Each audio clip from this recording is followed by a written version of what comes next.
Welcome everybody to my first practice run for Final Fantasy V. This is practice for the opening race for the Job Fiesta season. Now, real quick for people who might not be aware of Final Fantasy V. It's basically a game where you have 4 characters and you can switch their job classes out at any given point you want. There is like 20 or so job classes. I always forget how many there are, it's like 20, 22. Either way. And the idea of the game is you kind of grab one job, then you learn some maybe new abilities or unlock some abilities they innately have, and then you take that ability and put it on another job. So you can have a white mage that is really good at punching because the character was previously a monk. You can have a knight that has white magic or black magic, whatever you want.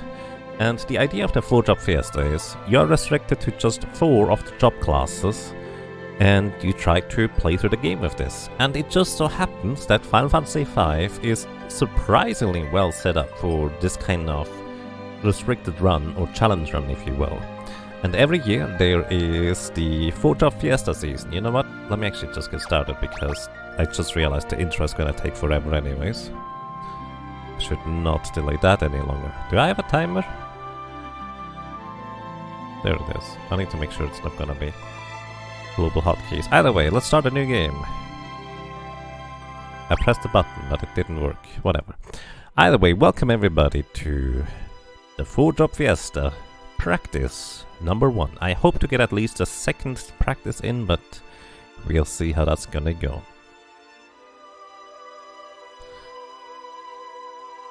Alrighty. So yeah, as I said, there's many jobs, and effectively the Job Fiesta, for the practice race, we already know which jobs we're gonna get. Traditionally, you would only unlock the next job once you get to the crystal, but because this is going to be a race and we need to know everything beforehand anyways in order to practice and route everything, well, we know which jobs we're gonna get. In this case, people have voted for Time Mage with the most votes, White Mage second most votes, Dancer third most, and Beastmaster, which is the last most votes. Now, the interesting part about this is that we're going to go with the Chaos rule set. Chaos rule set is interesting because in a standard Job Fiesta run, you get a job from the Wind Crystal, 1 out of 6, then 1 out of the 5 Water Crystals, 1 out of the 5 Fire Crystals, and then 1 out of the 4 Earth Crystals. That would be normal. However, in Chaos, you can get at any point any of the crystals. So, we are going to begin with a Time Mage, which is quite unusual for especially the opening race. This is the first time we're doing it this year, where we're actually starting with no job, because we would unlock the first Time Mage in the first crystal, but we don't have access to Time Mage until you get to the second crystal. So we will actually have no job until we are arriving at that point. And, well, you might be maybe surprised, but having no job is actually surprisingly easy at the beginning. Let's put it this way. So I also have to real quick make sure I get to read my notes, so I'm not going to be able to see chat for a second, but welcome everybody, I hope you're doing well. So, in the first area, I wanna fight 2 enemy encounters of 2 enemies. Just auto battle as quick as possible. Also, by the way, this all text is auto-scrolling, so I don't have to focus much on it. Grab everything in the beginner's house except the goblin chest, everything. Potions, like usual. If somebody has 72 HP or less, they need 3 defense. Alright. And I basically just fight a bunch of stuff along the way in order to reach level 6 before Merugine. Alright, let's see how that's gonna go. May or may not go well, I don't know. As I said, I have 1 monitor for my notes. Maybe I'll borrow the laptop of my father or so to be able to scroll through it or something.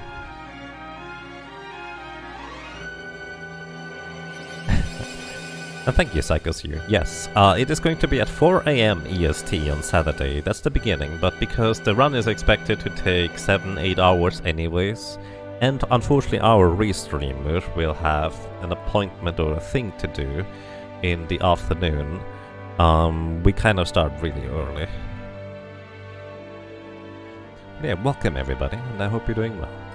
Thank you for the good luck, and let's see.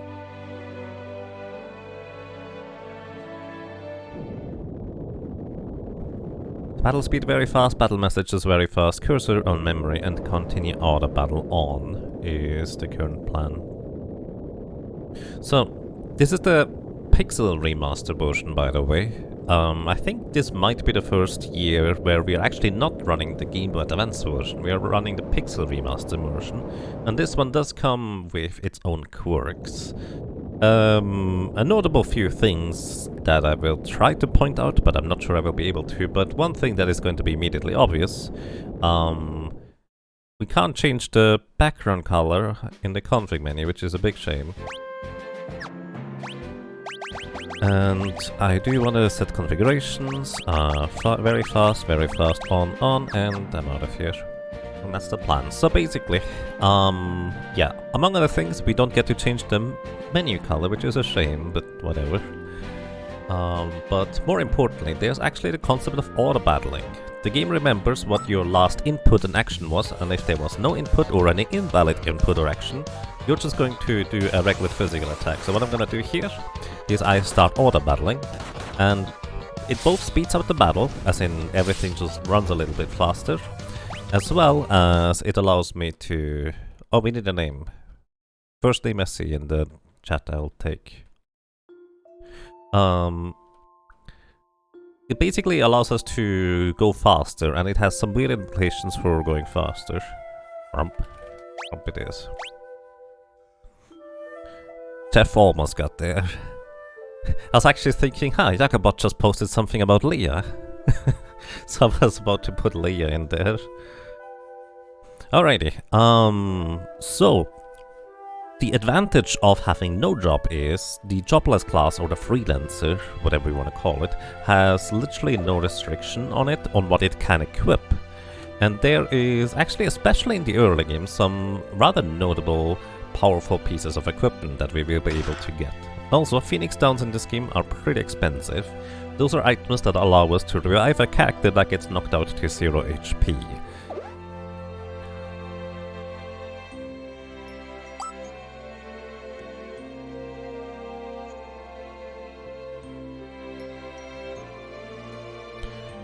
Alrighty, and the beginning is going to also be a lot of cutscenes. We're not using any cutscene removal or anything like that. In fact, this is just a plain old install from the Steam version specifically. And basically, we don't necessarily know whether, let's say, the pixel font or even the font exchange in general would have any impact on the speed, so we all agreed to just kind of do the standard version. Now, some of you may know, I'm actually not the biggest fan of the Pixel Remaster, in the sense that there's just a few things that I'm so used to being different in the Super Nintendo and Game Boy Advance version that it just feels really weird. I will say, however, even if I happen to accidentally complain, I think this is a fine version. I think this is pretty good overall. And especially, one of the more important parts, this is very accessible. You know, it's easy to forget that not everybody has a Super Nintendo or a Game Boy Advance in order to play the other versions. Or even PlayStation for that matter. Alrighty, well, battle continues here, and the ATB is actually quite interesting here because it's random. Or it's actually, curiously enough, it looks like it's always the same in these training battles, which I think is interesting. Either way, no, it's not. Basically, the bar in the bottom right, whenever it fills up, your character gets to take an action, and that is when we can input commands or just let them automatically attack enemies. Kind of like I do right now. And in the original versions, basically every other version, the way the time system works is very different. you have a pretty much a fixed point where the characters start, with a little bit of variance on how fast they might be per combat, but for the most part it's very, very regulated. A character has a set amount of speed that determines how far their bar is filled up when they start again, and it also determines on how much they need to fill up the bar to begin with. Similarly, it is working the exact same way for enemies. However, in the Pixel Remaster, it is completely random, from what I can tell anyways, where the character's bar starts, and the speed largely determines how fast the bar fills up. Now, for casual playthrough, I will say this is... You know, if you played Final Fantasy VI a bunch, this is really not that much different, I don't think. And again, it's not inherently a bad system, it's just I'm so used to the original that it's really awkward and odd for me to just play it differently at times. Also, that frame skip right there, that is on my end. No Pixel Remaster version though, Chromebook user. Oh, I see. You have the PS export on your PS3, a GBA cartridge, and of course ROMs. Yep. But yeah, welcome to this part. So, if I get into encounters here, I wanna fight encounters that have 2 enemies or less, otherwise we just run away. And I've tried to get 2 enemies at a time here. Oops. That is 3, we run away. As you may also be able to tell, I try to toggle the speed thing on and off depending on, well, the situation. That is only 2, I tried to knock them out, and unfortunately I actually have to manually set this up here. Because Butts actually deals enough damage to knock out one of these guys in one swing if it's in the front row. I actually didn't realize that this guy would be considered in the back row, because back row physical damage is halved. That's not technically accurate. They actually were very true to the original with the damage formulas and such, which is quite pleasant for somebody like me who knows a rather detailed amount about a lot of these formulas, let's put it this way. There are quite a lot of quirks, and I will be taking advantage of a few of them. That is not the case in any other version. For example, Flirt from the Dancer is actually kinda broken. We're not necessarily gonna use it that much, except for... like, I haven't even planned it out. There's going to be a bit of practice in this system. Alright, this is fine. I can work with this. I wanted to get an encounter with 2 enemies instead of 3, but we can work with this. Basically, Galuf and Lena get a level up, which is quite useful. And this will line them up a little bit better for upcoming areas.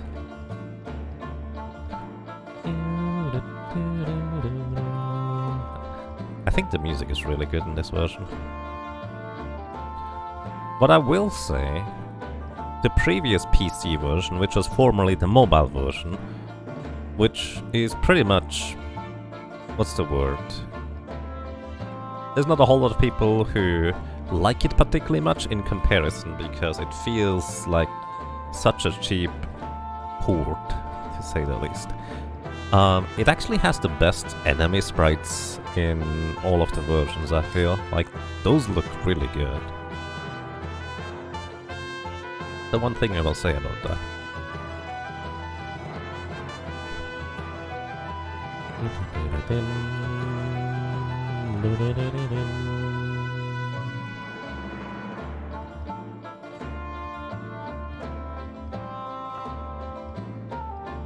You're one of the few people who doesn't mind the older Steam iOS mobile version.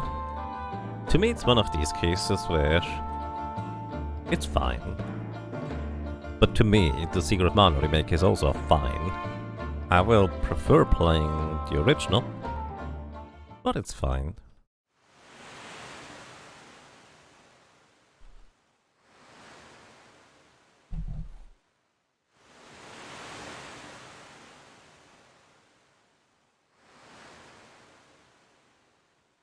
It's still Final Fantasy V, it is, I agree.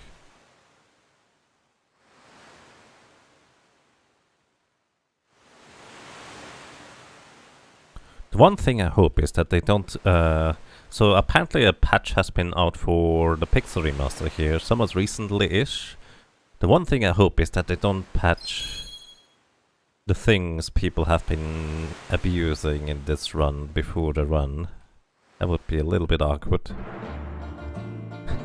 It's a poof, not an explosion. I don't even remember how the barrier tower exploding works in the previous version. By the way, in case you're curious, I'm not using a controller, I'm playing this on keyboard because there's no analog input, so that's just more precise for me. The downside is that there's a lot of other buttons I can press that do nothing. And I tend to forget which ones are what, but that's kind of why we're practicing here, right?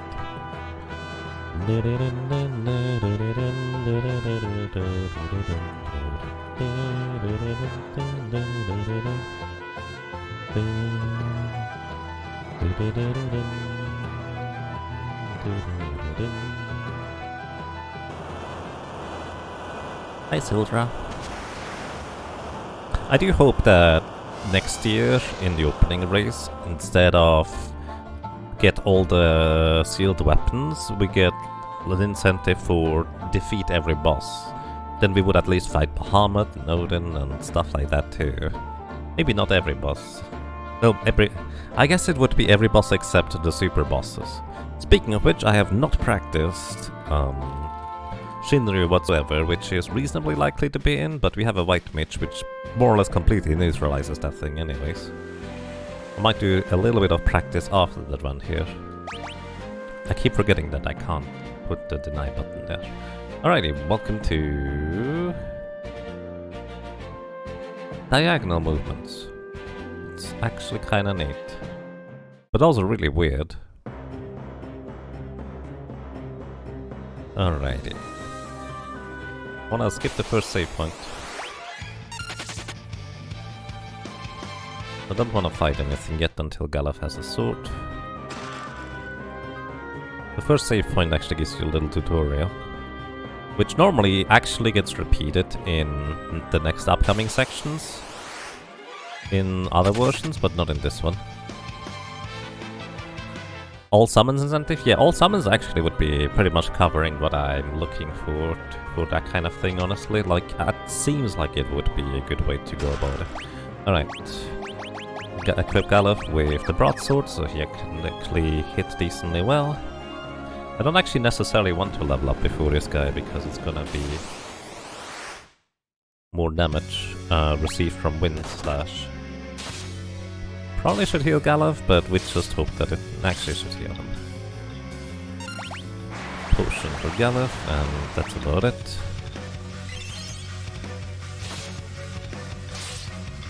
Gonna have to get fairies to attack. Oh, don't attack, guys. No, don't attack. Because if you attack this thing, it will get a long text box and it counterattacks. I need to remember that in battle you can click away the text boxes. There we go. This should be good enough in theory.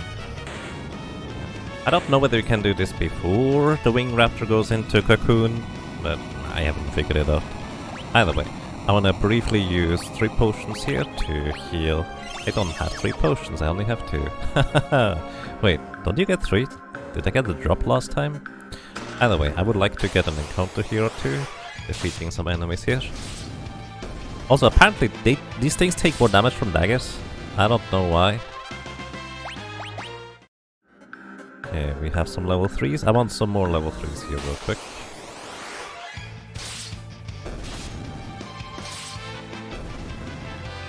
Okay, that's everybody leveled up to level 3, and we go. This is where we unlock the first job. And it's Time Mage, because we have Chaos Farm format this year, and we don't actually get Time Mage here, so we're gonna stick to Freelancer. So the way the format works for Job Fiesta is, if you have the job available, you have to have at least one of the jobs that you have available in your party. And nobody else can be anything else you want. Just, if you have a job available, everybody is that job. Unless you have more than one, then you have to have at least one of each of the jobs in your team. So, Coincidentally, because White Mage is actually the job that is in the Wind Crystal, we will both unlock Time Mage and White Mage at the same time once we get to the second crystal. But we don't get those yet, so we're gonna stick to this.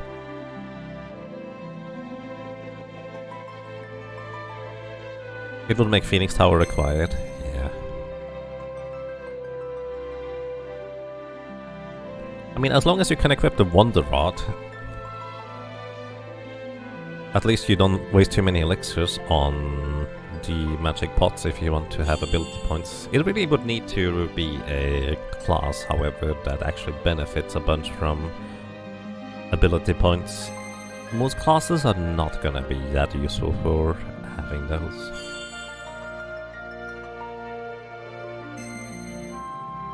Trench boss and Azul Magia. The trench boss you fight anyways if you need to get the tablets. You probably think, oh, you're thinking of History Falls. Yes. Leviathan and... Azul Magia actually is not gonna be fought in this. Like, I don't have a strategy for Azul Magia because we can skip him. The Pixel Remaster allows us to have a quick save anywhere, and this is gonna make this pretty easy to not worry about it. Enjoy your coffee, Murthos. Right, the thing is, the trench is the 3 piggies. History Falls is Leviathan. Oh, what do you mean if it's just summons? Right, right, I see now.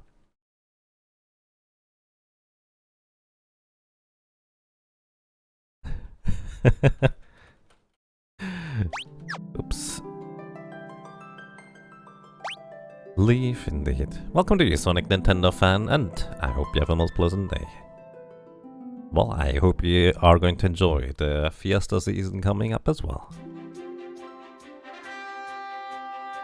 In my practice run, I actually ran outside, fighting more stuff, but I have no health on Galuf. Plus, I don't necessarily need more than level 3. It would just be kind of nice. Especially since I think Lena and Fairies don't have more than 72 HP at level 3. Fairies, however, gets to level 4 decently fast, so that might still be fine. I actually need to check their HP real quick. Oh, we need one more level anyways, so we need level 4. Grog, grog. Recently finished your practice run. Knight, Monk, Juno, Mansu Ninja. Nice. Sounds like a melee heavy team, but pretty strong one.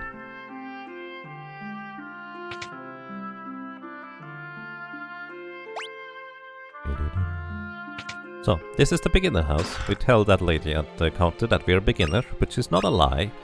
Like, I'm not a beginner at the game per se, but I'm just beginning this game. It's a new run. No?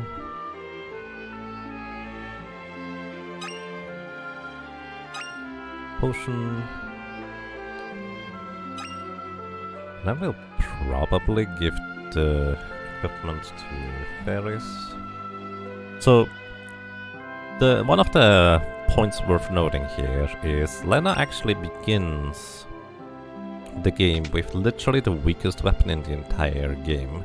It's a knife, which has less attack power than the broadsword that Galuf and Butts have at this point, as well as the dagger that Fairies comes with.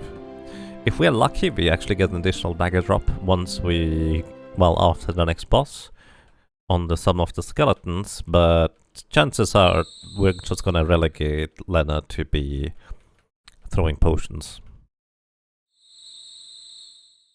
This is your first time actually seeing the Pixel Remaster. You play Final Fantasy V on GBA. Nice. The Pixel Remaster is mostly fine. It's, well, for me, who has a lot of experience on GBA as well as Super Nintendo, it's very different to play. But I think casually, you may not even necessarily notice much of a difference. Depends on how much detail you know about the game. The Moogle Village change is inexcusable though. You know, the Moogle Village change actually made me realize that they used the same script for swarming the character for the Mughals as well as the mecha machine heads in the pyramid. Because the machine heads in the pyramid also use random movement now rather than gravitating towards the player, which makes it easier to avoid those at least. So I guess it's not all bad. Her hair isn't green anymore, yep. You didn't even realize that? Neither did I until yesterday? Whenever I routed pyramid, I think I did that offline.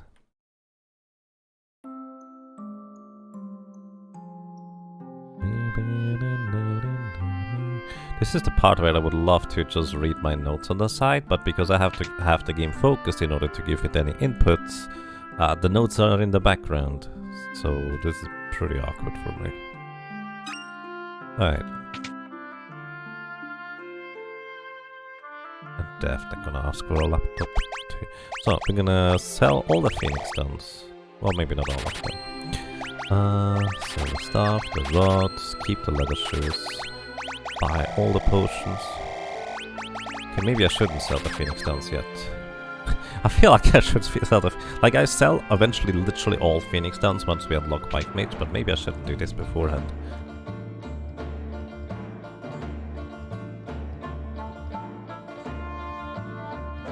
When I first started Final Fantasy V, you had about 15 pages of printed notes to put on the music stands.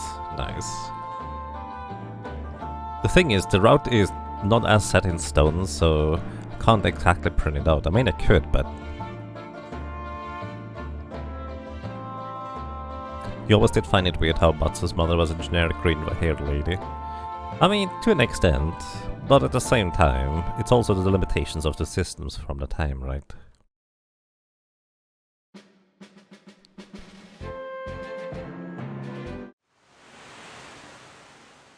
You love what they did with the pirate song? It's really good. A lot of the music is really good.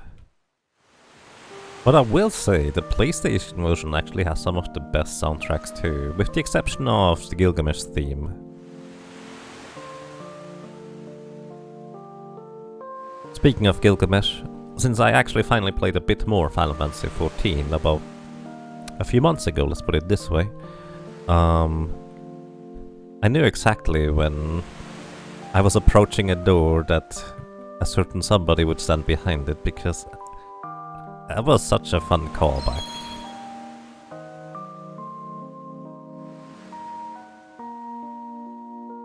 You not had every single battle decision down exactly? Nice. You couldn't really do this for this version. Well, maybe to an extent you could, but there would be a decent amount of variance every time.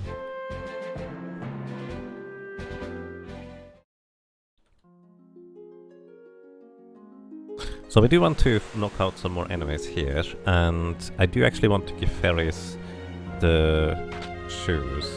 I haven't got... Maybe I should kill the goblin for additional leather shoes, so Lena also gets 3 defense. Because the biggest problem is, if Lena gets hit twice, she's dead on Carbos, even if she levels up here. Without 3 defense. But same goes for Ferris, if the enemy rolls high enough, is the catch. Actually, we don't even have another helmet, so I guess this is fine. Also, Ferris has a leather shield that is 10% chance of blocking enemy attacks, which is quite fun. Well, that can happen. I do not know what to do with myself here. I guess we just go.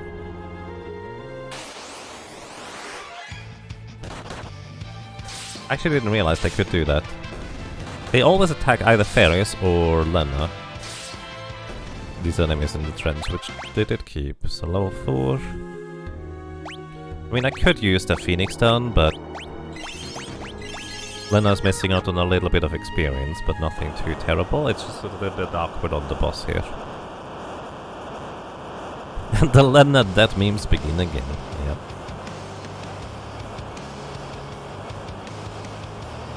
Like, we could use a Phoenix down here, or could go back and use the tent.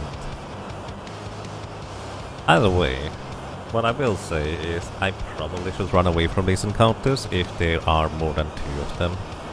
Or at least if the Zappy guy is in there. This is why I do practice. Bosses don't get experience in this game, with one exception technically. I actually don't know whether it does in the Pixel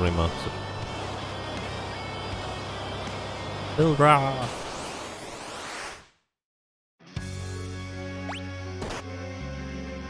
Healer. So Rump actually survives 2 attacks. Not like this anymore. Alright, we'll have Galaf start throwing potions here. Ferris is the one that always should attack. Galaf can just keep throwing potions, as long as he doesn't get hit by Feeler exactly. And the problem is, of course, that now we need to have 2 people throwing potions.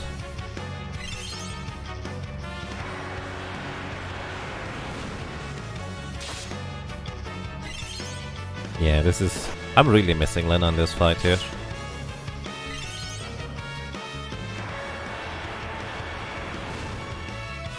Like, it's definitely doable, but it's also very slow. Getting lucky that Ferris doesn't get hit by the attacks.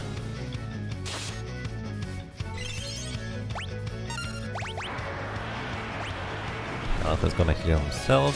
He should be very slightly faster than Carbos here. Just turn order-wise. Wait. Oh my goodness, I just realized Ferris leveled up to level 4. That's not good, because now she actually lost attack power. 36 is the highest damage roll Carvals can do.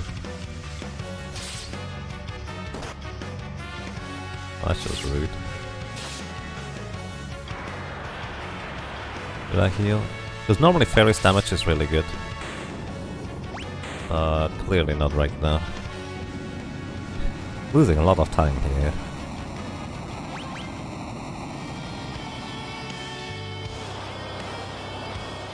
Oh, actually this is an interesting point to note, because I think I wanted to have everybody level 5 before Carbos, just so they deal a bit more damage, or at least Ferris level 5, because she actually loses damage at level 4 that she had at level 3. So either I go there at level 3 with her, or I go up to 5, or I just have Ferris throw the potions and get Lena the dagger. Hi Sildra. Lena's losing all out on that precious freelancer ABP. Maybe. And Galaf. When is the opening race? The opening race is gonna be this Saturday. And it starts at 4 AM Eastern time. But it's gonna also run like 6, 7, 8 hours. So... yeah. Which is, by the way, that should be about 10 AM European time, which is why I'm streaming right now, because I need to drastically change my sleep schedule, because otherwise I will be... basically my times usually are more like Central American for when I wake up and go to sleep.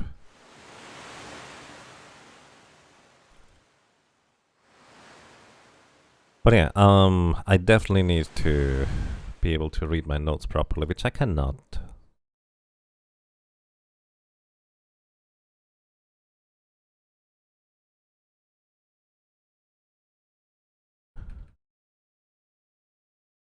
So level 6 is going to be the goal here.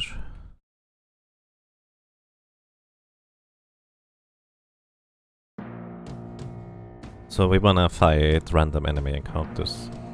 And we're gonna briefly shuffle our weapons around here. Because we do get a new one here. We can have Ferris with a flail, which means we give you the dagger, which actually makes the most sense. We can also put Ferris into the back row, because you deal full damage with the flail from the back row.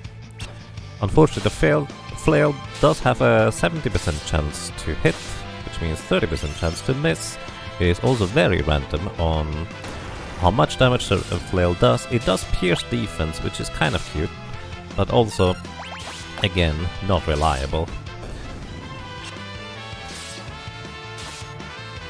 Basically, if you think Thunder in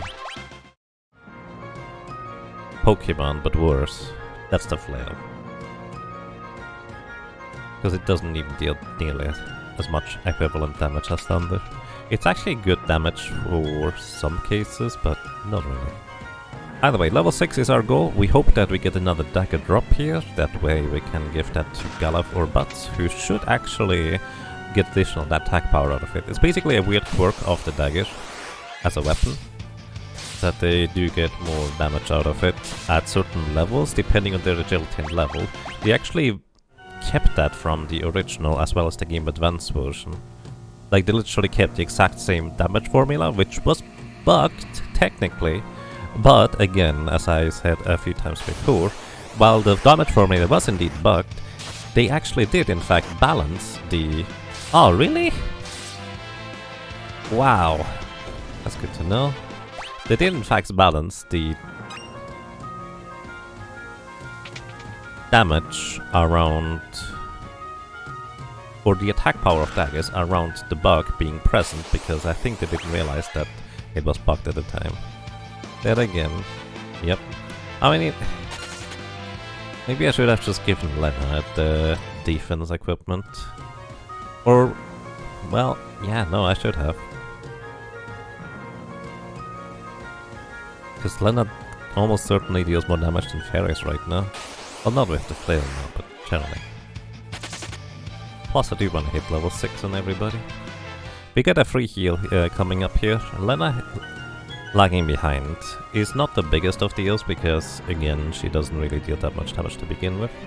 And relatively speaking, it's not that many points of experience comparatively. Your favorite part about that is that it could be very well intentional. Oh, the dagger formula? It's definitely intentional that they kept the bug in, yes. Like, they don't want to fix the formula of how it was originally intended, because that would make strong daggers way overpowered, or they would have to rebalance the dagger attack power. So one way or another, they would need to do a lot of additional work if they didn't keep the original formula.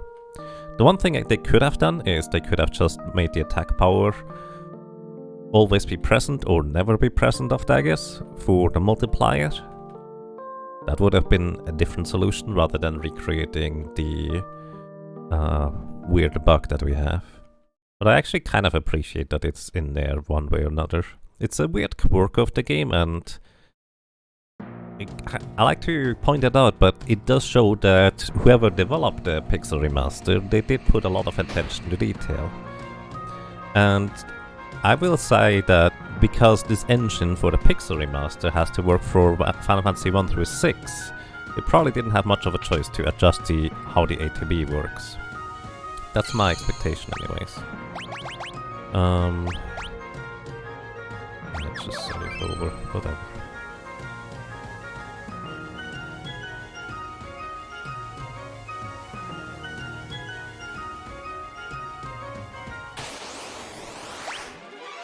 Alright, still looking for level 6 here. Lena does not need necessarily level 6. It would be nice if she gets it there, but I'm not gonna hold my breath for it. Hey, we got a dagger. I think we can give this dagger to Galaf.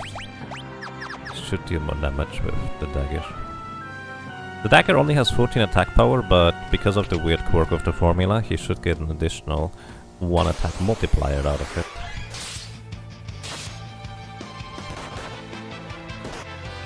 Wow. Please don't hit Lena again. Seriously? It's just mean.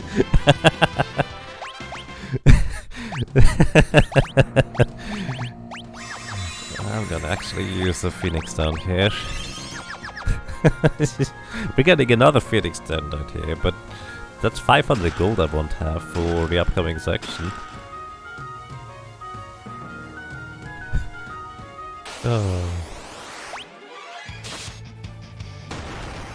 Nice roll. They really don't like Lena, holy moly.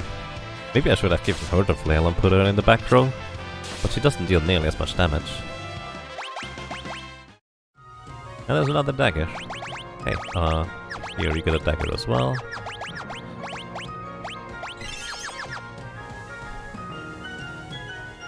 Is there any point in packing up the map in this version? I don't think so. Maybe there is.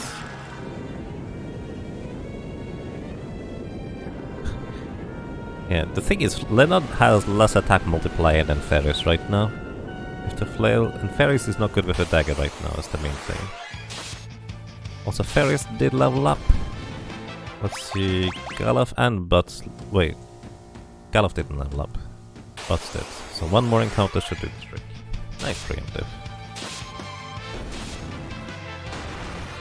That's a good roll. Good job, Ferris. It's so random whether she rolls good or not. This should level up Galuf. Right here. No used items.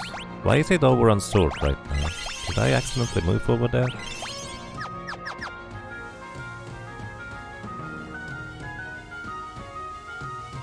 Hail to you, champion. Welcome to Jakwama. Cheers. I hope you're doing well.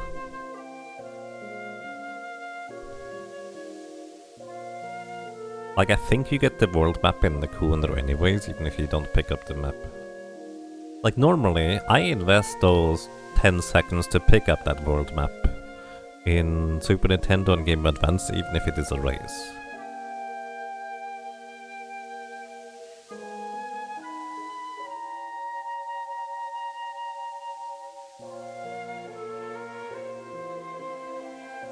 The Pix Remaster sorting options are kind of odd. You struggle with it a bit when you stream Final Fantasy VI blind. I mainly just sort for items. Like, it's actually a lot less necessary to sort for things because you can only see what you can select or use anyways, unlike the other versions. So the only reason for me to sort it is to have stuff at the top.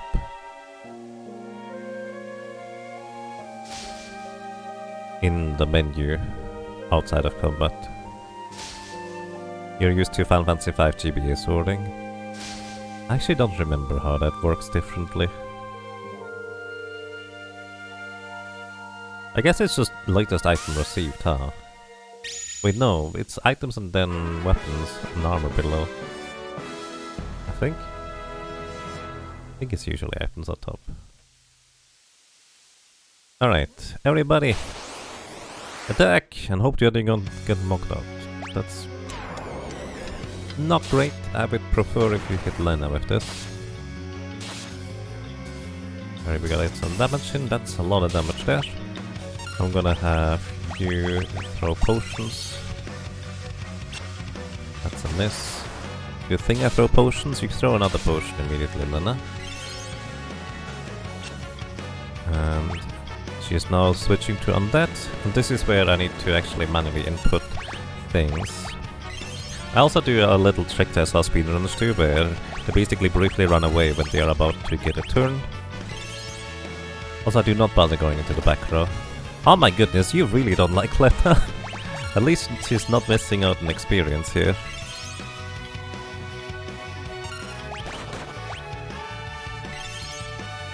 We have just enough defense and HP to not get hit. Also, I have to manually use the potions here.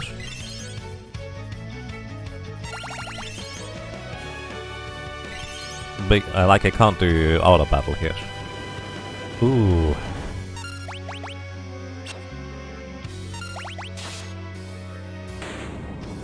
I don't get the shield this time. I don't think it matters. We get the armor instead. Like, I don't use it either way. Well, Ferris is gonna go to 1 HP, because we're just gonna run with this. This game hates Lena. I mean, she is the easiest target, okay? I'm not fighting anything along the way here anyways. So it's not really that big of a deal.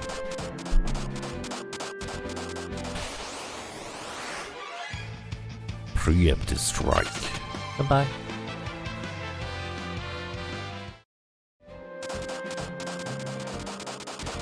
She actually left the undead status.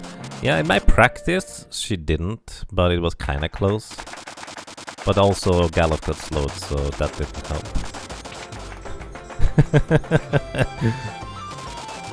Poor Ferris.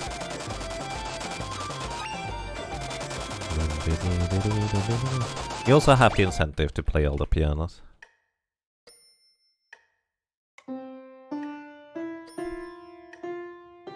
But I will say, I like this theme of the song much better than the original.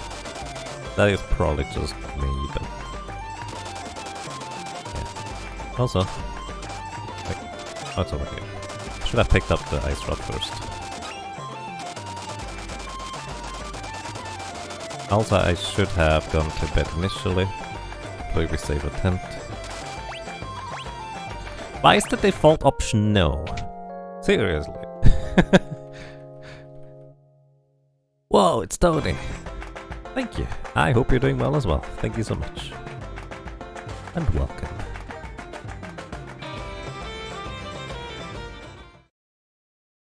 Brianna Flex. Indeed. Hi guys. Hi guys. I could interrupt people to the back row, but we're not gonna fight anything anymore. Like, the next time I fight something that gives experience is...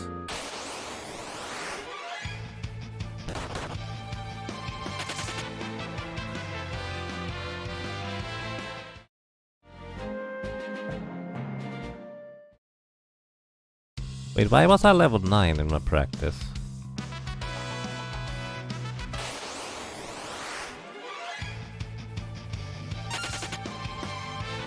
Hang on, let me think about this. I didn't get to read my notes. It's an issue.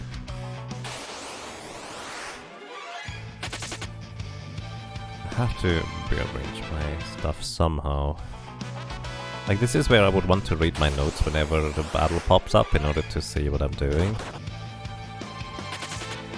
But I can't really do that. Alright. Well, sleep in, buy iron shield, iron armor for Ferris. That is after Magisa actually. What's before Magisa? Piano, bow. Don't worry about healing. Probably not gonna get 2 long swords this time around.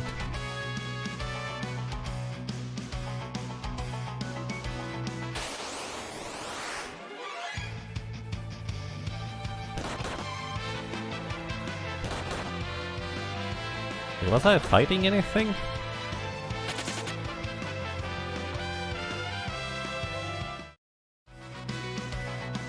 I was level 9 when I began the thing.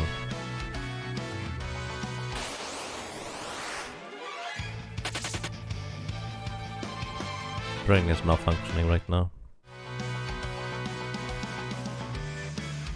You could diagonally walk through these flowers if you're really good at it. I'm not really good at it. Like, I'm not gonna get to level 9 before Galura, right?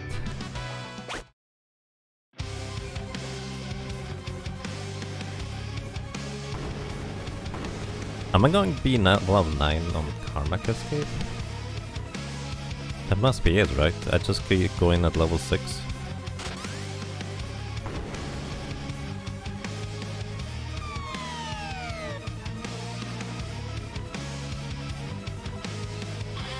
I am very confused right now. My notes don't say anything about the leveling, but that must be it, right? I'm just gonna trust my notes. Like, for some reason, my brain tells me that I was level 9 before entering the ship, but I don't think that's how it works. Alright, Frost Rod. Doesn't matter who uses a Frost Rod, everybody does at least 800 damage, and Magis only has 750 HP. Oh yeah, you're poisoned again.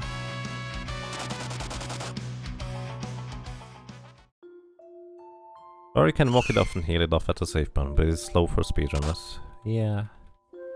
But then again, Lena gets poisoned anyways, so I would take an in trip. So I think for future runs, I'd just run through the flowers. Because we only need one person to use the rod, right? So it would be fine.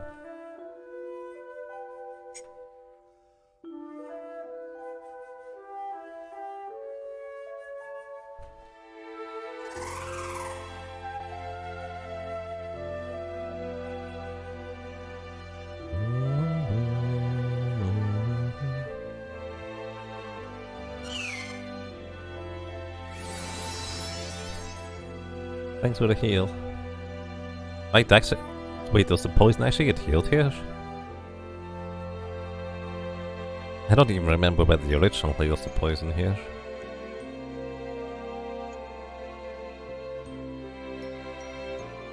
It does heal the poison. Ah, nice.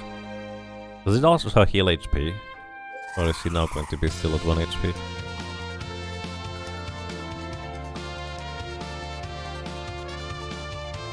Also, I forgot the piano in the very first city. Great.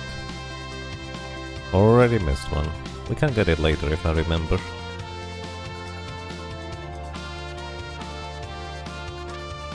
That's a big if though. Renz Turner, thank you so much for 30 months of support.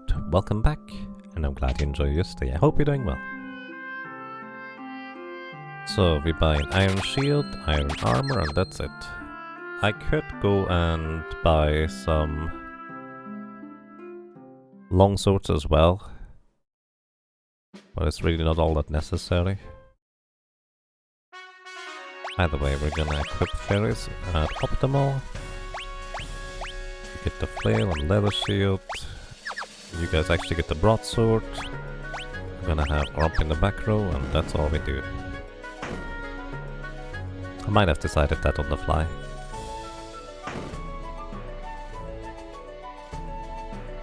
Piano flex in World 3 when you're running with Bokov. Yep, that would be the backup. Again, the problem is, oh my goodness, remembering to do that. Sir? Thank you for getting out of my way.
Should I pick up the silk rope this time?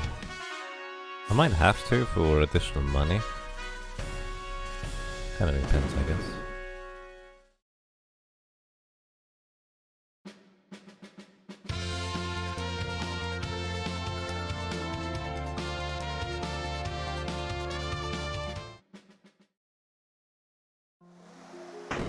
If you're feeling fancy, you can try to find the Ricard mages, which have a 1 in 16 chance to drop you a flame rod, but it's really not necessary. Also, fun fact, in the Pixel Remaster,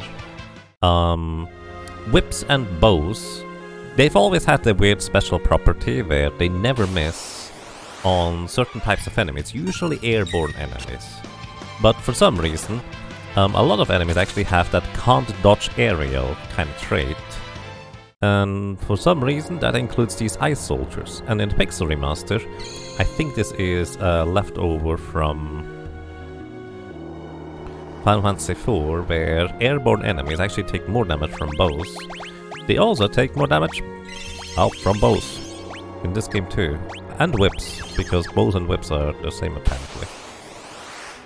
So basically, ice soldiers take double damage from whips. And you do get a whip early on here. So we go over here, and the reason why that's useful, because this allows us to get a silver ring. With this silver ring, we actually have just enough defense to completely neutralize the damage that Galura can do. Galura has a really high attack multiplier but low attack power. And basically your defense subtracts from their attack power, and Ferris now has just enough defense that she will get Galora to have basically 0 attack power most of the time. There's a little bit of variance to that. I think she neutralizes the attack power to 0, 1 or 2, maybe 3. And then multiplied by 10 or something like that. Either way, good night. Oh my goodness. Everybody attack, please. Also, the whip is kind of funny because it paralyzes enemies, or has a decent chance to paralyze enemies, and Galura is not immune to that. As you can see, Galura just doesn't do anything right now. But in the Pixel Remaster, it just doesn't show you the paralysis effect at all. It just doesn't tell you about it. And as you can see, Ferris just doesn't take any damage. Normally the HP leak damage would actually be really significant here. But because Pixel Remaster, it's not that relevant. And Ferris basically just finishes this thing off reasonably simply with the whip. We get lucky here that Romp doesn't get hit. Galura does counterattack up to 2 times whenever it gets attacked, unless he gets paralyzed by the whip. So I basically just hope that the whip is gonna do the job. And there we go, 1200 HP just gone.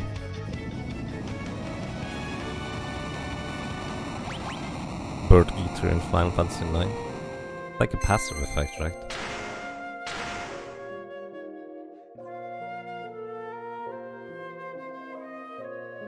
Oh, good night, Komaru. Thank you for dropping by. Thank you for the good luck and rest well. And yeah, basically we're just stacking armor here. Like, there's a chance Ferris takes damage, but the chance isn't that high.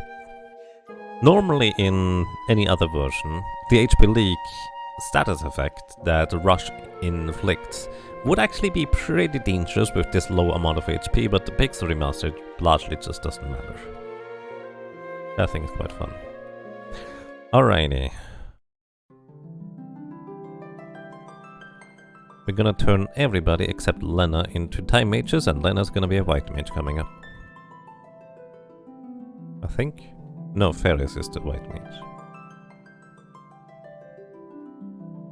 For whatever reason, a good amount of enemies in Final Fantasy IX are vulnerable to Bird Killer in particular.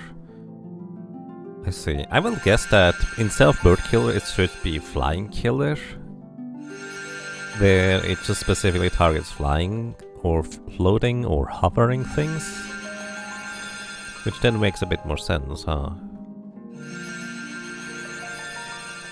So this is the second crystal. Now we have unlocked both Time Mage and White Mage. Technically White Mage is the second job that unlocks for us in this round here.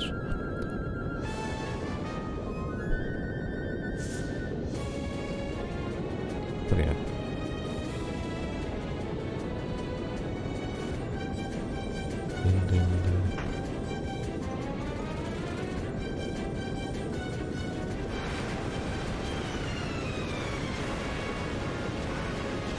Bye, Lime. Yep. Unless you play pure chaos, you don't really get to go for the mime. Which actually is an interesting point. I guess all bosses or all summons would not include the mime either. You know what would be a fun super boss incentive? Fight the mime. Actually, I don't know whether it's fun. I have never done that before. I don't know whether there's any clever solutions to it. But it could be more fun than Omega.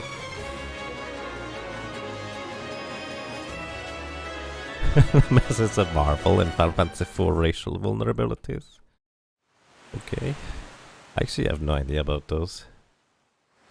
I'd like to point out how tiny that box is in the sand in comparison to the clams, which are gigantic, and the starfish, or the cactus are just tiny. Like, basically, the proportions just don't make much sense.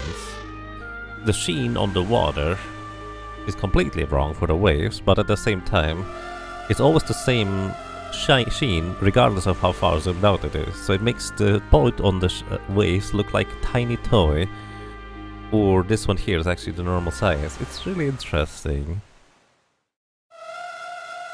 Oh, goodbye, Sildra. You have to ridiculous DPS to be able to fight Gogo without engaging his mimic. I believe it. Or just ridiculous survivability. Alright, we have to job everybody up. You're gonna be time mage. You're gonna be time mage. Why is Ferris actually in this spot anyways? You're time mage.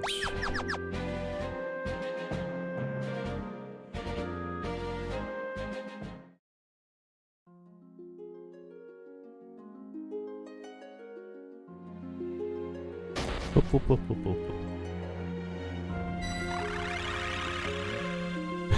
Good moth, I'm Yaga Morning. Kablooey Grips is welcome here. That is for certain. Welcome to you. How are you doing today? Enjoy your morning.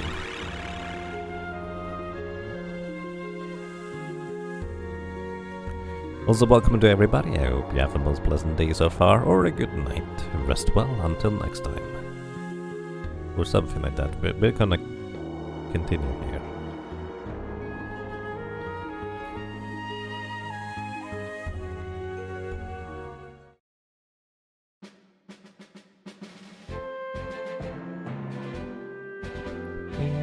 What I will say is you get significantly less encounters on the way to Karnak because you can move diagonal. So in a sense, you almost walk a third less tiles. Oh, I only have Ferris alive now? Right, that would make sense.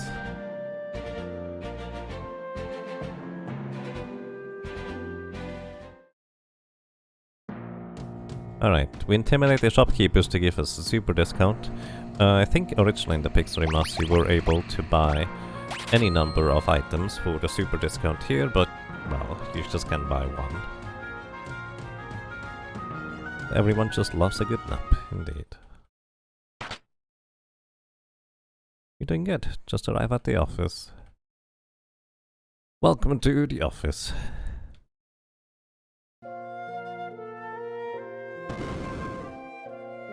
Usually I get to read my notes during this part here, but this is the Pix Remaster, you get no breaks.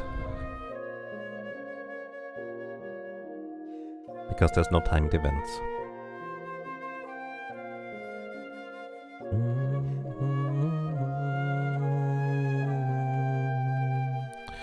Alrighty. We sell all Phoenix down, all shields, all heavy armor, all ethers. We buy 10 frost rods, gravity, reason, cure. Slow and haste, if we have enough money.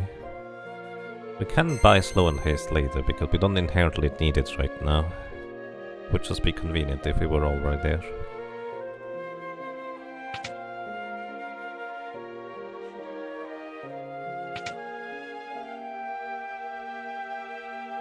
No breaks, time to develop a photographic memory. I do not have that. I forget things all the time. I forget things that I looked at 5 seconds ago. Because I didn't consciously commit it to memory.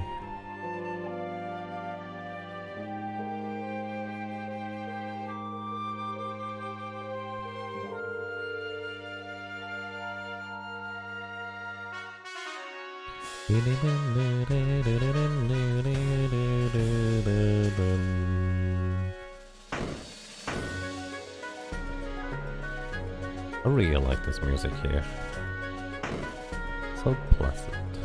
I think the right side is actually faster in this version.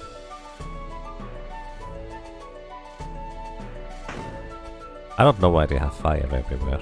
Seems unpleasant.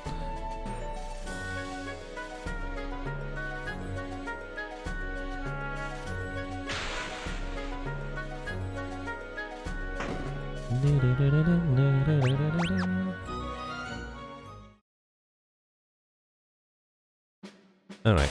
Uh-oh. This was a back attack. We would have to reload. Oh, by the way, fun fact, grass turtles also take double damage from bows and whips in this version. Normally they can't dodge those weapons, which is fair. Okay, we need to buy 10 frost rods here. But first we need to sell all the junk. All the phoenix rods, all the broadswords, knife, daggers. We actually got more daggers than before. Which I can't use these. Use this, use this. like this, and that's it. So we can't buy 10, we don't have that much money. I guess we buy 9.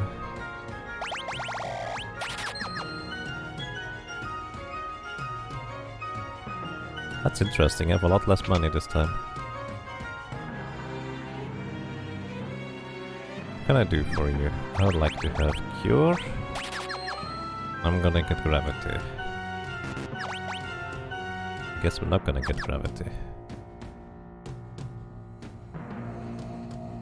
Probably take off something unnecessary and sell it.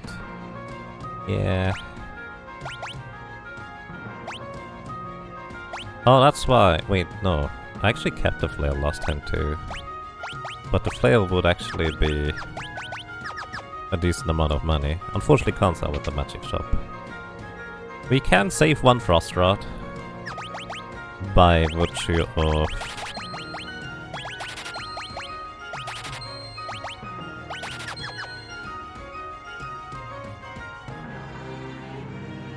using gravity on the other dude. But I do kind of want gravity. And we also get raise here.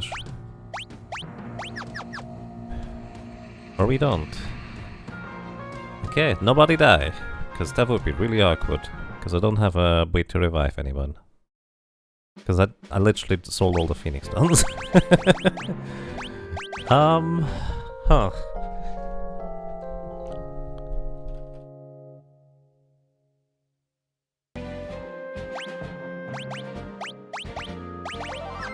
Oh well, it'll be fine. That's interesting, I didn't realize I would have this much less money.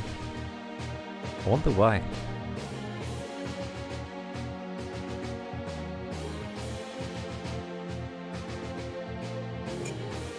Did I actually keep any of the encounters? No, I probably fought more stuff before Siren, and I got more money out of those.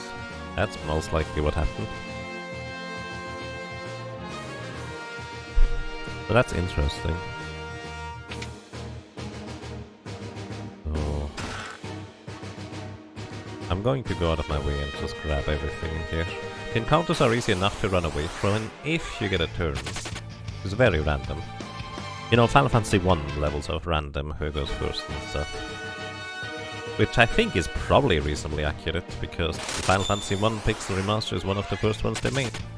And in that, whoever goes first, well, you have a higher chance to go first if you have the highest agility, but not guaranteed. Malfestafio, thank you. Thank you so much for 9 months of support. Welcome back with Prime Gaming, and I'm glad you enjoy your stay. I hope you're doing well. Thank you so much. Get the cottage. Also, the mortar traps also can't avoid aerials, so they too will take extra damage from whips as well, or bows.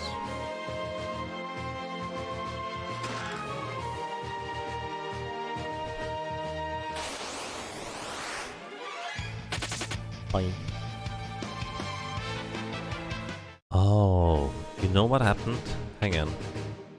I suddenly had much more money for buying potions at the beginning, because I only bought like 40 potions.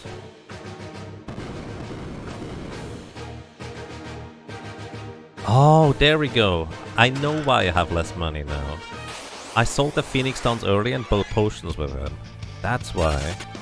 That's why I have less now. I should not sell the Phoenix Stone that early. It's just not necessary. The potions are sufficient anyways. Well, I guess I have all the potions now that we need.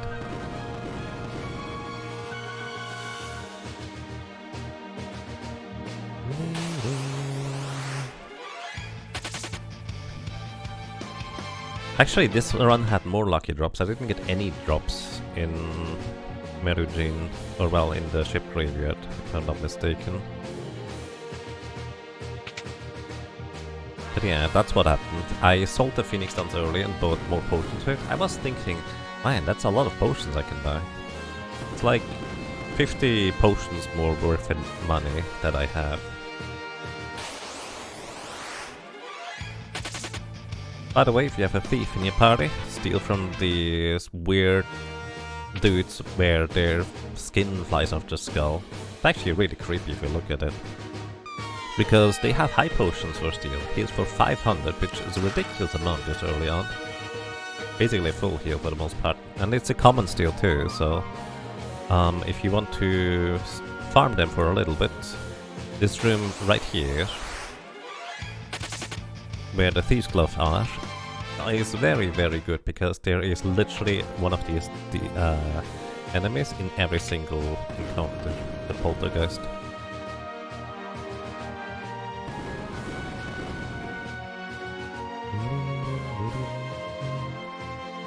So I'm going out of my way to pick up literally everything because we need so much money for the Frost Rods initially. And I already have one less than I otherwise would have. I might want to sell some stuff.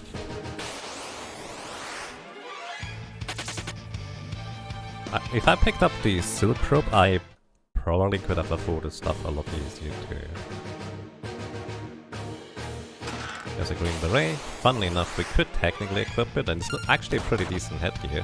1 agility, 1 strength, which can make a decent amount of difference.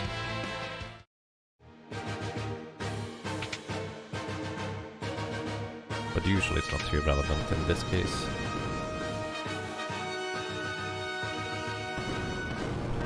You spend hours grinding high potions here before. Nice. Especially relevant if you're playing for Job Fiesta and you don't get anything but thieves until Biblos. That takes a while. If you have a thief, you're leaving here with 99 high potions. Oh, that's fair. For me personally, I'd rather just grab like 40 elixirs. So I don't usually need that many high potions. Then again, a few is nice. But if you just have elixirs you can use just randomly, not have to worry about it, it's also quite nice. Alright. We don't need...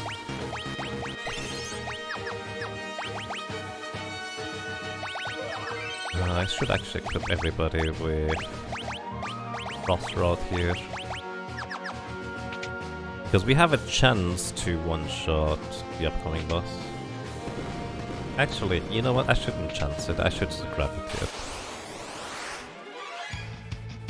Because we're not gonna use... Well... No, it's fine. We just chance it. You lose with 40 plus elixirs too. There.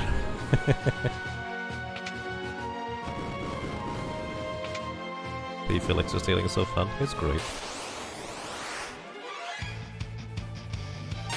You know, speedrunner, you're sometimes over-paranoid when you need healing. Yep, that's fair. Makes sense to me.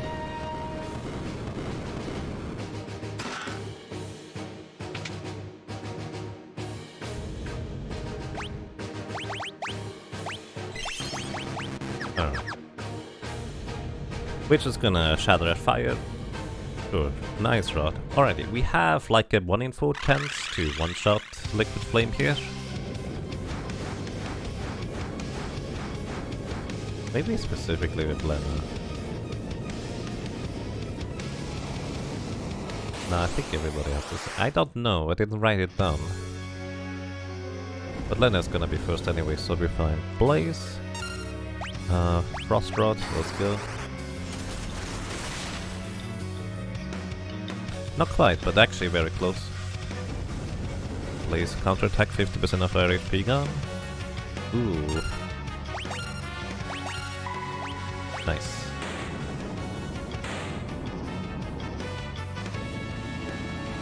That's a bow, isn't it? That's actually the most money we can get out of this. Very nice. The chance to hit the tornado form is actually not that good, and if it heals, we would be in big trouble because then I would have to shatter another Frost Rod and hope that we don't get too many encounters in the Karnak escape. Losing to a Rotbonk, the indignity. Yep, it's a 30% chance for it to dodge the attack, and Rot can have a damage roll of a 0. Because you know how axes and hammers and flails have 50% damage variance, which is pretty crazy, right? Well, rods have a 100% damage variance. You can literally get a 0 attack power attack. But also it only had 30 HP remaining, so the chance of me being able to finish it off was pretty decent. As long as I didn't have to use Ferris to punch. Speaking of Ferris, I should have used Cure in order to heal everybody rather than the potions. Whoops.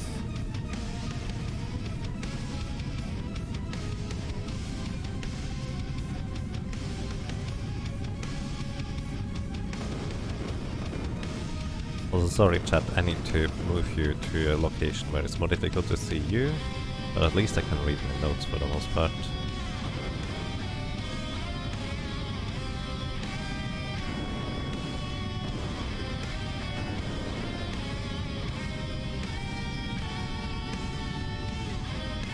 So in Remaster, you've been told that when Liquid Flame changes forms, his MP pool replenishes. I think it's more that each individual form has its own MP pool. I actually don't know whether it might replenish. But either way, you can't just easily run it out of magic in its tornado form anymore. Like, you can still run the tornado form out of magic, but the hand form is still going to have enough MP to counterattack with fire too. The poor wolf is never gonna be able to return to Quelp. Yeah.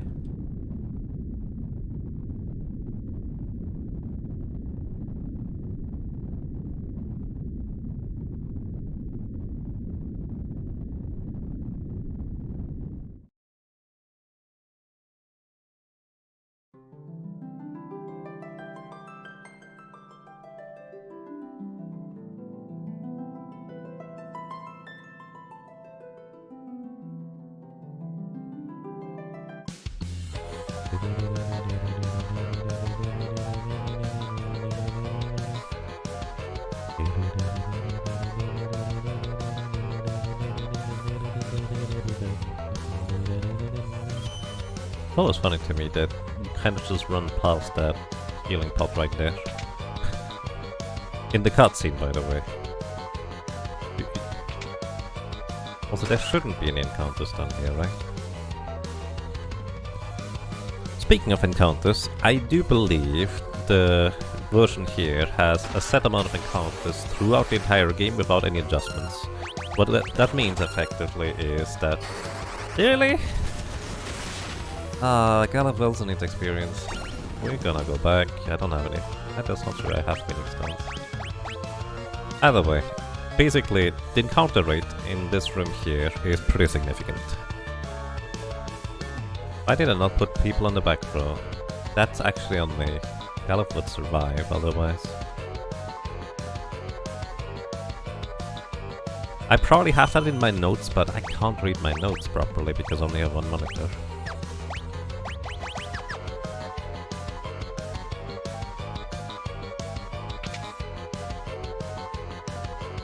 See on the other side, Gallup, he isn't dead yet. Just knocked out. Bit of water in the face, that's the trick. Yeah, got it before the thing goes.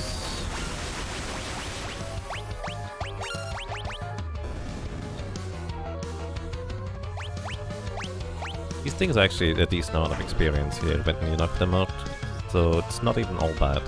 That's why I had level 9. We also have Frost Rods equipped on 3 of the Time Mages. We can easily just unequip these if we need more. Which does mean we should have more Frost Rods available. I remember the others telling me that they didn't even bother picking up the Elf Cape as well as Mangosh, but I think those things are just too good to leave. Oh, don't do that. Sure, why not? A single wolf will always run away.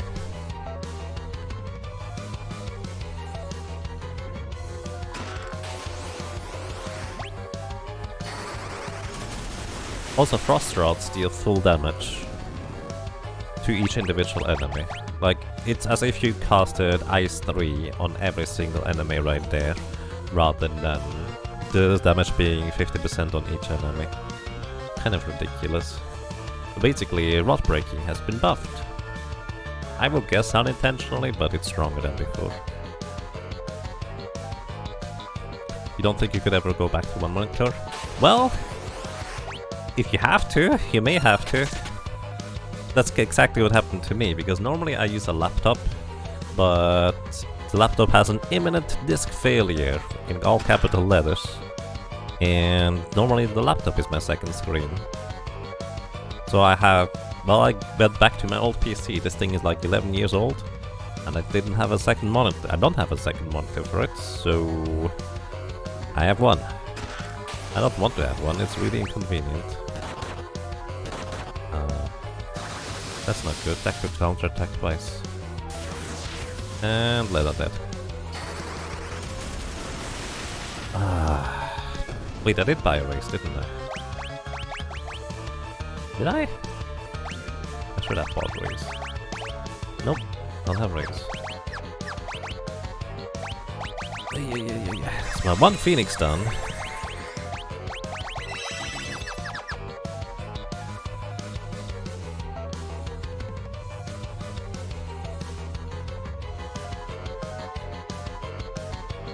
And Lena has less maximum HP or experience.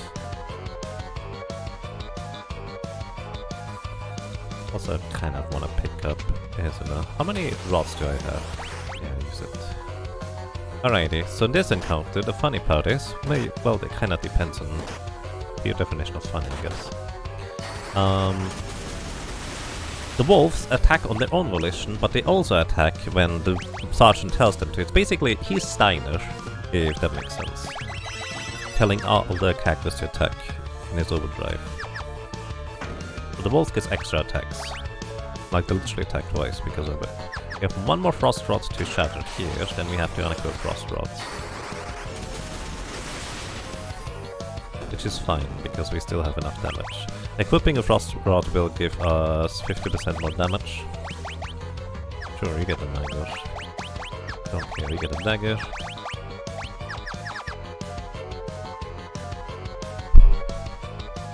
What level are we? 9 is actually perfect. That's where I want to be. Fairies, I would prefer if you would defend, but this is fine, I guess. And goodbye. Oh shoot. Okay, we're fine. I forgot that it was not a guaranteed kill. Oh wow, we're at level 10 now. That's not good for the library. Oh no. Oh, I guess we're just gonna hope that we don't run into level 5 too. Actually, Lena is level 9. We should be fine, right? Will fast forward be allowed in the round? Yes. Basically, the fast forward you see is the auto battle, and it's basically part of the mechanics that you have to get good at. So here we unlock Dancer, but since Dancer is an Earth Crystal job, we don't get Dancer until later. We would have Beastmaster, but because we don't unlock Beastmaster until we get the Earth Crystal, we don't get Beastmaster.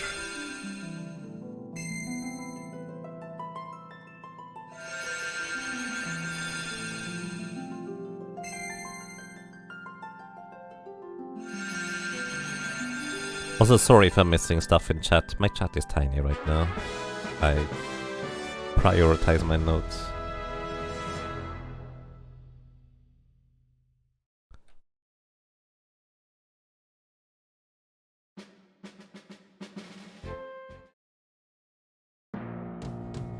Alrighty.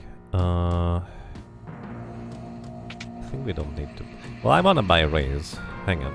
I'm gonna buy a raise first. I really think I should get that. Because if I just need to revive somebody, I literally can't right now.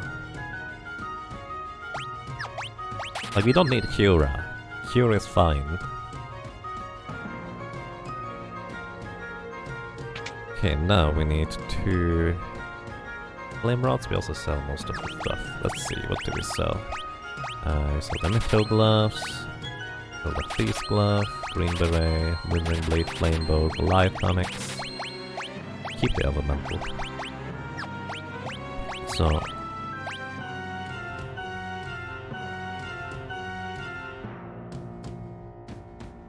2 flame rods, 16 ice rods.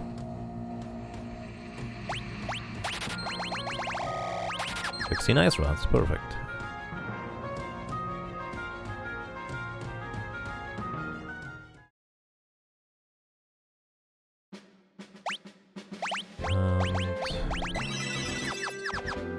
Let's go.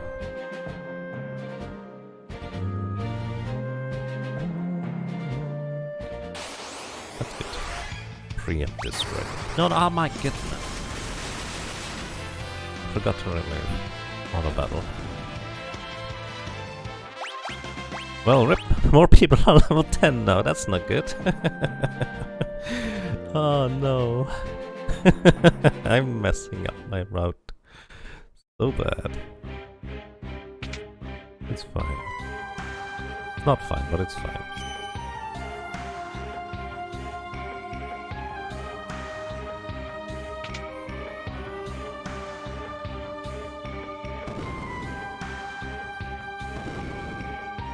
The undead thing is still a thing, but at least the capture and release seems to be fixed, so that's a plus.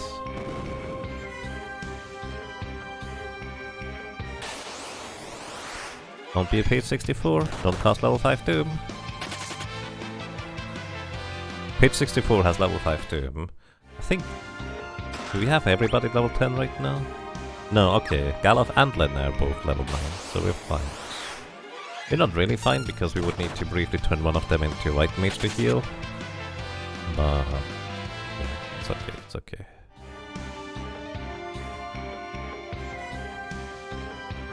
So, Lena has the best chance at one-shotting Ifrit here, if I'm not mistaken.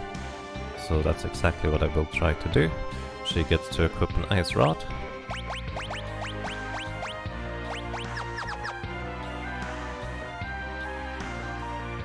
Did I need to equip the Elemental on her? Might be nice. Fire Rod, this is okay. Unfortunately on the one character that could revive, but oh well.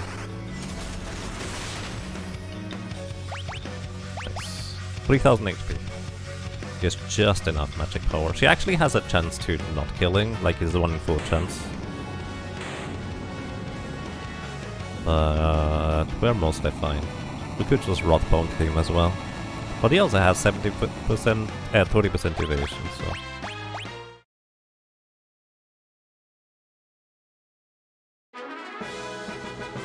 Recall something about controlling a monster while having one captured causing issue. Oh yeah, right, we got goblins out of it. Basically, I actually initially didn't route anything properly in for Beastmaster whatsoever, just like capturing early. Like I didn't, actually, no, never mind. I did not properly consider like capturing something early and then bringing it back later. Basically at all in this run, because I did not know whether it would be reliable, and I had a lot of other decisions to make still. Plus, Time Mage is carrying everything anyways, so we're good. Getting lucky here with page 64, not just casting level 5 Doom before we can run away. Maybe it's not that big of a deal to be level 10 here. He says someone is gonna get level 5 Doom, oh, no, never mind.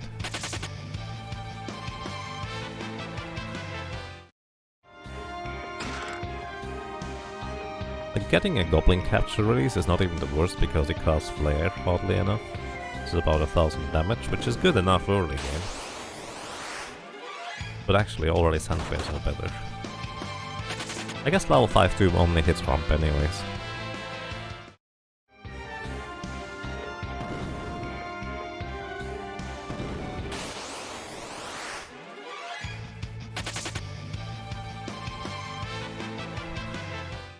Alrighty, so we need to shatter 2 fire rods or flame rods anyways.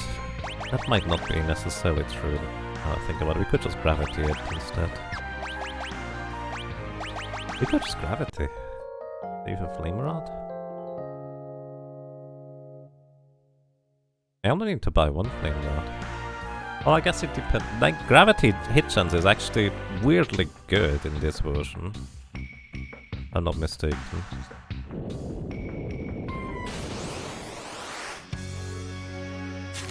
Web, that's fine. That's actually one of the best starts we can get. So it largely doesn't matter. Right, gravity. And do you need to equip the flame rod? I'm gonna equip it anyways.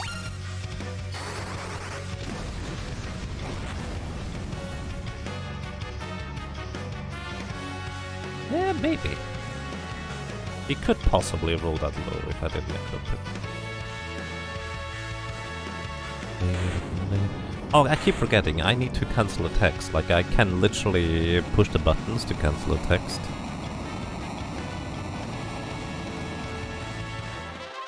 It's pretty common to hit the library at a multiple of 5. Yes, it is.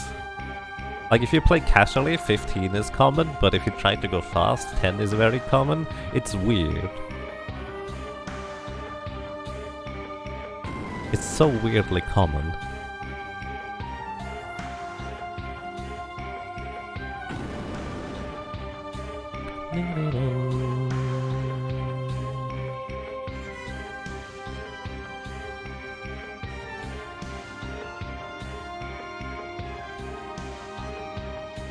I remember doing a vanilla playthrough about 4 years ago. You hit level 16 and had to go up to 20 to learn level 5 Doom here.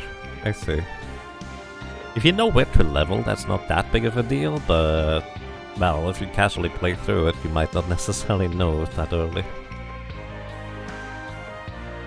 Guys, you start walking past the healing pot again. Silly cutscene.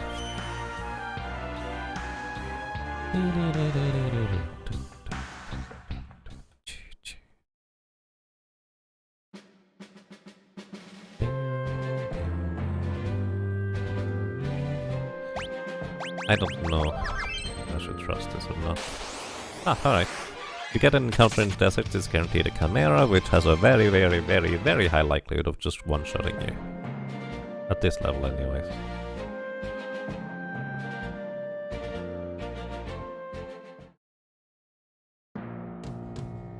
Alright, piano. I'll buy the things. No, I don't buy the things now. Wrong place.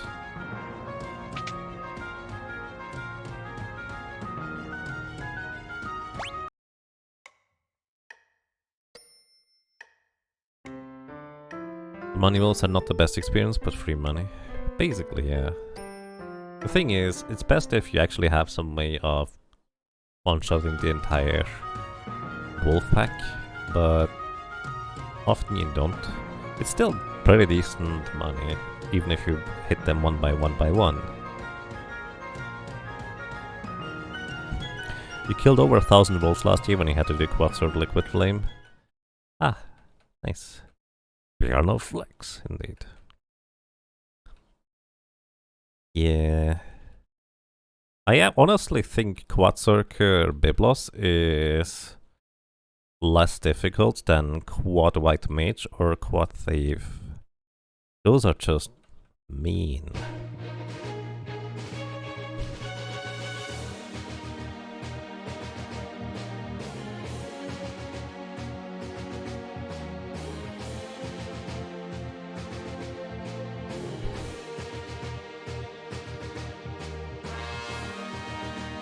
Quad-Circ at least can deal damage to Biblos, yeah. Like, you'd still want a decently high level, because he can't heal. But at least it deals some damage, usually.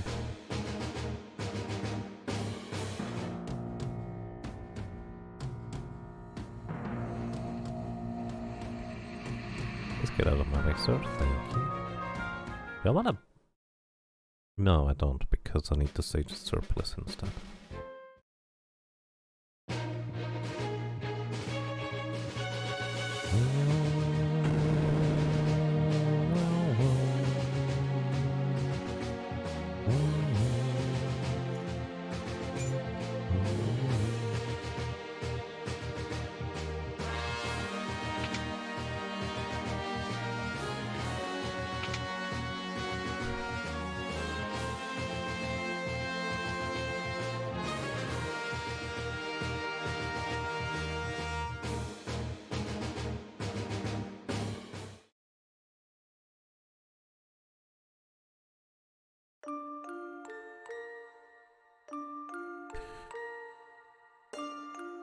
I'd like to adjust my notes, but I need to master the cutscene.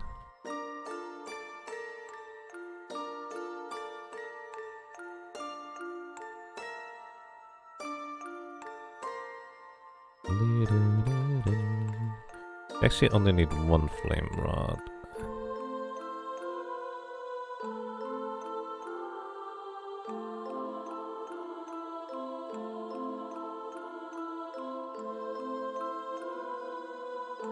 So now I will have an additional flame rod.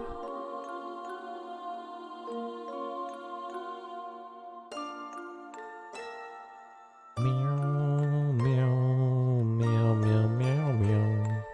Meow, meow, meow, meow.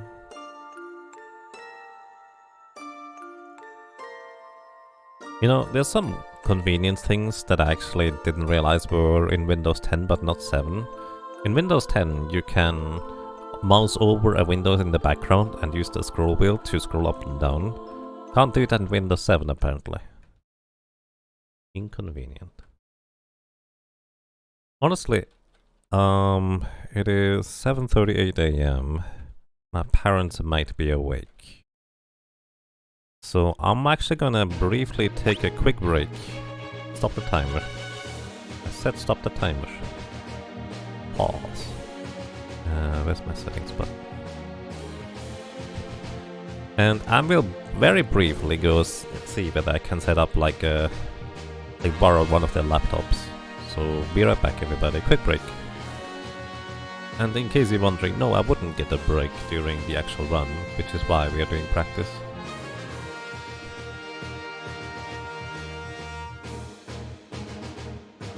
It's actually... I think Darkwing said it at some point. Darkwing SDA. Yagamam. Which actually kinda neat. Either way, be right back. And Psychos here, thank you so much for the $5 donation, that's really kind of you. And let's see whether it says anything real quick before I run. Good luck on the run. Thank you so much, Psychos here. That's really nice of you.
Alright, I'm halfway back. Still setting up things real quick here. I did get to borrow a laptop until Saturday afternoon. And yeah, it's actually really easy to replace the font in the Pixel Remaster. There's a pixel font that people created for it, which actually looks really nice and really thematically appropriate. Can recommend that one. But also, you can basically easily replace it with a lot of different fonts.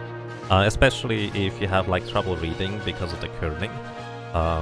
I can recommend doing that.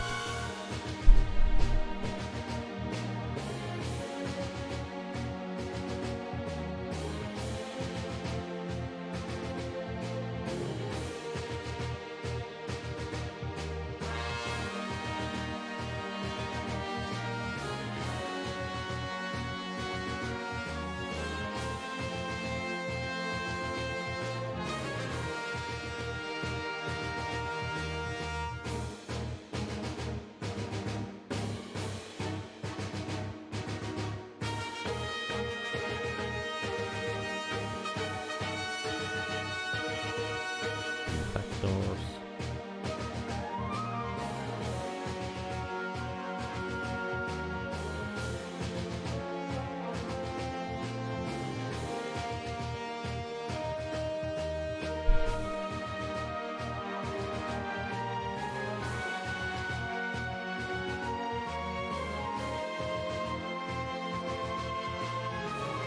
Oh, I just realized that I need to manually adjust the number for a $5 donation.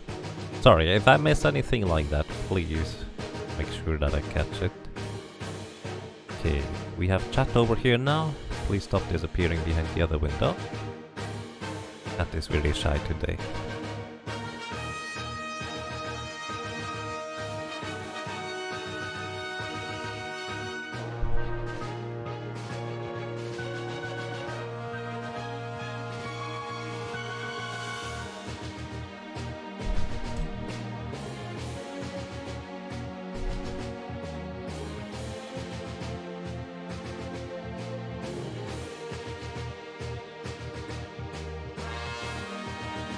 Alrighty, excellent. I can actually see my notes now. It's gonna be weird that they're gonna be on the left side rather than the right, but oh well.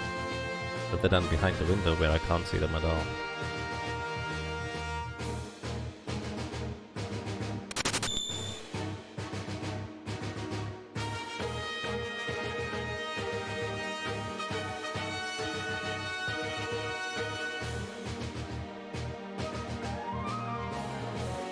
Is this not full screen?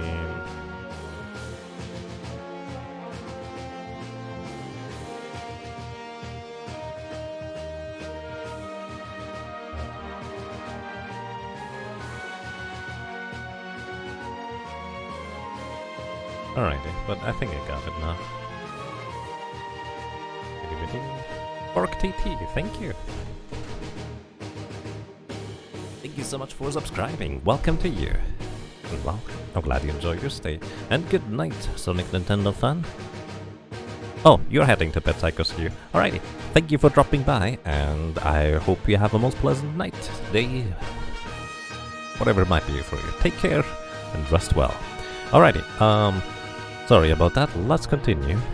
I need to continue timer as well, on pause, and we move. Now I can actually read the thing, and whenever you might hear me from the side like this, I don't know whether you can hear that.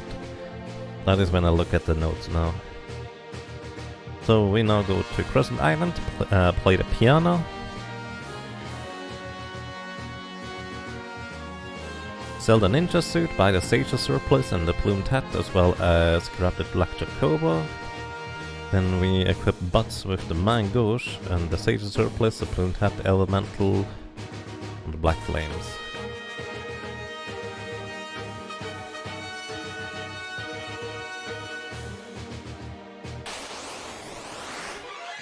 Hi, bye.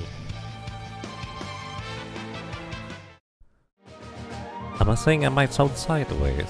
Yes. I hope that's not an issue. Because I'm looking sideways right now. It's kind of a thing, a habit I have. Like, I look at my notes and I look back at the game whenever I have an opportunity. Even if I'm not looking to read anything in particular, I just look at my notes. The same thing whenever I play A Link to the Past Randomizer. I just look at my tracker all the time. Most of the time not thinking much about it. And hey Ivan, thank you for the good luck and welcome. I hope you're doing well.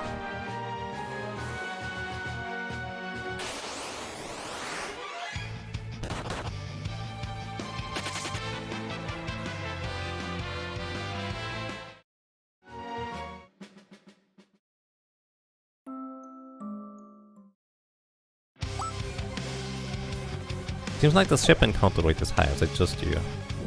Then GBA, I think you're right. I think the Pixel Remaster has the encounter rate literally everywhere the exact same. Which is especially noticeable on the escape in Karna Castle, because normally that encounter rate is super low, as well as the ocean, which is also super low. And there is various parts of the overworld where there's normally no encounters, and the Pixel Remaster has encounters there. Notable in World 2. Oops. Now. No reset between screens either. Well, I don't blame them for that part. But it's really weird when you get encounters with goblins and killer bees in World 2 in between really strong enemies.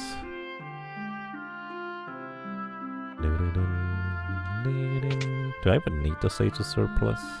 I guess it doesn't hurt. I already have it in my road. So we sell Turtle Shell, Ether, Flame Scroll, Ninja Suit. And we buy a Plumed Hat and a Sage of Surplus, not in that order.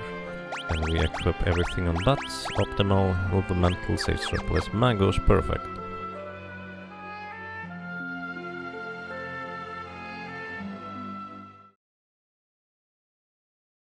I can also say chat properly now again, because you're next to the window again, rather than behind it.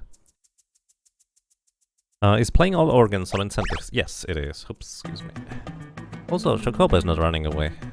Kinda weird.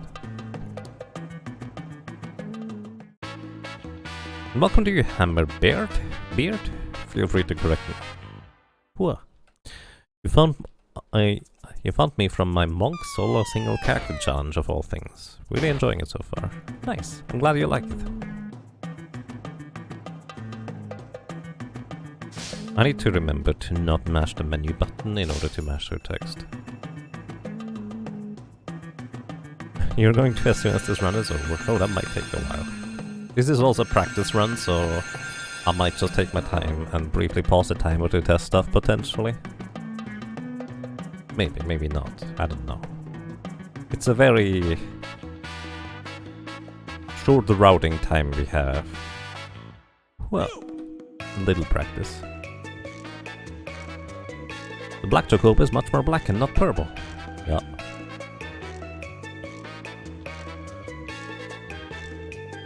Oh my goodness, wrong buttons. Hang on, please. I do probably want to heal up. I should do this in the previous menu already. Make sure everybody is here. And we're gonna... Wait, who has the fire rod equipped? Don't equip the frost rod. Oh my goodness. Frost rod, items. Frost rod.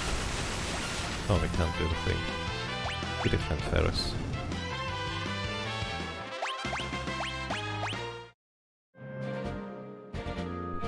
Alrighty, so we shatter all the rods here, because black flames are ridiculously good encounter for experience.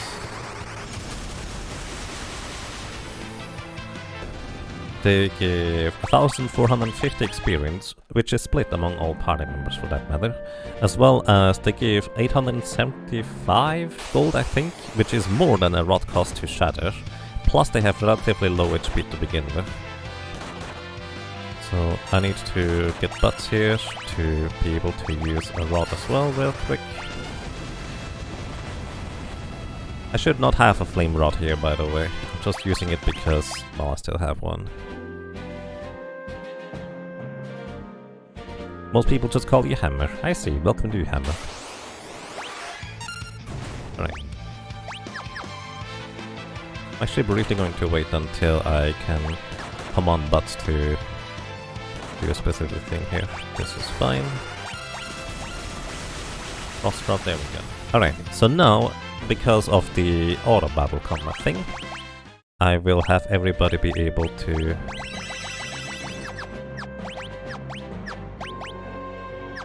stuff. Also 12 rods. So everybody is automatically going to defend, or in case of Ferris anyways, or auto battle and break rods. 1. My physical notepad.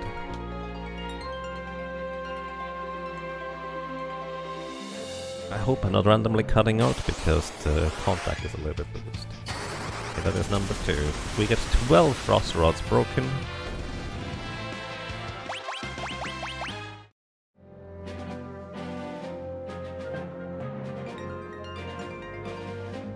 Four people fit on one bird? I mean, yeah. Why not? And it can fly. It couldn't fly while it was still loaded up with the crystals, which must be really heavy, which we put in our pocket so they're not nearly as heavy anymore.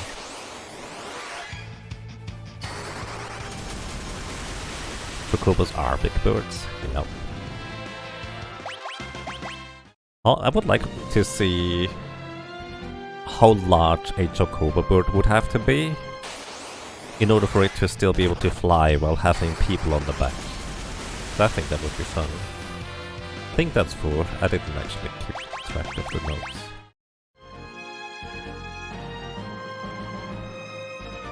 Like when I see a zoo in this game, or tote avis, whatever you want to call them, I do feel like that would be the size of bird where one person could ride it. Or the big butterflies. Hey, did you know there's big butterflies in this game?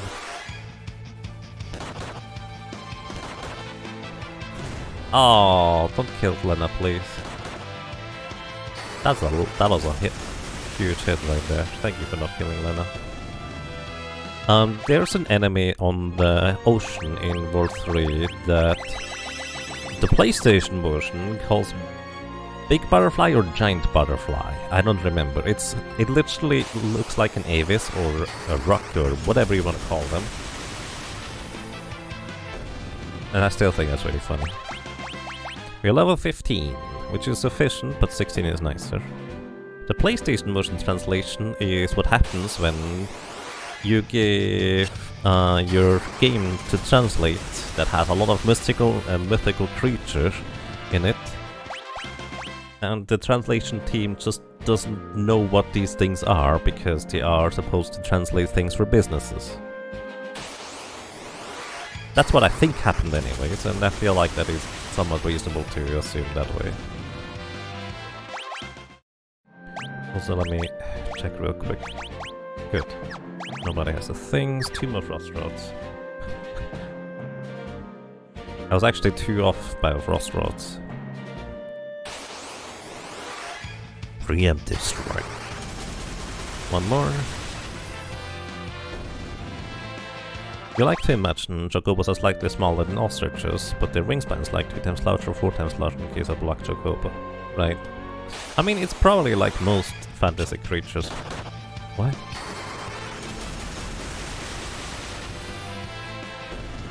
Gallo still have the flame rod to shatter? I think he must have.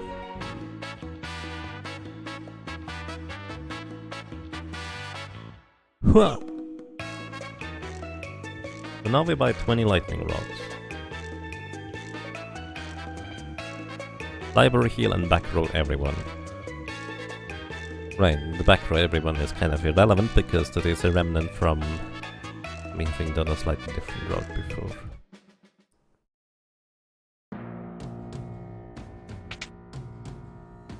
Field run jam. That's the biggest issue about speedrun, right? You can't just sit... Nice, it actually was 20. You can't just sit back and listen to all the music. You have to keep going.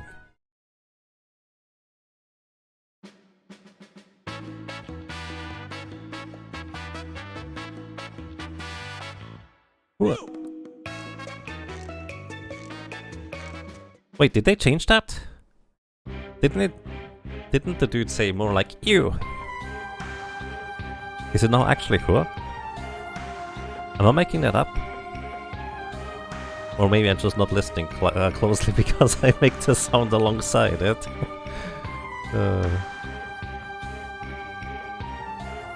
Yeah, that's what I was saying. Miriachan, it was always Hua, yes.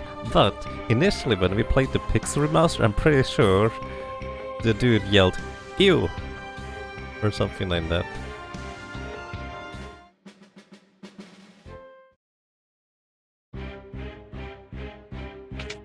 Hey Willard, welcome. How are you doing today? Good night to you. Like, it was actually just more like ew.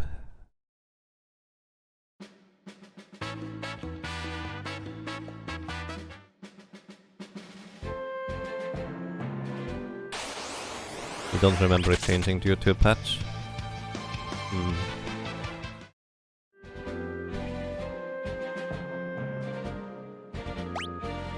I don't need to save. This is the Pixel Remaster, you can just redo it, I guess. Plus it's fine anyways. What opening race? This Saturday at 4 AM Eastern US time, or 10 AM Central European time. Hey Irelate, welcome! Thank you so much for 50 months of support. Welcome back, and I'm glad you enjoy your stay. That's a long time, dude.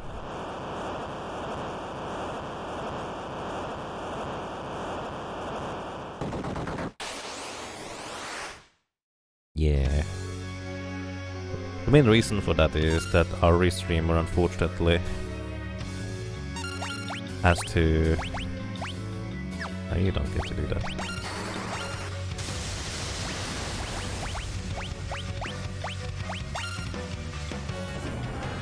But yeah, the main reason for this is unfortunately that our restreamer has other obligations in the afternoon, so we need to start super early instead.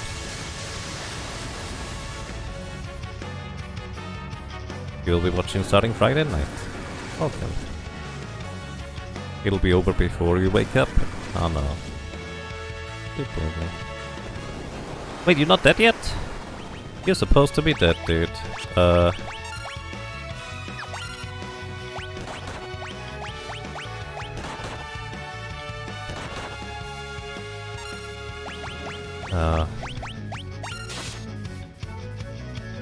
I did not pay attention to the damage rolls whatsoever. I guess Lena's missing out on some more ability points. I guess I need to equip both rods to guarantee this. I thought only one person needed to equip the rod to guarantee the kill. I was wrong.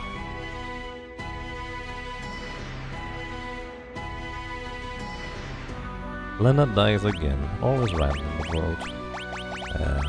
Sure. That's kinda mean though. Alright. I'll equip that.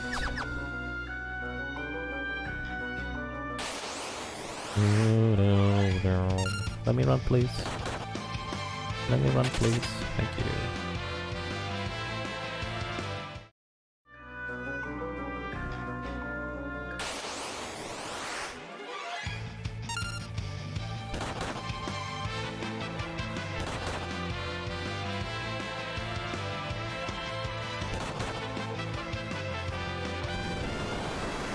Rude.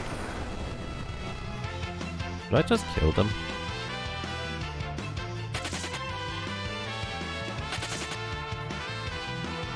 I think that guy hurt me.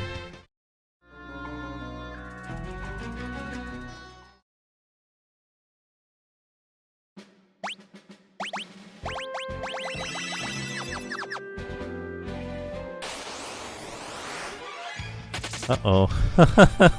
Actually, we might survive a Chimera at this point. Actually forgot they even spawn here.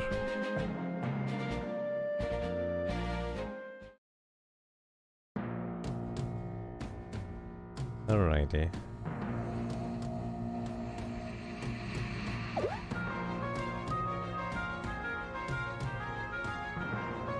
You don't think it's worth wasting a Phoenix Stun to kill them? Oh no, I would shatter a rod instead. No Phoenix Stuns used.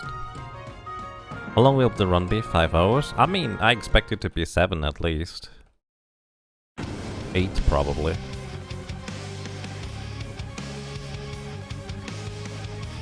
It could be shorter, but I don't know.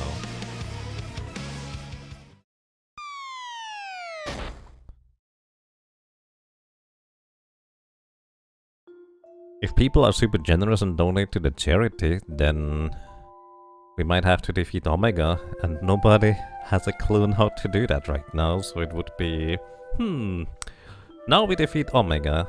I guess we're gonna grind up to level 50, and then try? Actually, probably wouldn't be that bad, because we have the tools to survive it once we are at a high enough level. Thanks to a white mage.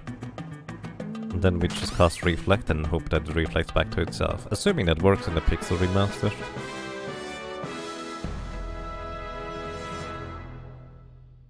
Moth finished last year's run on the 7.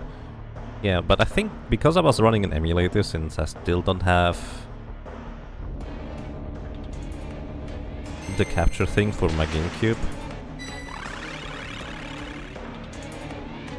my emulator settings were actually slightly too fast, so I gained like, I don't know, 5-10 minutes or something. Which I didn't realize, but at least that's not an issue this year.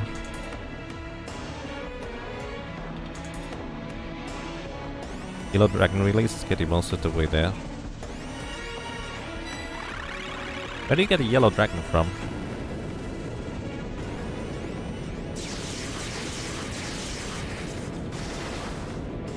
But yeah, I mean, the problem usually is to deal damage, right? And I don't know how you deal damage. I guess technically Meteor can deal damage. We do have survivability and the reflect capability with a white mage, so it's definitely doable. One-way door room in the interdimensional castle, rare encounter. Oh, I see. It's actually not too bad.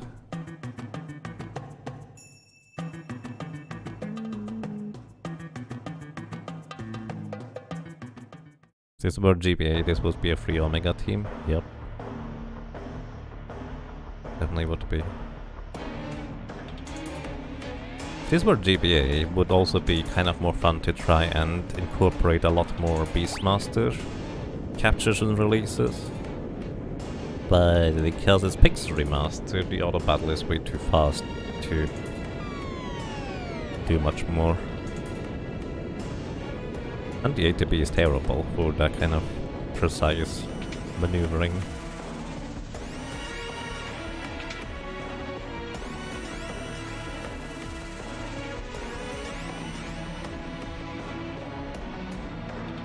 But yeah, honestly, I feel like if we were to go to Omega, I would level up to like 36, 37.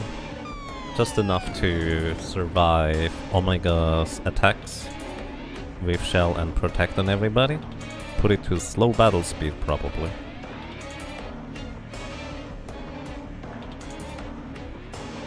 And then have a bunch of white mages in my team. I don't have a clear plan, but I think we could figure it out as we go. White mage definitely makes it very possible to survive, and time mage even makes it easy to keep float up on everybody.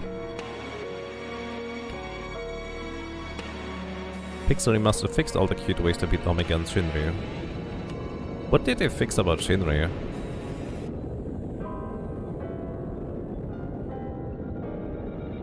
Does Mini not work anymore?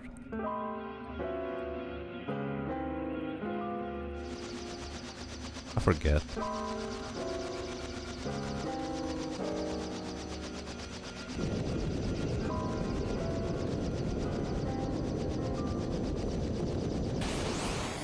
Welcome to this boss. There should be a one shot. I even missed. How nice of you.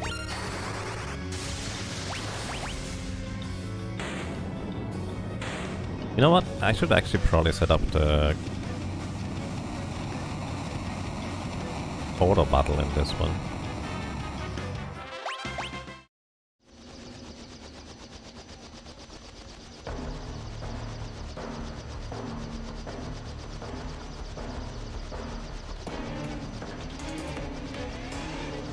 Oh boy, Carbo's awkward cousin.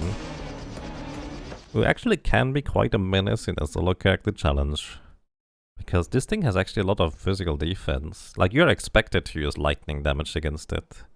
There's so many times you can use lightning damage. You can even steal a coral sword from him, which is also lightning based damage. And it has a 2 in 3 chance to use Tail Screw for some of its turn, which is kind of difficult to deal with unless you just want to hope that he keeps using Tail Screw and they don't heal. Just gamble. Actually, I think I want to do the grind here first initially.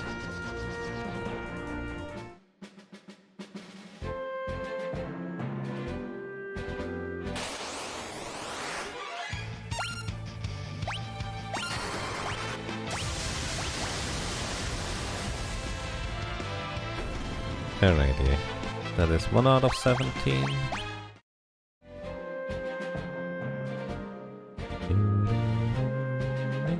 So I actually invest a lot of time grinding on the Black Flames here. The Thunder Rod has a slightly faster casting animation than the Fire and Ice Rod, which I did time separately for the Pixel Remaster. Curiously enough, the Ice Rod is actually slightly faster than the Fire Rod.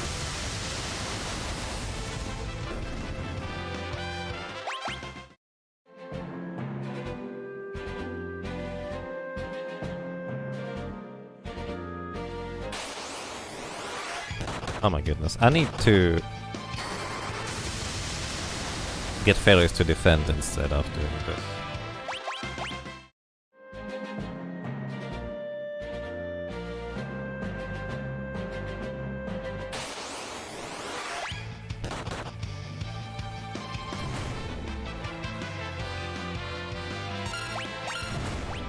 There we go, now Ferris is always going to defend. We're good to go.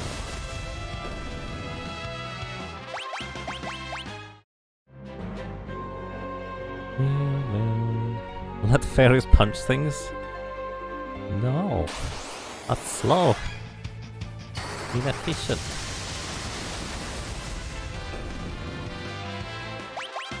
Also, I already forgot how many Thunder Rods I still have.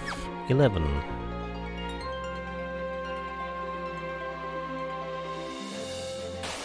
I need to count to 10. No.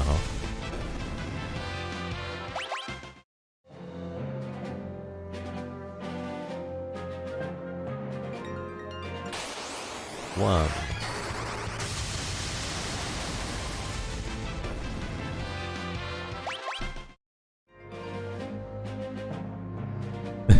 Punch the crap out of these black holes. That'll show them. I'm not sure that's the best way. Are there no 2 times Black Flame encounters here anymore? If you go into the forest, there are Black Flame and Crescent encounters. But this place here always had exactly 5 Black Flame encounters, guaranteed. There's also other Black Flame encounters near Istori, which is in the northwest of the world map. So those would be different too.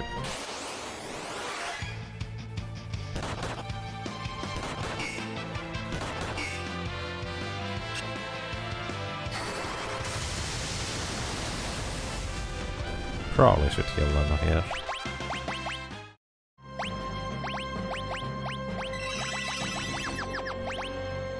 That is 6 remaining. Yeah, I'm terrible at counting because I was 1 off already. Like, I'm genuinely bad at counting. Like, I'm not joking. Because I already missed 1 count earlier, so we have 5 remaining.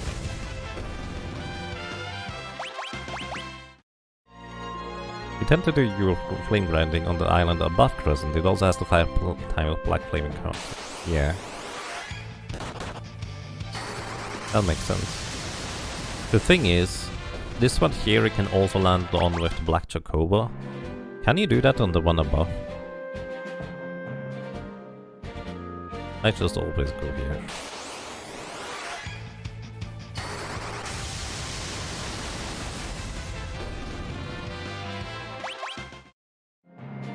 You don't think so? Right. Sometimes you want to get a bunch of levels before Sandworm, so Black Chocobo viable places make sense. 2 more.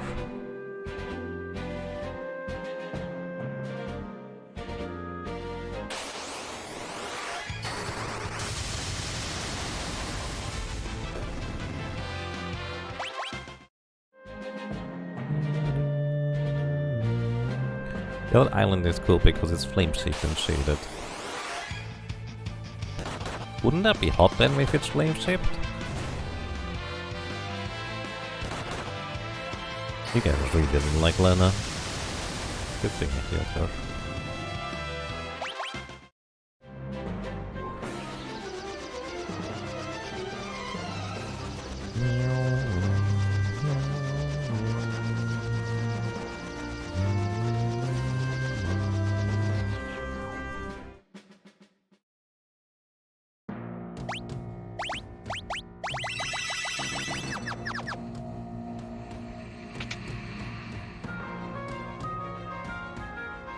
What can he do for me? The usual. Full load of thunder rods. Only get 20 still? But I still have one. No. I was fine with counting this time. Figured I would get more than that. Use up all the rods, that's the second time here.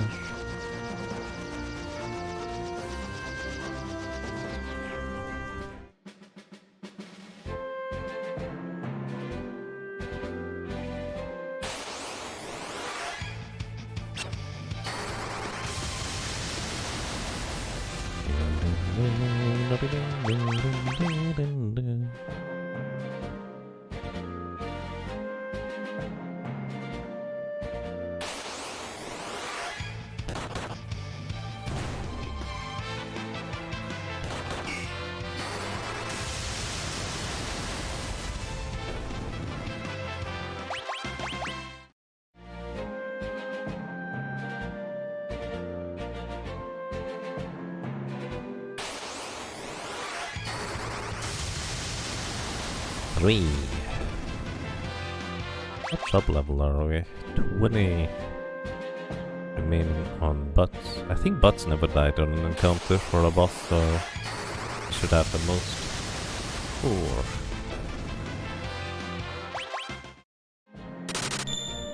Speed bidding. I can check that. No. Oh my goodness.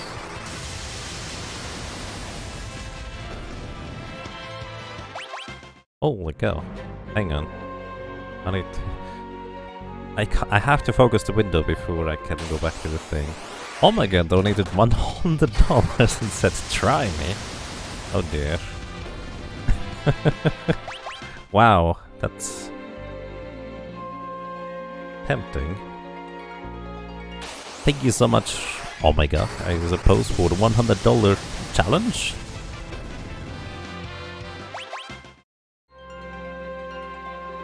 If I'm awake enough, we can try at the end of the day. Anyway, thank you so much, that's really kind of you. I need to manually update the numbers. Here we go, and I think I got everything now. Thank you so much. That actually helps a lot. Pay the bills.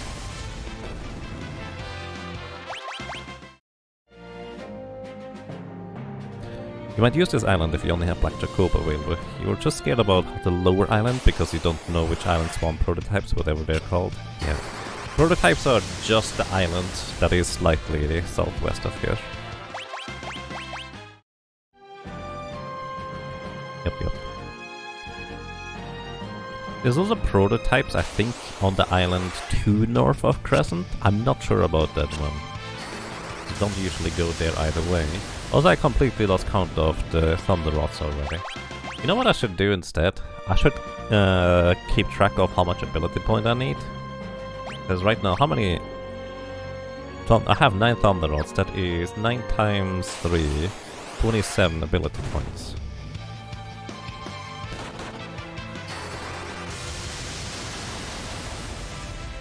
$24 remaining at this point. So that is 96 minus 24. Actually, that's a better idea.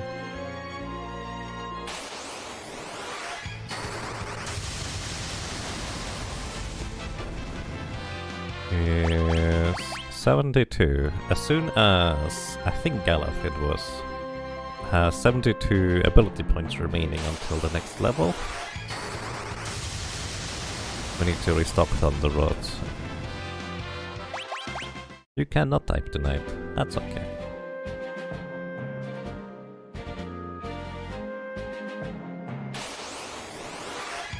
That's actually a much better way to keep track of how many more Thunder Rods I can break here.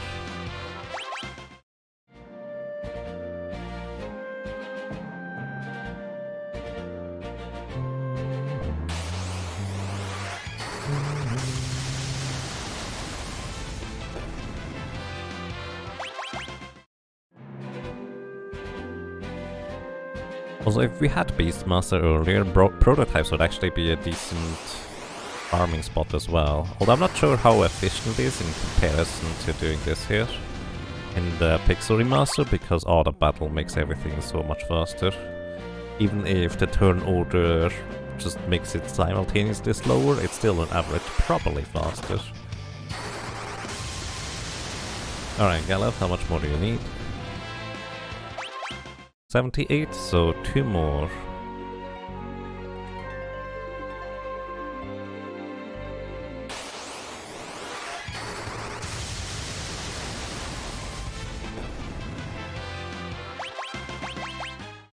One more. And while I'm doing this, I will be able to check who has the most ability points remaining.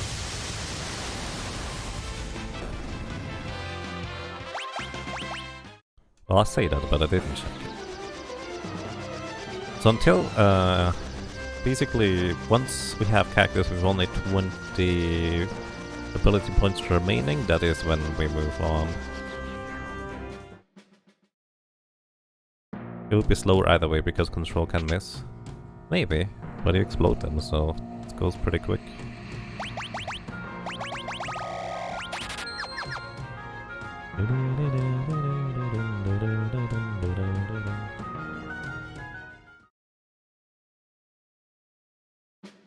I wonder if I should already buy the ice rods here.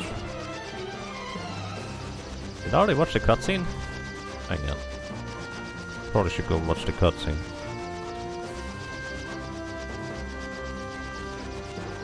And get P now.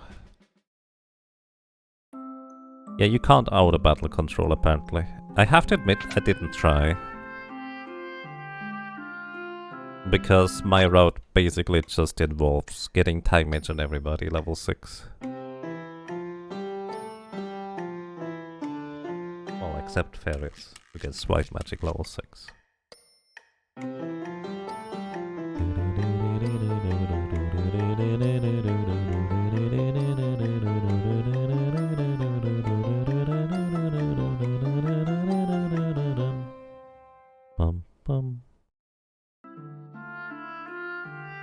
There are no flex or stretches, I guess. Ferris is more for stretches rather than flexes. I should have Galef at the front. I should land the airship below the cities every time.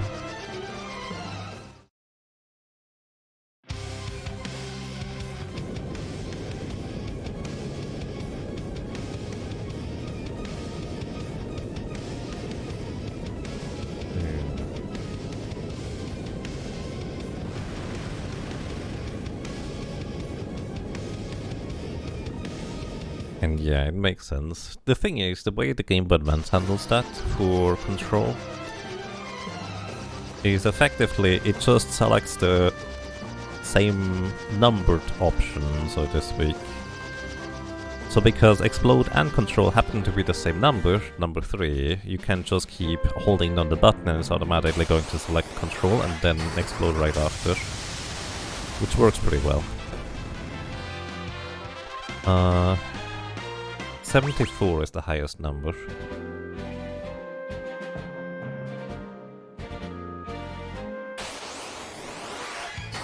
Down to 20 is 54, which is divisible by 3 actually.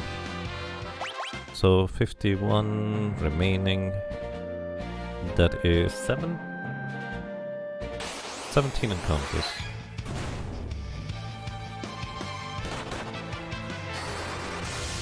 16 encounters.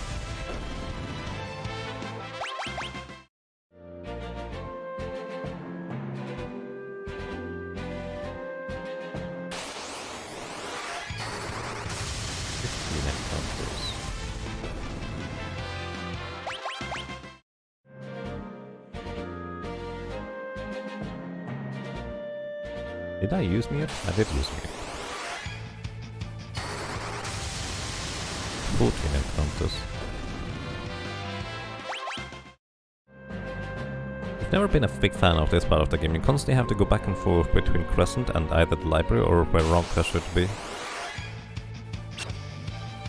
Yeah, it makes sense story-wise because you just got kicked out from the ruins and that was your last lead where you wanna go. So you head back over there, now with an airship that allows you to move much faster. Then you realize, uh-oh, something is wrong, so you need to figure out how to be able to fly higher. Basically, game design-wise, it doesn't feel too good to have to just keep going back and forth. Story-wise, it makes sense.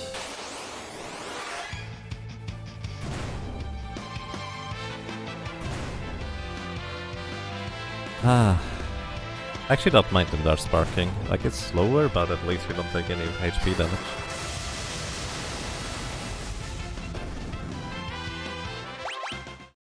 $53. Just the mindless back and forth that irks you. Yeah. I mean, to be fair, casually, when you don't necessarily know where to go, now with the airship there's actually a few places that you might not have been able to go to before. So you can now visit Butts' homeland if you haven't gone there yet with the Black Chocobo. You can go to History, and you can actually go into the back entrance of that cave that has the Blitz Whip in it. And also you can more easily get back to other places that you might not have realized you can get back to, because you couldn't fly across mountains. So it kind of allows you to more easily explore stuff. So that helps. Level 26 would be optimal, but I think last time I actually arrived at level 22. Somehow. I'm already 22. Look, it's slightly more. 41. So that is 7 more encounters. You always wanted to go to the back entrance to get the Blitz Whip. I mean, it's actually a pretty legit strategy for if you have a Beastmaster in your team, right? Because that thing is decently strong. Unfortunately, it's not actually lightning element, which would make it even more useful. You never liked it? Interesting.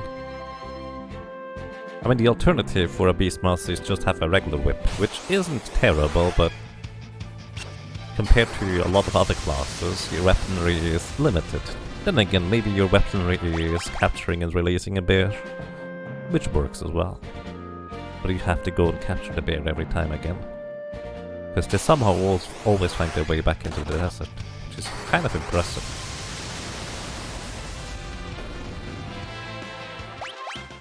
$29. Beastmaster's best quirk is catch and release. It is.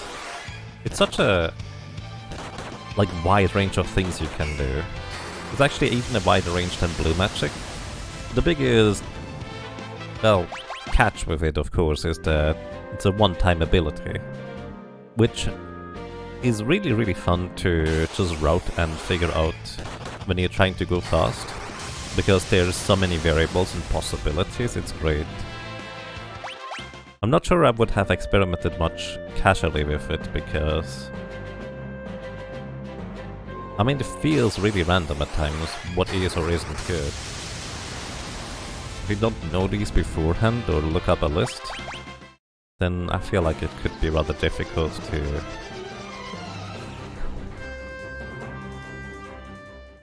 justify even trying to catch, especially since you don't necessarily know the enemy's HP. So trying to capture them when they are weak is also kind of difficult until you get the Kornaga Gourd. Remember one time you caught 2 yellow dragons in the Berry Tower and used them in Atmos fast as if you ever completed that fight? Yeah, it's great. Especially if you have control on some characters. Then you can actually control the yellow dragons and just weaken or put them into critical HP status with the Hurricane. It just works so well.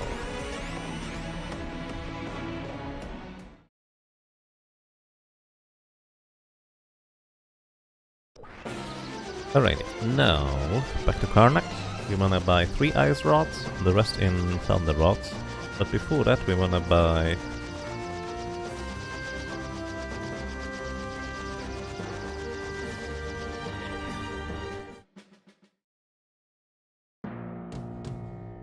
magics.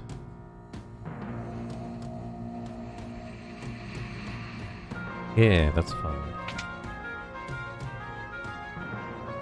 Oh, I did actually write to bet 3 ice rods. Wait, no, this is fine. Alright. Stop, haste, mute, slow. I don't need region, I guess. Cura, I have not used Confuse. I don't want Confuse. I've not used Silence either. Protect Libra. Sure, we get Poisona this time. Have I considered using Confuse, but it's just not necessary. Alright, we wanna buy 3 Frost Rods and the rest is Thunder Rods. Which is 19 total. Actually, we still have a few left over, so we probably have more than that.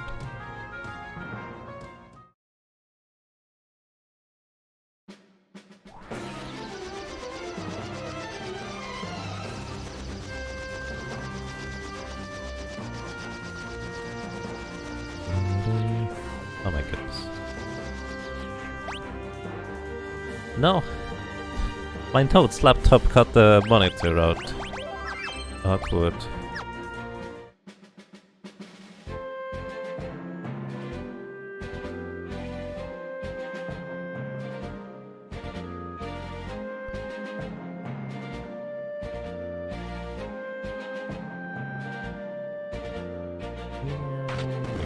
Actually, it was 17. That was the correct number, apparently. Whatever.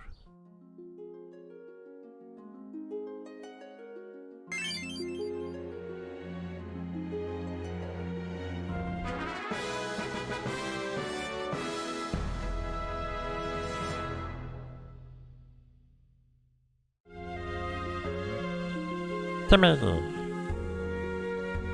Adamantine.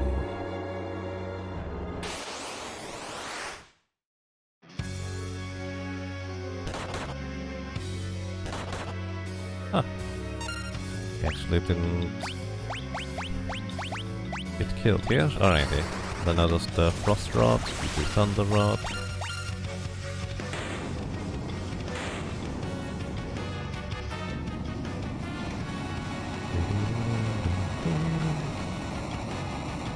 The boss you always tend to forget about. He's mostly fine, unless you try to knock him out with 4 thieves, or 1 thief for that matter. And it's just slow. Hello, welcome to You God's Black Arm, and welcome. I hope you're doing well. Let's just say welcome twice. I guess you're more than welcome.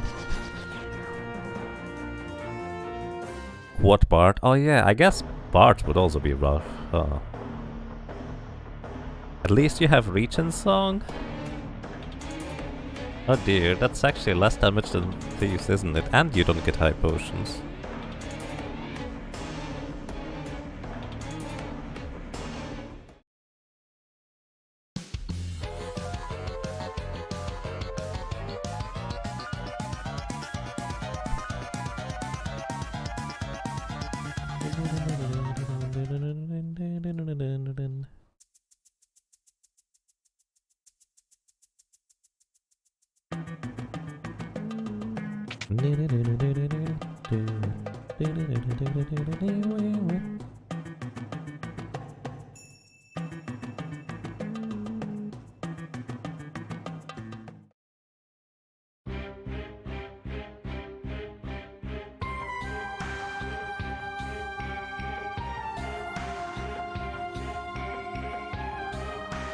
Happy Pride.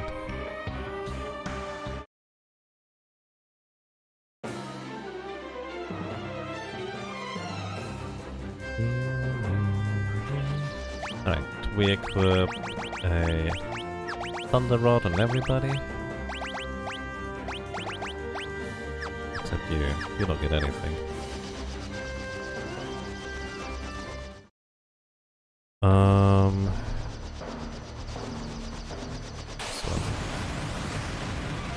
Flamethrowers are fine, as long as they don't hit the same. Well, actually, even if they do hit this, just don't hit them 3 times, okay? Because otherwise we're gonna be in trouble. Thunder Rod, Thunder Rod, Thunder Rod, defend. Ah, almost got the defend in. That's fine. Rocket Punch. Uh-oh, he's the fastest. Confused characters in this game here can actually cast anything. Which is funny, because I got a character confused in practice, and that character cast...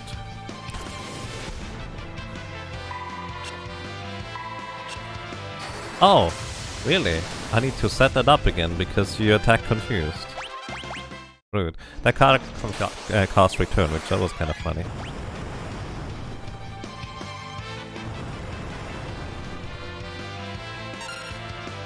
Alright. Thunder Rod, Thunder Rod, Thunder Rod. Alright. We actually don't even need to heal up because we never take any direct damage from the Soul Cannon here.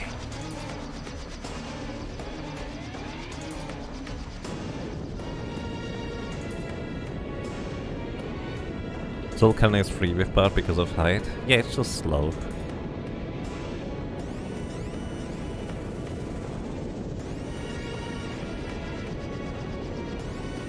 But Geomancer, on the other hand, oh dear, I hope you have a bunch of elixirs. Welcome to Soul Cannon. Ah, we didn't get an attack in before we got one. Doesn't matter, because the aging status effect is so much weaker in this than in the other versions. It doesn't make that much of a difference. Wait, Lena actually got the damage halved anyways. Weird. Wait, did she? No, oh wait. Things just don't take double damage because they don't do it to lightning.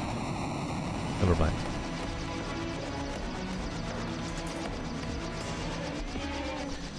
We could kill stuff in Ronka Ruins. Really not necessary. What level are we? 22. Yeah, 22 is what I had before. We're fine.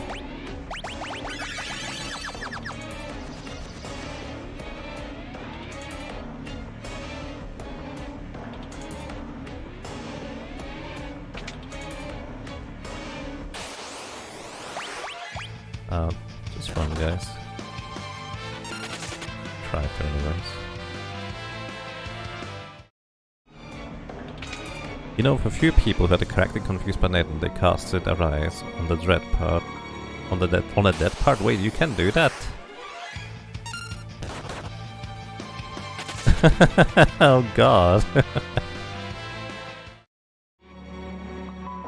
It's kind of funny.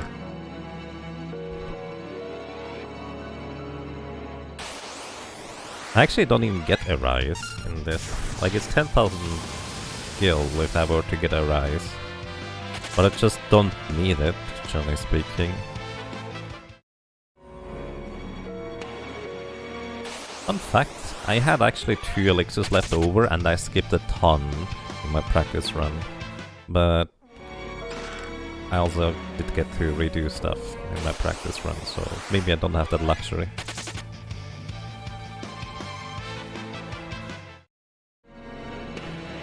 But we got all to stick on the Almagus part and it made no difference. Honestly, I feel like it would make a difference if he waited the battle out for another 10 minutes or something. It just ticks so slowly in this version to reduce the status effects with ult. It's barely worth it.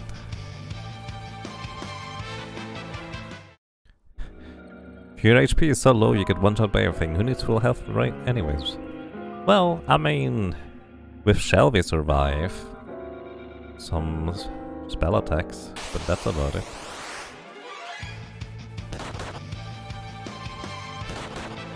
You can actually carry out a battle through Archeo Avis, we're good to go.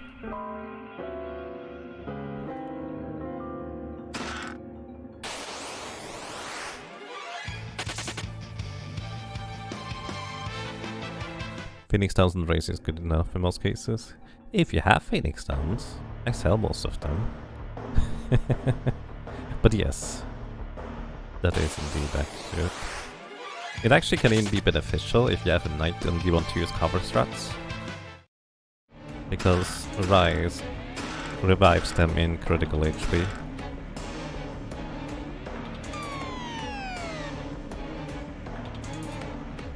So if I were to use a power armlet and butts, he would actually get an additional attack multiplier on Archeo Avis, but I feel like it's more worthwhile to give him a elf cape to not have him get hit as much and be slightly faster.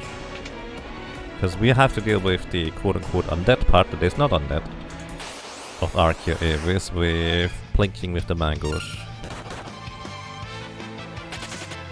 Nice altar flare this time.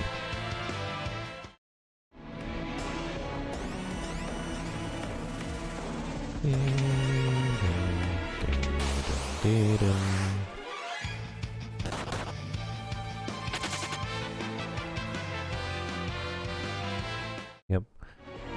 I mean, because we can still slow him, it's actually not even that big of a deal. And we have haste. Did I buy haste? I bought everything, yes, I have haste.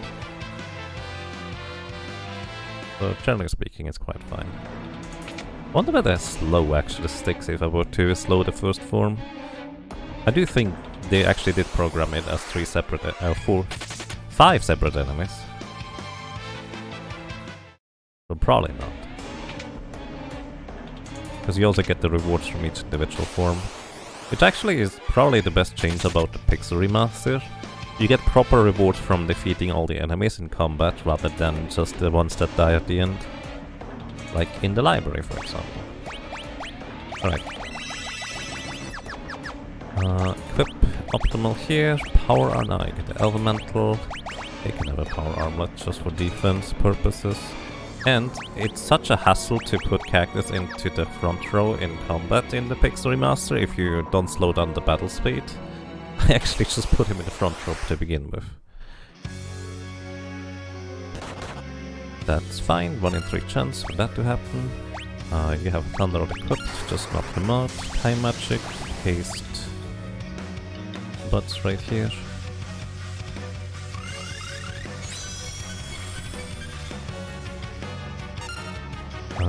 I guess I'm gonna still do this, this is fine.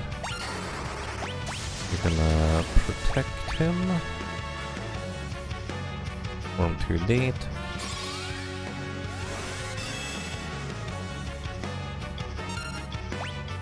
Form 3 dead. Now we need to use an Ice Rod because he absorbs lightning. Or Frost Rod. There we go. And we're gonna get ready for slowing. The last form here.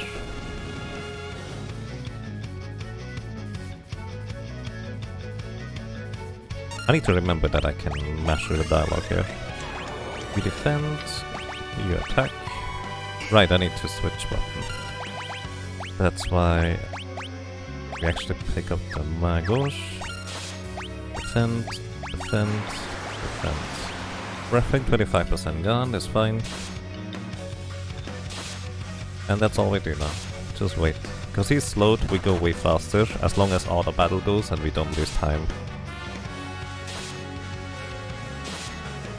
He has 2500 HP in this. I probably want to heal now. White magic, Cura everybody.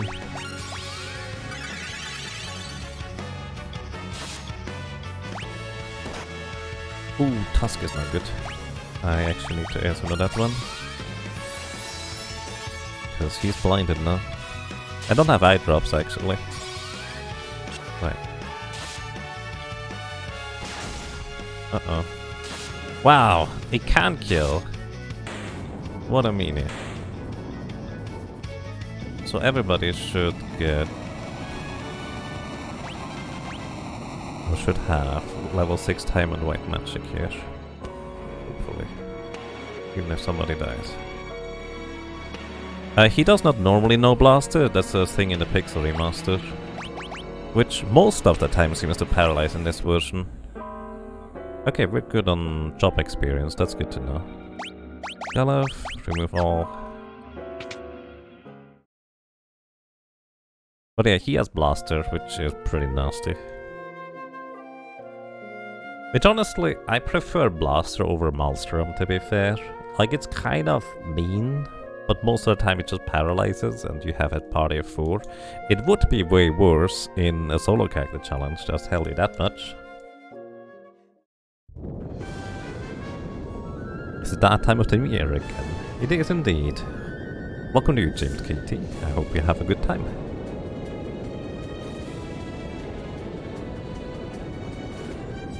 I think I'm going to make a separate save file before entering the void. Well, actually no, I have time mages, I can just teleport out. Basically, I'm making a save file before Omega, so I can attempt Omega after we do the run here. Because somebody donated for it. If I don't forget about it, I'm not too tired. I only have 3 hours. 4 hours? 4.5? I don't remember. Not that much sleep.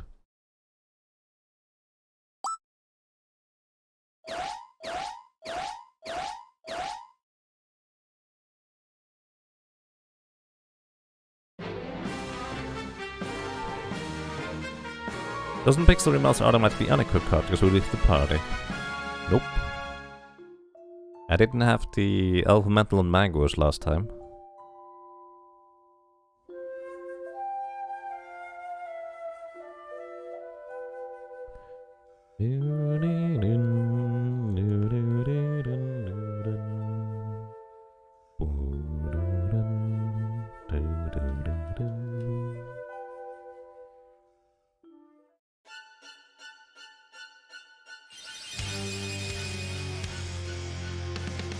Does. I thought I heard or remembered something like that too, where it automatically unequips them, but because I didn't have the Magos, I just assumed it doesn't.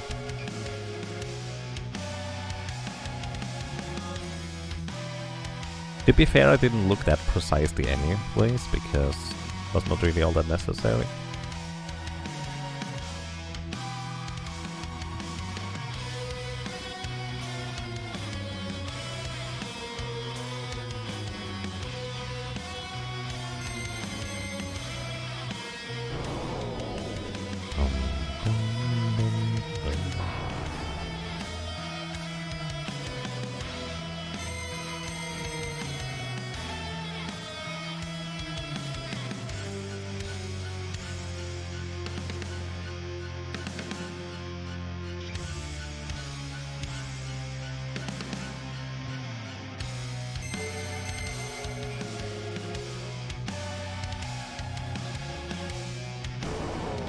I do wish there was a turbo button for this, So I keep tapping that one button here right now. During the cutscene trying to look up stuff.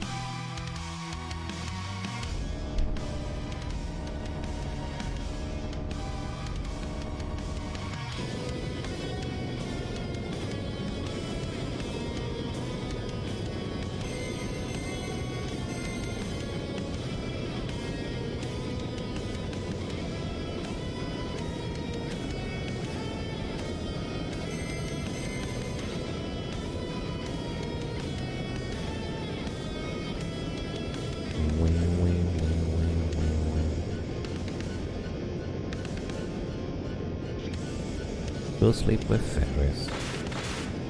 Yep.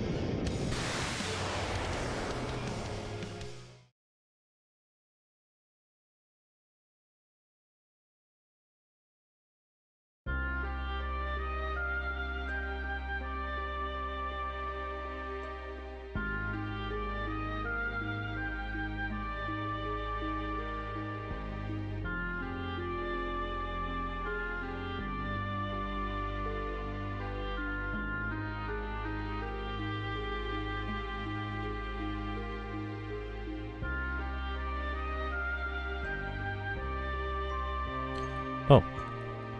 You always think back to your kills run several years ago, where you got all win jobs and triple crowned. Good times. Knight, Black Mage, Thief, Blue Mage. Nice.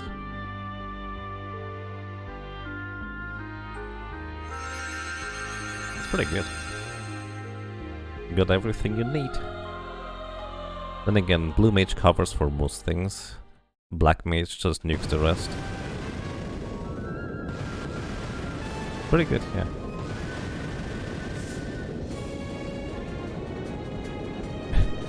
Oh yeah, you did the Brave Blade run with a Thief. That's crazy, dude. Then again, you still don't get any back attacks. So that's nice.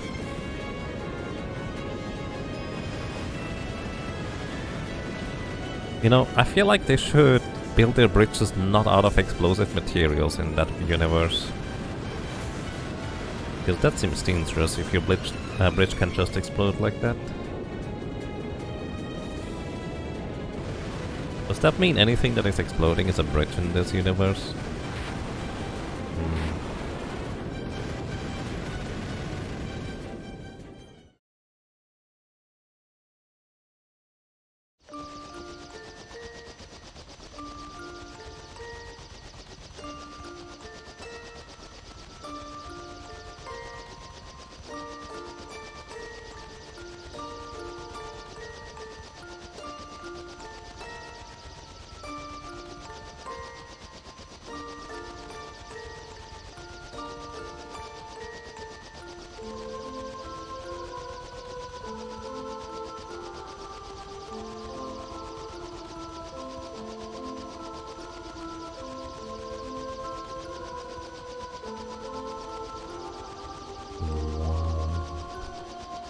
Anything and everything bridges gaps therefore is vulnerable to explosives.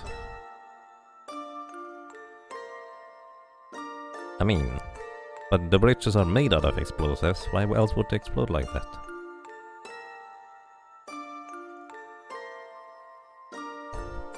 Exploding bridges was proposed as a quality of life mod to reduce demolition time, then they just applied it to every bridge. Right. I guess it's quality of life for that one person that normally has to demolish the bridge.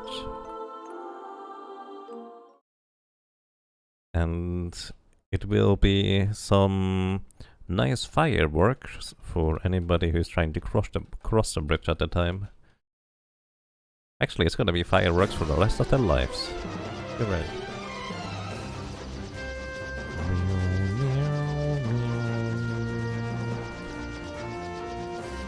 So, I need to switch jobs on everybody. You're gonna be dancing for the rest of the game, basically. With Time Magic 6. I'm gonna have you as... I think I'm gonna have you White Magic, right? For the rest of the game. Time Magic 6. You do not get the... power armor though. And you get time magic for the rest of the game. Like normally you can be really creative on who you give which jobs when, but in this run here I decided to just go the most brain dead route in a sense. It's not really that brain dead, I did think a lot about it, but basically just keep everybody on their class for a long time.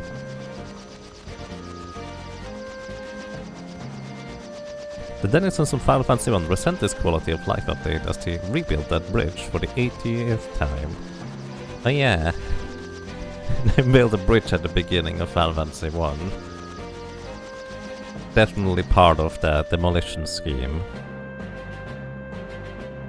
I mean, think about it. Whenever... How else is a large ship going to pass through under that bridge? Like a regular caravel, like the one you get in Final Fantasy 1. It fits under there, it's fine. But if you have a larger one, then it would be rather difficult to get through. So of course you have to have the means to demolish the bridge. It makes only sense.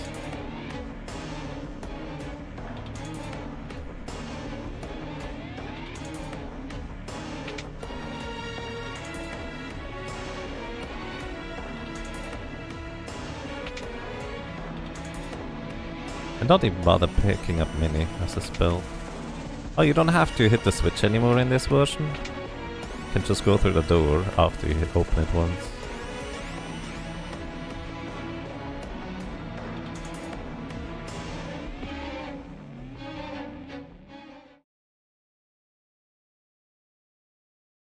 Whoop whoop whoop whoop whoop.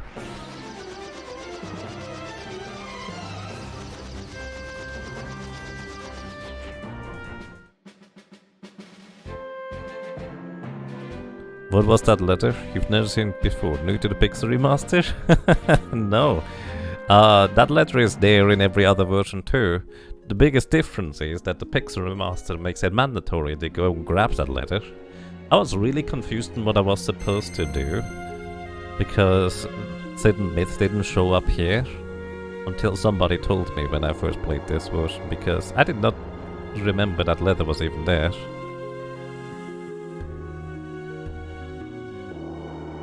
Yeah, it's such a weird change.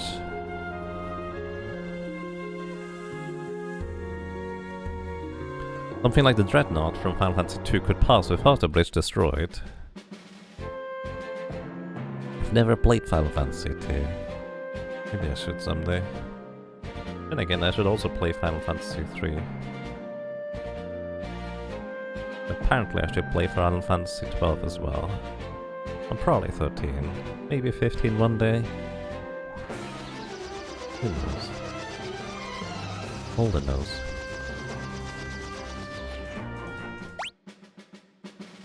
$25 it would be. Was a good back row. You heard Final Fantasy 2 sucks? I don't think so. Final Fantasy 2 is very experimental in what it attempts to do, and it's interesting in concept, but maybe not that great if you don't necessarily know what you're doing. But kind of like Final Fantasy 5, can be really good if you know what you're doing. At least that's what I was told. Thunder Rod, time magic, stop, and you defend. Perfect. So I set up the auto battle here in this encounter, which should then subsequently just last for the next encounters. Kind of a prototype for games that came later, right? I mean, keep one thing I will always want to say. Like, there is often that kind of interesting thing where the second game in a beloved series often is like the black sheep of the series. Like if you think of Zelda 2. But what often goes forgotten is that when it's the second game in a series, there's not really a well-established formula for things. It is just kind of in its infancy and beginnings, and they try to develop it in a direction that kind of might work. Oh hey, I forgot to. So if we cast up on this guy, he's not gonna be able to do anything. Which includes casting Earthshaker as he dies.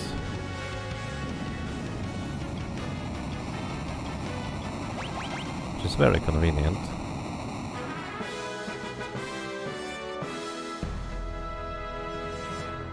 Alrighty, now we wanna buy 6 flame rods, sell all the junk, and invest the rest into thunder rods.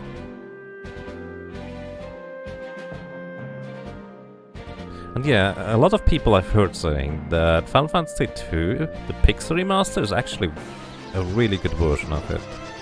The original NES version, which, unless you play the fan translation, you don't really get to play anyways, has a bunch of things that feel like they would be potentially unpleasant. Okay, hang on, I need to menu. Beach shakes, we sell all of them. I forgot about them actually. Frost Rod, Turtle Shell, Dark Matters, Golden Armor, Shuriken, Ancient Sword, Moonring Blade, Life Tonic. Alright, then we buy 6 Flame Rods, and the rest we invest in the Thunder Rods, and that's good enough.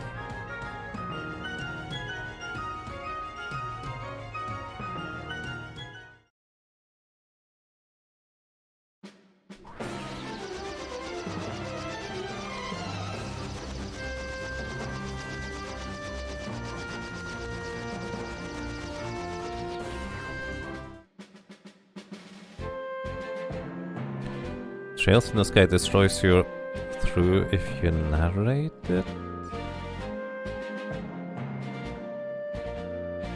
Oh.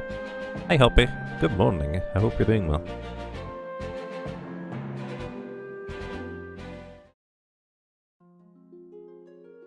But yeah, Final Fantasy II, it's a lot like, well, I will say, probably the difference between Final Fantasy 1 and 2 is about a similar step up as Final Fantasy from battle or turn-based battle to other systems too. That's my assumption anyways on how it works. Chimera Brain is heavy, not heavy, so it gets stopped for the full duration.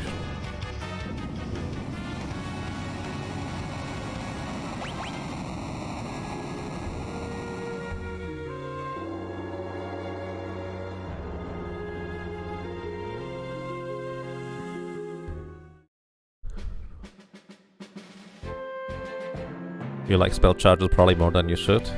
I mean, it makes for an interesting system, right? MP as instead of spell charges is just, at least nowadays, much more intuitive on how it works, rather than anything else. Which makes a lot of sense to me, because you use one resource for everything, rather than having a system that you only otherwise find in Dungeons and Dragons. Nowadays, maybe Dungeons & Dragons is a bit more well known because it kind of became a bit more mainstream, at least for a lot of people. But at the time, having the concept of a spell slot system is really foreign. At least it was to me for a long time.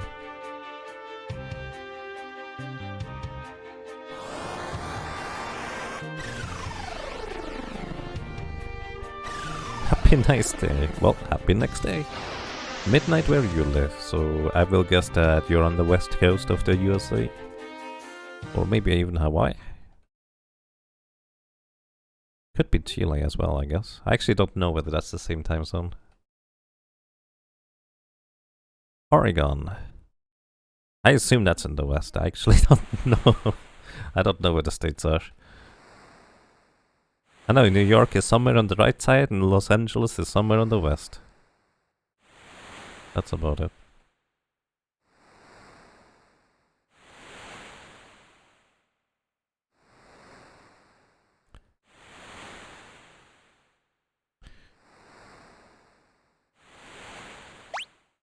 Items tent.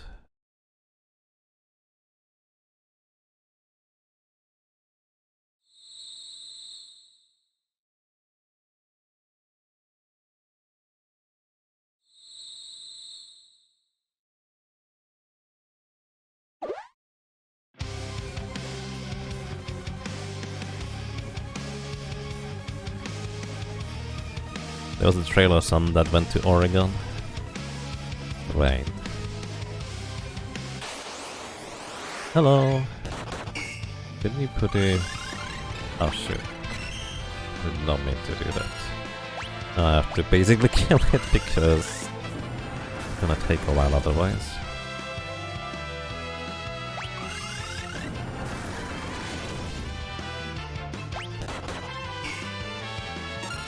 Danced. Little pup. That should actually kill it.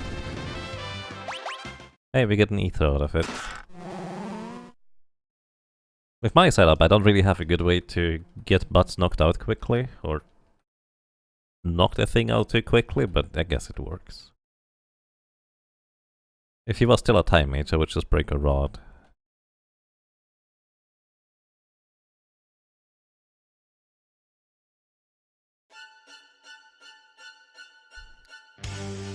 The west coast of South America is actually the same time zone as the east of the US. Interesting.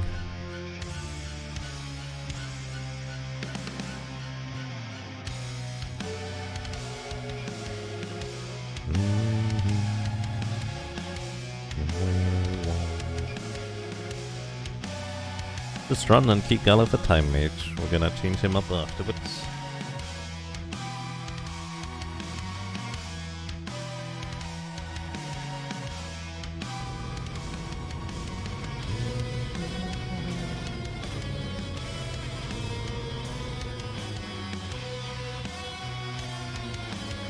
My notes say butt power ring. Like one word. Butt power ring. Well, technically two. You get the idea.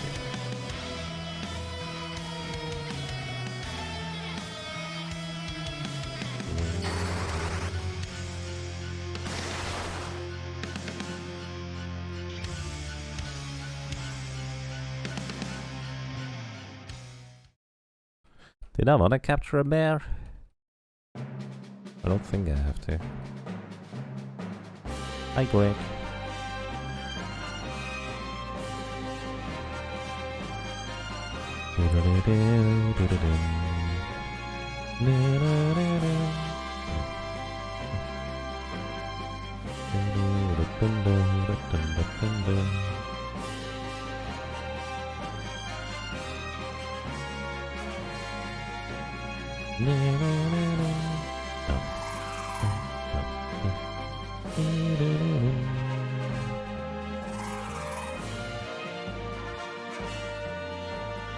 Is this the only Final Fantasy that explains the magic pockets, where if you buy something in one place, you have the items in the other place too?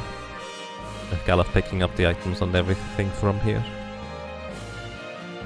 Also, I love how Galuf just doesn't care about the enemies here, he just runs. And everybody else makes it a big deal about having to sneak by these enemies. Ow. Are we in the front row? I probably want to briefly heal Galuf.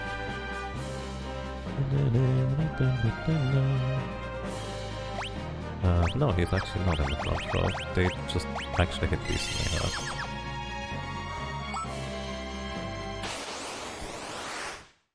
Hi. Take these. Thank you. What do I do with this?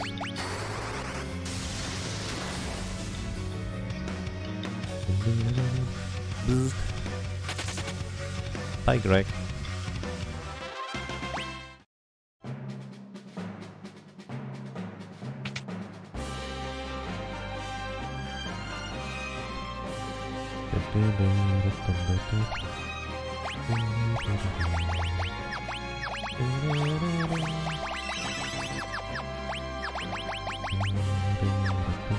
So we have to change you, and now we finally get the Beastmaster in our team. And he's gonna be the Beastmaster for almost the rest of the game. Unless I miss something. He has a dagger equipped. I just don't have anything with Galuf, not even armor. I guess he has time magic, so this is something.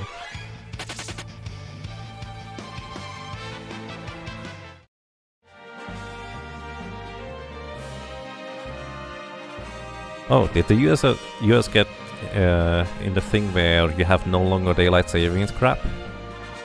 I would love that over here as well, honestly. Because it's so pointless. It just causes confusion for no reason.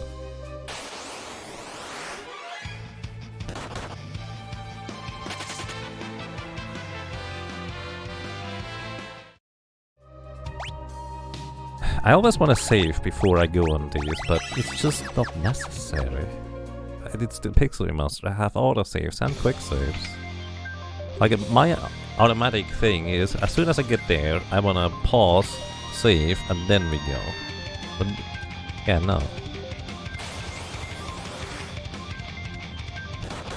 Somehow keeping it one. Humans are an animal of habit. And change can be scary, apparently. 300 damage. 304? Wow. Oh, I could have actually started setting up for the next battle already. 2 high potions! That's a rare drop from these things. It's kind of funny.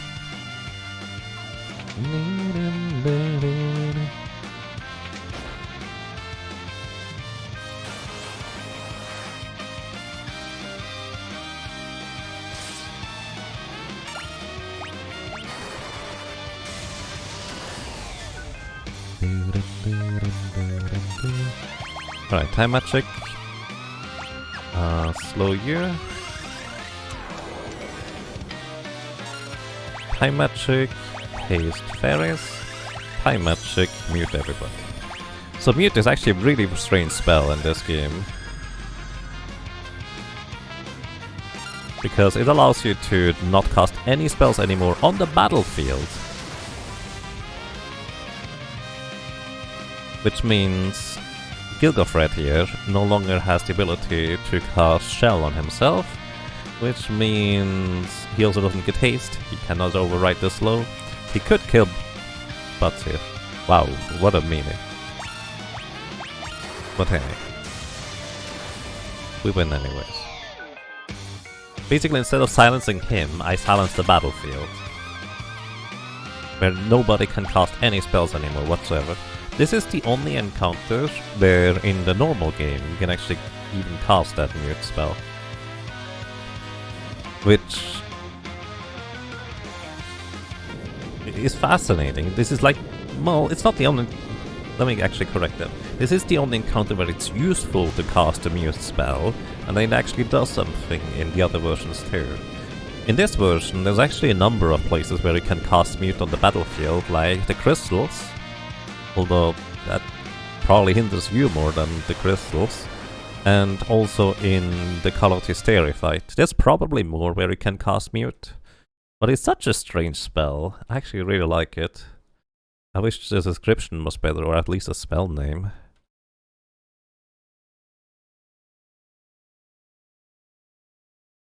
This recreation of this masterpiece is probably why you'll only play Pixel Remaster from now on.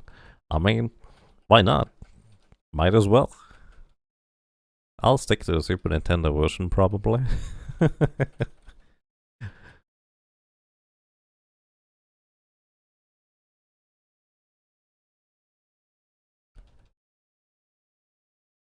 It's all DST, not no DST. I mean, it doesn't matter, right? It's all one thing.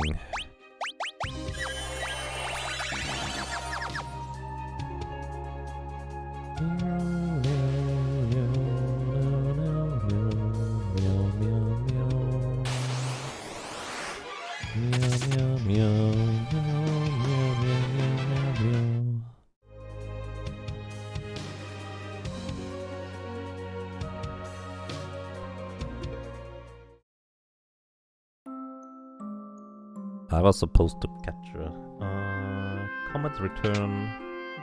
I can't buy anything yet. I don't have monies. I invested all in Thunder Rods. So I guess we just go piano. Hey guys, don't mind me sneaking in the back room, just playing some tunes, and then we get out of here.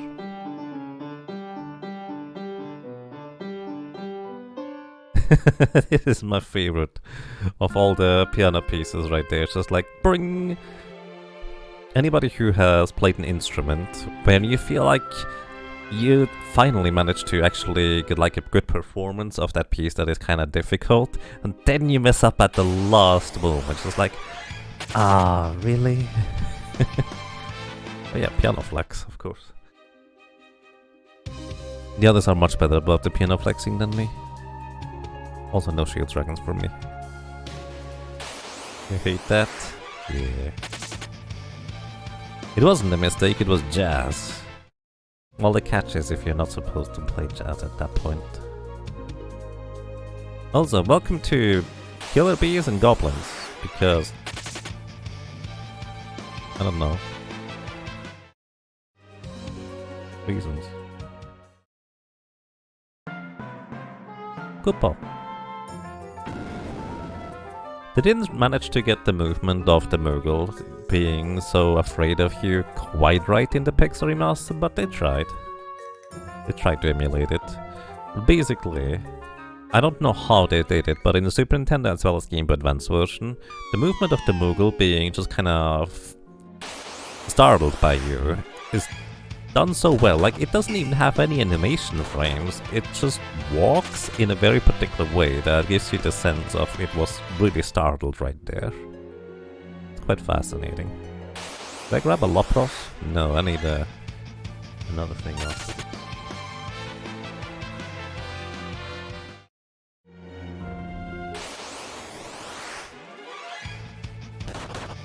Hey, you did up. Welcome. How are you doing? You played trumpet in a marching band, it was so super noticeable when you messed up at the end of a phrase. Ah, yep, that would make sense. I played saxophone for quite a while. And... yeah, it happens. Damage by poison. Oh no. Fun fact, these blood slimes here take double damage from whips and bows. Because they are noted as can't avoid aerials, kind of like most birds.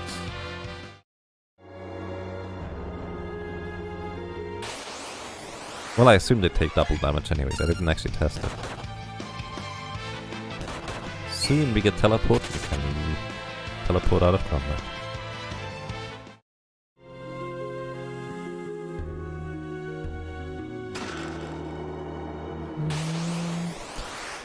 Been testing your 5 Pixel Remaster cutscenes, getting like not goofed.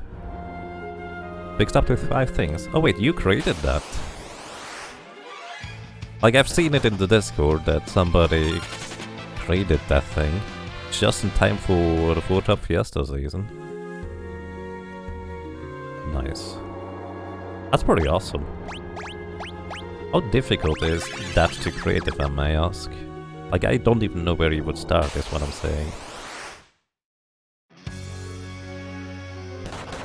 Ow. Oh yeah, you can try and dance. That doesn't work.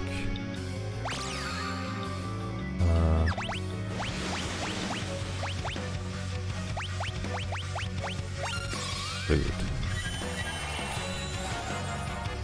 Hey Drazar, welcome. Hope you're doing well.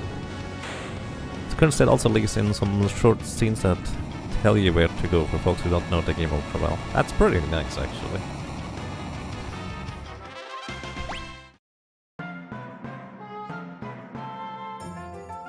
The first version was done in the first year. It took you around a month to experiment and figure out how all the cutscenes work.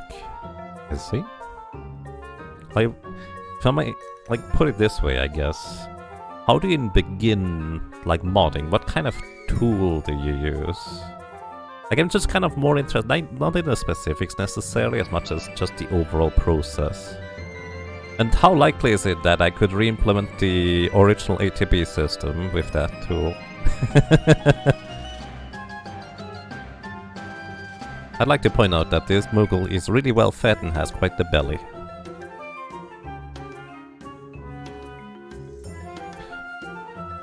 The main modding tool right now is Memoria. How's this ATB different? Very different. Honestly, the biggest difference is that it doesn't give you a pause when it's your turn. If you have only mainly played Final Fantasy VI, you might not even realize that it's all that different, because this is, I think, largely how Final Fantasy VI works, right? But this one here, you don't normally... Basically, you get a pause before when it's your character's turn. It doesn't just continue to fill up the bars at the bottom. That's the biggest difference. Also, how it starts the battle is quite noticeably different.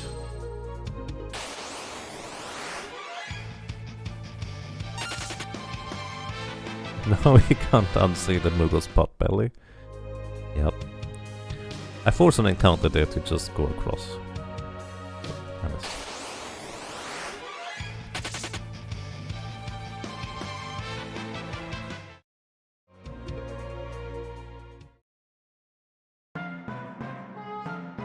There's a new tool that Silveris created called Magicite, and they are currently decompiling the main battle script. Maybe a fix for that soon. Oh, that sounds amazing. Silveris, you say? Need to keep up with that. Right, I need to ask you.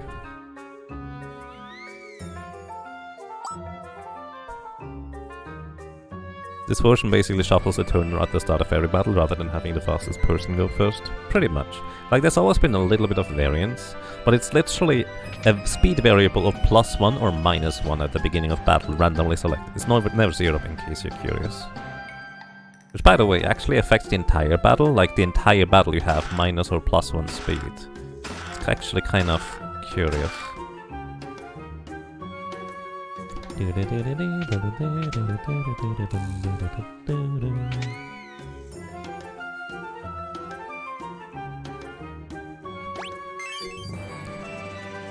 Like, this ATB system is not bad inherently. I liken it to, you know, you have watched a movie or anime or TV show in a specific language for years, and suddenly you change up the language. Like, it's not inherently bad, it's just so different, yet similar and the same, that it's just really uncomfortable. This is what the Pixel Remaster ATB is to me. Because I'm so used to having actually knowledge of specific speed values. Like, Carl Boss has 30 speed, so if your character has at least 32 speed exactly, you are guaranteed to get a turn before Carl Boss ever gets one. Actually, no, 33 would be guaranteed. Either way, that's kind of what I'm getting at.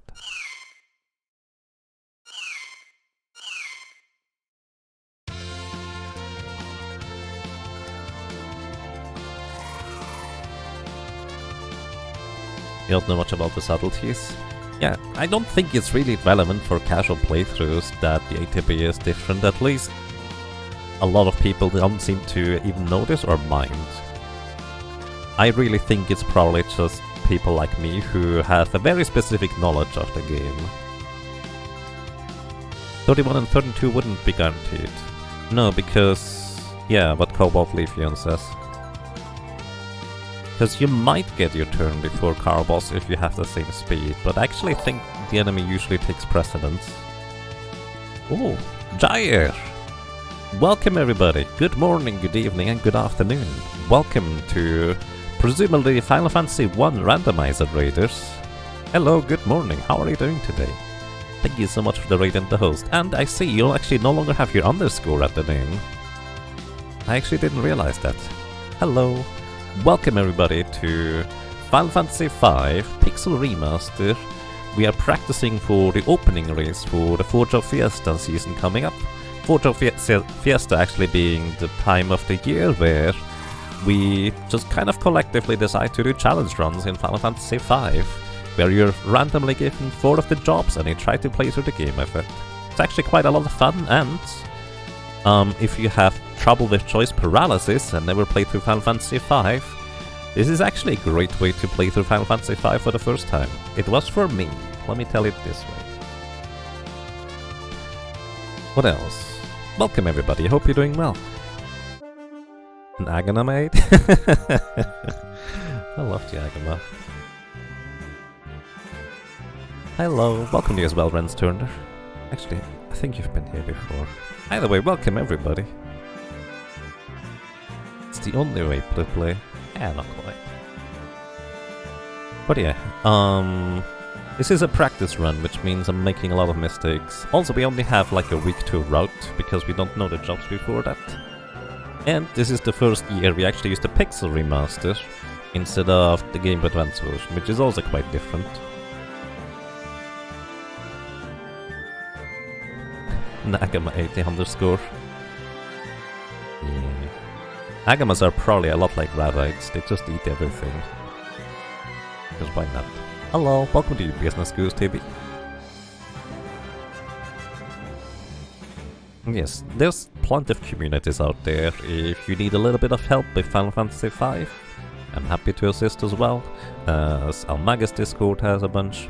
Oh, actually, before people might still be here, if you don't know Dyer, I highly recommend you check him out.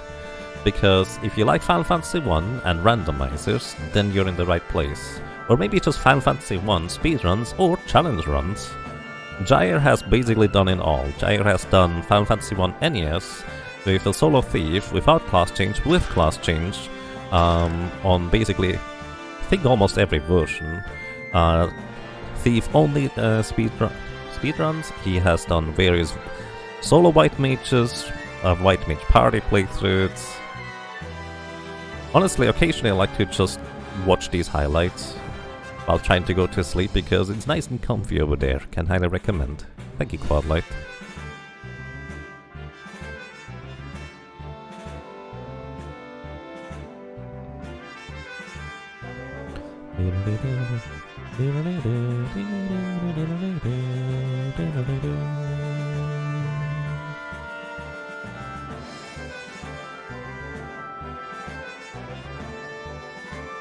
Also, make sure you don't get lured into a false sense of security by Dan, because yeah, it's not gonna go well if you trust Dan too well. Make sure that you eat your sandwich before you enter the room as well, because the Agama is gonna eat it otherwise. Also, Agama facts are amazing. It's great.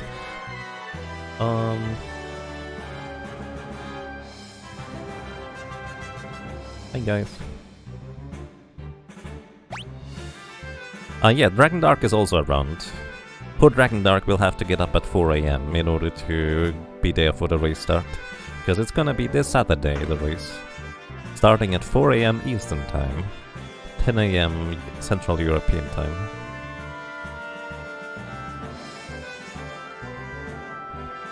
Yeah, actually I haven't seen Dragon Dark much around recently either, but he responded in the Discord and is running. And he's pretty good at the game as usual, I will guess. Time Magic, Gravity, halving your HP, and then Thunder Rod in order to kill you. Could also dance. Yeah, Thunder Rod by itself would not be sufficient.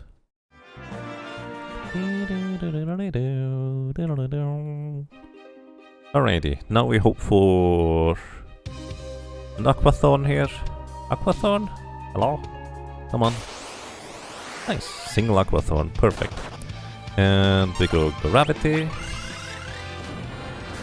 which is half HP, half of current to be specific. We go Gravity, half of half, and Gravity, half again. This thing's HP divisible by 8, it is. And then we catch it. In order to catch an enemy in this game with a Beastmaster, you have to reduce it to 1/8 of its maximum HP or lower, and because we can halve it 3 times, we catch it. Aquathorn, when you release it as a Beastmaster, is going to cast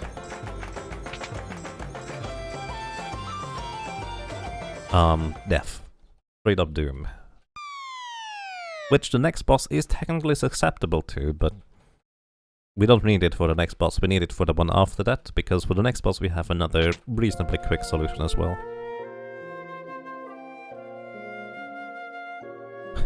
You want to do a Job Fiesta run in the Crystal Project and see how that goes? Nice. My current thought of Crystal Project, maybe Job Fiesta, is I feel like the difficulty would be getting the jobs potentially. Plus you can't have a freelancer at the beginning, so you always have to begin with a job. I feel like for Crystal Project, maybe a 5-job Fiesta would be more interesting.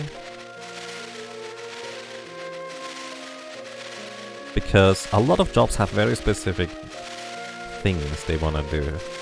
You don't quite have as much freedom against the bosses, although it could still entirely work. And I'm very interested in if you try it out. Play on hard, got it. Oh, of course, always play on hard. Can always downrank it, right? Oh, you've actually done quite a few. Nice. The randomizer's already, it needs a bit of work. It's unresponsive for updating it. Isn't the developer currently actually working on an official randomizer? Or is that you kind of working with them?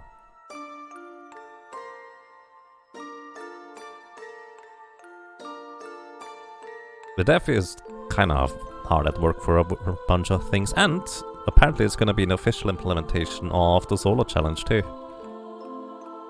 For Crystal Project. Crystal Project is such a good game. Basically, it feels like the best game since Monster Sanctuary, if you're looking for good RPGs.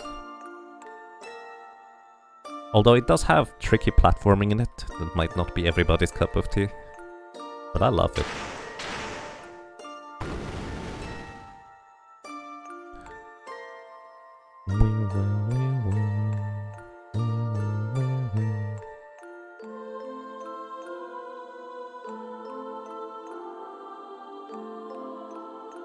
Alrighty, we buy a 3 strength armor, gravity, thunder rod. Oh, actually 3 gravities.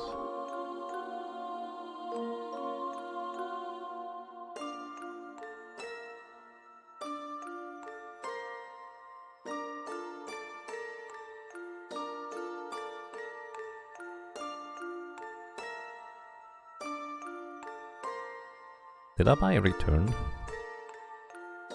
Still need to roll through Monster Sanctuary. Got a key for it from a developer and only did 1 session with it. Ah. So many good games these days. Good problem to have, I suppose. Indeed. Actually, really like that emote he did up. From Gromfaloon, I think.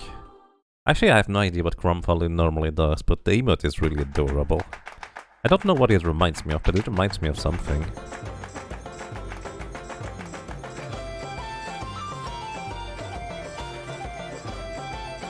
So, all I want to do is buy strength armor here, power sash, and that's it. Enjoy the music. Oh, I didn't buy... hang on. I did not buy status recovery items. I should do that.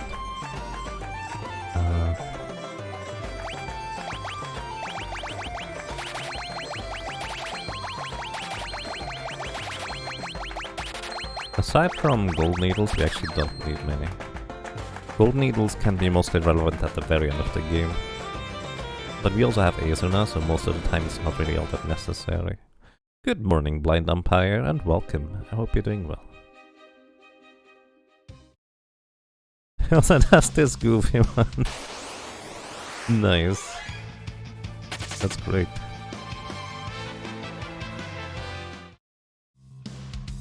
It's a little Karnoff.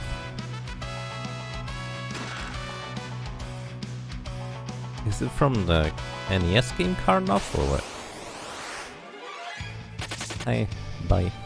Normally this guy would slap you and run away because he has ridiculously high speed. But I guess that's one of the advantage of the Pixel Remaster. You actually can run away from him before he does that. Go away. Here's Karnoff. I know about, like, it has a certain...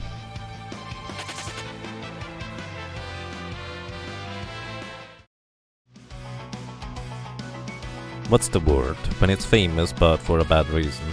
There's like a specific word for that. It has a certain infamousy, let's put it this way, but actually I've never really seen it played much. No, it's been on Kusagrande a few times.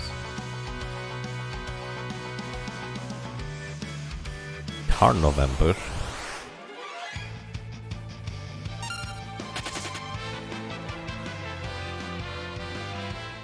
The summoners do a good job in this game. It's a shame but understandable they nerf summons in Final Fantasy VI. Honestly, I feel like it's less of a nerf as much of it's a side grade. Like, it's just kind of a... Instead of a job, now it is an attachment to a character, right? Like, I would not... Personally, I would not necessarily call it an upgrade or a downgrade. Oh, I didn't buy... Oh no. I didn't buy the return spell. Also, I'm not getting the bone mail. It's just not worth it. I don't need it.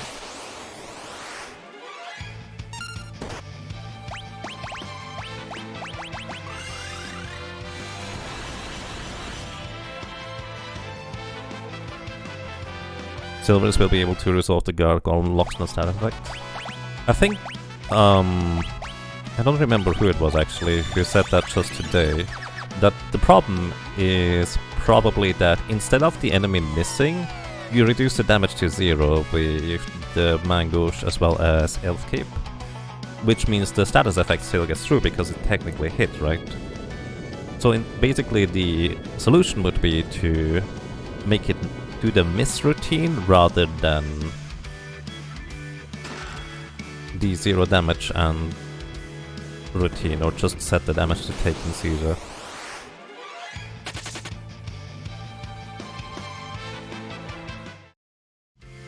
Yeah, teleport is not the problem, the return is what I'm looking for, in case the Aquathorn doesn't land.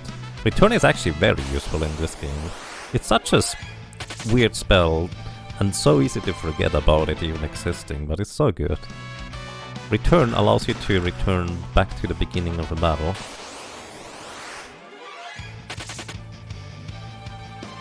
Is it called something else in the Super Famicom version? Actually I think it's return as well. Wait, no it isn't. It's the thing that... Oh, you don't have magic. Oh my goodness, nobody has magic. It's the thing that Omniscient does when you're attacking the physical attacks.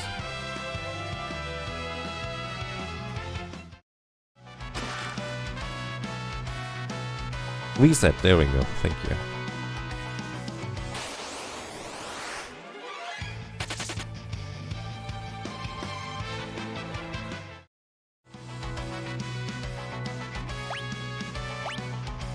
Let's see, do I have... my goodness. Ether, here, Lena. I should have made sure that Lena has MP remaining.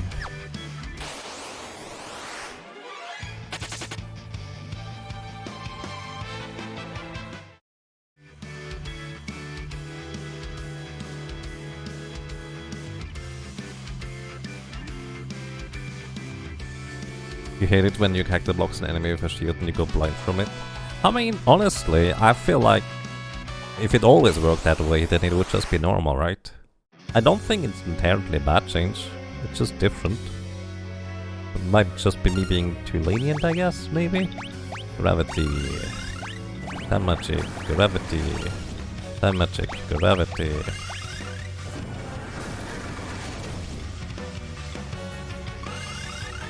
Then we just exploded. Maybe I should have waited for Lena, because now I have to wait for Ferris instead.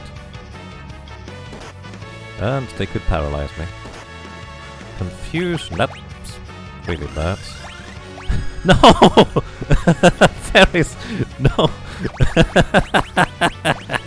That's really bad if you get confused and do that in like X-Step fight.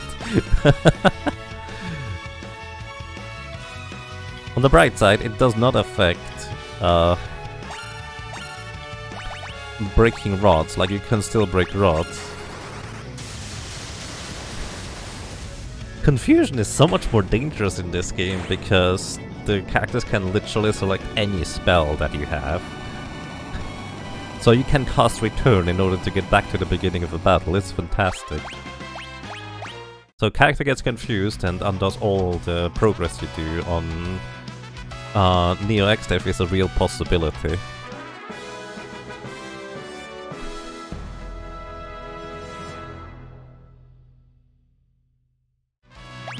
Alright, hey, but we have a time mage, so we can get out of here.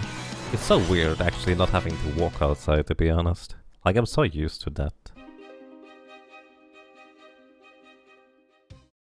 There a matching shop in here? There is. Hang on. Should have bought that earlier. Blink and Shell are such insanely good white magic spells. That is black magic, that's the wrong thing. Comet, slow... You know, this time I'm gonna buy a slow guy, because it would have been useful a few times already. The chance to hit isn't that great. Slow, as a single target spell, has a 99% baseline chance to hit. Slowga, on the other hand, has a 75, I think, % chance to hit, so it's not that great. But it is multi-target, so it can be useful for that.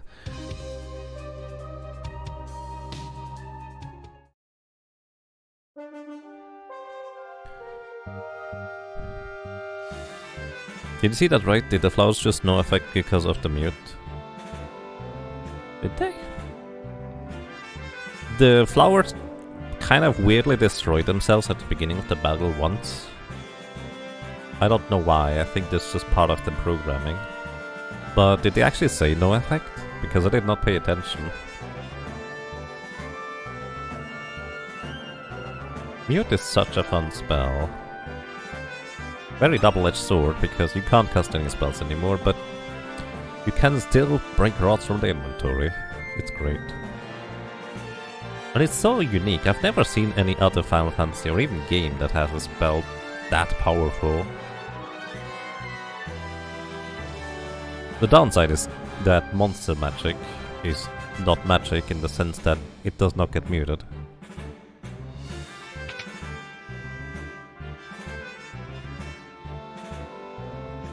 Would be hilarious to see Ned fail all of its moves from mute. I don't think you can mute Ned. Actually, I haven't tried. I have tried Necrophobia, and it doesn't work there. Most places shouldn't work. Like, in the Super Nintendo Game Boy Advance version, Gilgamesh on the Big Bridge is the only battle where it both works and it's actually useful. Or can be potentially useful. But in the Pixel Remaster, I think they actually allowed it for a lot more places. So it could potentially be a lot more useful in more places.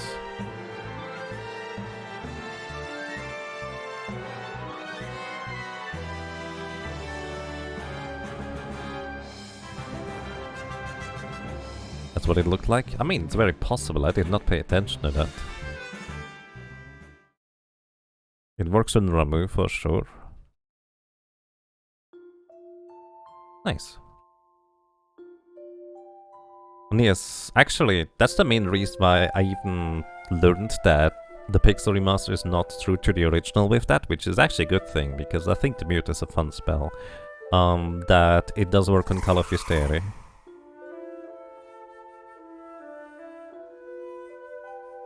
Mute Blade on Omniscient? I don't think I tried mute on Omniscient.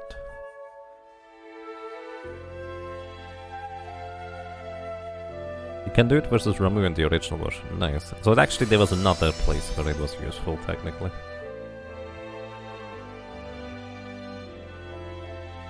Oh, I see. Silence Blade is what you mean. Yeah, Mystic Knight Silence Blade is really nice. But it probably always did. Yeah, Mute Blade always worked. In fact, Mystic Knight status ability on the weapon are, at least in most versions, I don't know about this one, but they are guaranteed to hit. So basically, normally, for example, the Almagus part of Neo X Death has really high magic evasions, I don't remember, 60%, 70%, and it's really high level, so landing Break as a spell is really difficult. But if you use the Break Blade from a Mystic Knight, it suddenly is, as long as you hit, as in the evasion doesn't kick in with the physical attack, it's guaranteed to just break it. It's quite amazing. That works on a lot of enemies. In fact, a Mystic Knight with Break Blade kills like 80% of all enemies in the entire game, including a bunch of bosses. Pretty amazing. Maybe even 90%. I didn't check. a lot.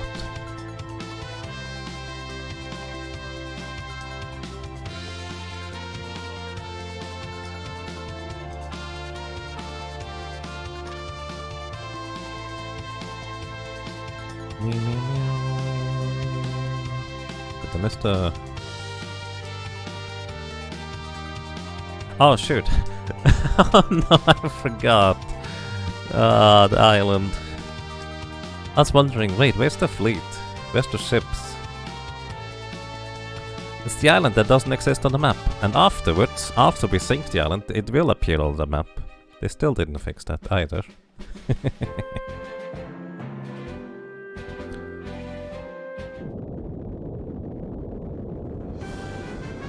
You take that the Job Fiesta community has moved on to the Pixel Remaster? I mean, the community hasn't moved, no. Some people just play this now because it's an option. I personally will still prefer the Super Nintendo Game Boy Advance version, but the opening race is on the Pixel Remaster. Yep, I forgot to visit Guido. I was like, huh, there's nothing here.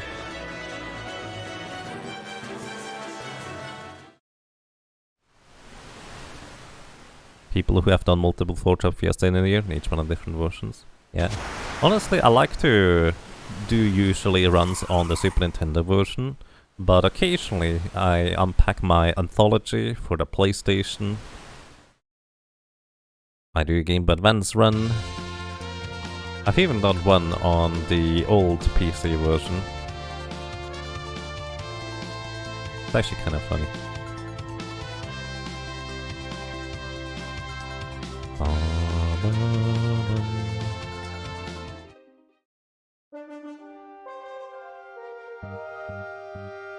But yeah, the Pixel Remaster is basically, it's a fine version overall, and basically the opening races have always been done on the Game Boy Advance version.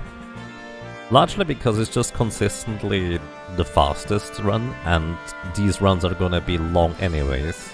Like previous years, we've had 10, 11, 12 hour runs just because of the job selections.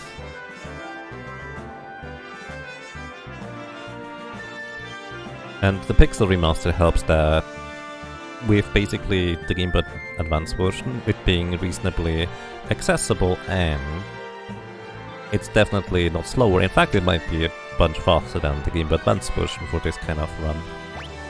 What? Why is this by default no? It should be by default yes, I would like to sleep. Like when you go to an inn, the default option is no. Same with saving. Well, actually no, if saving is not anymore. Enjoy the music.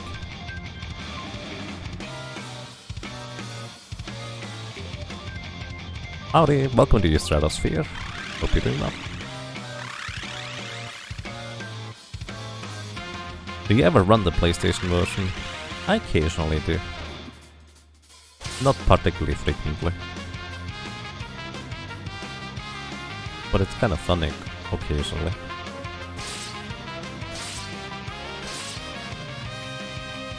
It's technically the very first Final Fantasy I owned, with the anthology version having Final Fantasy 4 and 5. I did not mean to encounter you.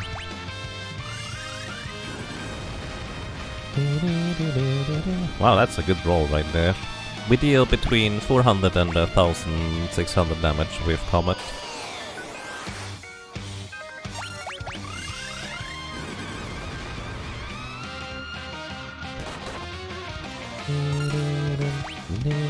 Also, I do the runaway trick there to briefly stop time so I have more time to input menuing. You get a Phoenix down? That must be a rare drop. Hints in this game are super cheap. Yep. The smiley face in the back of Zizat's head. I don't remember that one. Run buffering, yeah. The thing is, you have to start running after you get the turn. You can't just hold down the button as to catch. Bye. Don't you dare miss. Okay. Otherwise we would have to cast return in order to regain our thing. But that's actually the beautiful thing about a Time Mage Beastmaster combo. If you happen to miss your beast that you release, you can just get it back via casting return.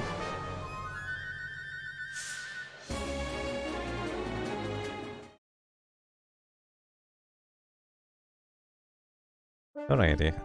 All I have for the next part here is get hairpin, equip on Leonard, tent upstairs. Is the pixel remaster become the standard for the Fiesta? Well, if you make it. Basically, it is not really much of a standard. You can run whatever version you have or want to play.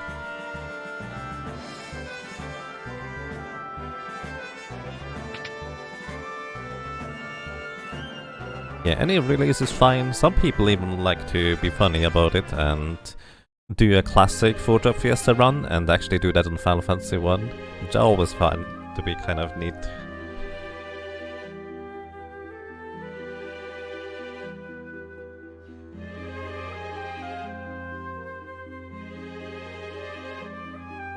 By the way, what does my timer say? Because I don't see it right now.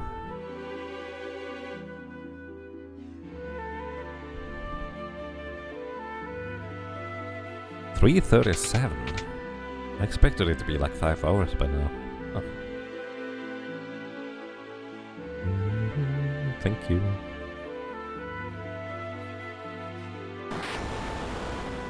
Isn't the final form of Arceus supposed to be undead?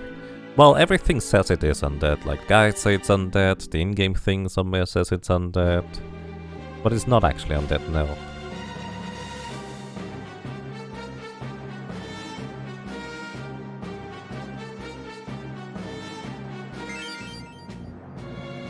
I don't know why they call it undead.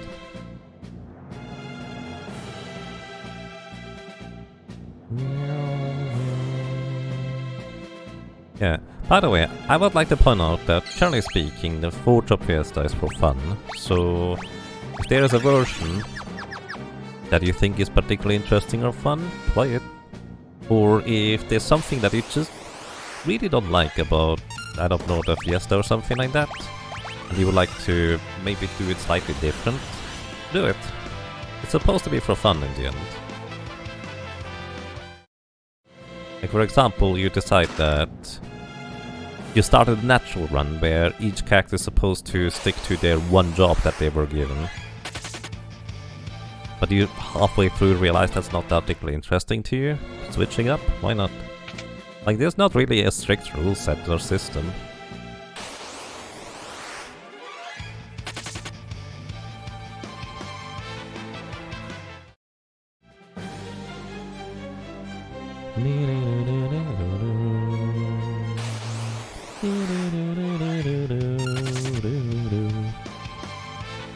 Can even do a Fiesta run and render, yep.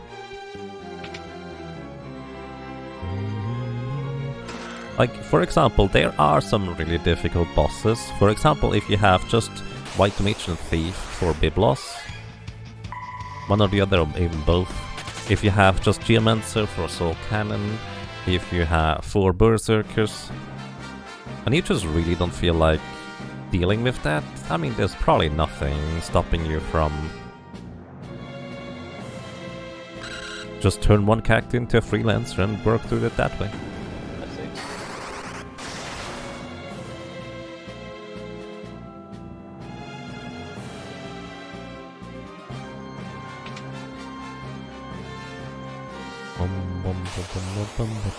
Like if you wanna have freelancer at the very end of the run in order to take advantage of the chops you mastered of the Job Fiesta, why not? Like sure, it's not supposed to be like that in the rules, but whatever. It's like speedrunning. Category doesn't exist, or something like that. I mean, create it. But don't worry about it too much. Psst. We did? Oh, we did. Haha, first reset.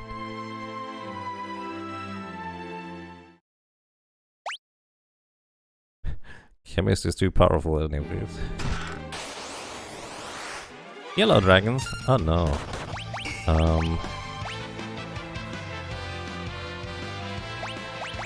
Bye.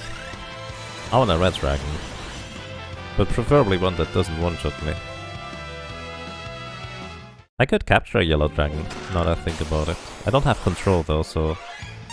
Well, I guess we can just do this. They are heavy. Are not heavy is what I'm trying to say. You missed. Missed.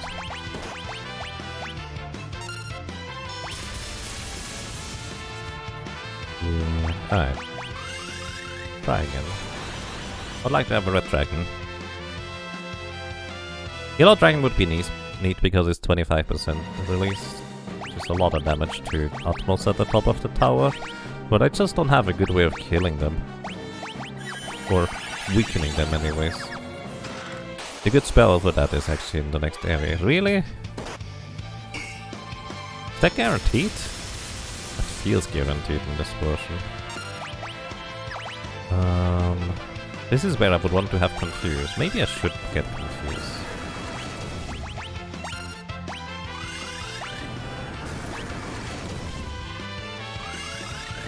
Okay, we hit it 4 times, now we can capture it.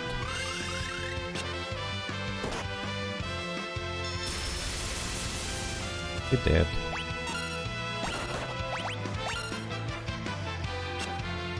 Still wait, what? Oh, it's not divisible by 8, huh?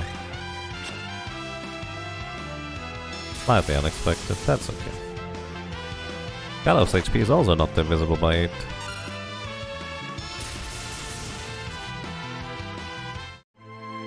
Hello, welcome to Yelizara. I hope you're doing well.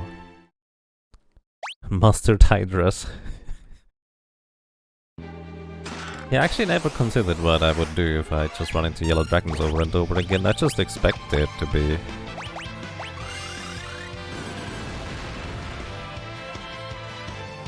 the other guys. Lightning again. Gravity. Gravity. Gravity.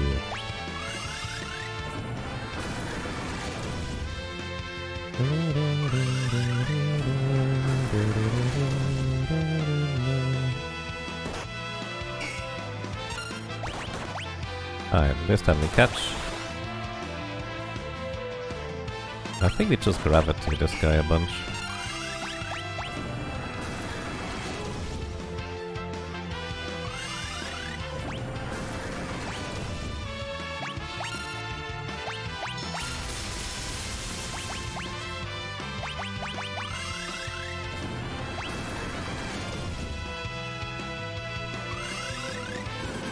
$4,000 damage, Gallo? Nope, not today. 500, please. That's good enough. Alright. Get the gold hairpin. Equip on... Actually, you, it is. Well, I never used Hypnocron, so I think I should just sell it. Alright. I need to come up with a clever plan for these guys. I do think just confusing them would do the trick. I will guess. Bye guys, bye guys. Give the dragon a taste of its own medicine. It actually absorbs lightning damage, so... would not be the most useful case. These gravity misses are quite surprising considering how easily it seems to be hit the Crystal Guardians. True, I agree. Hi. Bye. Oh, dividing HP, I see. Well, his is based on max HP.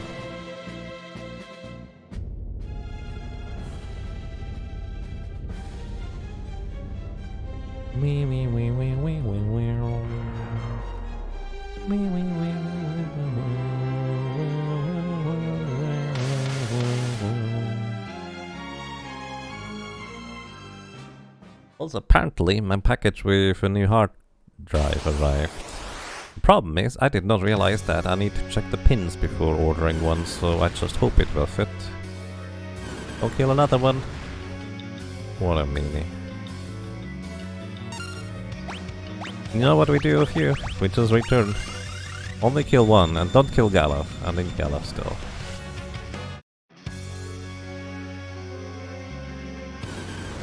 What did I just say? Okay, didn't kill Galaf. What a meanie. I need this guy. 25% is in there. I guess I could just keep it. Maybe it's not worth it.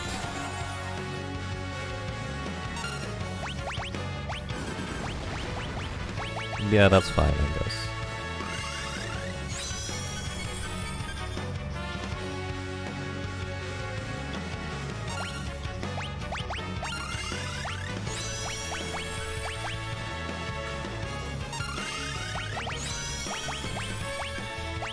Don't commit yourself after.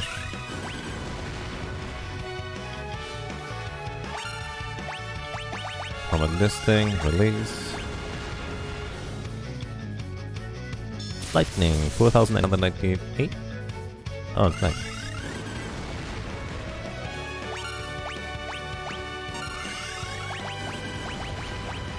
Right, moving.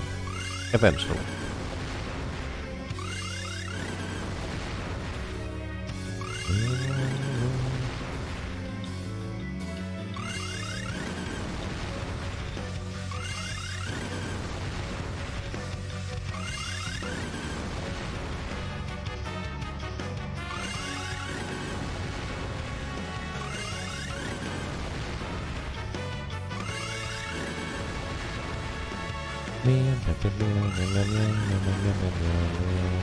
Fun fact, Atmos is also hasted, which is why you can't slow it, but you can put it to sleep, so it doesn't actually have Hermes boots equipped. Also it has 20,000 HP. The worst thing you could do is cast slow on me. Like, ult is not even going to do anything. Technically slows down the character very slightly, but not really.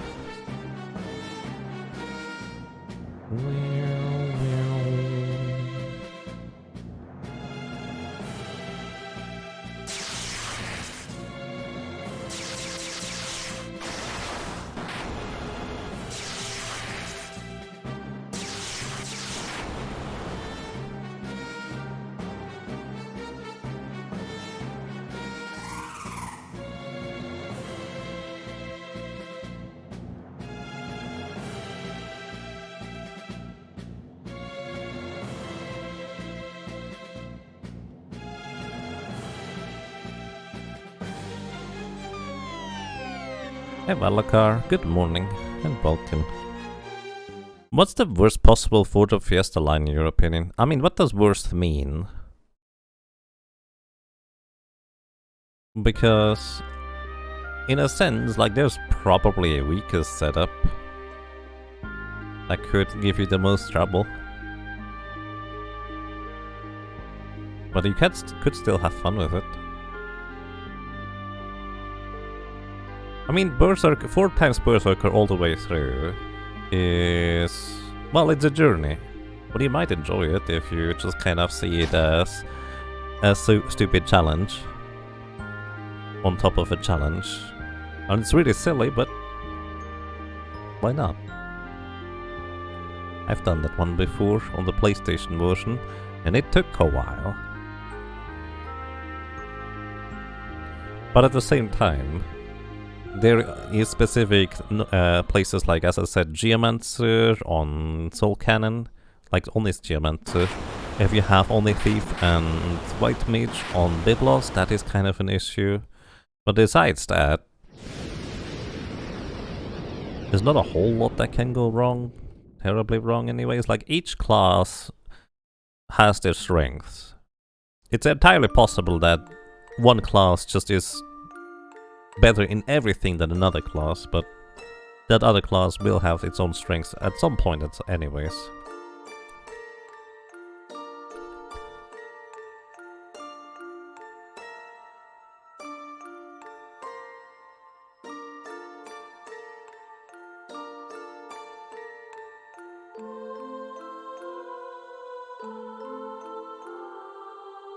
When you beat Sandworm, Quad Circle is mostly run through. A little bit. If you play the Super Nintendo version, you can't even run away from combat, so you have to fight every single encounter along the way. Also, Quad Circle Neo X Def requires quite a bit of setup, but then again you have the Pyramid for automatic grinding, which is quite nice.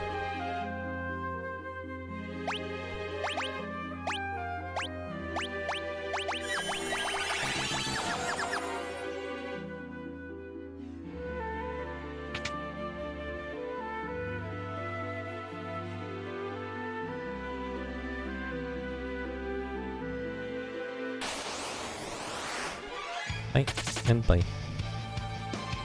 If only we had a good way of defeating these Metamorph enemies, I could go for the 1 in 16 light staff drop. And again, it's really not all that necessary. I did the thing again.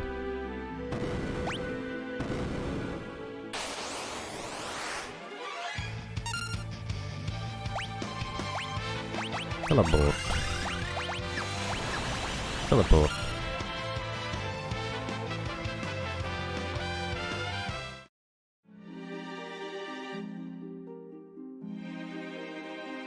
Is this the Pixel Remaster version? It is, yes.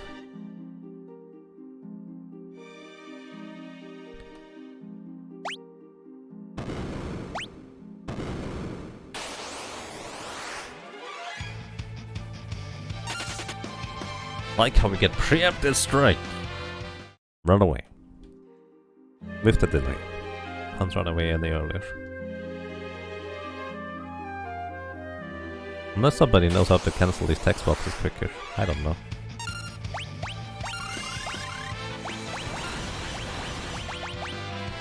Alright, we have everybody now teleport away.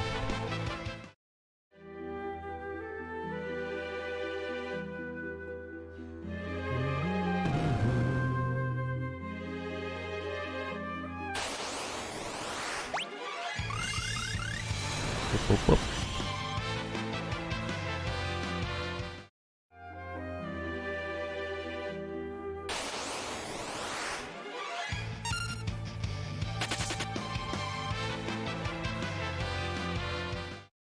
Well, you don't. I think that's the joke.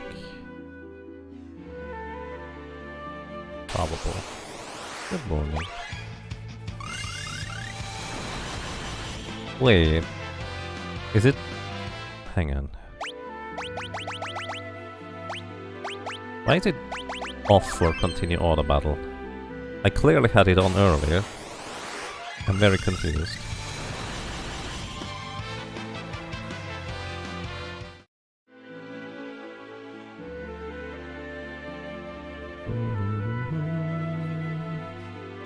Basically, they're not being serious.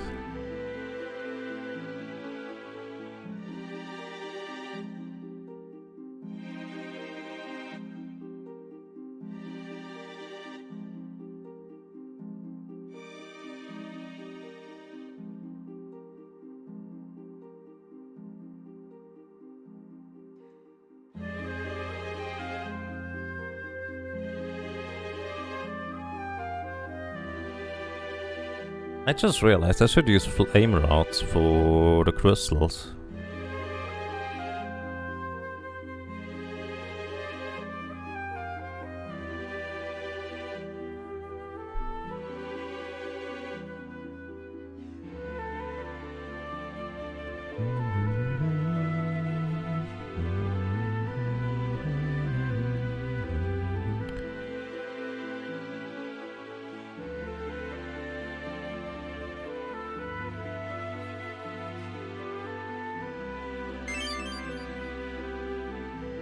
Have I completed Berserker Only challenge? Yes. I have not completed the solo character Berserker only challenge. I got to the final boss, but unless you tell me exactly how to manipulate the RNG to finish that one, not gonna happen anytime soon. It's too unlikely. Was it fun? Sure.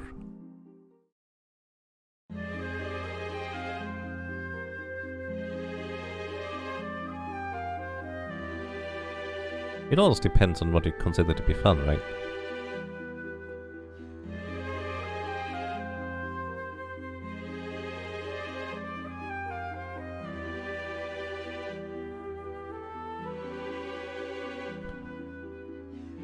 Way to manipulate RNG is to pray. I don't think that's terribly effective in that game.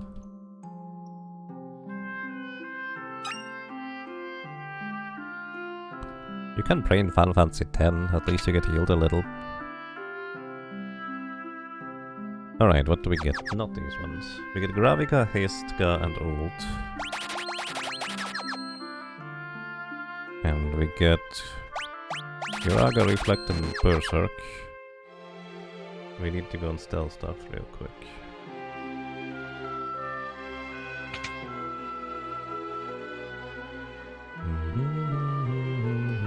Also, I need to buy some holy waters. Forgot about doing that. Could have backfired. Wind Slash. This one. Dark Matter. Shield Sword.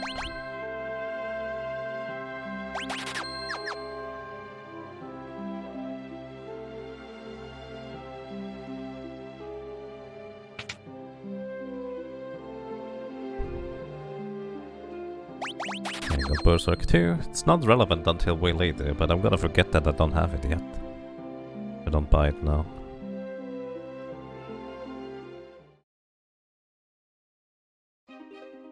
Also, I think I do wanna go ahead and equip my Gosh.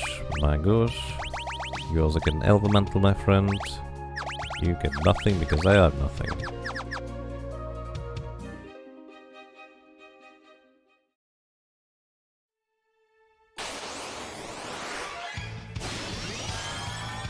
Rude. I need those MP.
You didn't notice you couldn't break the stairs? Oh no.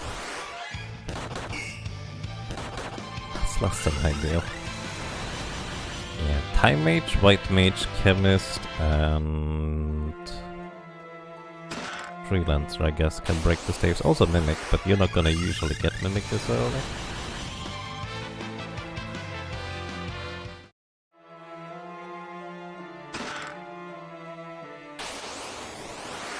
Oh, hey, hang on, let's not run away from here. Grabbing her.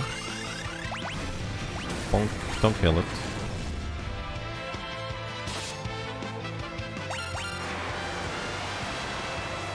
Don't kill me either, please. catch. Well.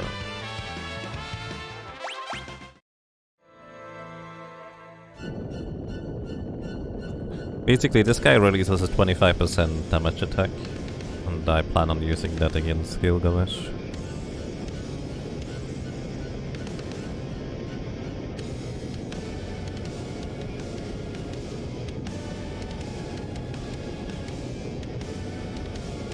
I don't know, Hoppy.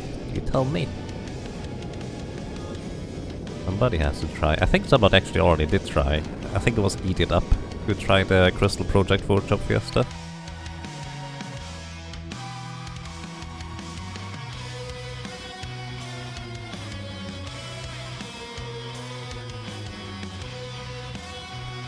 Yeah. I personally actually enjoy the challenge of having to manage 1, 2, 3 or even 4 berserkers. Although, I guess on 4 there's not a whole lot to manage, you just grind a bunch. But with 2 or 3 berserkers, and you try to work with them, actually can make it quite fun. In my opinion. Flame Shield, that's 20,000 monies.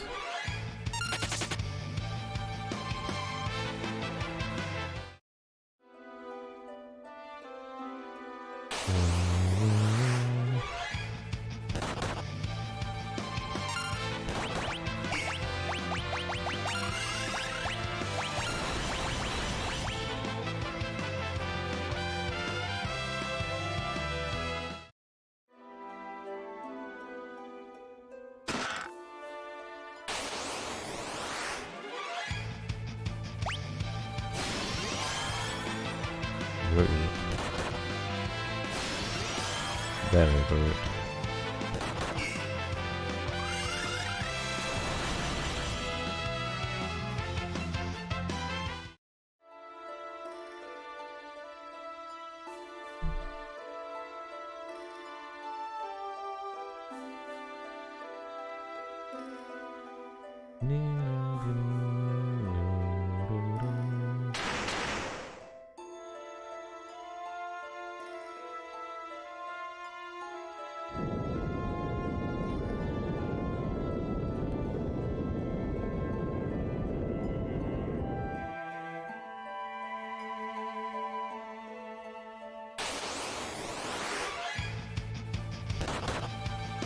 Don't make back attacks. I guess we didn't really get many before that, so I guess that's okay. Just balancing. Right. Heal up everybody, let's go. So for some reason the Pixel Remaster has a significantly higher chance of actually hitting these things. And actually, literally just like 10, 15, 20 minutes ago came up with a plan for these that should be better than the previous one, assuming I don't goof it. We'll see.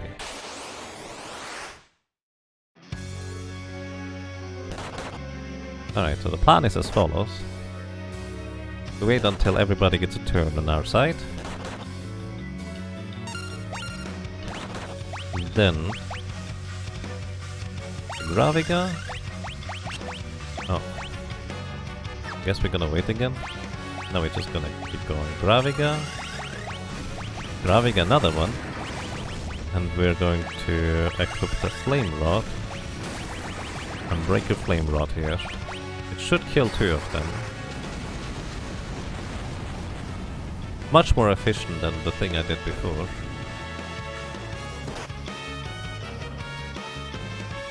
We could have killed 3 if we had 3 Flame Rods. The top one is never gonna get killed for that matter. Wow, I missed again.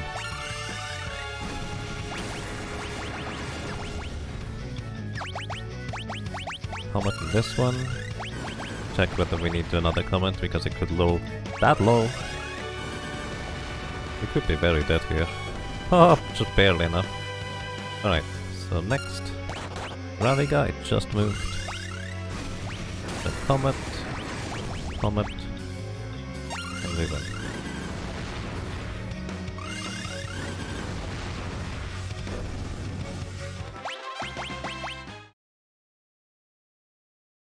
Oh, I remember now why I wanted to capture a worm.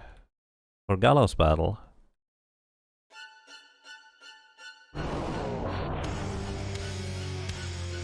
Either way, yeah, I actually really like the flame rod change up. I might have to buy another flame rod because I actually didn't calculate that in when I bought flame rods initially. I'm gonna write their set there. Probably doesn't matter because I didn't use all the flame rods last time anyways. On Calotis Merugene it was. I used some flame rods in Merugene.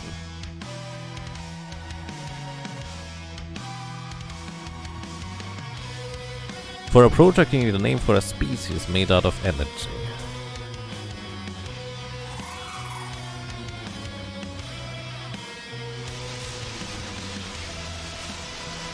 Miasma? Like the thing they thought was in the air that distributes sickness or something like that.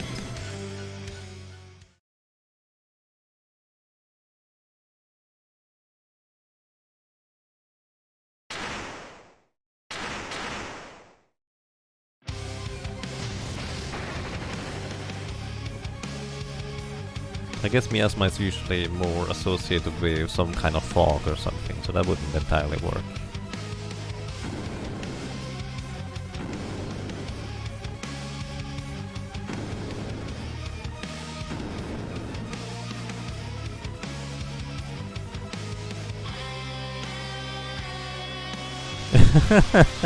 Mias meow? Hade jag sett på ett katt. Meow.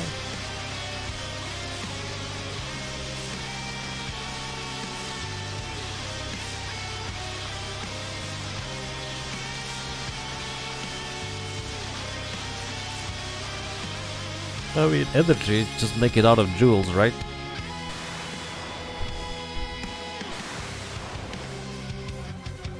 It's a bit of a weird word to use for that, though.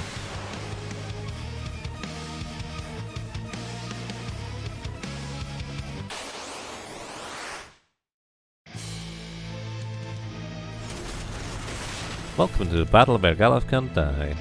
Not even with a bone mill.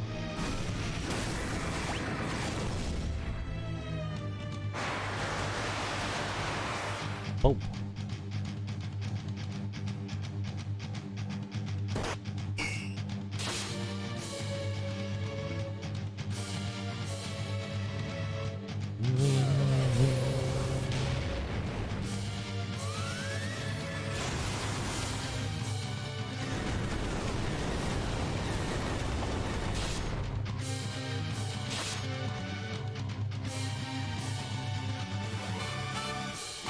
I keep forgetting that I can actually scroll through this text quicker.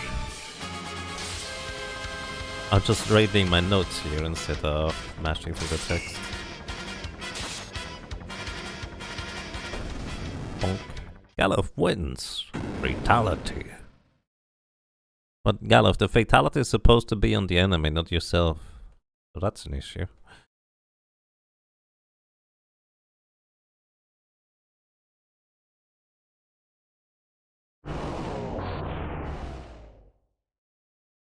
You always confused to Xdev being able to cast Holy considering whom he is. I mean, holy or dark energy is not inherently good or bad. At least not in this universe. It's more of what kind of form it takes, like.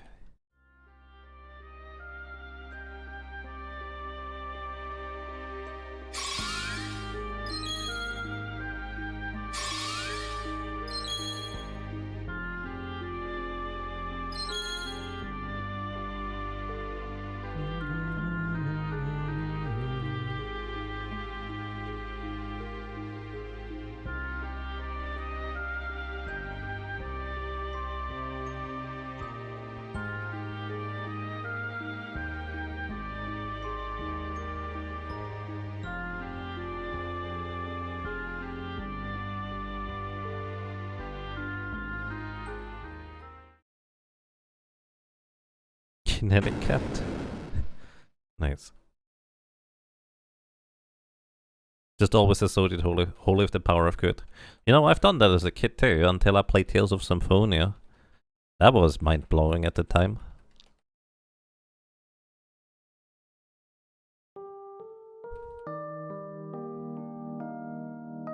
Can recommend.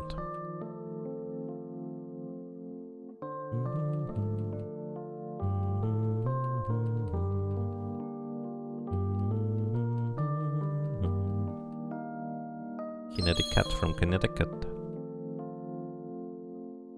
Your mind got blown by Final Fantasy VII as a kid? Unfortunately, I didn't get to play that one. Just didn't happen to get it.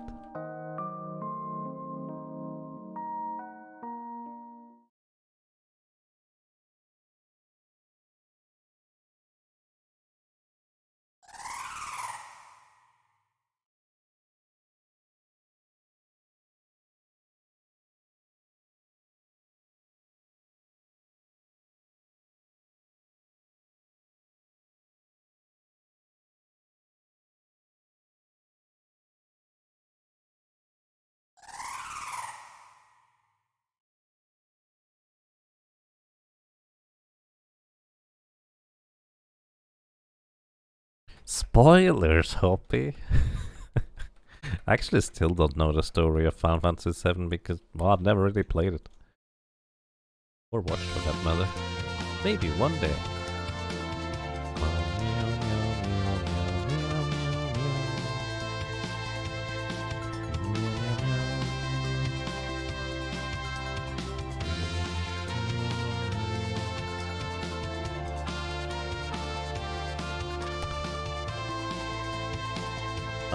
Suggestion, Hoppy, for the thing you asked earlier. Dust? Could think of dust as like a form something could take. Or... well, I guess dust is... no, never mind. Doesn't look right.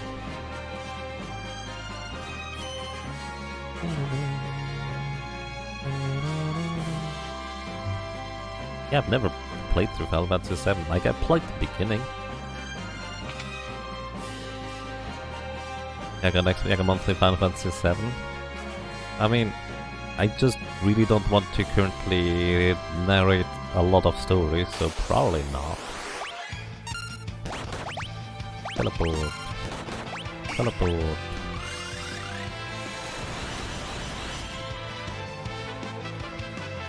You got a good idea? Nice.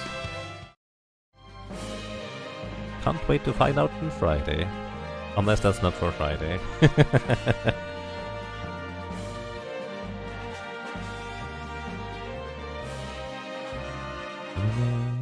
Oh yeah, Friday is tomorrow. That's so weird.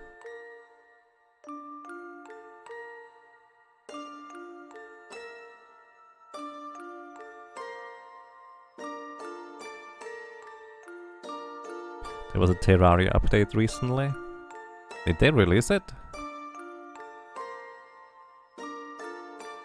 Because I know they are working on one that is done soon, TM.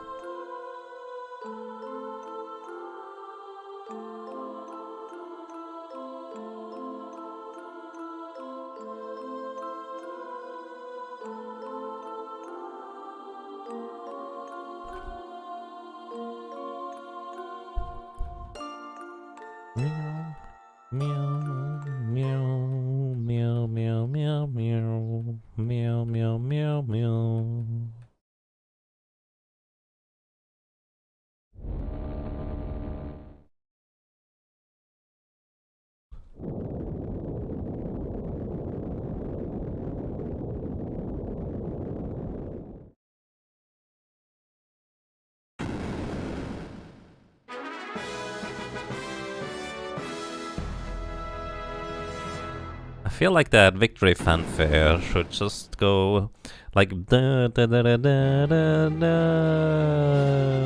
because you know that's kind of how the castle looks. Teleport. Let me out of here, please.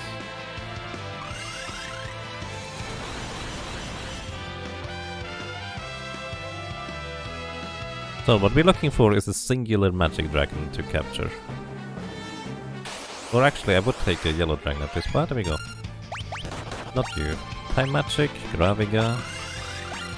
Then we just catch it. Because Graviga reduces an enemy to 1/8 of their... oh, right, I forgot about that part.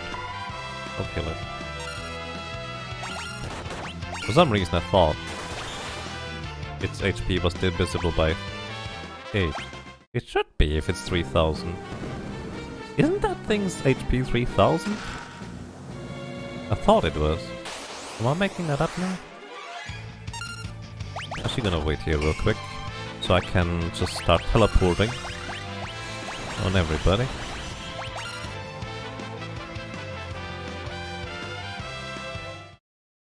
Except Ferris, I guess.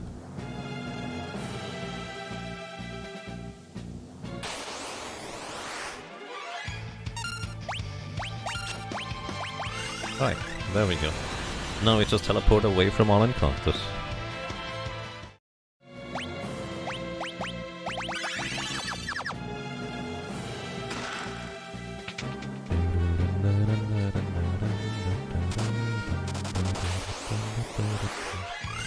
Hello, bye.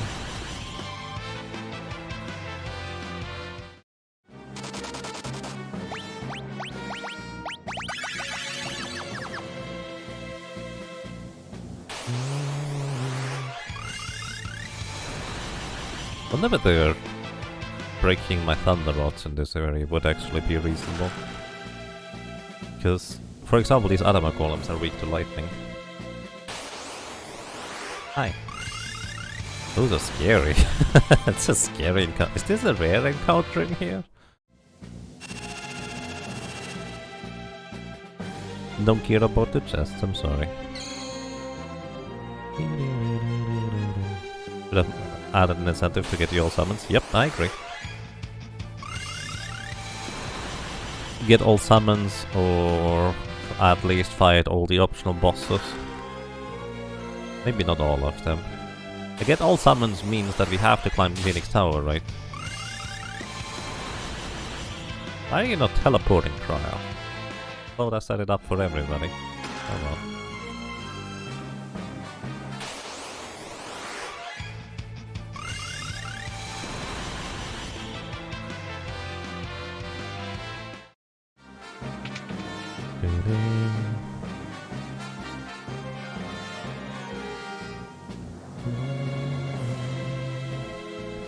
Not miss Carbuncle here, and Cantoplipus. Actually, good point.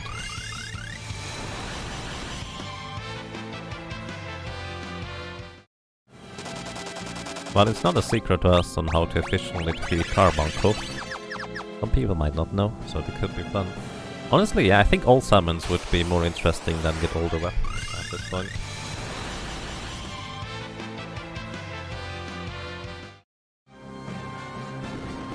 Go down right, go up left. Bye. Get out of that room. Items... storage? Or...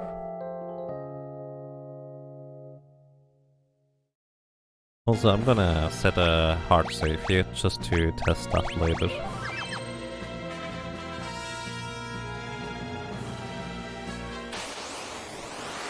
Hello. Uh-oh. It's fine. Oh. It is fine still. This could be real sketchy though.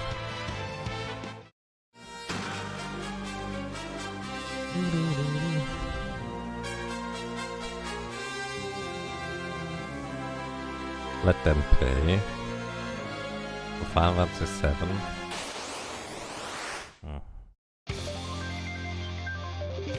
Oh no. Trial is in the front row. I did not even notice until now. Alright, we're gonna... Comet. Comet. Comet. Release.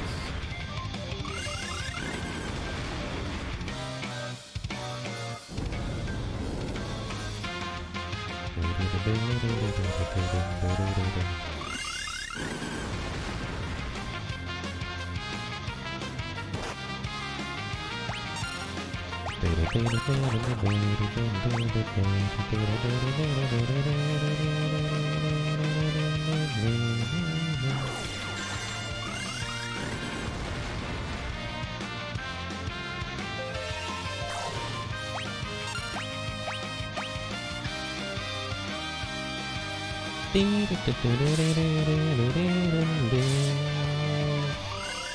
no, no, no, don't do that, Lena. We're done with fighting, we just need to wait at this point.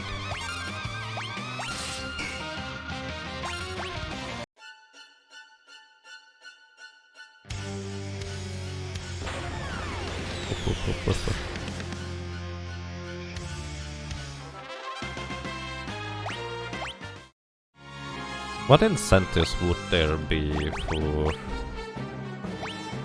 Oh, that's his 7. That I would have to do in the end. Well, I don't know the game, so no clue. So, don't forget to put crime in the back row. I need another magic dragon.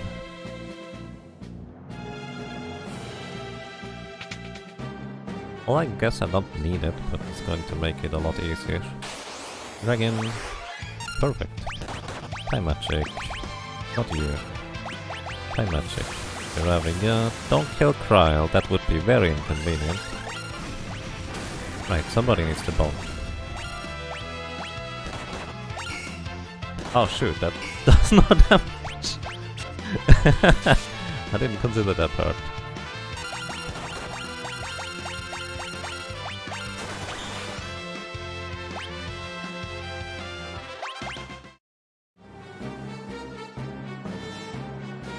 Kobo breeding all bosses. Are there missable bosses? Then people would have to tell me. All cactus, all limits, all final weapons, all the summons, emerald weapon boss, ruby weapon boss. Are they at least more interesting than... Well, I guess they didn't go as insane with super bosses as Final Fantasy X until, well, 10. Because the gigantic lollipop at least was fun. Kinda weird, but fine.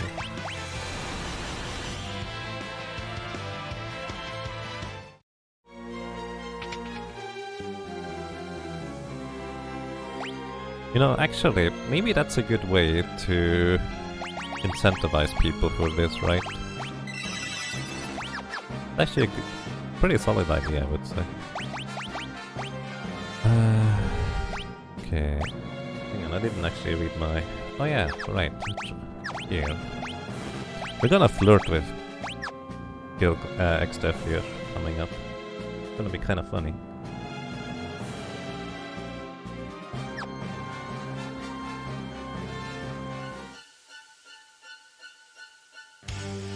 Good morning, the real decoy. Welcome. Up early indeed, yes. I hope you're doing well. Alright. So don't kill Butts and don't kill Kryl, and we're happy. Just do your doom as usual. Oh, that is even better. Nice. Okay. Haste on everybody. Then you're actually just going to immediately start breaking Thunder Rods. Thunder Rod. You flirt.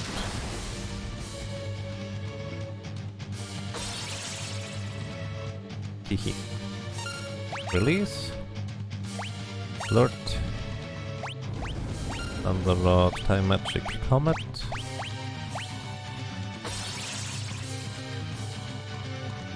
Now we just need Kryl.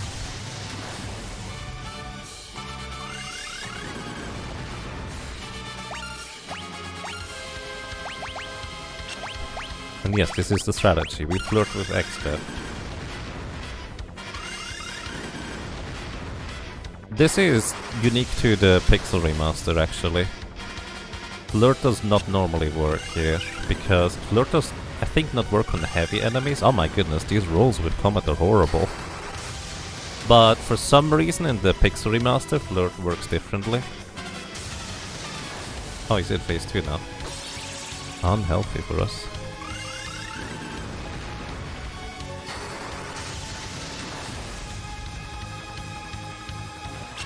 And it has a significantly better chance to hit than you would normally expect anyways. It's really strange. Oh, it missed this time, but Butts might go before X-Def goes. Uh-oh. He's gonna get a turn, unless he dies here.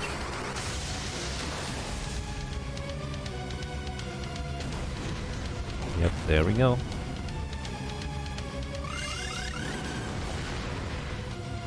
Just kill him.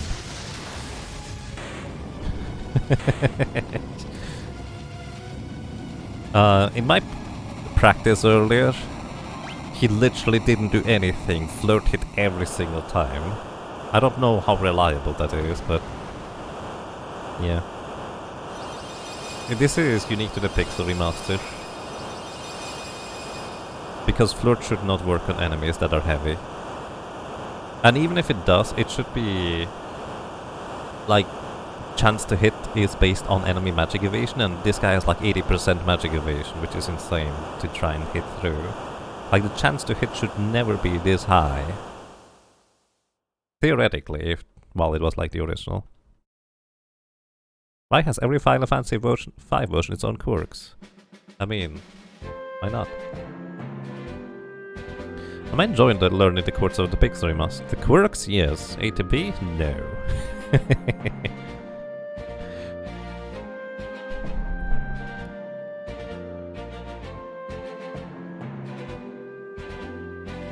You don't even have a sword dance item on either. Yep. Like, this is the only time I think I use flirt anyways.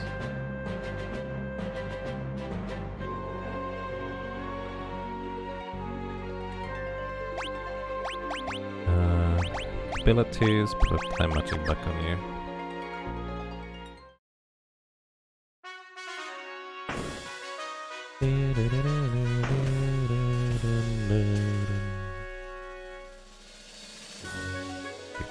You wish the ATB was better in the Pixel Remaster games? Yeah.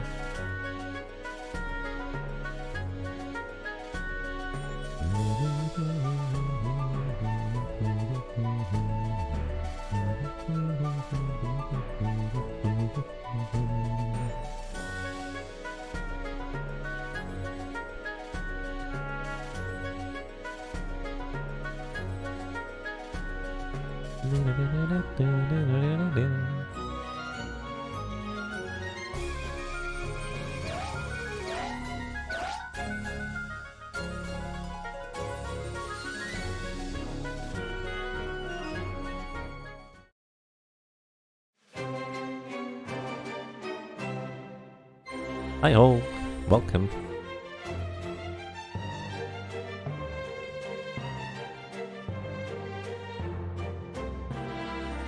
Yeah, I wouldn't call it bad, the ATB.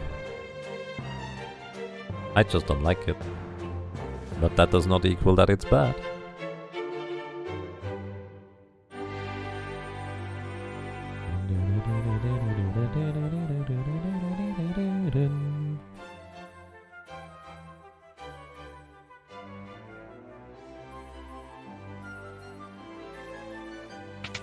I don't know why Butts gathers up with Kryle rather than the other way around. Just then you have to navigate around the corner rather than just hold up.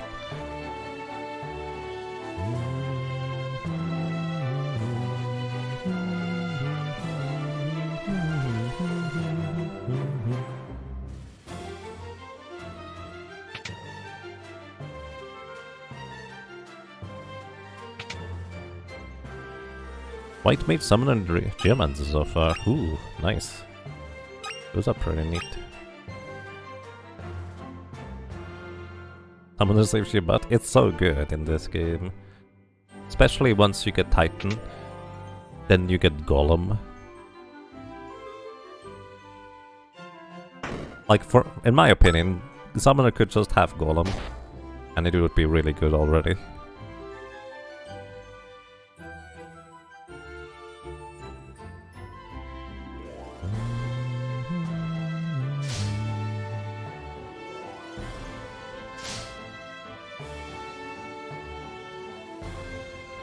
And yeah, that Tooth Risalizer, that kind of plays into the entire ATB thing. Again, I don't think it's inherently bad. But I have a strong preference for how it worked in the original.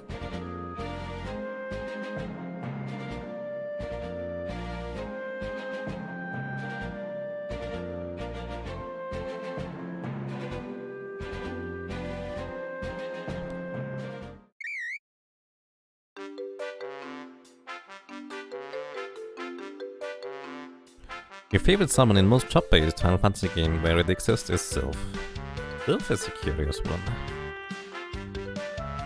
I often forget it even exists. In Final Fantasy 5 at least.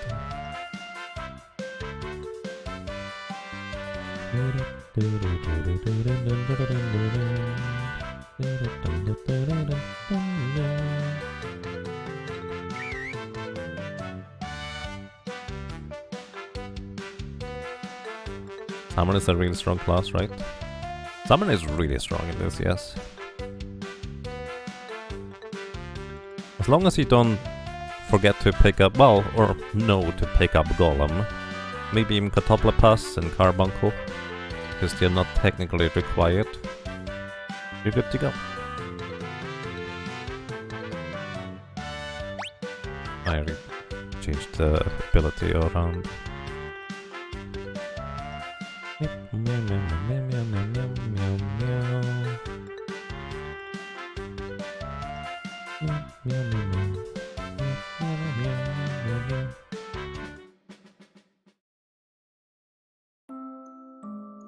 So, welcome back, where I forgot to do this.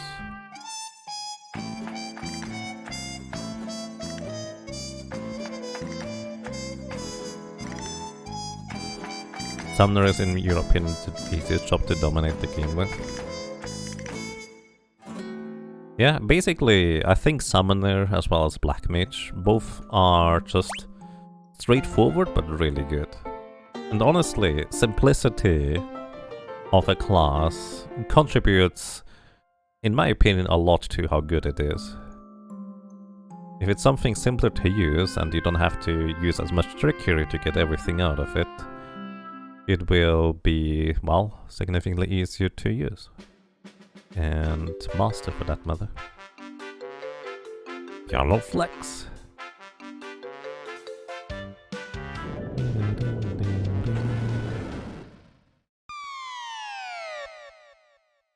Yep.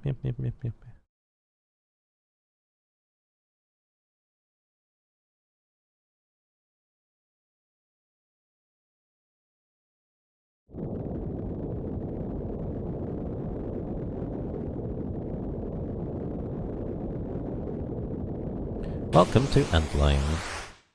8,100 HP? 8,800 one or the other. I never remember. We're gonna haste our party here.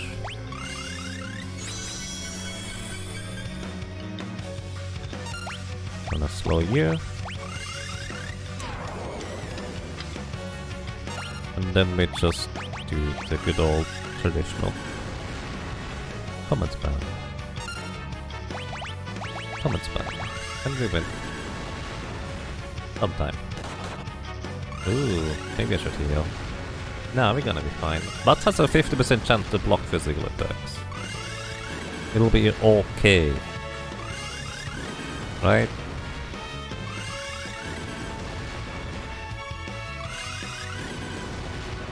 Also we're getting pretty good rolls of combat here. Oh my goodness. Seriously? Wow, if Lena's not here, Butts needs to be the substitute for the one getting knocked out, huh? So, we lost 3 coin flips where Butts could have dodged the attacks. We lost 3 coin flips where it could have attacked Kryl once. On top of that. Kind of very specific for that to happen.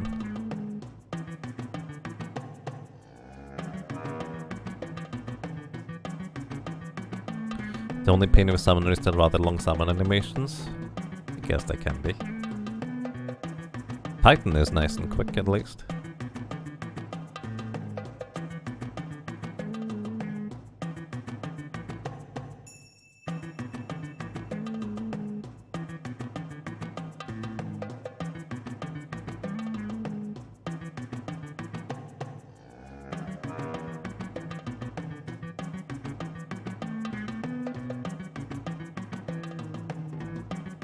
Alrighty, how many more Thunder Rods do I actually have? Because I was supposed to keep 3 for Antlion. not antline. The gargoyles coming up.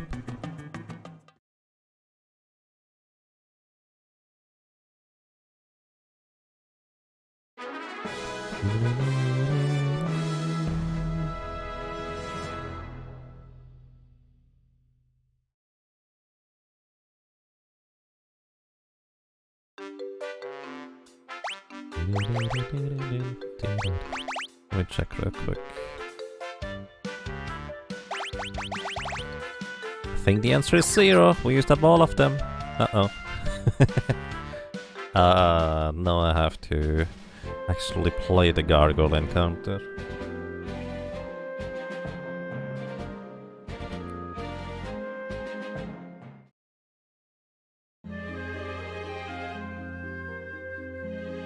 I guess I could use the flame rot. Although not really.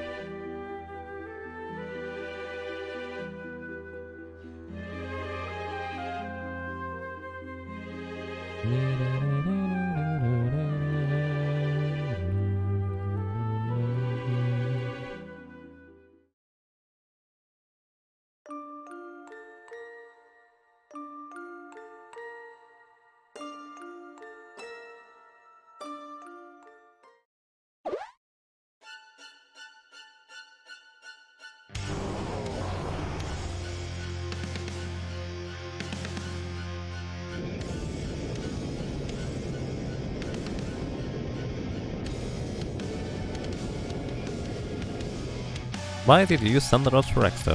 Because it's the most damage I can do.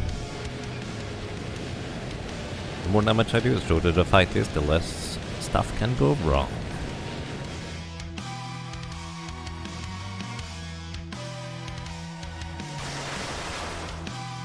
Short version, combat is not nearly as reliable.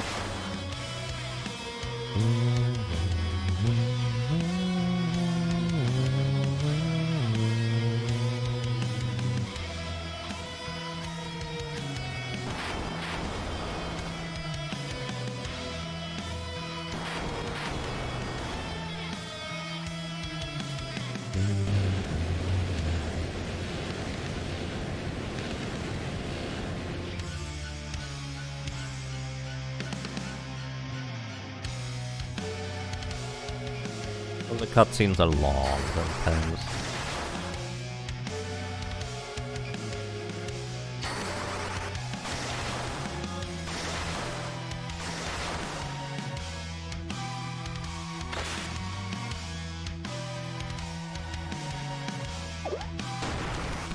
Hello, welcome to your Kyorition. I hope you're doing well. No, he does not have a weakness to Thunder. He doesn't have any. He only has a weakness to Holy. But it's still a 185 attack power spell that... Well, the best we could do is Comet, which is between 600 and 1600 damage, minus whatever he has a magic defense. So it's more like 200 to 1400, 1300 damage on extra. And Thunder Rod Steel always about 2000 and some change. Veto Flip.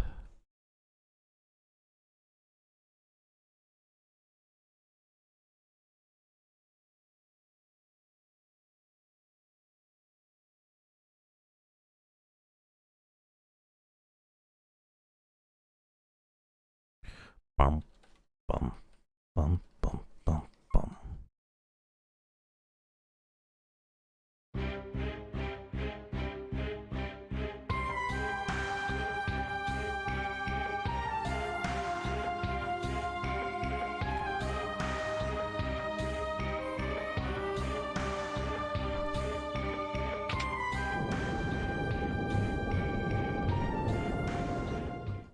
Bum, bum.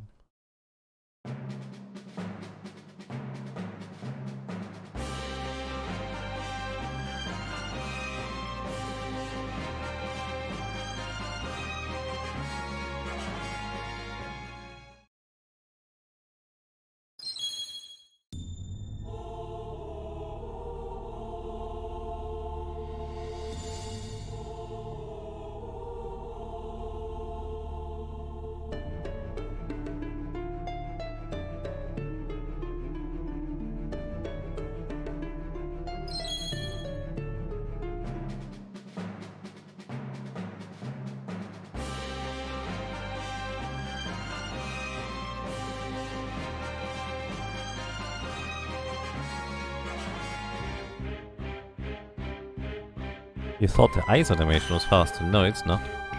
Ice is faster than fire, but thunder is faster than both of them by actually a decent margin.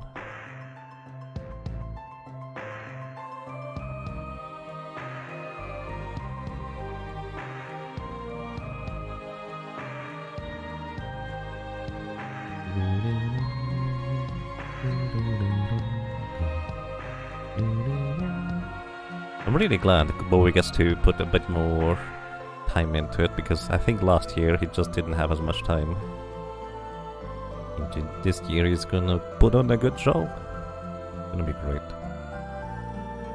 Am I going to immediately skip the chicken knife? That is not what I wanna do. Bye guys. Do I just capture a bullet? I think we might just capture a bullet here. I was considering a sleepy, but we can do sleepy after.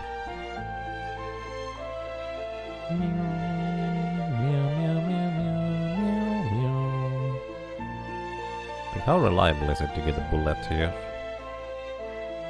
Speed-wise. There is one. So we got this guy. Or we tried to got this guy. There we go. And goodbye. This thing, if you release it as a catch, it hits like a truck. That's the short version. It does not actually quite kill. Oops. It does not actually quite kill the things coming up here, but it's like a truck. 2 gargoyles. Each one of them 5000 HP. If you only kill one, it will revive the other one. Actually, it will get both of them full HP, which is kind of weird. But that's how they work in this one.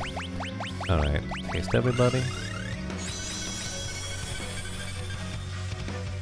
This is where I would want to break some more rods, but I don't have any, so... Slow them.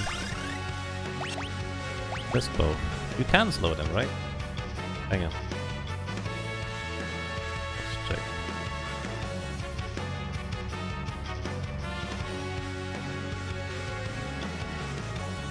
Yeah, you can slow them. I just missed twice. Not the best chance to hit with slow go, but that's alright. Alright.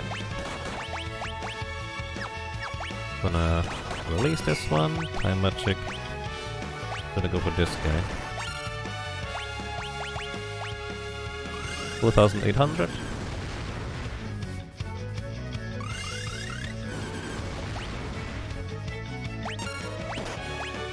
Moment. Moment. I kind of need fairies here again. Hang on.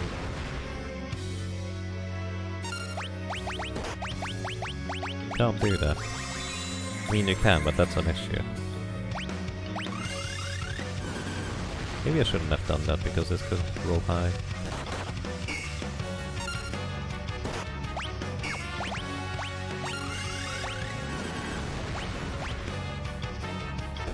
Nice. I did not even need feathers here necessarily. Still wanted to revive her, I suppose. High potion, that's a rare drop from them.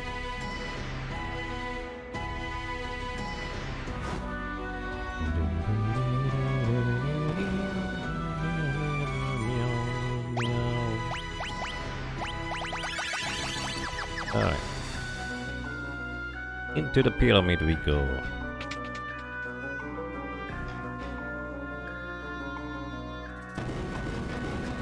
Normally, if you just hold right in this area, this room here, you will encounter one of these snacks. But in this game, not necessarily. Comet, comet.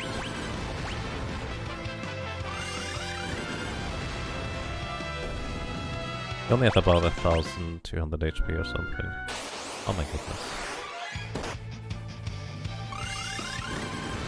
We can't run away from them, unfortunately.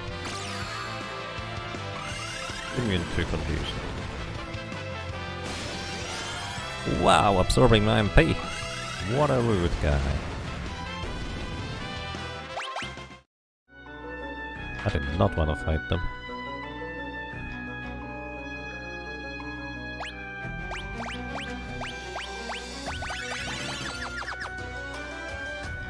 Also, I don't really pick up anything in here in the first 2 floors. Try to avoid all the encounters. Here is where the fire rod comes into play. Alright, as long as they don't kill fairies, I'm happy with that. We equip the fire rod here, or flame rod, and it will one-shot them.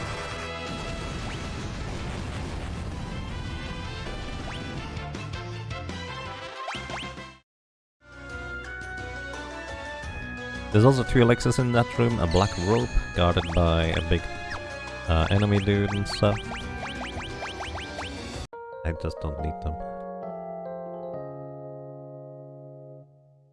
Raise on them. Wait, you can raise the snakes? I didn't consider that. That's a good idea, actually.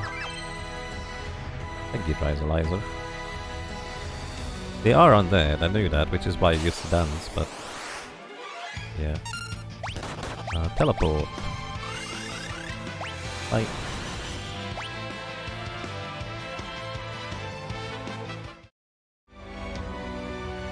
Alright, we raise the snacks.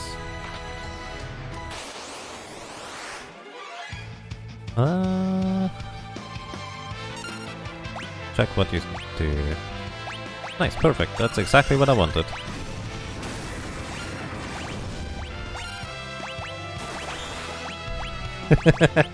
I love this encounter, so it's like... you do that. So she summons a minion, I weaken it, capture it and run away. That is just amazing, I love that encounter like that. Yeah, that's perfect luck right there. So these bio-soldiers are unique in that their summoned version actually does something different when you catch and release them, rather than their regular counterparts. That was really good luck. Also worth noting that encounter, the lady never does anything in the first turn, so you always have a second turn to react for things. And it's really difficult to run away from that encounter, which is why having teleport as a job class is very, very nice.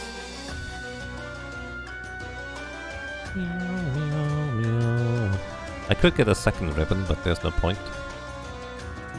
Can you go diagonal here? Like... you can go diagonal there. That's really fancy.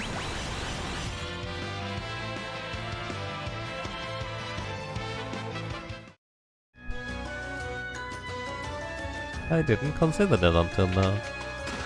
Monies. Hacks. Alright, we have teleport set up on everybody now, so we can just auto battle to escape easily.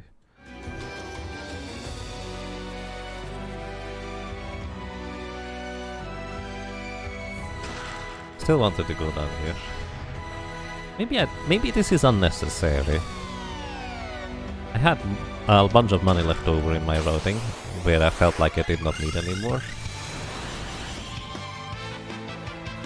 If you float dagger, can you just run across those holes, or those that only work on pitfalls? It should only work on the pitfalls, the spikes and stuff. But I don't have float, I didn't pick it up. So you would have to test it yourself. I really should not go for that cottage. That's just silly. It takes like a minute to pick up float. I'm gonna buy it later instead, actually. Float is really good, can't deny. But I'm just gonna get it later, what I'm saying.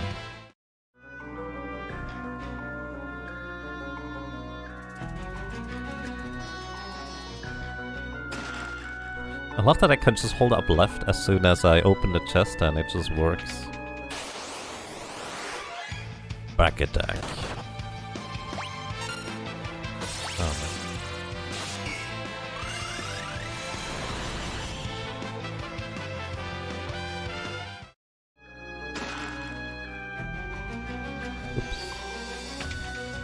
right out of the way to get the chest. Yeah. It's an elixir, but there's a bunch of money. It's mainly... The reason I go down there is for money.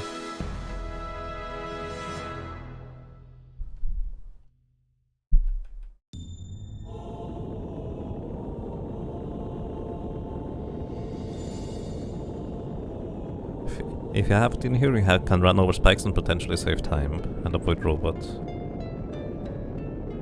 I mean, yeah, the chest is, however, actually very accessible in this version because you can just dance the undead dragon.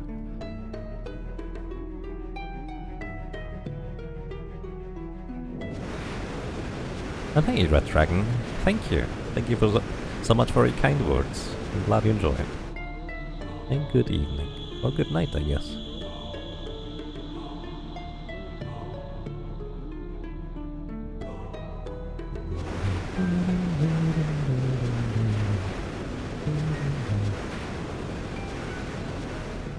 Orc Tower is gonna be interesting.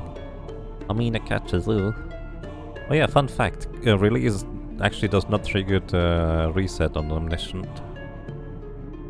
in this version. So actually is kind of neat.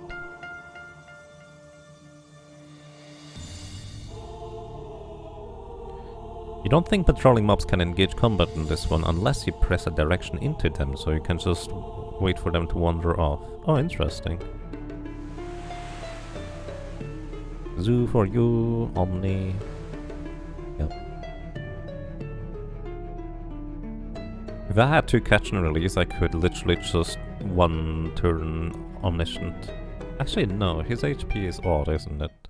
So you couldn't do that. Alright, could I get a sleepy here? Do I wanna heal? I'm full HP. It's fine.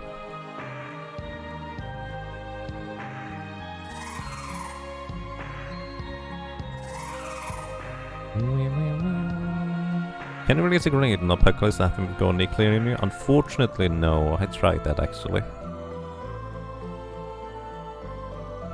Would be nice. Would be clever, but nope. Alrighty, upcoming boss is Melusine. And Melusine has 5 different forms. Actually 4. One is weak to fire, one is weak to ice, one is weak to lightning, and one is weak to physical attacks. What she is not weak to, she absorbs or heavily resists in case of physical attacks, so it is actually kind of tricky to deal with her. Unless you decide that, you know what, let's just use fire on her at the beginning of the battle, because she always starts out being weak to fire, which is why I have the flame rods that I bought all the way in World 1. 5 forms and no clothes. 4 form. I mean, if you have convenient snakes like that always just cover up the important parts, you don't need clothes, right? I think that's how it works.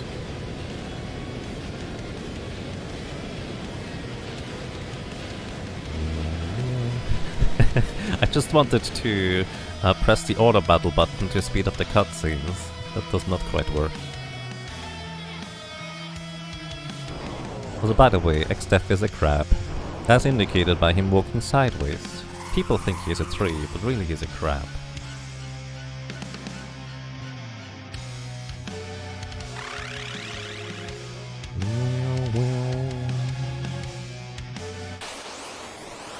Alrighty, welcome to this boss here. Alright, we're going to feast everybody here.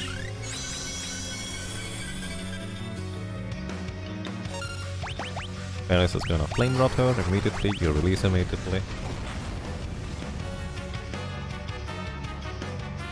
So this is normally 25% of the enemy's maximum health and damage, but in this case it's more like 50%. Except that 50% would be... well, it doesn't quite work that way. And... you just try to dance.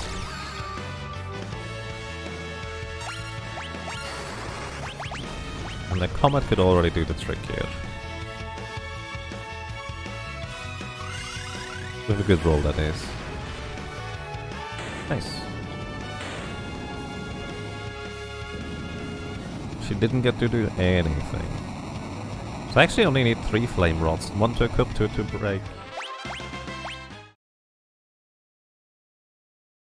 How many do I have left over? I guess it does not necessarily hurt having a few more. Also, I guess I do have enough for a panda later. Alright, so what we do now is... Oh, we're already healed, that's convenient. Can't necessarily count by a soldier though. I mean, if I go for it, I can. High magic, grabbing this guy. High magic, grabbing on this guy. Catch. High magic, run away. Bye. I love how I just do the 1-2 punch and steal one of their friends and run away. It's just so perfect in this.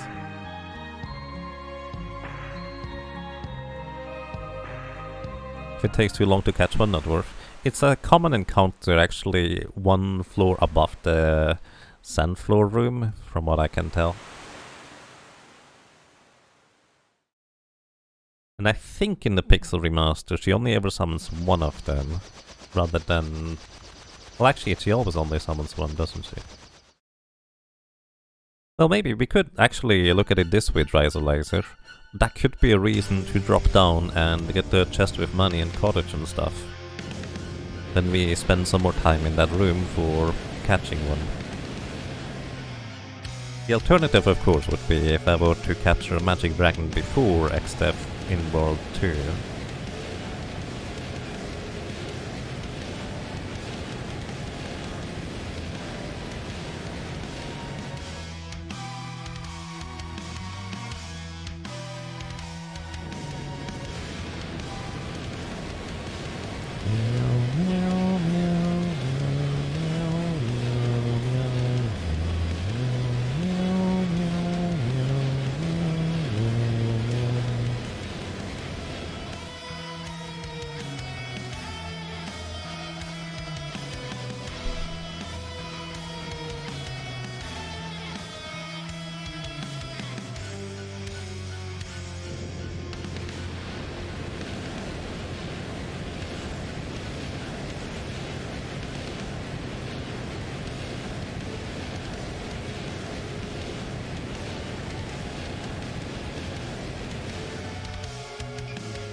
I guess that's why I bought more flame rods, didn't I, now that I think about it. Like, that's literally in my notes right here. I do buy more flame rods, just in case we don't get a bio-soldier along the way. An alternative would be getting a bullet instead. To deal still about 3000 or 4000 damage, and their encounter is really common in the desert.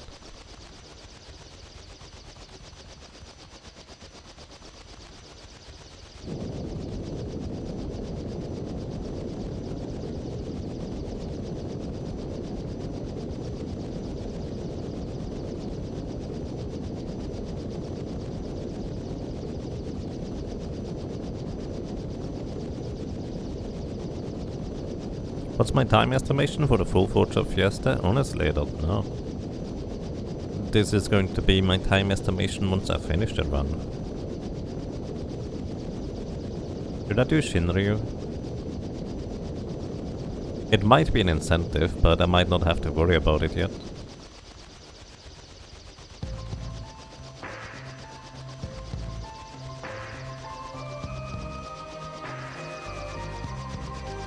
I'm also going to skip out on the magic lamp because that's an incentive that is likely met. I can get it, I will. No, go away. You're guessing sub 7 personally. That's ambitious. Alrighty, 10 cottages, 40 high potions, 10 phoenix downs. Also probably should sell a bunch of stuff. Let's see. Sell. Flame shield, flame tongue, morning star, ash. I don't need a second ribbon. Let's shield the teleport. Protect ring, I keep that one. And I actually never used the Hypnocrown, funnily enough. So I could have sold that one earlier. 10 of these. Wait, where's the cottages? Did I just miss them? I don't need 10 of them. You can't buy cottages here? Really? I had no idea.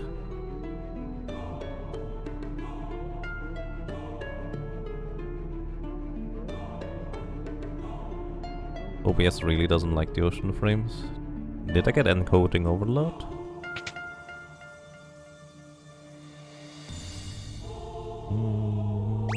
Alright, we get speed, float. No cottages here, always annoying. I actually had no idea. Hi. I'd like to have Dispel and Quick and Vanish. Don't need a rise.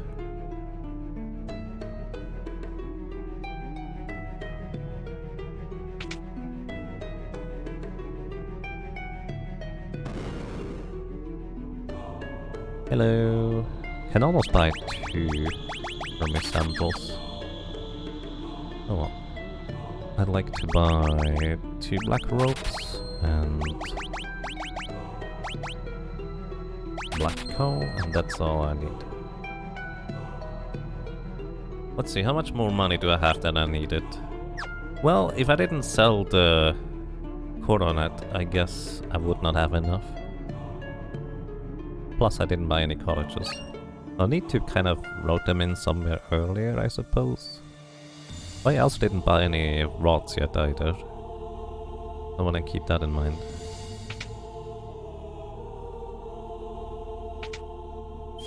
Full heal.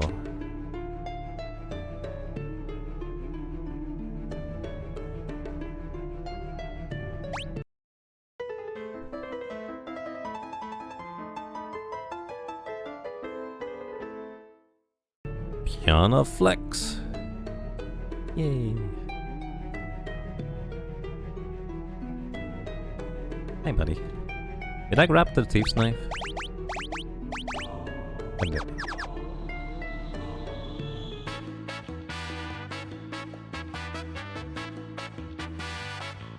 What?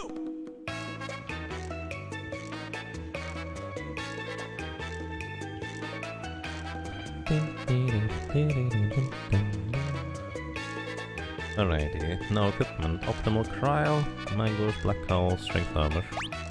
Okay. Optimal, mangoes for you. Protect ring, then butts is next. Optimal. But you don't get a black robe. Optimal for you. Gold hairpin is actually correct for once. Still equipped with Thunder Rod on you, that's right, because I need more. And you actually finally get some equipment. Still no weapon though. You don't need one, I guess. Lena's been punching things since quite a while now. It's great.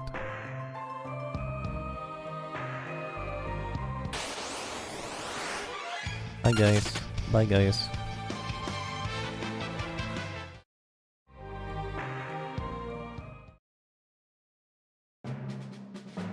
Alright. Oop.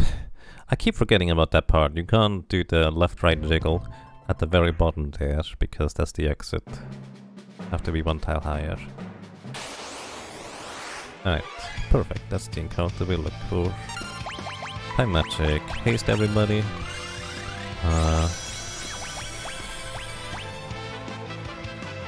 Bunnies.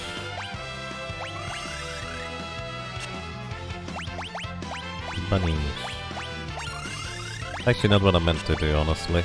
They might be heavy for all I know. Actually they're not. Nope, it's not heavy. Just doesn't wanna work.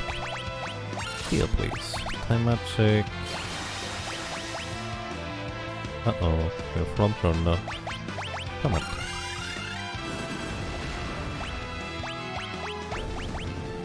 Okay, stop. Alright, that's what I meant to do. You defend. Defend, defend, defend, attack. Mark, couldn't steal. Come on, buddy. Get the thing.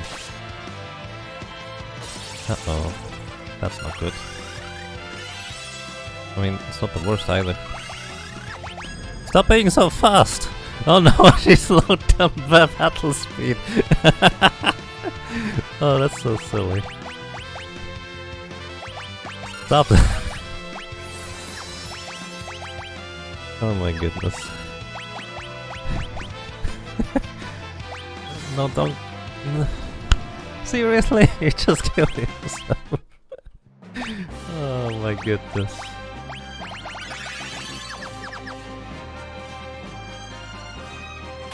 Can't run away from these battles, by the way.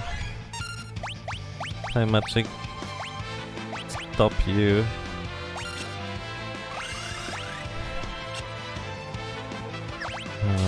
Stop you. No, couldn't steal. Time magic. Stop you. There we go. Did you slow down my time, my battle speed now? Like, is it actually permanently slowed now? Because it does not...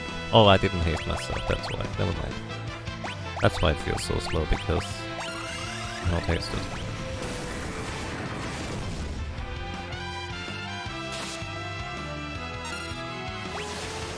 Alright, combat. No poison, please.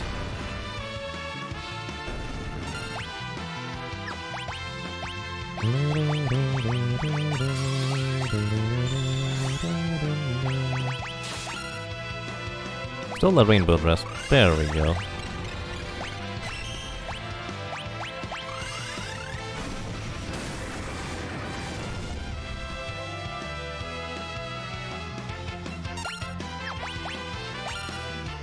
That should be the trick, actually.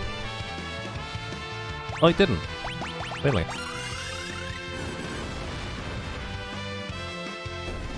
Adventures with Snake Lady. Yeah. Okay, we have a rainbow dress now for you. Excellent. Rainbow dress means that whenever I try sword dance now, there's now a 50-50% chance to do a sword dance rather than any other dance. So basically there's 4 dances for a dance move normally, and it's just completely random which one you get, generally speaking. It's lucky that you dodged that. Hang on. Yeah, it's completely random which one of the dances you get. It is Jitterbug Do It, which is effectively the same as the black magic spell Drain. Absorbs HP from the enemy and gives it to you. Osmose absorbs MP from the enemy and gives it to you, which is called Mystery Waltz. There's Tempting Tango, which if the enemy is susceptible to confusion, they will get confused. It's guaranteed to hit in that case. It should go southward, I think. What else?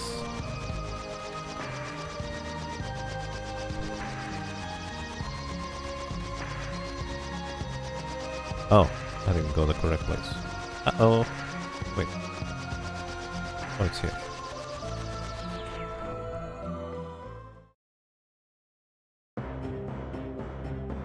Line crawler suck if you don't have the thief or time mage. Yep. Or ninja. Or bard. Bard works too. You can have a bit more roundabout. Hi. Bye.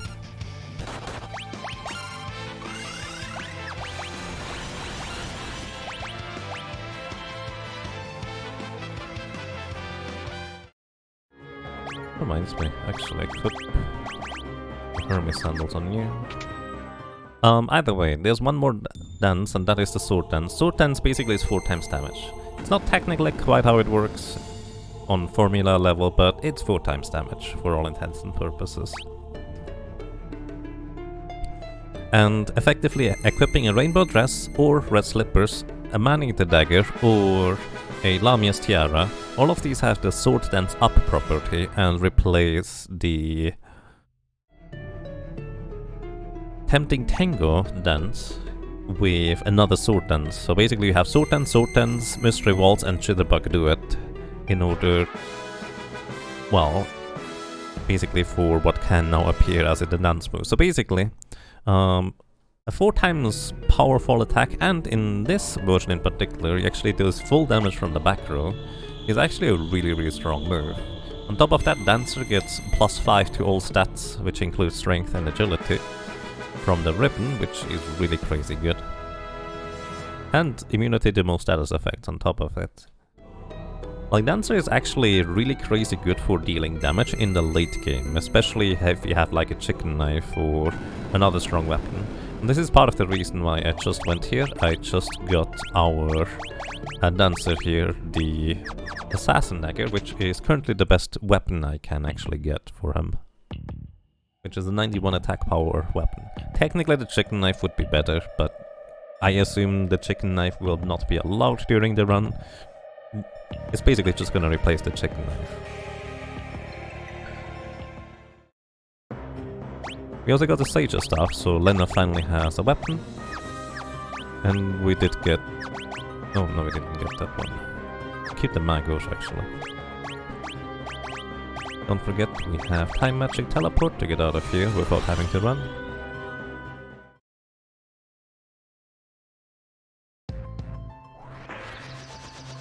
And then we hop over to Karnak and buy rods.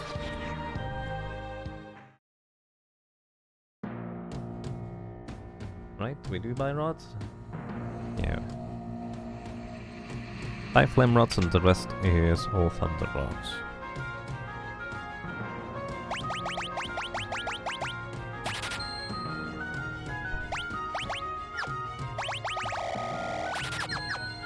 Only 9 this time.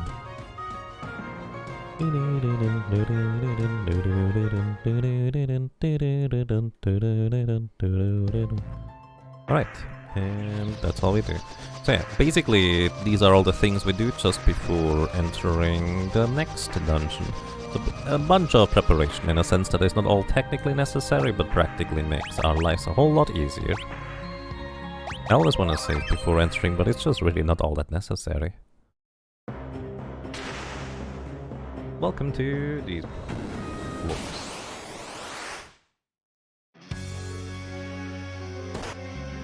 Alright. What we're gonna do here is we're gonna equip the Thunder Rod, which we already did, and just blast them. Now the downside here is that we actually don't quite have enough reliable damage to knock them out into Thunder Rods, so we just bonk them a little bit here and a little bit there.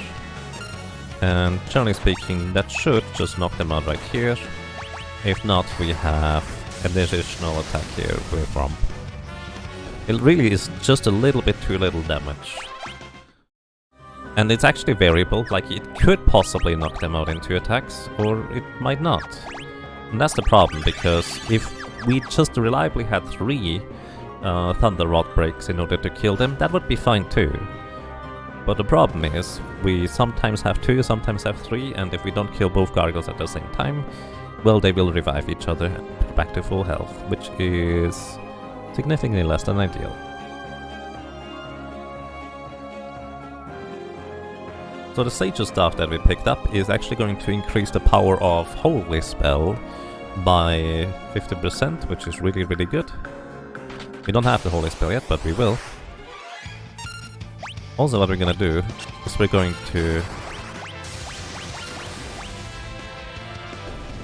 knock out a bunch of enemies along the way by just shattering Thunder Rods. So this encounter here in particular was not really worthwhile, but it can still work, I guess.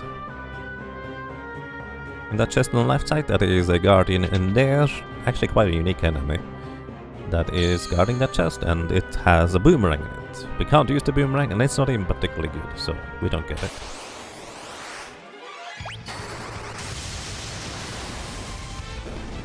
Oh wow, you're not dead.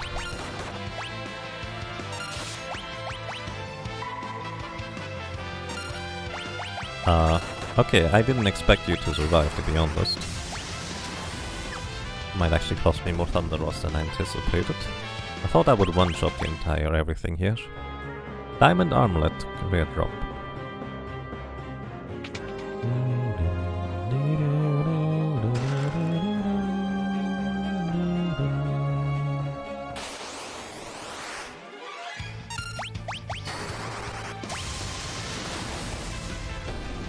Maybe the burps will be worth it. I mean, it's everything, it's just a little bit of experience, right? I don't have necessarily a goal to get to for experience, but level 28 would be a comfortable level to reach in the end. Although I don't think I'm gonna get quite there, but at least a little bit more than what I have would be quite nice. No 5-pack yet? Yeah, it's very unreliable. Speaking of unreliable, this guy literally gives no experience. And he has like 30,000 HP, is heavy, is really difficult to take down. The only saving grace is he doesn't deal that much damage, I guess. Alrighty, other than that, welcome to Stalker. Stalker initially starts off as all 4 are real, and then only one of them is real at the time after you hit him once, unless you put him to sleep first. You can't just Mind Blast Cryo. What did I just do? Oh my goodness.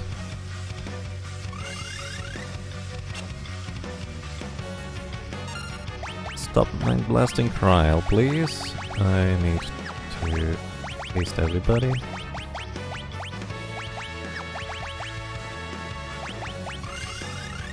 Wait, did the status effect wear off while I was in the menu?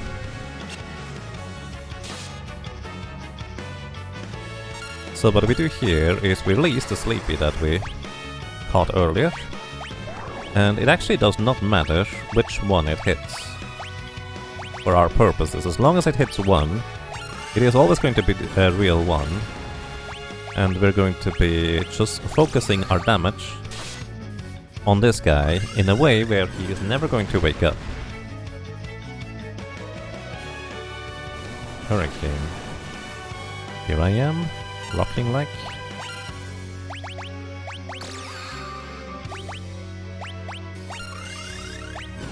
And then we just knock him out this way. Comet does not wake him up. Sword Dance does not wake him up. So it's actually very convenient here. We are all hasted, so we go a fair bit faster than Wendigos as long as battle mode is active here.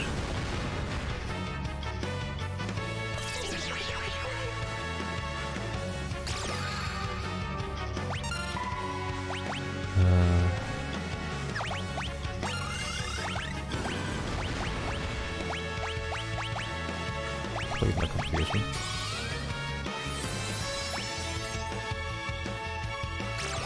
Knock him out, please. I didn't count damage. Comet.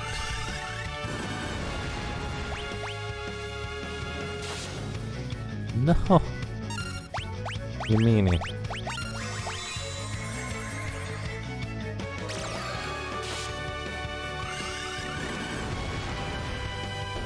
Oh, we got him. Nice.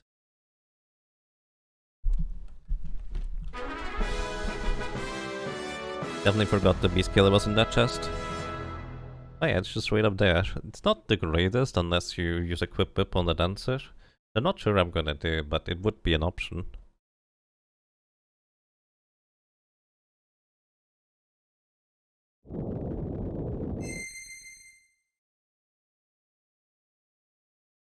I think I actually had something planned at some point.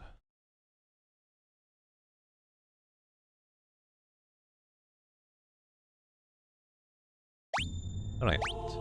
Teleport. Let's get out of here.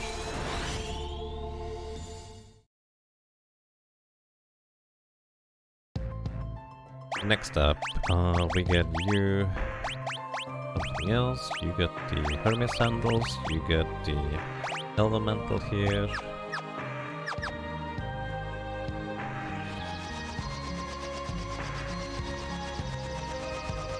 Do we automatically get healed here? I think we do actually.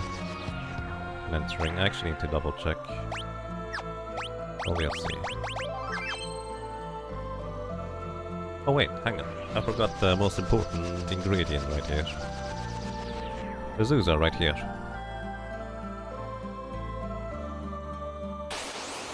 There's one. Preempt this. No! Ah, my goodness. Stop using up my resources.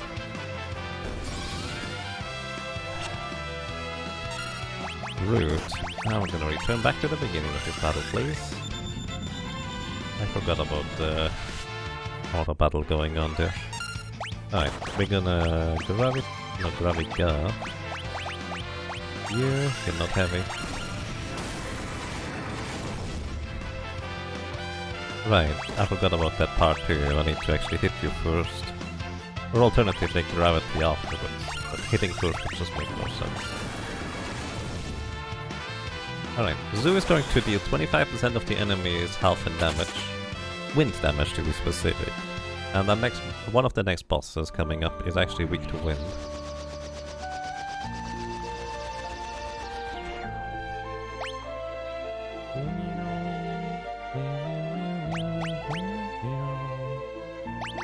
And that's fine. Your turn is so good for when you derp. Yep. Barely didn't kill the things. Alrighty, let's go on the right side, where it's physical. Lena goes left, Fairies goes right, Kara goes left.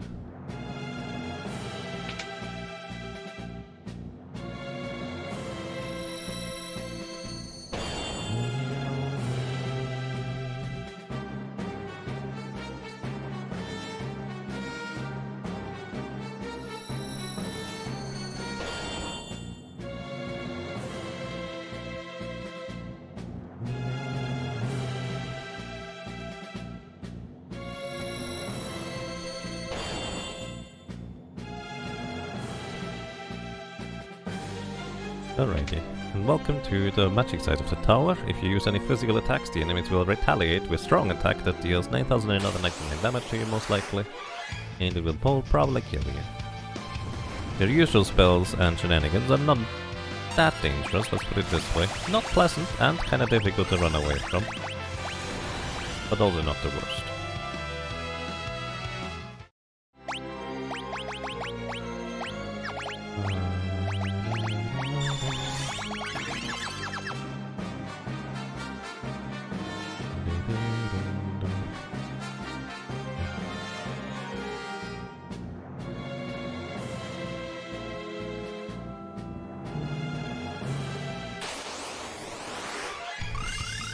Money wizard?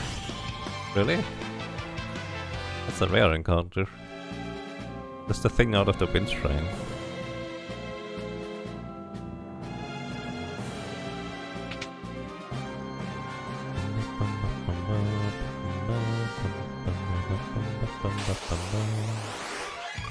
Controller controller. Can't control me if you can't catch me. Wonder Wand. If you attack with it, it will cast the weakest white magic, then the second weakest, then the third weakest. It basically cycles through all white magic, and then through all black magic, and then back to all white magic. All of it. The problem with the Pixel Remaster is Return does not actually reset the Wonder Wand cycle, so to speak. Teleport. Teleport.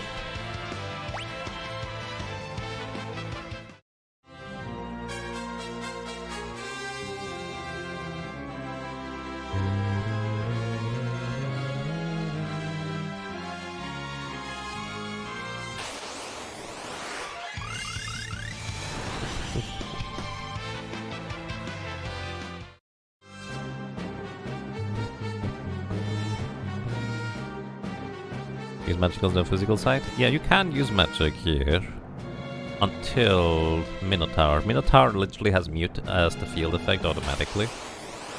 At least in this version, it's exactly the same. It's technically slightly different in other versions.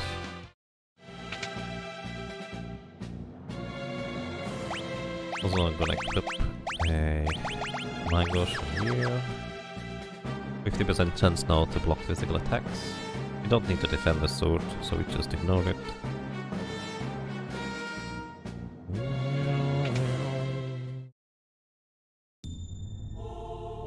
Alrighty, right side we have Minotaur. He has literally 0 physical defense, but he is also immune against literally every status effect, which is quite unusual for an enemy or a boss. Most of them have at least some weakness. This guy, his only weakness is that he has no physical defense, and he challenges you to a physical contest. He does counterattack when you hit him with physical attacks or any attack, though that is not, for some reason, Dance. I don't know why Dance does not provoke a counterattack, but like now I also don't mind. Fun fact, you can straight up kill him by throwing the assassin dagger at him. It has a special script where he just straight up dies. Alright, and this is my strategy. I throw high potions with fairies, and conveniently enough, the auto battle actually will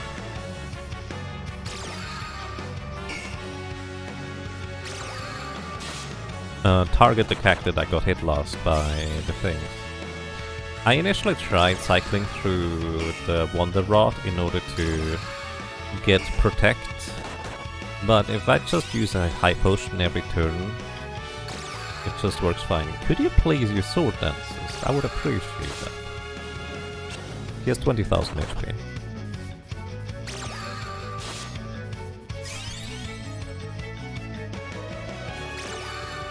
I think Fairies has approximately the same speed. I actually didn't check.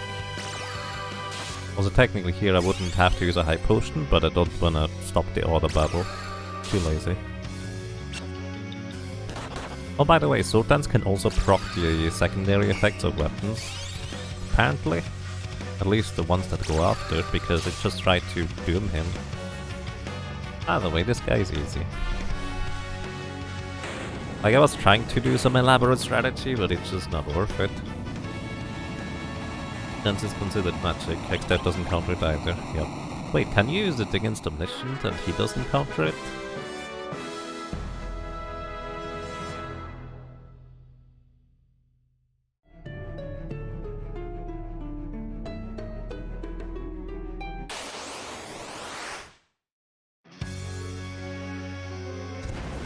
Alrighty, welcome to Omniscient. Omniscient innately comes with Shell as well as Regen and stuff like that, but you can just dispel it off of him, which I do not believe works in the other versions. Then I can haste ourselves.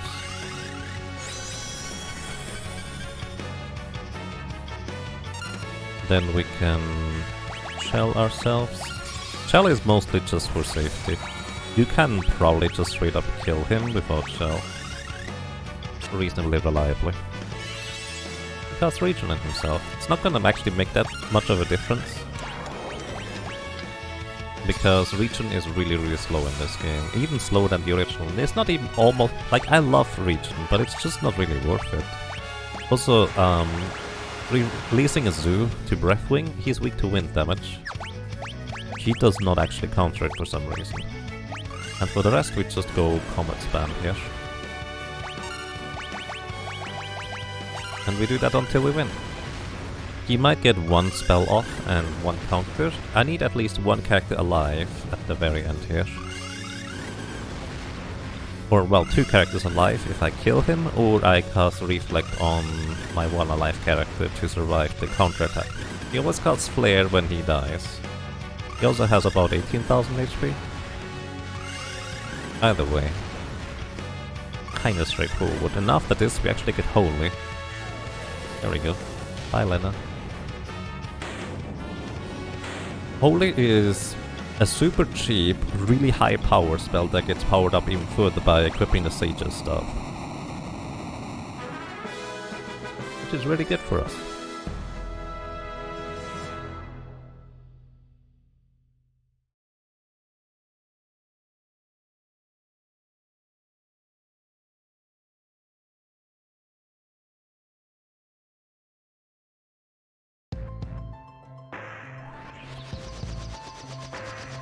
Boop, boop, boop, boop, boop.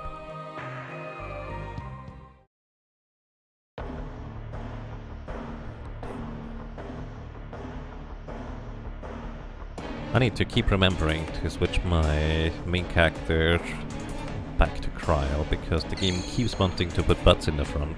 But it's Cryle. Cryle is the hero of the story, come on.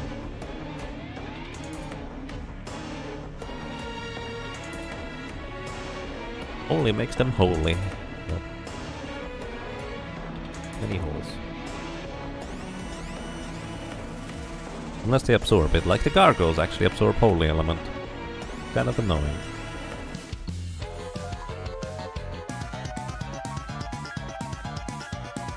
So, and I'm going to do a slightly inefficient route here in terms of overworld routing, and I'm going to go to History Falls next first. Because I want to...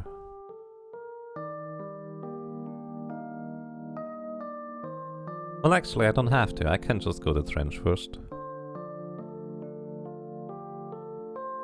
Would you recommend the Pixel Remaster versions for someone that's not played Final Fantasy 1 through 5? I think they are good versions, yes, sure.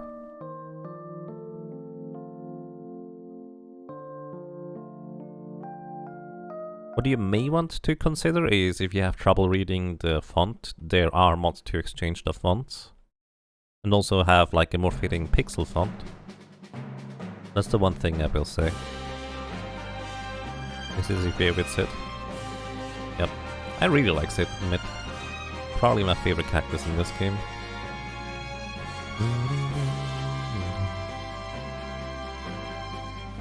The thing is, I've only played Final Fantasy, or the Pixel version of, or the remaster version of 5 and 6, and I didn't even play 6 all the way through.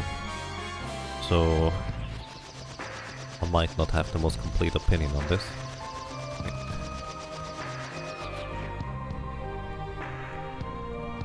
Guess I can go to Trench first.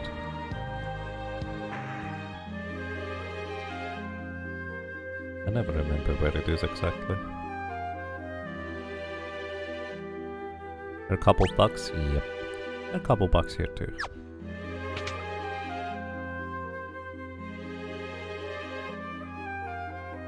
Hi guys. So rude. Alright, 2 more gargoyles, 5000 HP, you wanna kill them more or less at the same time, or you berserk one of them, that works too.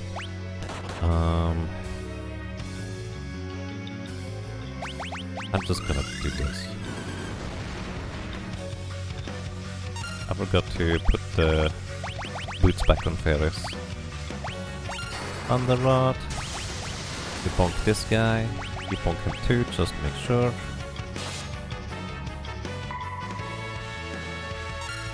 Then we wait until it's Ferris' turn again. And then we go bonk. And we win. Hurrah!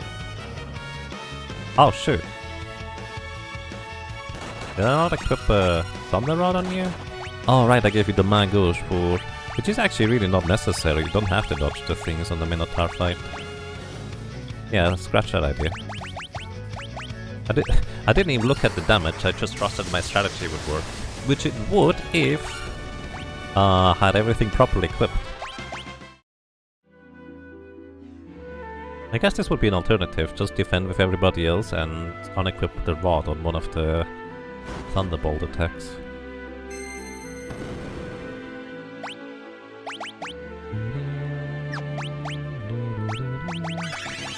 Alright, equip.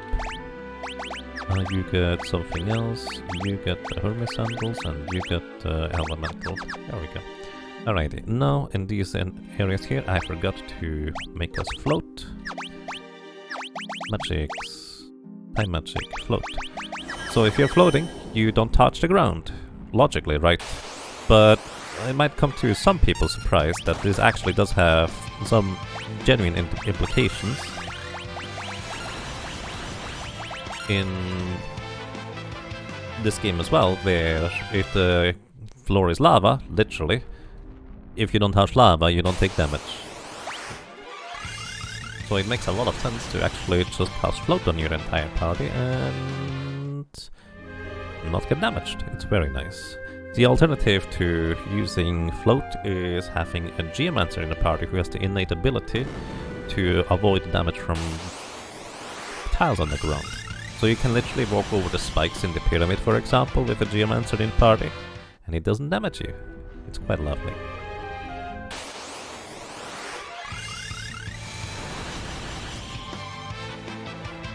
The Elemental is so good, it's really nice. 1 in 3 attacks are just going to miss if you have the Elemental equipped as an accessory. It also gives you slightly more speed, and it also...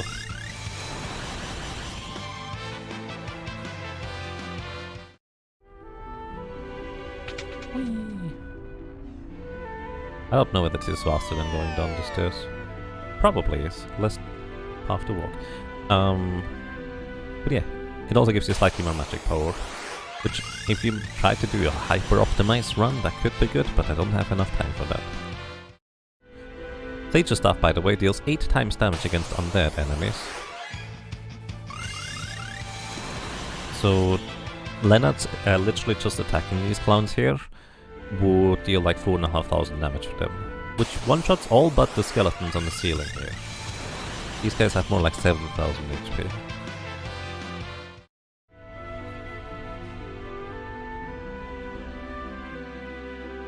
There are 4 in the game. Elementals? I only know 3. There might be more.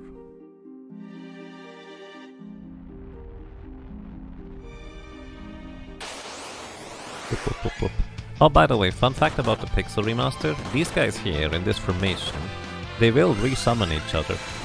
Maybe it's not this formation. There's like 2 separate formations of these same enemies. It looks the same, so you might have to test it out. Either way, some of them resummon each other if you kill 1 of or 2 of them. So what you can do is you can kill 2 of them, they resummon each other, kill 2 of them, they resummon each other, and you actually get all the experience and money from them. I did that at the release because I randomly figured out that they do that and it's actually quite fun. But I also managed to softlock the game doing that, so do it at your own risk.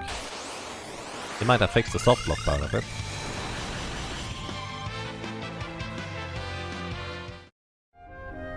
But I think I had basically a Mystic Knight just break blade these guys over and over again, which ended up working out really well for experience and money. Alright.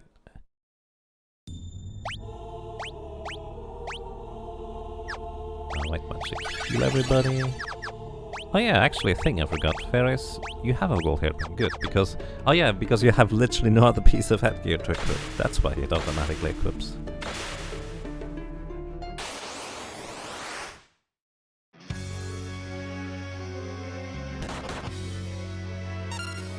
Alright. Now, we're gonna cast Raise on these guys. These are not... these enemies here are not heavy, which means...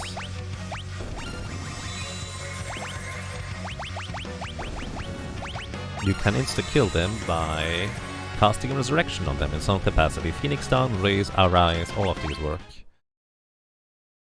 Alternatively, Time Magic stuff works as well, which is usually based on whether they are heavy or not. Heavy is just a status flag that is called, whether enemies can be hit by various like damage or insta-kill effects and stuff like that.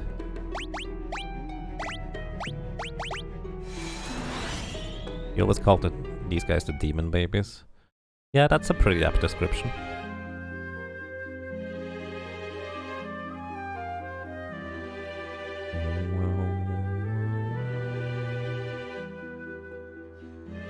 The GBA version you can do the same with Soul Eaters. Wait, you can?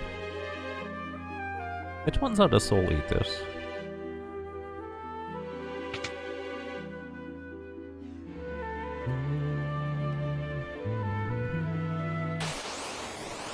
Feels like I always get into encounter with these guys here. By the way, if you catch and release an Ironback, they hit like a truck. Like they deal 6,000, 7,000 damage, something along those lines. Pretty crazy. The blue squirrels? I do not remember blue squirrels at all.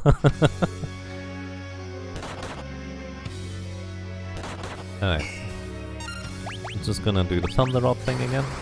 Boom, boom, boom, boom.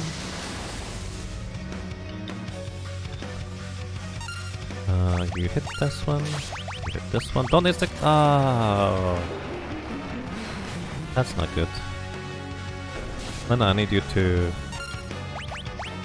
stop this guy. Perfect. Actually, I could have cast Berserk on him, which would have guaranteed it. The Assassin Dagger has a 1 in 4 chance to proc instant death on enemies. And if you want to kill both of them at the same time, that might not be the best way to go around it. Upgraded palette swapped Skull Eaters. I have no idea where they are. Alright, and we're gonna do a special thing here. Defend, defend, defend, and we're gonna just nuke all the enemies in this area with Thunder Rods. That's the entire plan. This is going to basically be my experience farm along the way. This first room here... Oh my goodness, back attack? That's unhealthy. Getting lucky here though. From surviving just barely. Oops.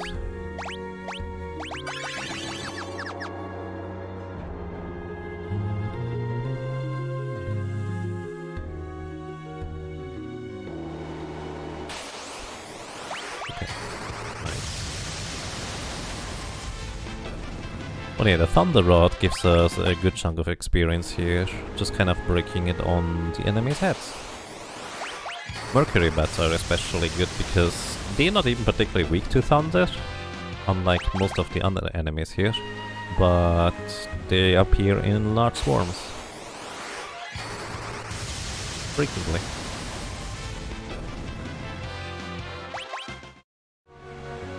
Like 1 or 2 more of them, please.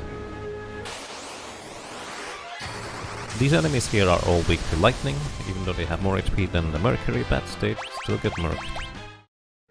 One more. So I think we have one character that is not 25 yet. Maybe I shouldn't go 25. Rude. Getting lucky with targeting them. How many more Thunder Rods do we have?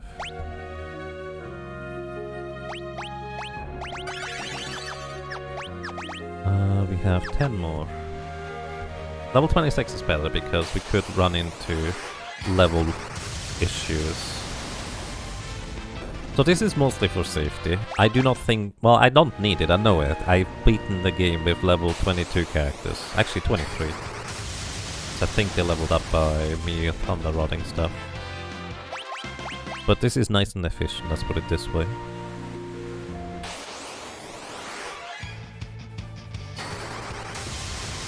Alright, this is good enough.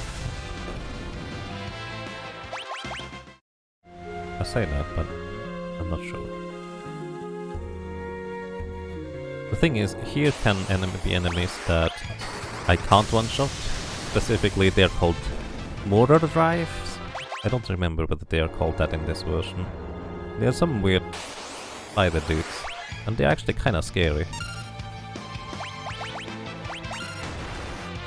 Like that. This guy hit for 5,000 damage just now. Just like that.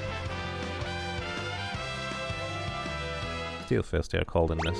They're called Mortar Drive for some reason in another translation. A weird name, but it does make sense because they do hit like a truck.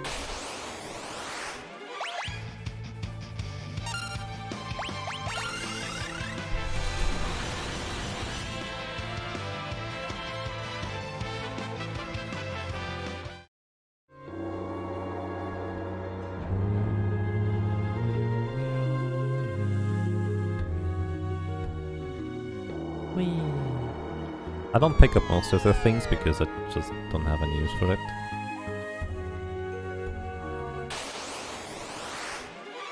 That's even worse. I guess they only use their wind-up attack if they are alone.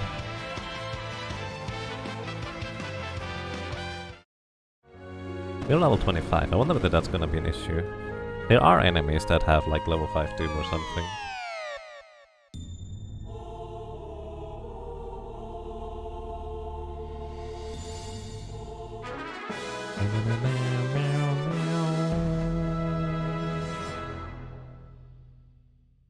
Obtain the 4th tablet.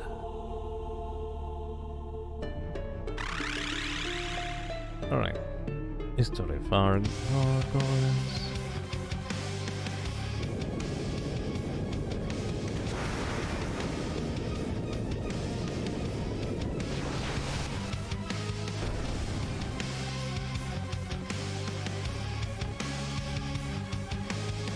Oh, I can already move. Okay. You don't have to fight that guy. Which is actually kind of a shame. There's a lot of bosses we could fight, but we don't, because it's not required. Alright, I want some more encounters. Oh my goodness. I need to break rods again. I want to fight some more encounters in here. I guess the second room is better. Oh, that's not a good room. Hi. Actually not the worst. She dies to 1 thunderbolt and the little frog thingy usually dies to 3, 4. Total shot.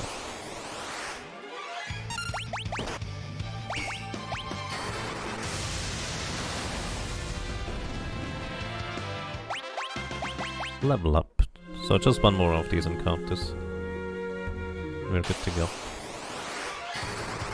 Probably. I just want everybody at 26. 26 is probably a fine level. There we go. And we're out of here. My magic teleport. Whoop, whoop, whoop, whoop. Maybe crew is welcome. Yes, indeed.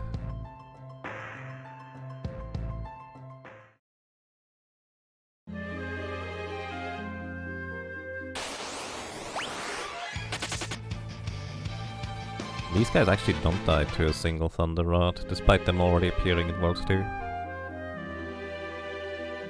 You'll hopefully be able to watch it live. It's gonna be at 4 in the morning for our East Coast American friends.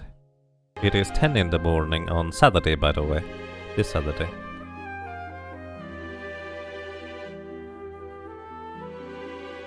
For Central Europe.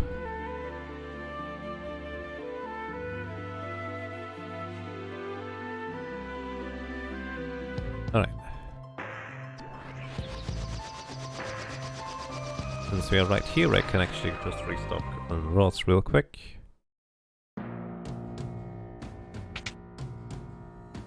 We don't really have any other things to invest into anyways.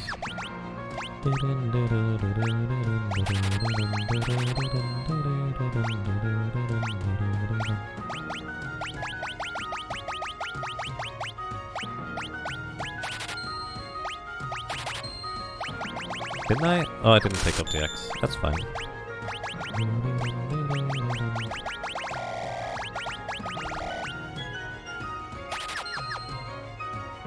Beep boop. Meep, meep, meep, meep, meep, meep, meep, meep. Hey Bracken, thank you! Thank you so much for a really long time of support with 67 months. That's pretty crazy.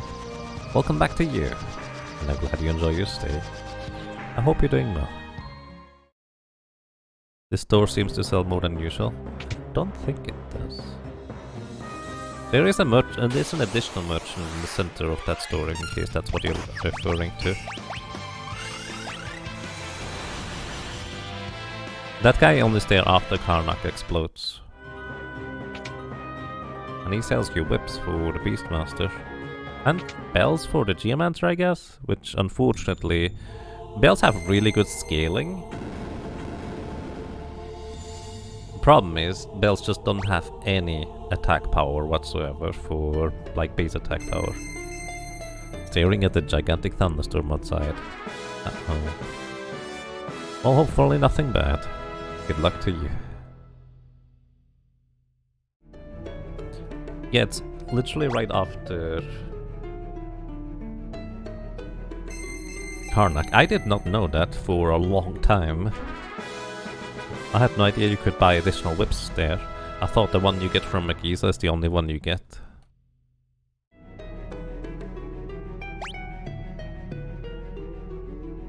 Magus Rod can't be broken, right? Yep, that is indeed accurate. But you can equip it to break all the other rods more efficiently. Yep, yes indeed. That is how it works. Also, part of the requirement is going to be picking up all the weapons here, even though I don't need any of them. The Magus Rod is going to be convenient, if nothing else.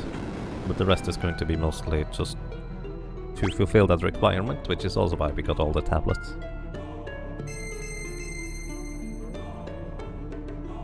We did get actually Meteor. I guess I could have Meteored the gargoyles, huh? In hindsight.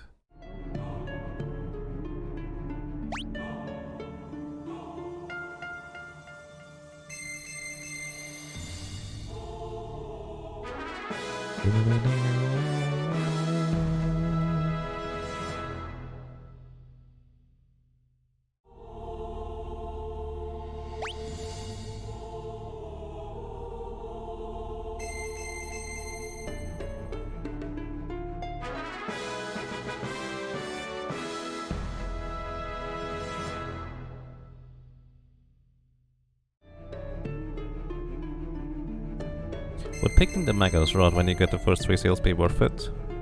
Not really. Then again, I'm not really using the Sage Staff either, huh? The Sage Staff, I guess I'm using it in order to bonk the gargoyles, because it never misses actually, and it is enough damage to guarantee the 2-shot with the Thunder Rods.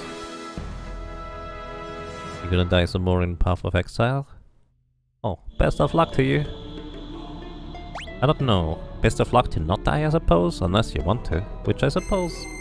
I don't know. Still like a quickest death percent speedrun? I picked the Assassin Dagger, so we actually have a weapon for the Dancer to use against Minotaur. I picked the Flame Lash for... You know, actually no particular reason, I'm literally not attacking with it, huh? I still have the Mango Shiklu. I guess I could pick... You know, that's a good point. I could pick up the Magus Rod. I do need the Assassin Dagger, that's the only one I want first. Sage Staff is weirdly relevant in a lot of ways. Yep. It's actually an interesting point. I haven't used the Flame Lash whatsoever. And I have not used...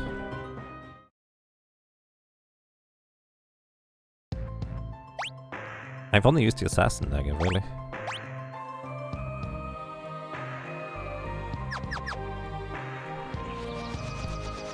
I actually didn't think about that part. Oh. I always go the wrong way.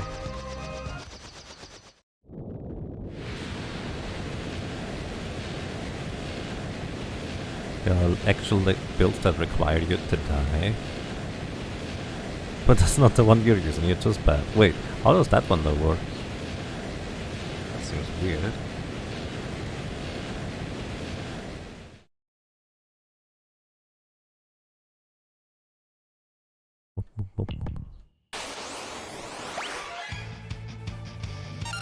Right, time magic, teleport. Time magic, teleport. Time magic, teleport.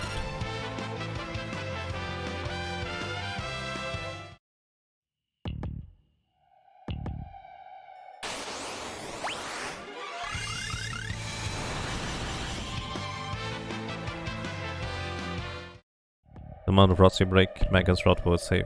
The thing is, I only equip the Magus and then I go back to the Thunder Rod. Aside from that, I just use Thunder Rods. Like, you're not wrong. There's no reason for me not to pick up the Magus Rod. Over the other stuff anyways. I guess the Flame Lash can be a backup if necessary, but that's about it.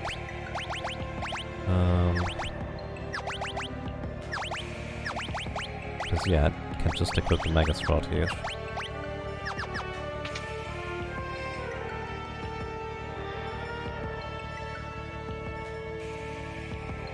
Cost on death equals a lot of damage. 304% plus more damage. 3 times on death.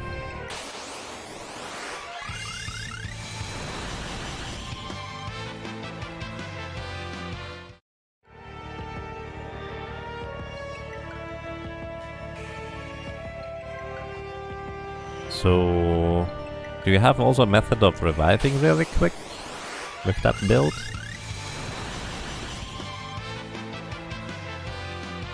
Or are there at least like high value enough targets to target for that?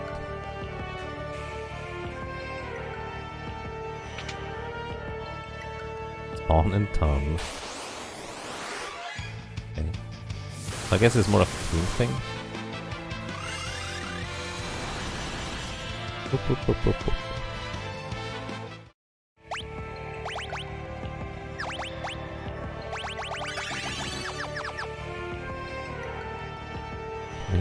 Actually did not need to do that, because we're gonna get into the mage's village right here, and I get a free heal.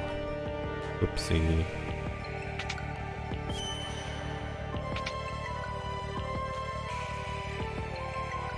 It's a softcore build to kill bosses, I guess. Endgame. I mean, it would be a pretty hardcore build if it was hardcore to deal damage on death.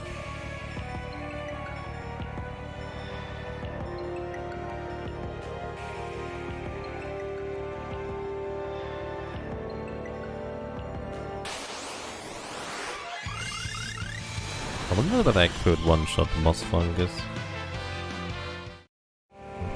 They are weak to fire. I doubt it.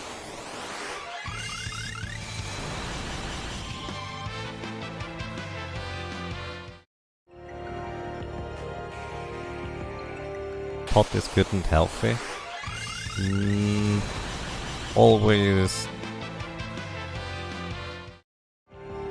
with a grain of caution or something. Hardcore, if you die you can't revive. Right, that's why I'm saying it's a hardcore build. You get one shot at it. And hopefully have a party that will benefit from it, right?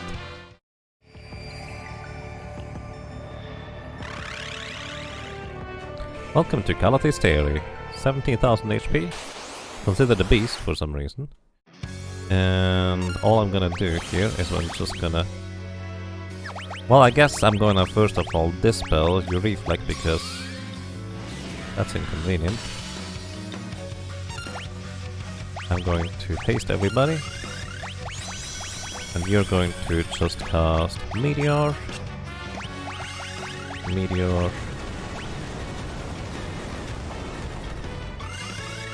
Meteor is randomly targeting enemies with a high variance of damage, but it's good enough for me. Also, it's not affected by my stats, so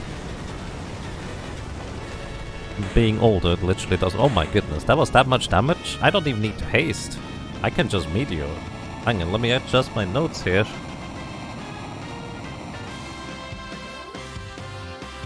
I didn't realize I had that much damage potential with this.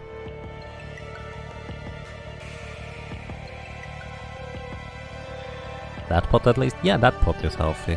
But, like the weed thing, always with caution. Always. Bye Golem, bye Golem.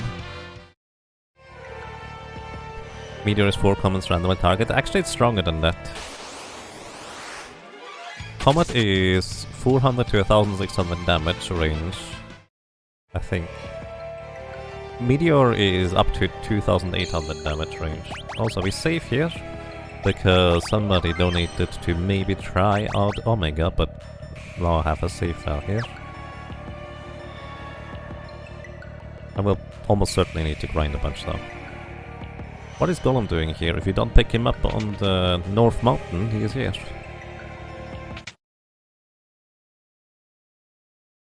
Unfortunately, Catoblepas and Carbuncle are permanently lost if you don't pick them up early. Welcome to this guy.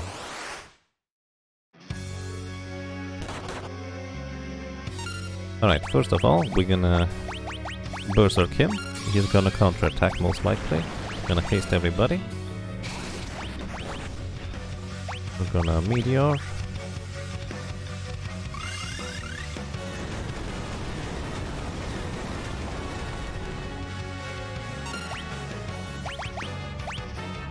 Meteor.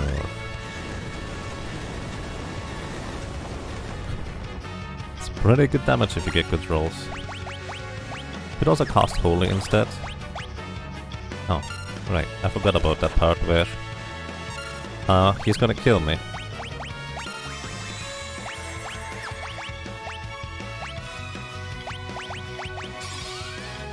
Did I not haste you? Am I crazy?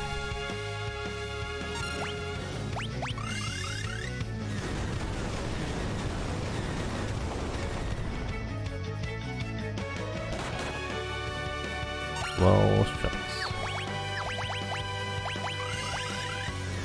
You got this, Lena, it's fine. This guy only has like 22,000 HP. Yeah, it's fine.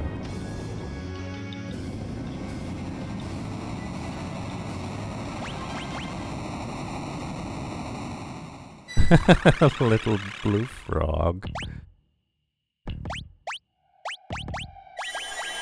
Wake up time!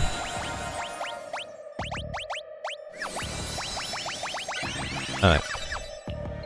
Lena needs a bit of MP, so we give her an elixir.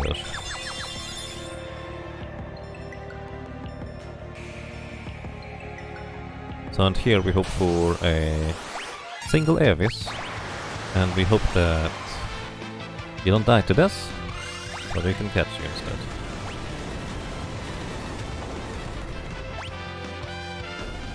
Oh.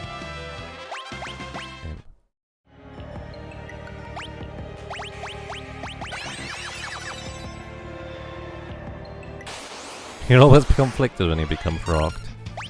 Yeah, that makes sense. 2000...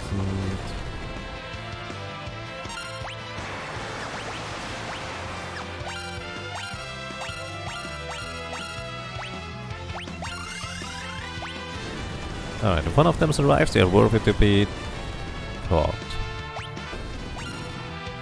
Ah, not strong enough?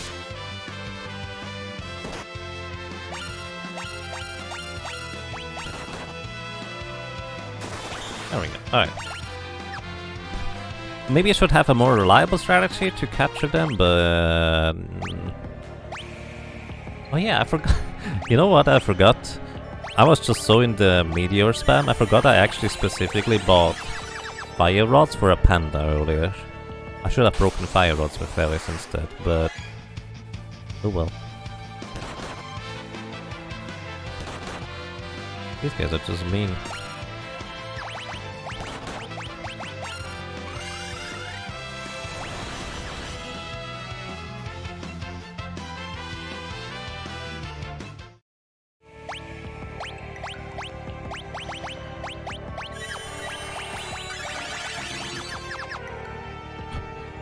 Lena almost needs another...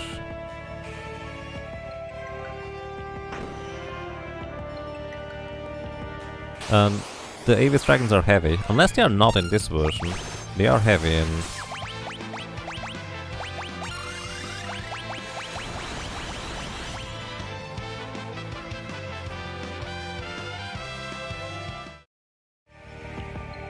Bowie creates gravity on them? Hang on. Let me actually double check whether I'm just making that up right now. Because I might be making that up that they are heavy. But I'm pretty sure they're heavy. Well, not in this version obviously, but that's good to know, thank you. The dragon... just Avis, I guess. By the way, dragon Avis are neither Avis nor dragons, it's kind of funny. They are heavy in the original, that's fun. Oh, you did double holy. Okay. You know, double holy actually makes a lot of sense. In fact...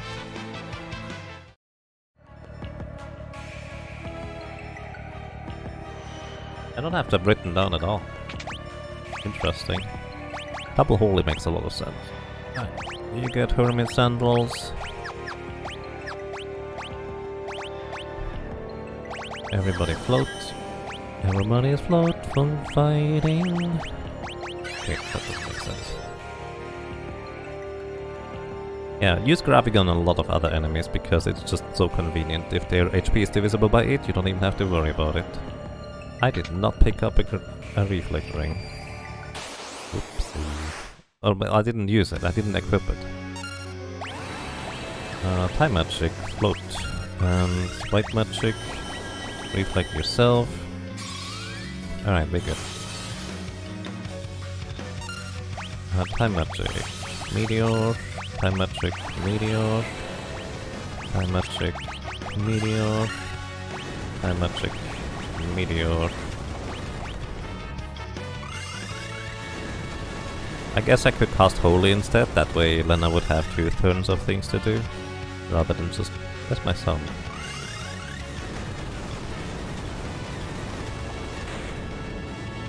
But this works too.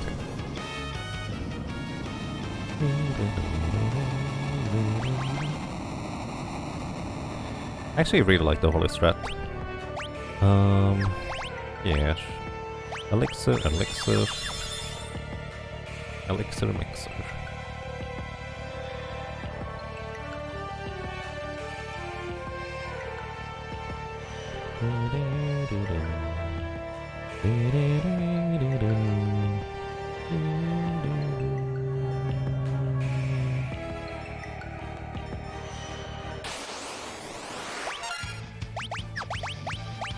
Teleport! Teleport!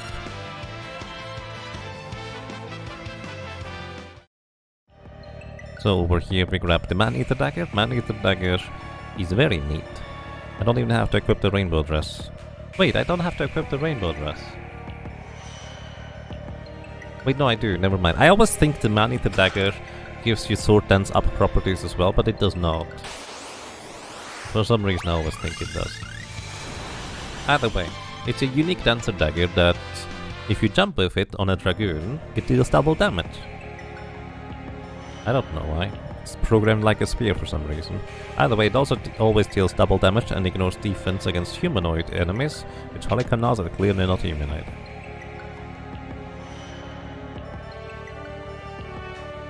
Also it gives you +2 to all stats. Basically the second best dagger in the game after the chicken knife.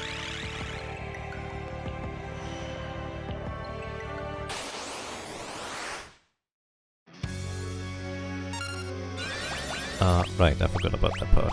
That's why I wanted to have more Maiden's Kiss.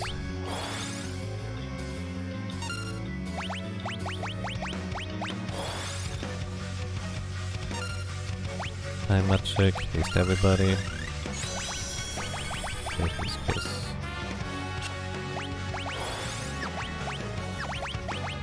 Meteor.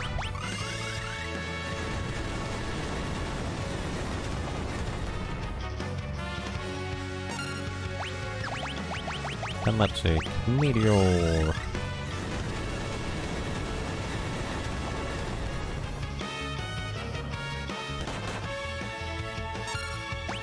Time magic. No meteor. You just dance in that case. I didn't equip the dancing dagger on you. Oh well.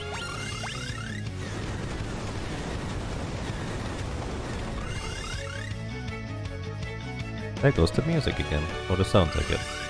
And there we are back.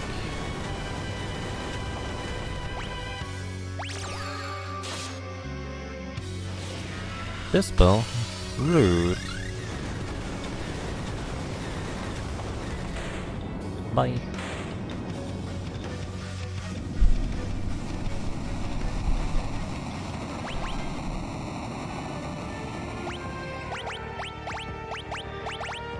There goes the Man-Eater Dagger.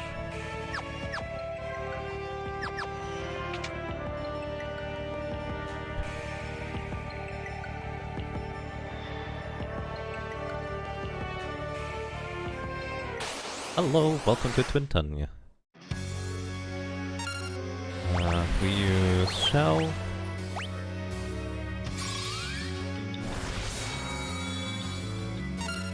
And Kiraga to heal. Which game was it that reduced the healing received from Kiraga? Alrighty, either way, we don't need the other 2 alive for now. It's gonna be fun. So what we do is we wait until Twintania does the wind attack 3 times. We're immune to the effects of this, but maybe we should heal anyways.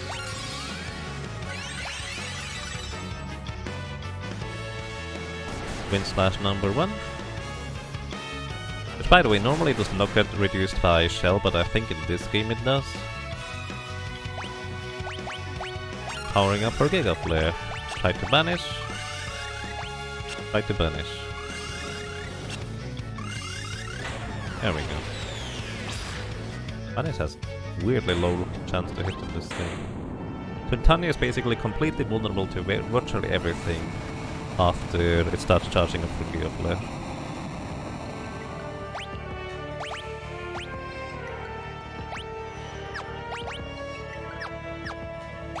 I think it is actually really default. Anyway, raise. Here I go.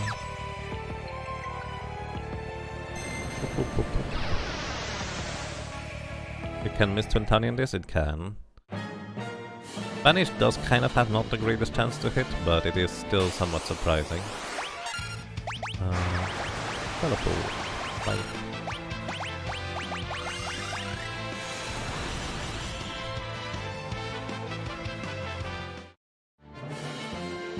Yes, you could use the Assassin Dagger on Twintani as well, but that's only 25% chance. It's not really any better.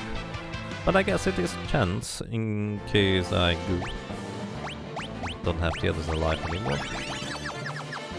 Hi. And here we just go for Meteor and Meteor. That is usually enough damage. Well, I say usually, I only tested it once. That one time is not exactly a great sample size. You need to deal, I think, 7,500 damage to him. There it is. Also, don't forget you can mash through the dialogue here. We're also basically out of MP at this point.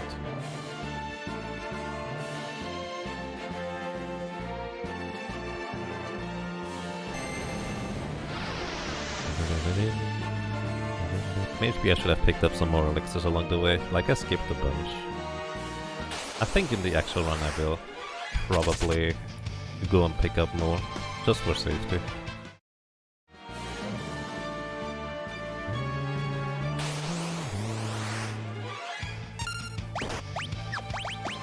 Teleport.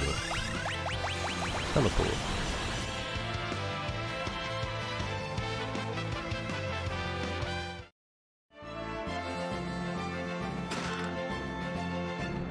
Right, that's the reason why we buy Banish to begin with.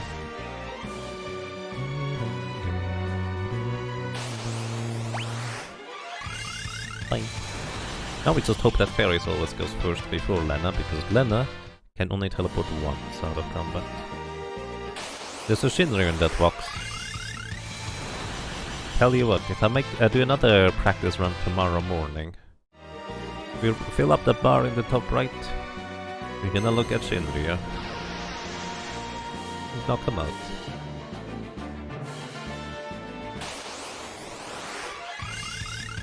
I don't think that's good enough of an incentive. Especially with this team, because it's super easy to do. Maybe Omega would be more interesting.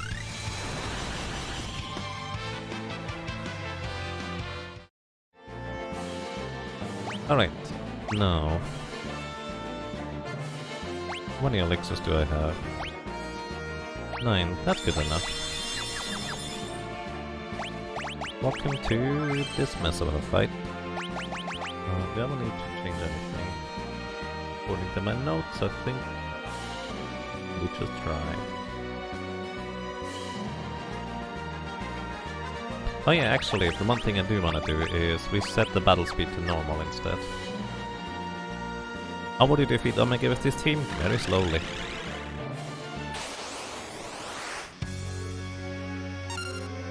Alright, we want a quick, which allows us to get 2 turns in a row. And then Shell. And Shell. And then we hope that Lena also goes before they go.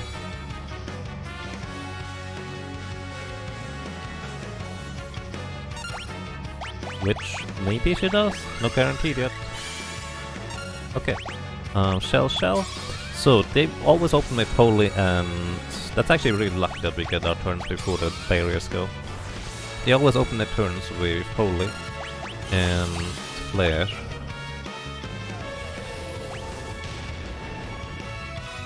and all of them go at the same time. So optimally, they just all hit a different target, but it's completely random.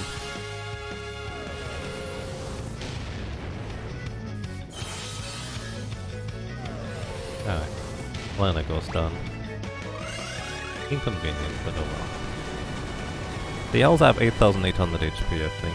And if we get lucky, the random targeting, we will hit Necrophobe instead. If anybody else. Wait. We're gonna go quick. Use a Phoenix down because I don't use them anyways. Plus, save some MP. And then we heal up everybody.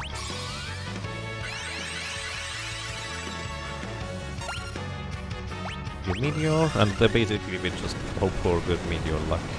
Bottom left guy is pretty down at this point.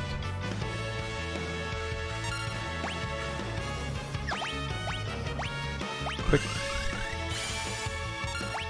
Meteor, Meteor.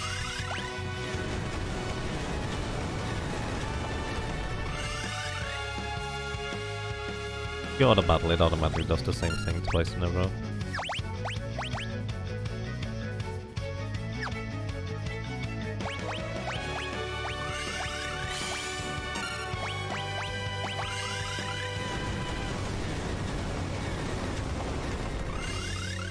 Come on, knock out some barriers, please.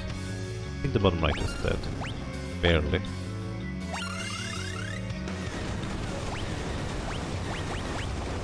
There's Rump and Kryl here. Oh my goodness. Still not more barriers out. The last meteor we get from Paris for now. Wow! 3 of the meteors hit Necrophobe, who literally doesn't take any damage right now. That's just mean. Don't hit Kryl 3 times, please. Thank you.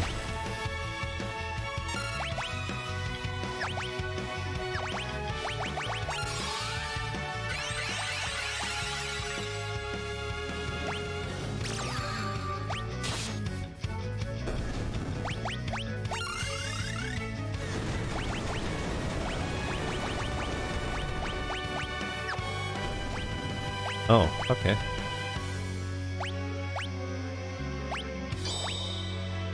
Flash. Let's get some cool sunglasses. So this guy is weak to literally every element in phase 2. And I will be taking advantage of that.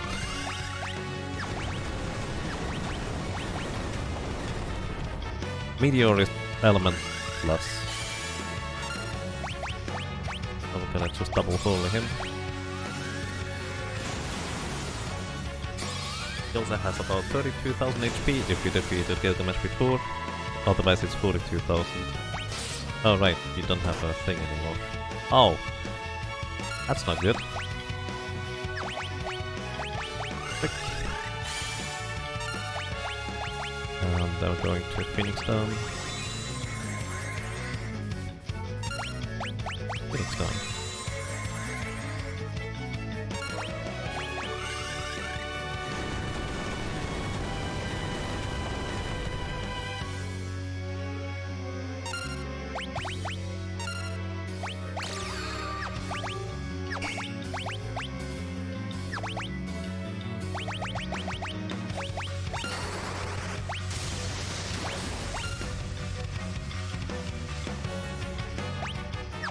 Right, we got him.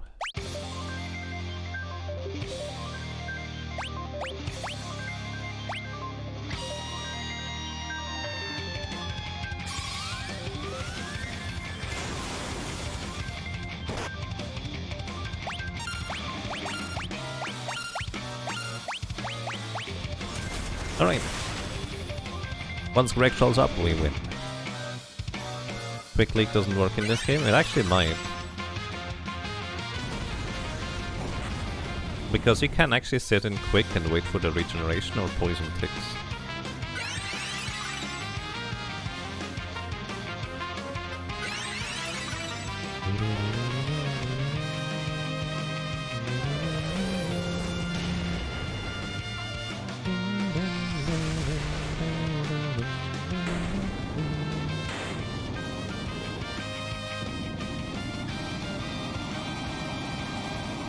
Alrighty, welcome to the final boss battle. Actually, I only needed one cottage here at the end. I could have used one before entering the void. Definitely a little bit uncomfortable with only 5 elixirs, 4, one or the other. Alright. Get this over with. Teleport.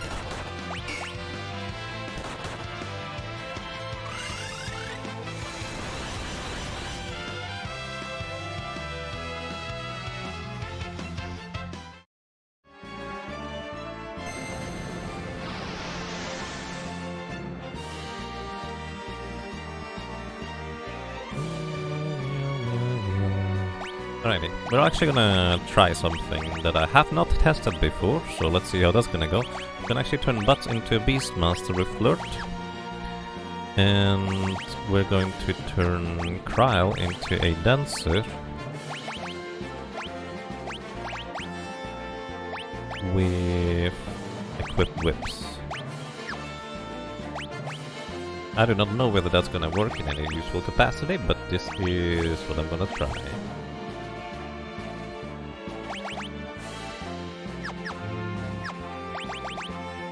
You're gonna equip stuff. Power Sash, Protect Ring. Element is better.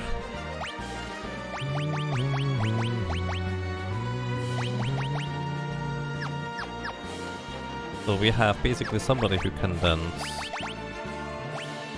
The downside is neither of them has quick now at this point, which might not work out in my favor. Yeah, I saved before that.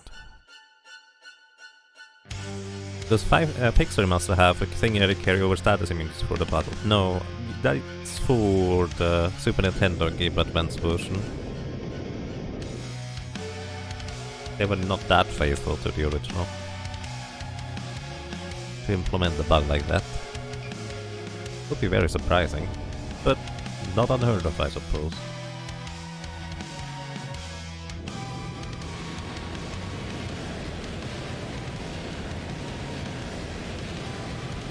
The return bug appears to be fixed, Valokar.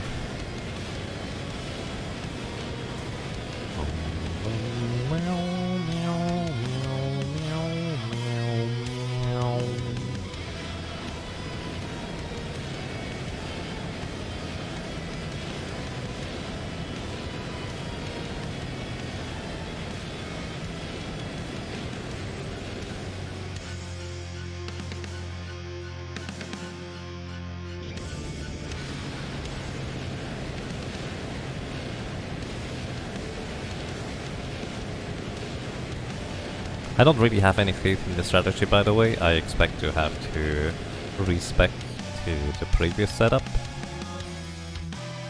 But it might work still, so I feel like it's worth a shot. Especially since this is still practice.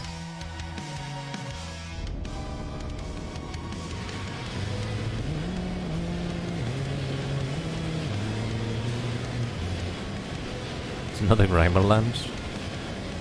Uh-oh.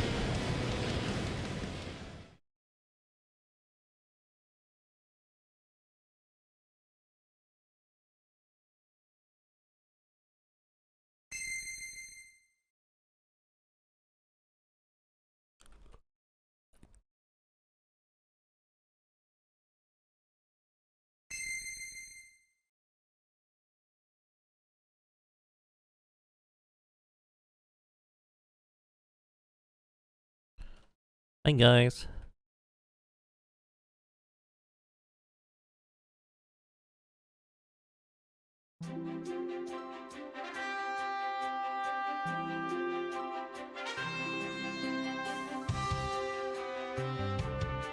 You know, they had a wolf in their team. I feel like we're having a little bit of a disadvantage in our team here.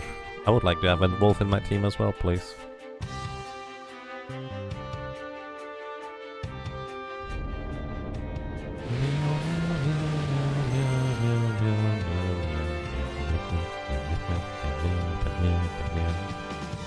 Alright, let's see whether flirt works as well as I hope it would. It might not, it might, I don't know. Let's see. I don't have the sword dance up here, so flirt should have a lower chance to hit, but it could still be good. Who knows? Alright, first of all, we're gonna slow you. And second of all, we're gonna haste ourselves.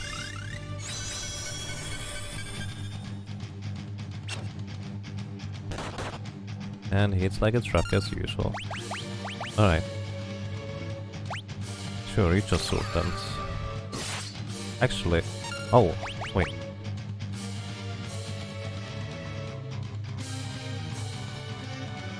That... Oh, right, he doesn't even have a proper release. Teehee. Entranced, so that does work.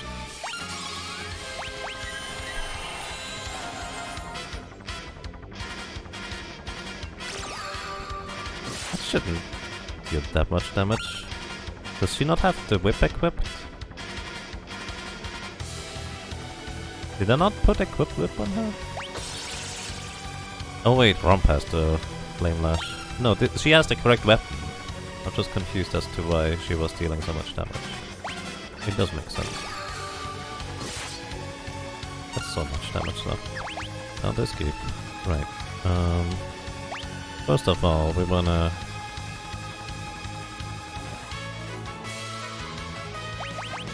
cast Blink on everybody.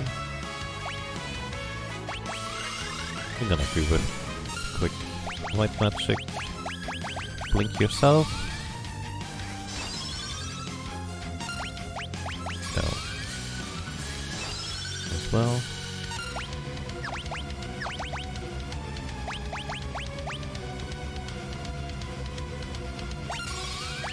Lord through here. He does not get to do anything. That's the 4th sword dance in a row. Pretty crazy, actually.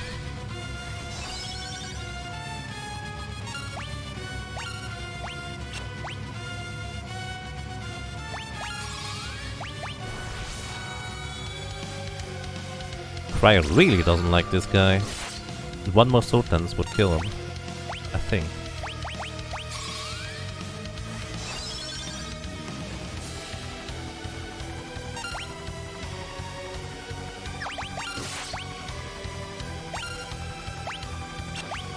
Lord didn't hit this time.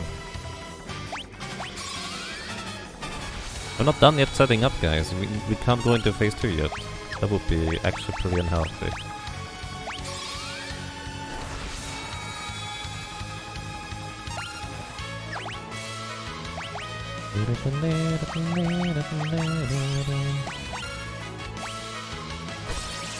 Lord hit again, that's good.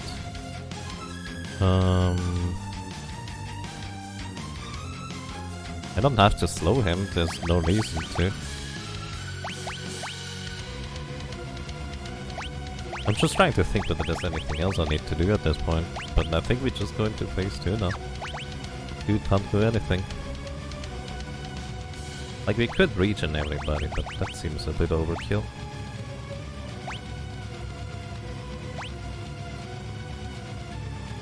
Go phase 2.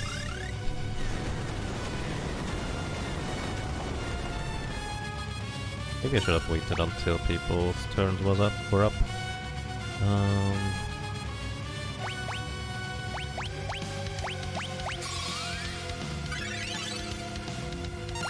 So what we can do here, when we can equip the beast killer whip here, because I think the Almagus part is considered a beast.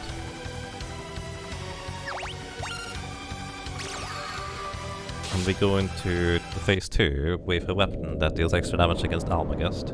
Unfortunately, she doesn't get the quick, so she might deal double damage, but she doesn't deal damage twice. Also, I would like to point out, Kryle did nothing but sword dances. Blowing him would make flirting more reliable, yep. But it was also not necessary, per se. So the thing I want to test is whether Flirt actually works on the Almagas part if you do it from the get-go. Like just the entire time. I don't know whether that's gonna work or not.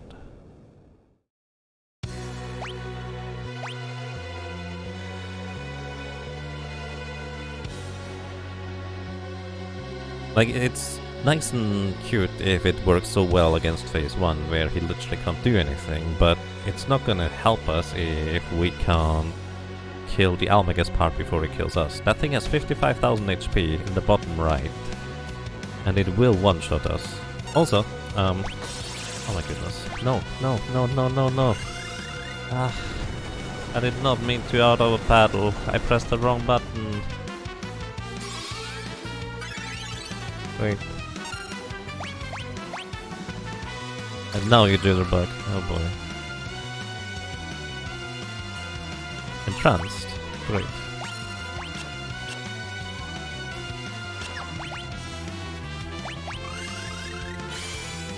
Quick and Thunder Rod, Thunder Rod.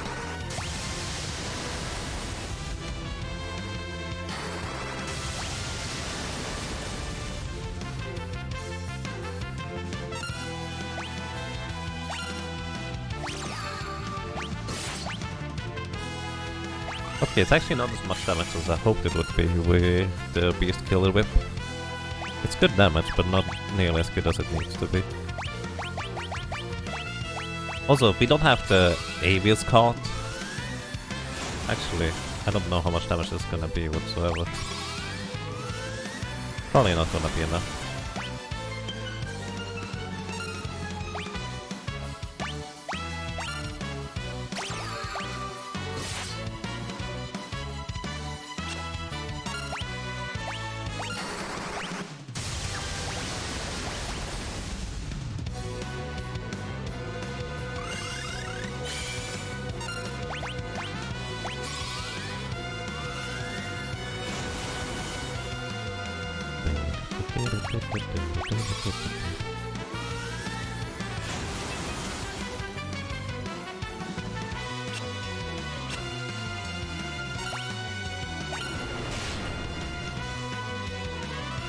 Alright, Almagas just does not care about turn order, by the way.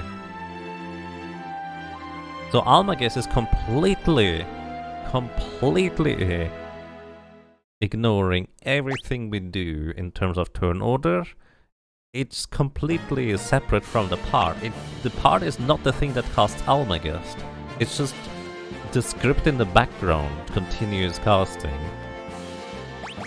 So nothing what we do to the Almagast part is gonna help us, aside from straight up killing it.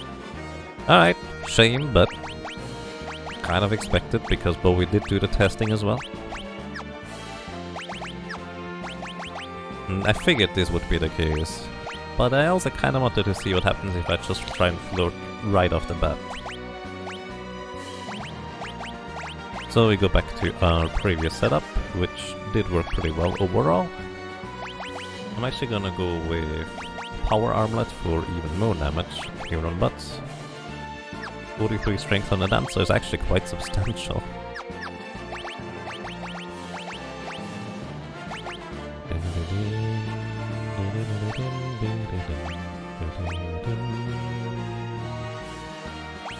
Kinda want to use a Reflect Ring, but it would be a bad idea.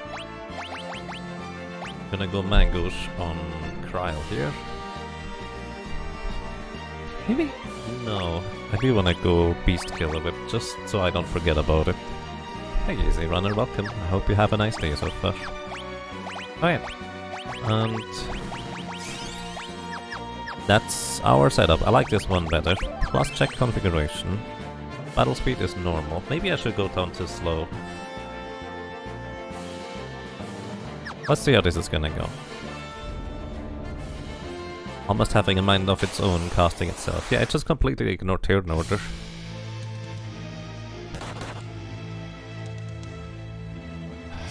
Rude. I'm gonna return here. Don't do that.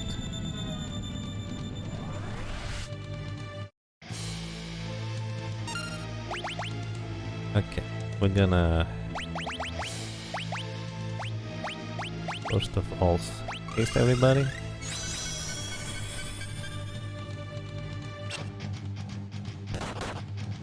Ouch. Maybe I should have blinked first. Oh well. We'll see. Slow you. Slow you.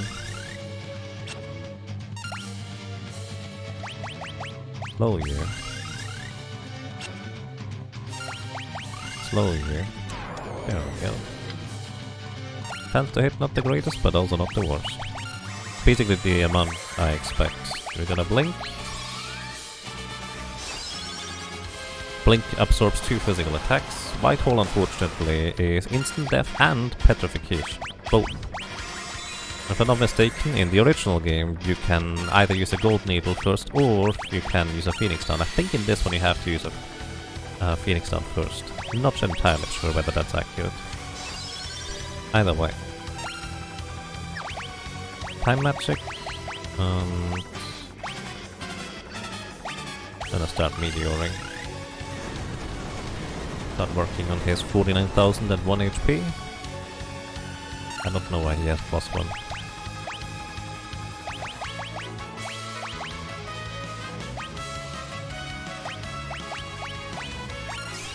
So now we wanna shell. Shell reduces the chance for white hole to hit by half. And it has a ridiculous... It basically has 100% chance to hit otherwise. Right now it's only 50-50 now.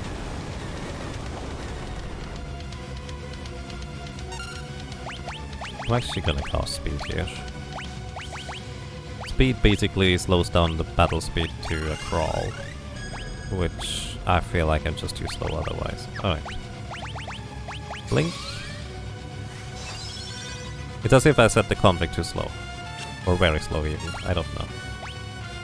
Shell you. And you don't have enough stuff left for meteors. Oh no. That's not good, Cryo, we need this in phase 2. Why would you do that? I misclicked. So we return. Whoopsie. Big whoops. Big shame. Blink yourself. White hole. What a meanie. Time magic, slow you first. Time magic returned.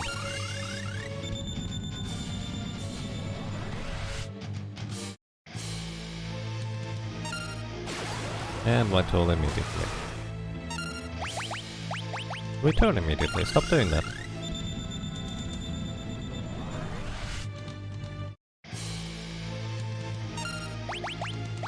There we go, blink. He has a 1 in 3 chance to do nothing, a 1 in 3 chance to cast white hole, and a 1 in 3 chance to do a physical attack.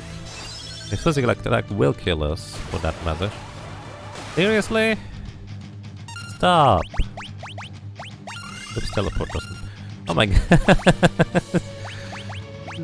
This is even worse. Accidentally breathwinged here.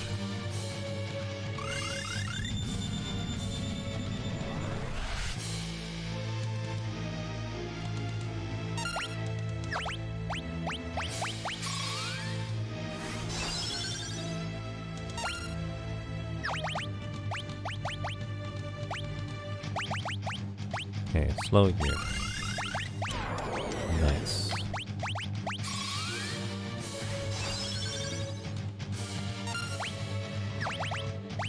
Haste. Shell.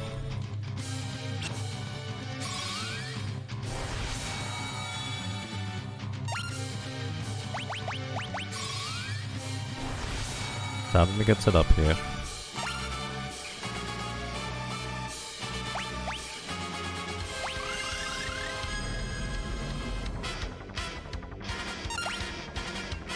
Alright. I think we start dancing here.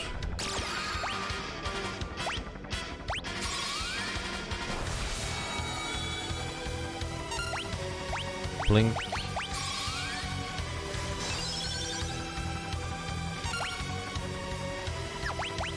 No, Yaga, why? I did it again. I need that thing in phase 2. Why am I suddenly doing this? Oh my goodness. I released the zoo again.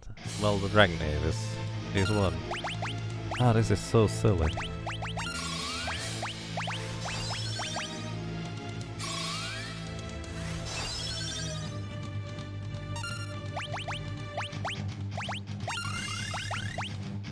I mean, I kind of know why, because I'm trying to wrestle with these annoying menus, but still doesn't make it any better. Just wasting some time so you can improve next run. No, not really. Not intentionally anyways.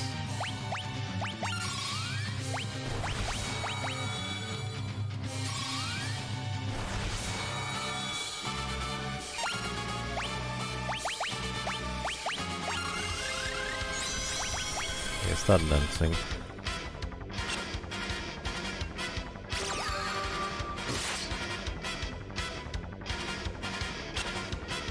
Nice dodge. Shell. Alright.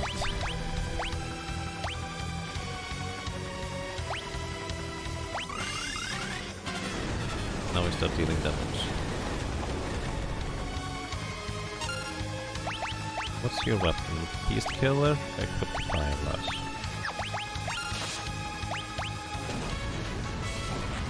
You would think the fire tree would be weak to this kind of damage, but it isn't.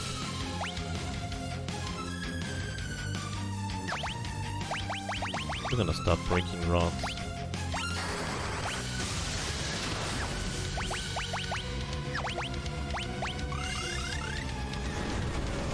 So I feel like I want to have all my double turns in phase 2.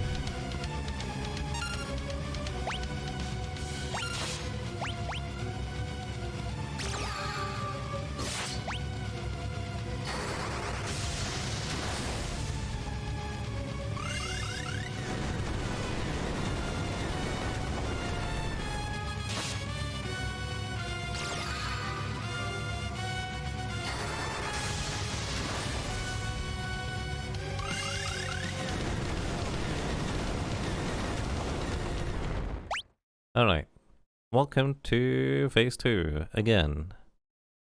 This time with the actual damaging setup.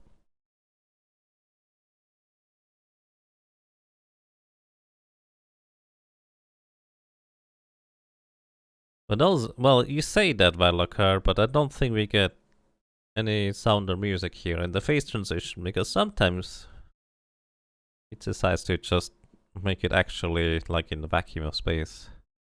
Phase 2, round 2, fight 2. Get ready to fight 4 versus 4. Okay, let's see whether we can do this time.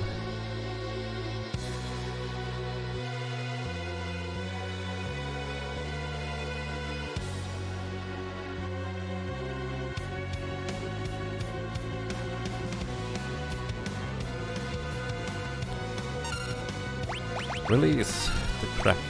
Time Magic. Quick. Wrathwing deals 9,999 damage to everything. Quick allows me to get 2 turns of anything, it's not just magic. So I wanna hit this thing. Hopefully with sword dances. 1. About 13,000 damage. That's actually a lot less damage than I thought it was gonna be. Gonna quick. And break 2 rods, which actually breaks 2 rods at the same time, oddly enough. Yes. 15,000 damage, 17,000 damage.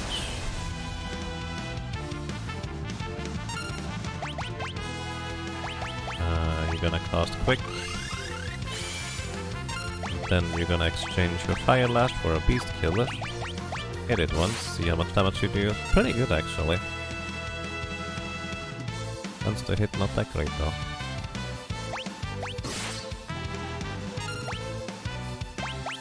quick. We're gonna quick double Holy.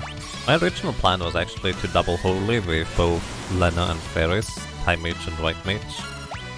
But turns out Rod Breaking is actually stronger than casting Holy.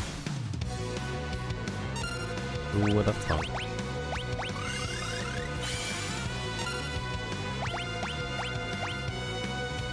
Alright. Mystery Vault at least refills Butts' MP to do the quick thing again. Unfortunately, Jitterbug do it is not good damage.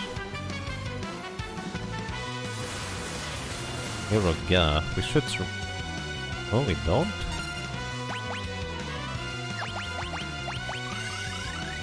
I'm surprised.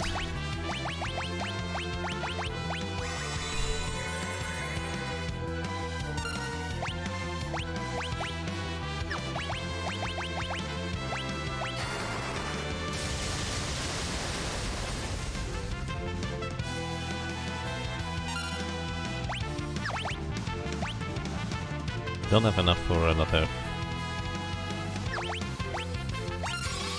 set.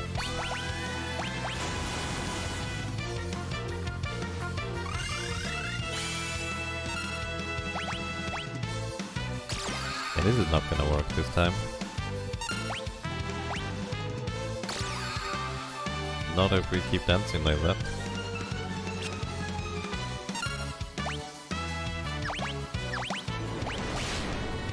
I'm in the menu! You can't do that!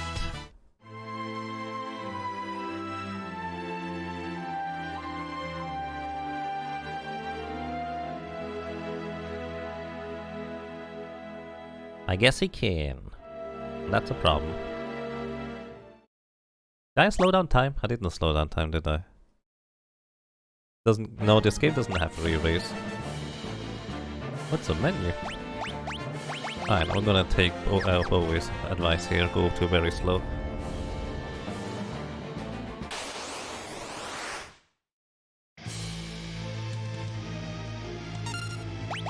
Alright.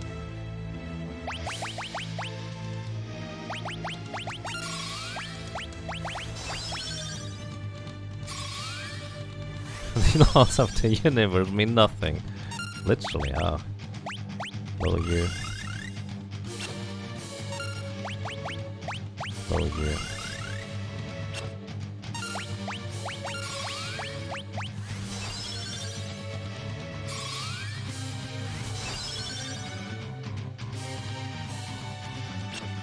Hey, you missed the white hole. That's actually super lucky on him.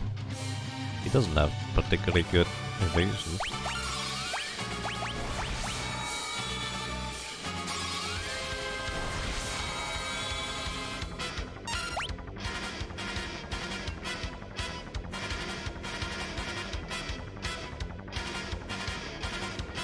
The thing is, I wasn't in a quick menu. Was I in a quick menu?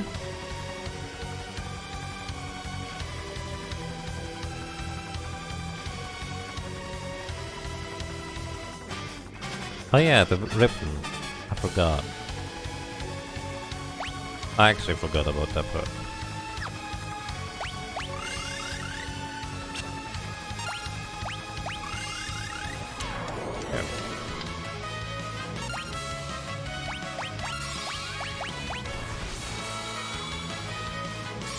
Was yeah, decent chance that I forgot to apply shell.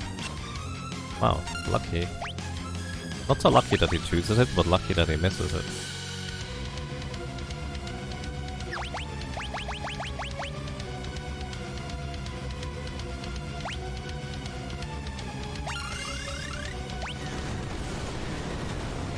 Is there anything else I wanna do? I'm gonna cast speed, just in case that actually helps.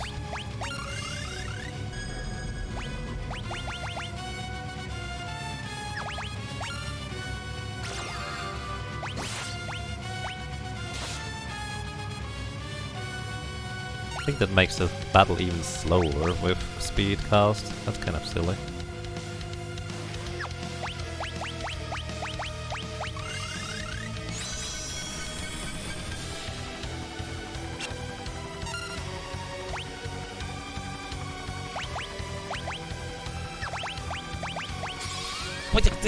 Why?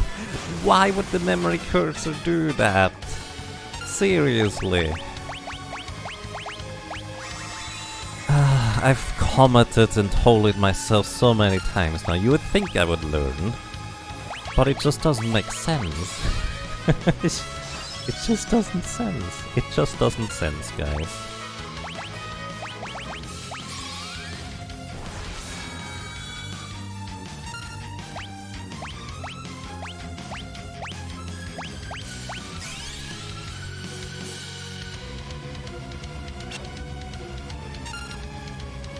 Like, I fully understand what's happening, I just don't agree.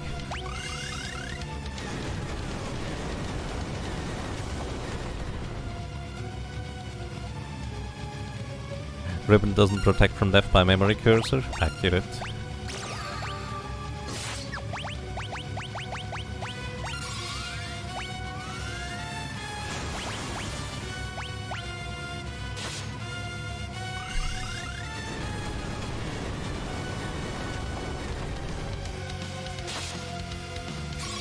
I think, honestly, it's not that Almagest.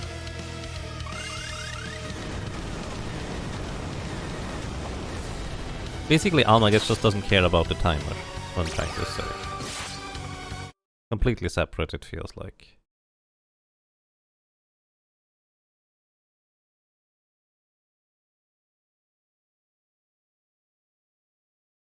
Quick spell targeting is different from regular. Yeah, it's kinda strange.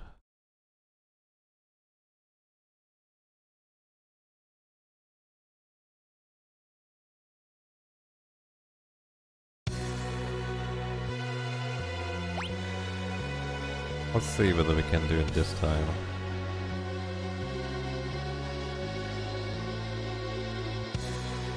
I would like to point out that I'm 3 levels higher actually than my first playthrough, and I didn't have any trouble with my first playthrough. Maybe I just got lucky with the sword dances? Alright. Quick. White magic. Like, I'm curious, if I just sit in the menu here, how long does it take until the thing goes? Because it might actually be that suddenly menu time actually is relevant in that sense.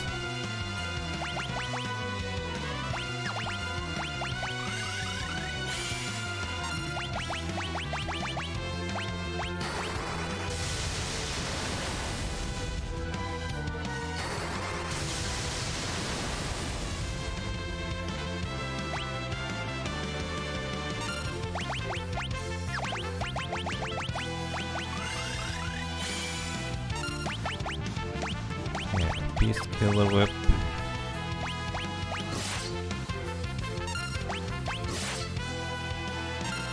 The sound of it is just wrong though.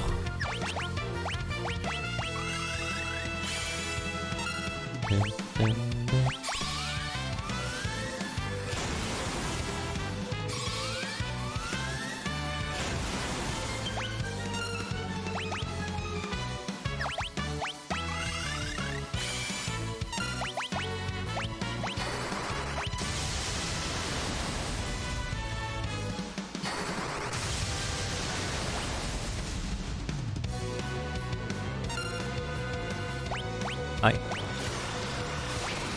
couldn't do the thing. It's very inconvenient. Oh no, I need to quick move him. That's a mistake. Do you have? Nope, you do not.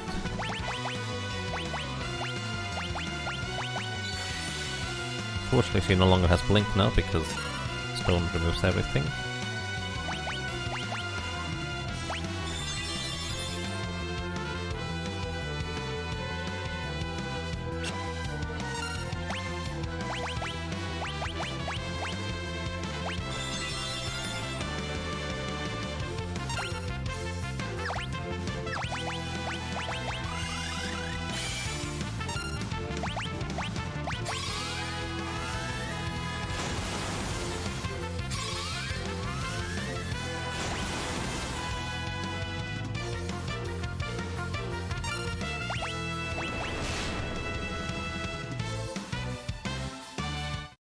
I'm just not okay with that. I need to figure this one out.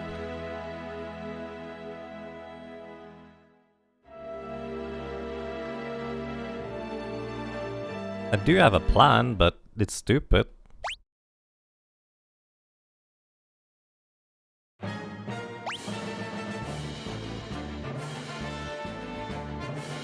Someone needs to make a mod into this game that changes nothing except making it Almagest. Almagest. That's Almagest. Fair.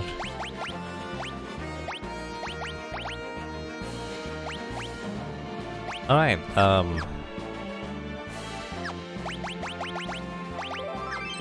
sure. Here's the plan.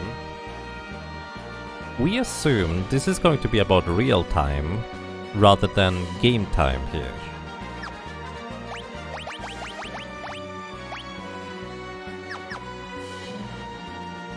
So we're actually just gonna auto battle and try to knock out the part real time wise as quick as we can. We're not gonna cast quick. I need that guy, you can't do that. I mean you can, but come on. Actually the speedrunners probably would have more information about that.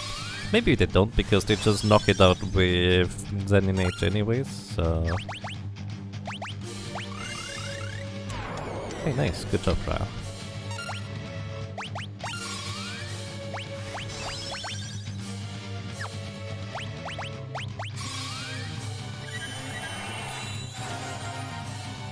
You don't want to be one-shot by Almagest? No. I don't think so. I would prefer not to be one-shot to begin with. Which shall actually worked in this game against it, but it seems to be completely on its own timer and script, which goes completely against everything that the games have done by until now, I will say. Start dancing, this is fine. Alright, who needs Blink? Blink, Shell, Haste. You don't have Shell. That's the ones I need now. You guys also don't have Haste. Now you have Haste. And he slowed the net parts, technically yes, but it's not gonna do anything against Almagest, who is just doesn't care. The Almagest part doesn't do anything. It's the script in the background that casts Almagest as long as that part is still alive. That's how it works, I'm pretty sure. Like, it should be affected by a variety of things, but it isn't.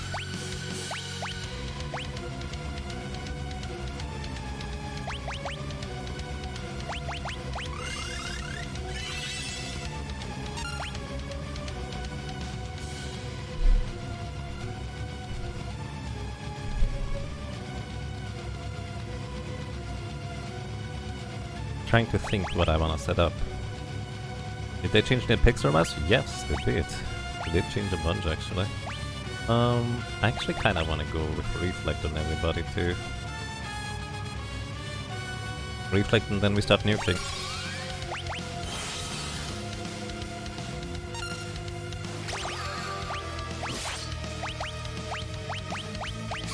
I feel like the Reflect timer is also real time rather than game time.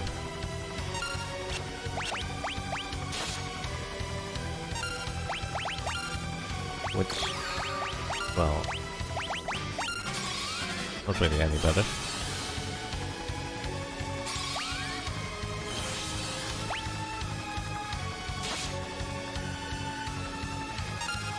Lance, attack.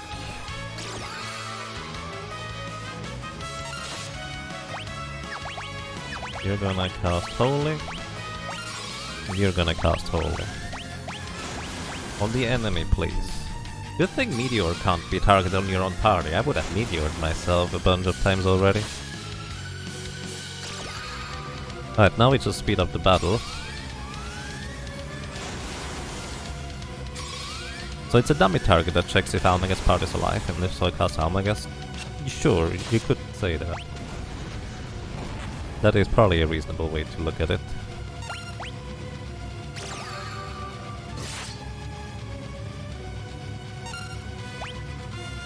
I wanna blink Lena, but I'm pretty wait, do you still have reflect?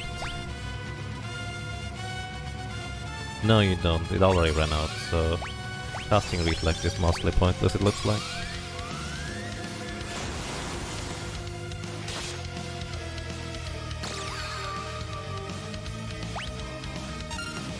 If it's turned. Mostly casting Holy to preserve MP here.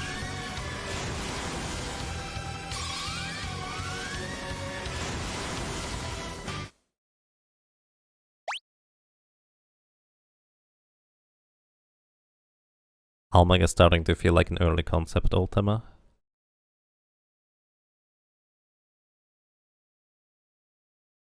Ultima, Big Bang, Almagest, all the same deal, right? Then again, Ultima I think has no element. Almagest is technically holy element, but not like you can do anything against that in this game. The only time holy element is relevant if you try to use it against enemies. You can technically cast Almagest if you capture a Shield Dragon. Alright, we just tried to go fast here. Like real-time fast. So let's see how I can deal with that. We want to release the Dragon Avis.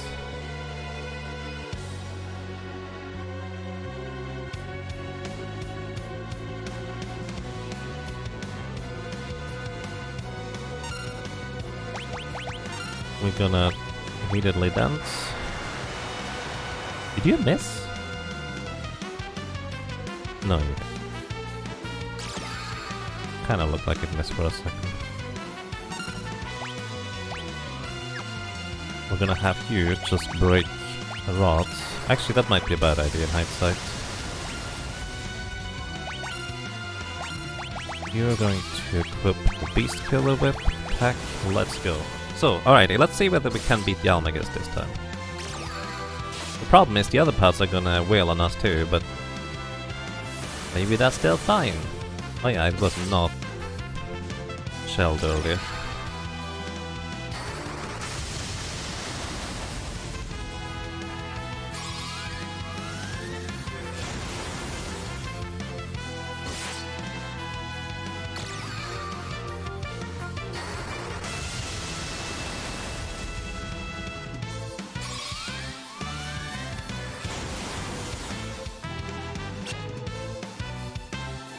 No, that doesn't work.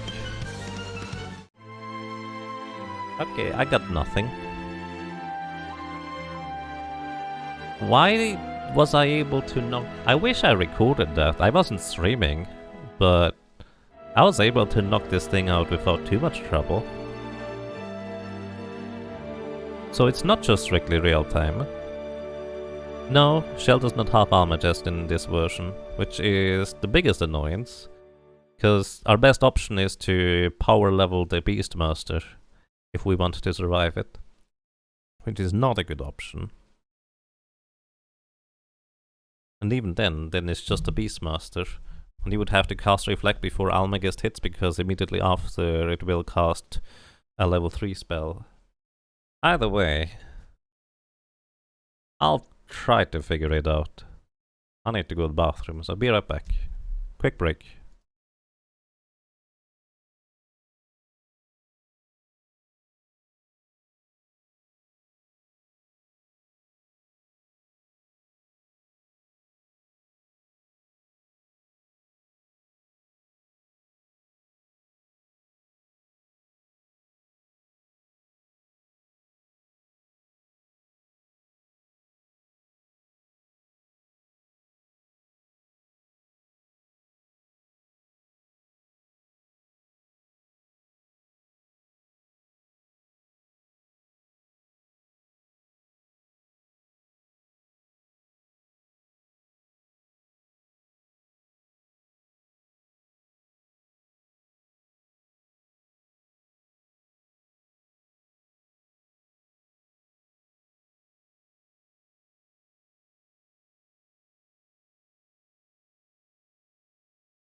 Alrighty, I'm back. Does anybody have ideas? Because I honestly don't. Like, I'm not sure what I'm supposed to do here.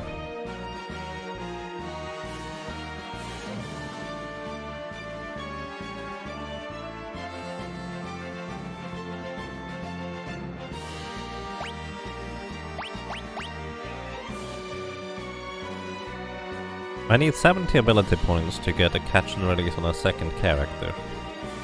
So I could deal 20,000 damage to it. Well, that's still 35,000 remaining.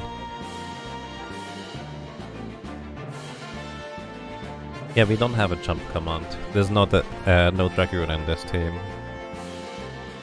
Like, jump from a Dragoon, hide from a Bard. Both of these would work here. Well, actually, I assumed it would work. Maybe Almagus hits them anyways. Does Bards have equipped whips? No, Kral has equipped whips though.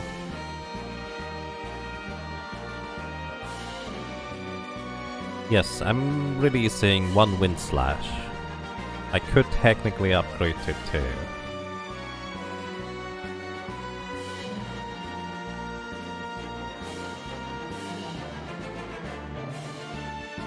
I'm just curious what I did different that I managed to knock it out, because it felt like I had a lot of turns. Good morning, Happy Squid, and welcome. I hope you're doing well. Like, it felt like during practice I had a lot of turns before the thing even Almagusted it.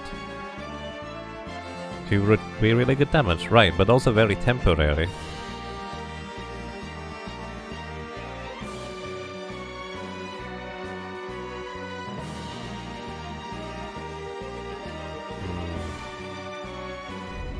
Let me just try again.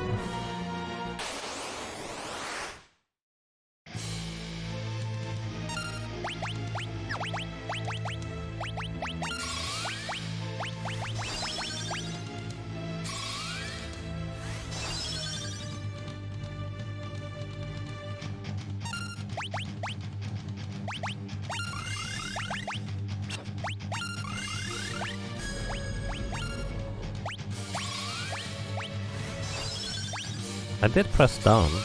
I don't know why I didn't target Cryo there with the blink. It's strange.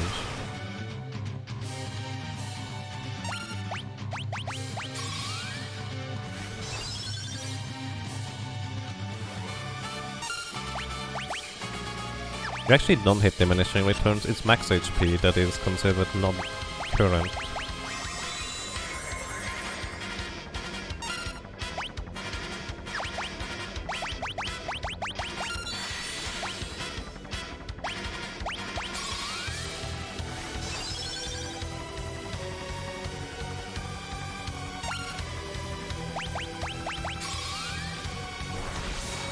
Wonder if the white hole can even miss.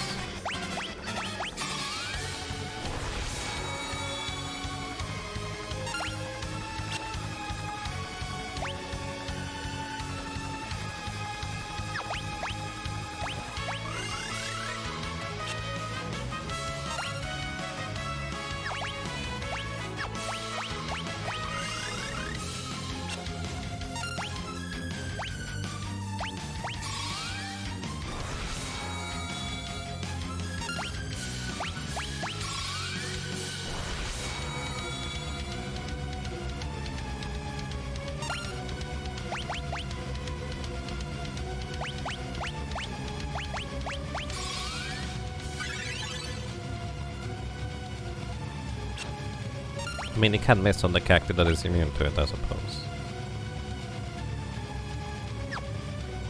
Kind of counts.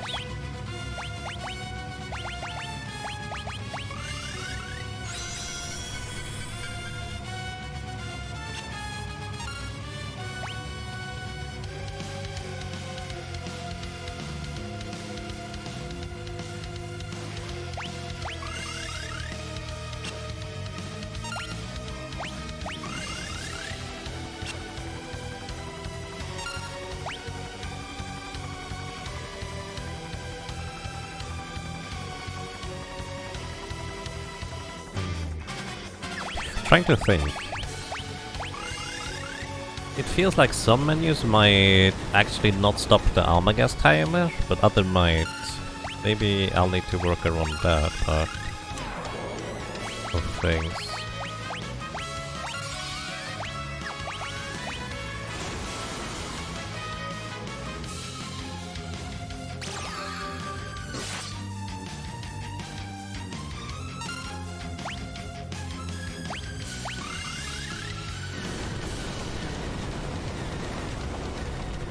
Can I still break blade? Probably. I don't know.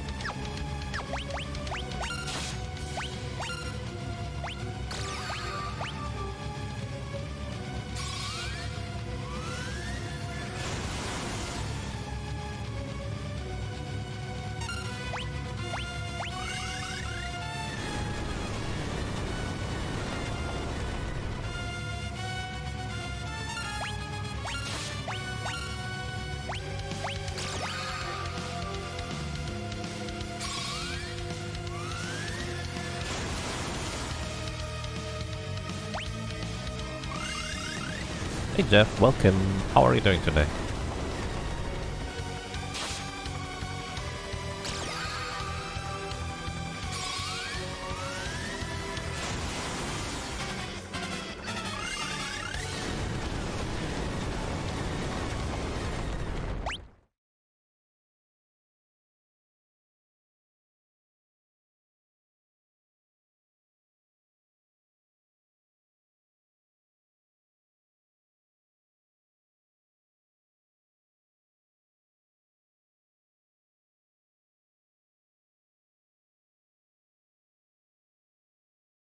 No sound.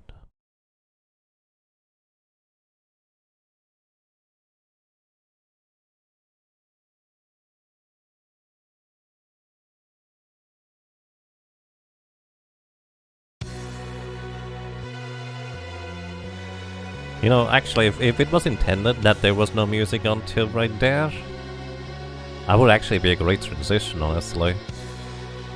Problem is, it's not intended.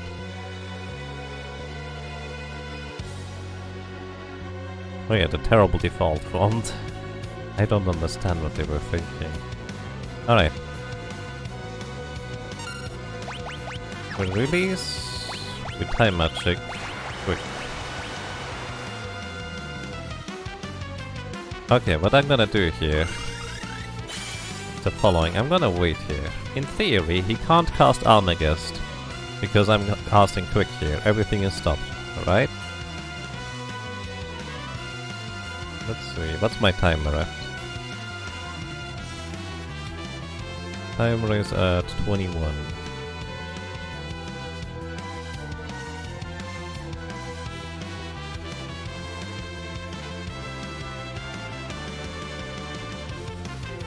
I don't know how long it would take. Let's wait like 3 minutes or something. To 24. Basically I want to try and determine when the Almagest timer runs and when it doesn't.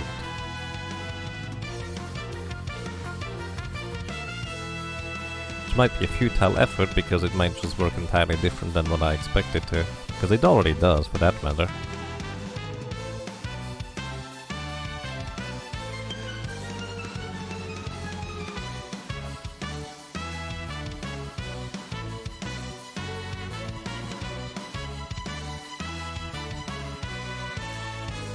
It feels like it would already be shaking at this point, so let's wait until 23. Then I go into the menu. Actually, I'm gonna select the dance, and then I'm gonna wait again. Because maybe it's a toggle on whether the A to B continues or not.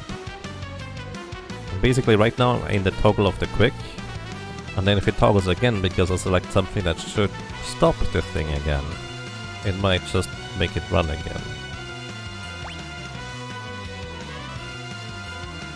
Waiting time. Indeed.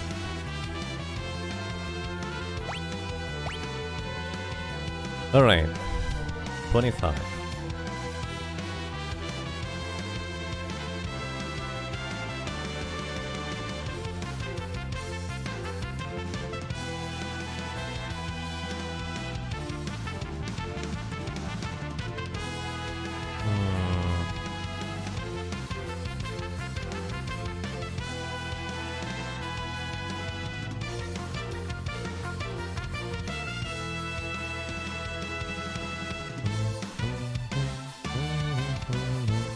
we're going to science this Almagas timer?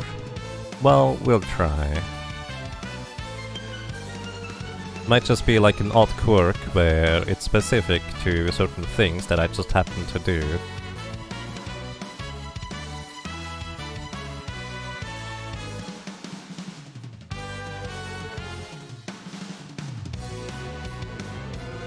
You reckon he's gonna Alma as soon as Quick is used up? Do you think you could also skip the Almagas timer then, in that case?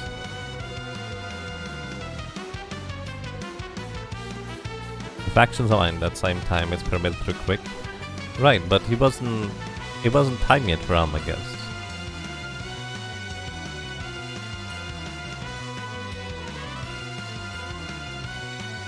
Alright.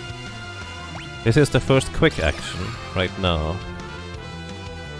What about the second quick action? 26.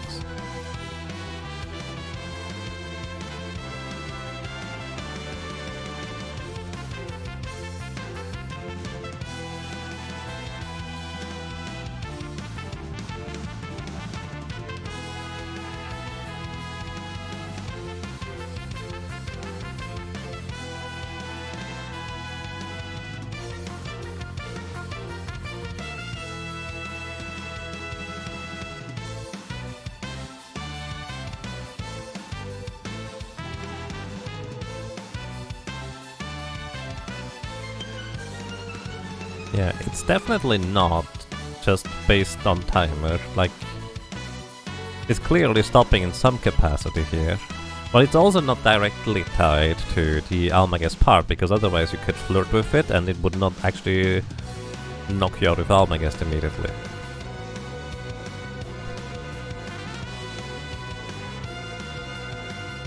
During the... yeah, I'm gonna test that too, Zeph.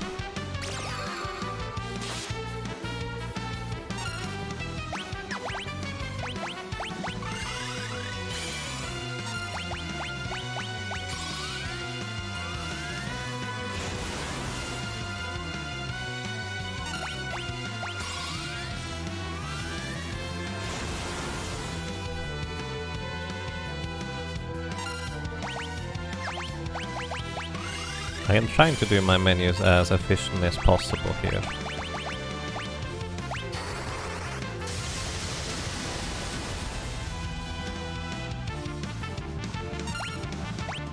Maybe it has to do with the auto battle? That would be possible, I guess. Because I might have taken my time and not worried about auto battling, speeding up things.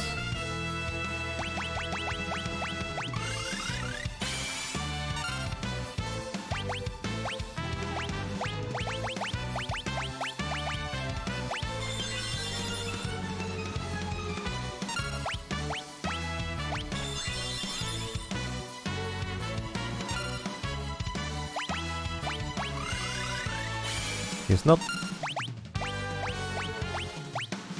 like, I know I have haste. I am supposed to get more turns than him. I am faster. But he's not doing anything right now. There's a vacuum wave of the physical part. Which means the other part will soon, very soon actually get a turn as well now. I think the physical part is the fastest one of the bunch.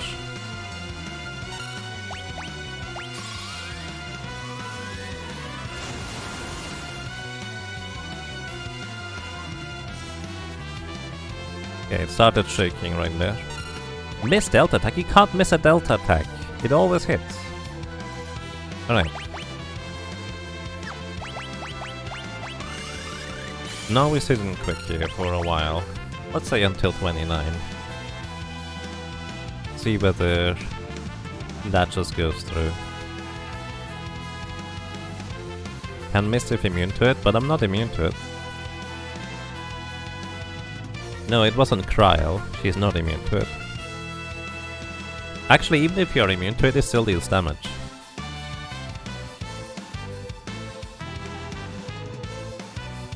So Delta attack does work differently in the Pixel Remaster, which means even if you were to reflect it, the chance of hitting the Almagas part, even if it lands on it, would be really, really low. Shake. You're playing Mischief Makers now. Yeah, as I said, magic evasion normally, as in the other versions, doesn't matter. In this one, it is affected by magic evade, clearly.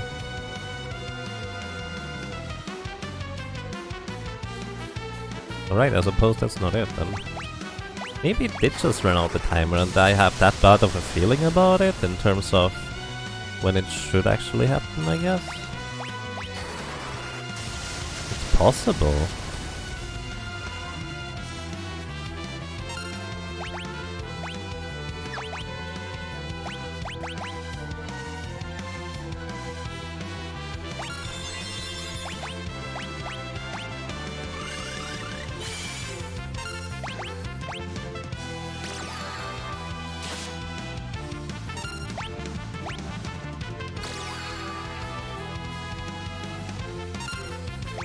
Would be nice if somebody kept track of how much damage I dealt, because unfortunately I didn't.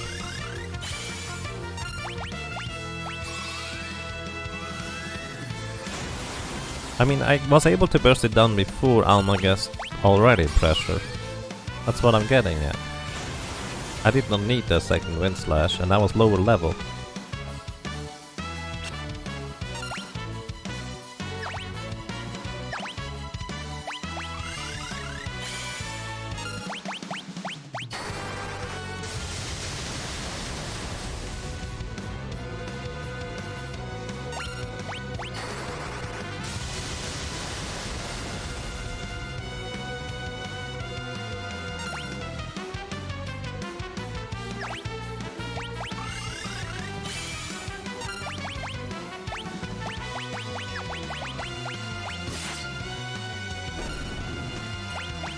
Well, it's dead now. Alrighty, so the other possibility is that I just need to get lucky with sword dances if I do it this way.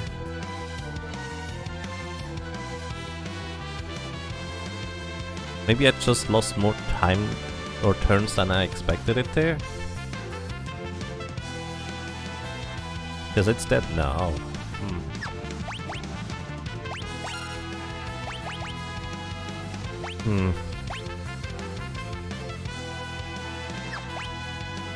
Alright, it's still shaking though, so that's funny. Sorry, I'm just trying to figure out things.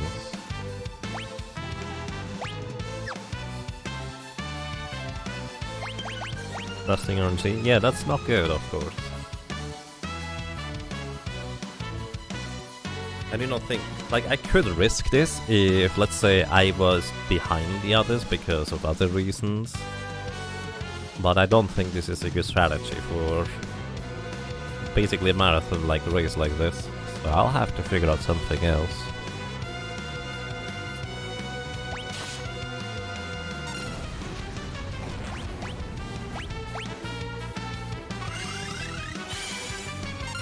So, but of course, with the man-eater that goes after this part, because it is actually humanoid, which means he will deal double damage and ignore defense. That part also has 6000 HP. There's Blizzaga, which normally comes right after Almagest, so I wager that I just must have gotten really lucky with sword dances before and I didn't realize it. To be fair, this was more like average sword dances. Nothing incredibly lucky, but I was very, very particular about not losing, like, turn timer, so to speak.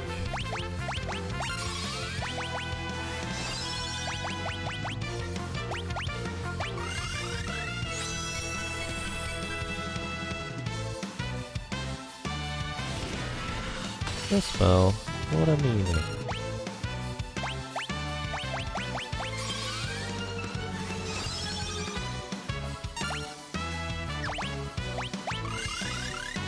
So I think I just don't have that much time to waste in terms of losing ATB time.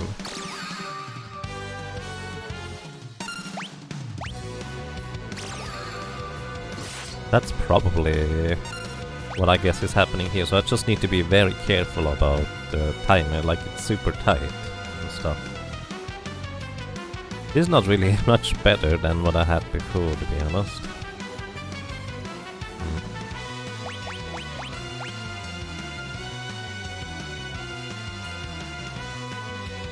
I guess I can just meteor at this point.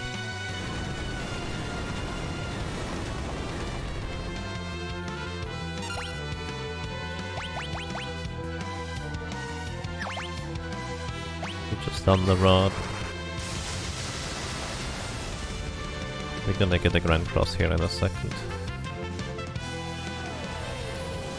And a flare apparently. I didn't shell her up, I guess, after the dispel.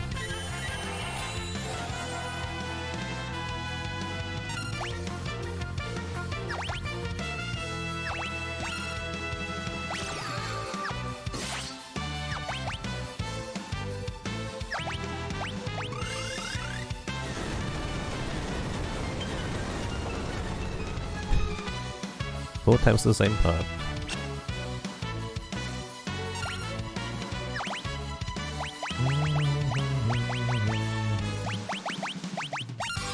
I'm just moving slow because right now I'm trying to think about things.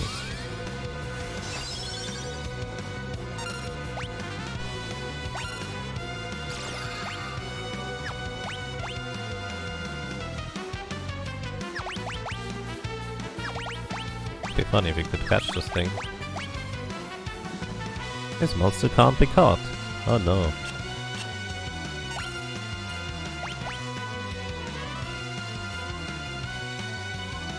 I guess shell doesn't matter if I get one shot anyways. Thinking about it.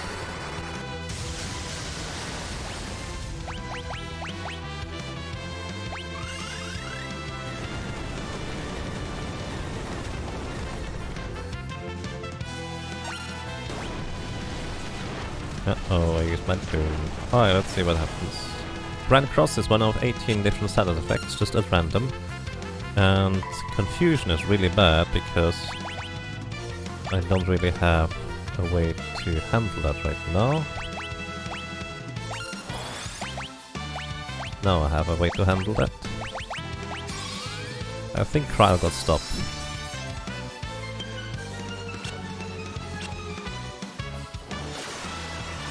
Delta attack. And you're petrified and dead at the same time. Wait, it doesn't deal damage? Wait, this is a different Delta attack. This is not the same Delta attack as the other stuff. This one does not deal damage. That's strange. That's very strange, actually.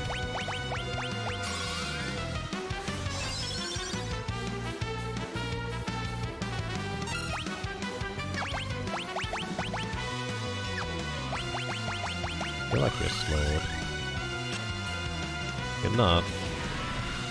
He's not fast anymore, though.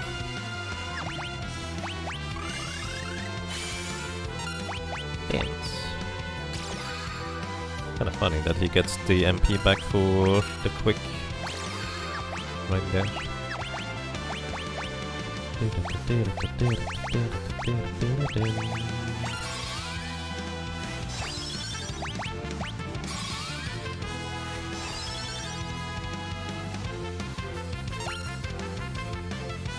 Now you can use them.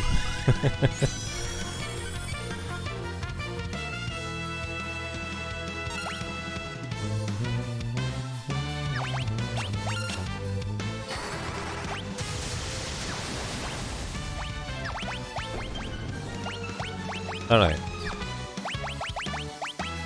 Now we need to kill these two parts more or less at the same time again.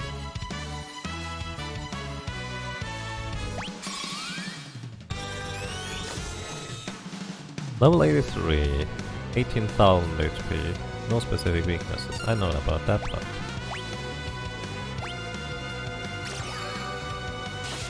Okay, that's about 15,000 HP remaining, slightly less.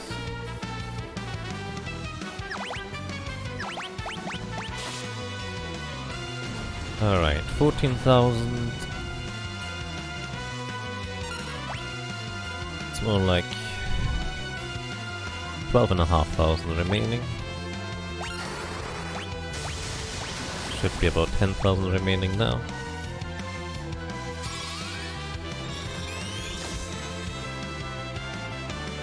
This one has 8,000 remaining. Alright, both of them are approximately at the same port.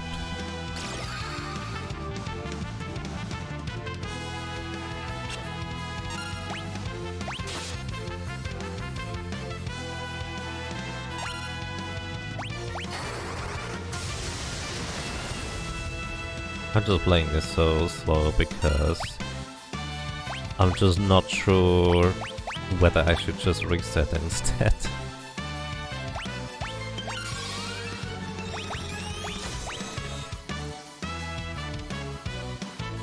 Okay. I land 2 sword dances on this, it is within 1 rod break range. I did not land any sword dances on this at all.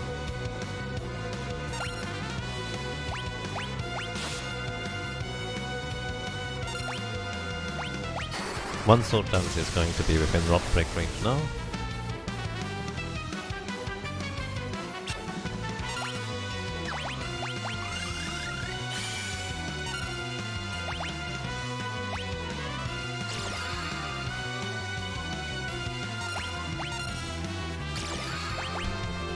All the MP, huh? Let's see, 4000 HP remains. 2 rod breaks would do the trick. In fact, I might just want to wait for fairies here. Or wait for what we need to do. Let's see, what would be the worst case scenario? Alright, one is weak. One is a frog. Weak doesn't matter. One is mini. Mini doesn't matter either, actually.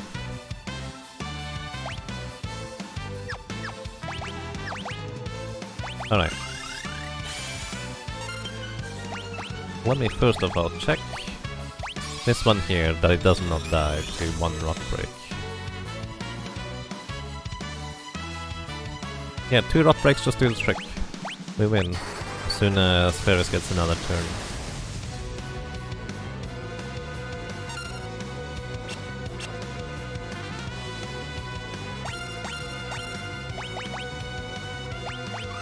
Just for safety, we go quick, in case only 1 dies, but both here should die.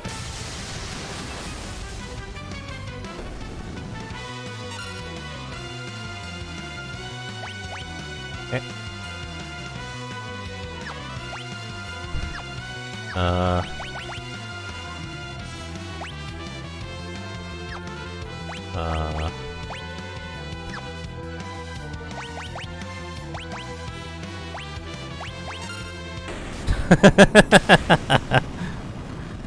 He cannot die while I'm quick. Okay, we win, I guess. I was really confused until I realized I still had my second turn of quick.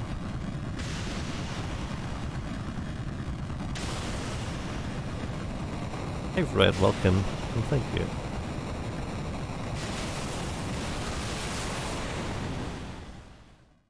So I need a better strategy for this.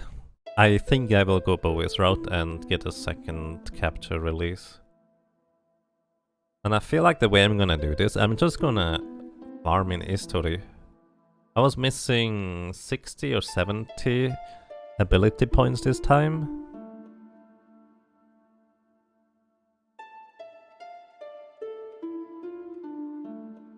I was missing 60 or 70 ability points this time. Let me see. I think the enemies are called Aqua Gel in the SNES version. Gel? Gel Water they are called. Gel Water. Formation. It's 5 and 6.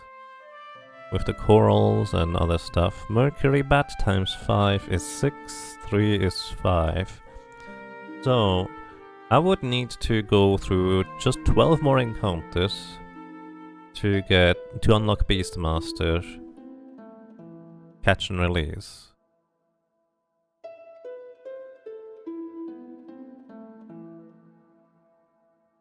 Now, the problem with this actually is that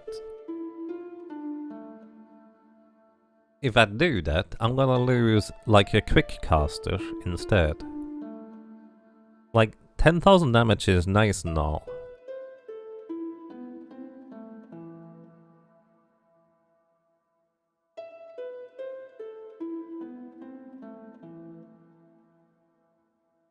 But what would be the second releaser? Like, if it is White Mage, you lose 3000 damage per turn, and we get more than 3 turns in. Or 4 even. Do we? Maybe we don't. Maybe that's ambitious. If it is the Sword Dancer, we also, well, we lose a potential 3000 damage per turn. Put on Dancer, well, I was using quick Sword Dance basically.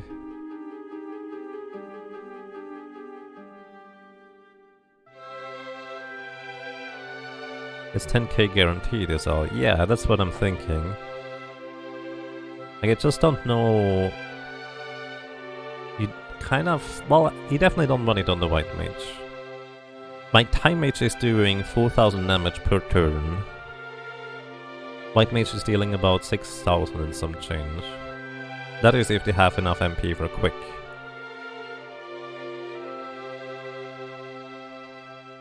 Hmm. 40k guaranteed if speed is the goal. Well, we can't. No, that would be taking us probably like half an hour, if not 40 minutes, to get catch and release on 4 characters. We can only have one Beastmaster in our team at a time, remember.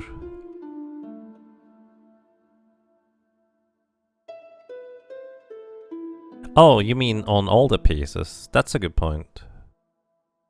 Can't discount the kills as the kills for the other parts. That's a fair point.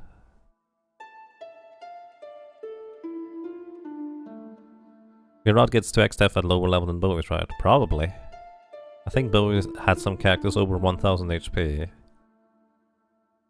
And this one here, I actually did more grinding than before.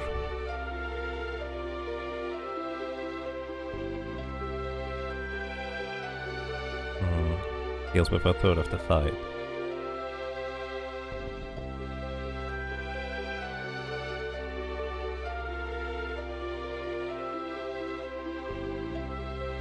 I actually kind of like the whip on the Dancer, because the Beast Killer whip deal but 6000, 7000 damage, which is pretty decent. You wanna lessen your grind, you were over leveled. Maybe you're not. What about using the Elixir guys in the Phoenix Tower to get enough ability points?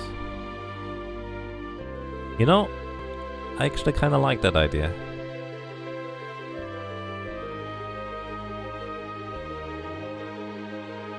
How many levels do we have? Well, I guess we need to figure out a way to quickly kill the enemies in the Phoenix Tower. That would be the biggest hurdle initially.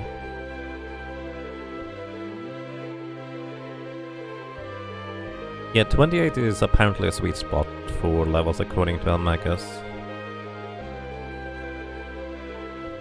You can't fail the pots in this version, and Elixir gets you the ability points. Oh, that's good to know. Is there a reliable way to fight movers in this version? Not really, but even if you could move, well, I guess no, I would just capture the enemy beforehand.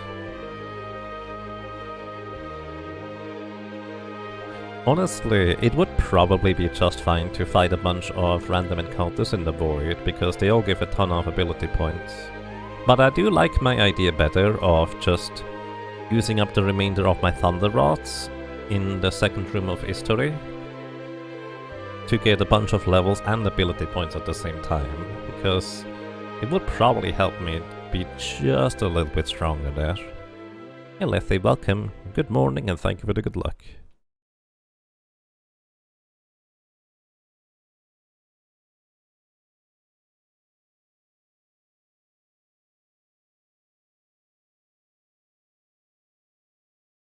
Close Shield Dragon out of the water. Yeah, the thing is the shield dragons are way earlier, so you have your power spike quite a bit earlier. The problem, of course, is that Comet is really good damage and doesn't care about your level, but you have the safety for it.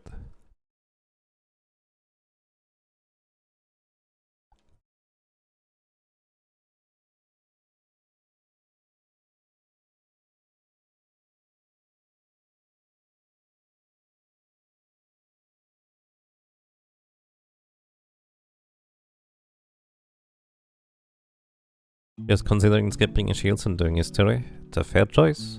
Are you gonna do another practice run, Bowie? I might be able to redirect people towards you. Yeah, the biggest issue, I think, with the Pixel Remaster, since we do allow auto battle, micromatching battle is just inefficient. Because you lose a lot of battle time, because the menu doesn't give you a pause. Is there going to be any dragons? Oh no, that's the Isri Falls inside the... Basically in World 3 is what we're talking about, Lethy.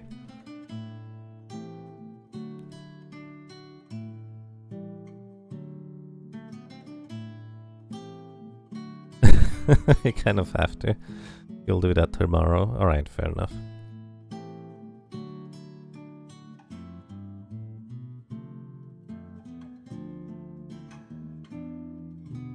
Basically, it's one of the tablet locations where you go on the water into a cave, and then you walk into a waterfall.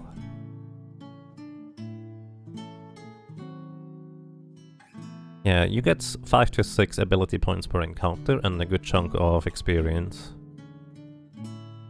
I would probably want to restock on Thunder Rods beforehand though. Or maybe even just grab a few more items for buying more Thunder Rods instead. Lamp is likely banned due to the incentive. Yes, that's a thing too. Same with the chicken knife. If we had a chicken knife, I wouldn't have to worry about the Almagus part. Because the dancer would just knock it out of the park easily.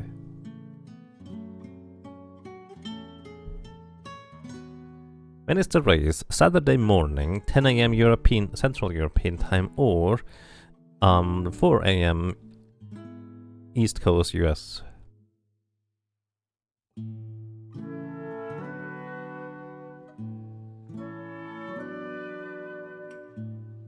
Releasing the lamp like 3 times on...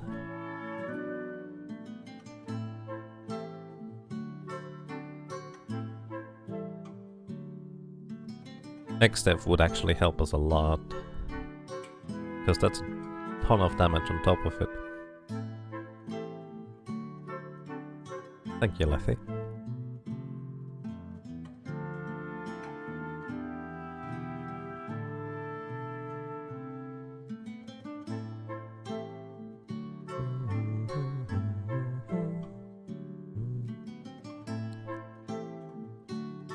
Huh.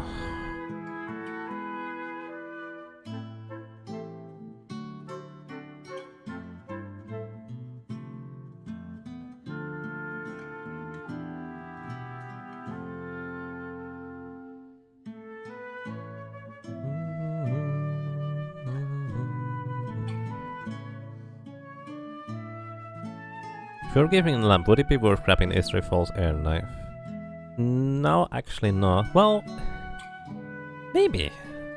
It could be a consideration. My initial instinct is to say no because we have the Magus Rod, but... Well...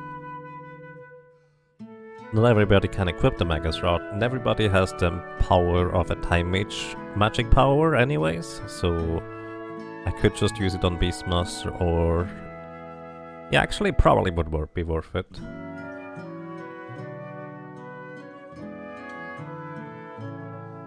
Magus does do wind damage, yes, but at the same time, the Beastmaster and the Dancer can't equip that.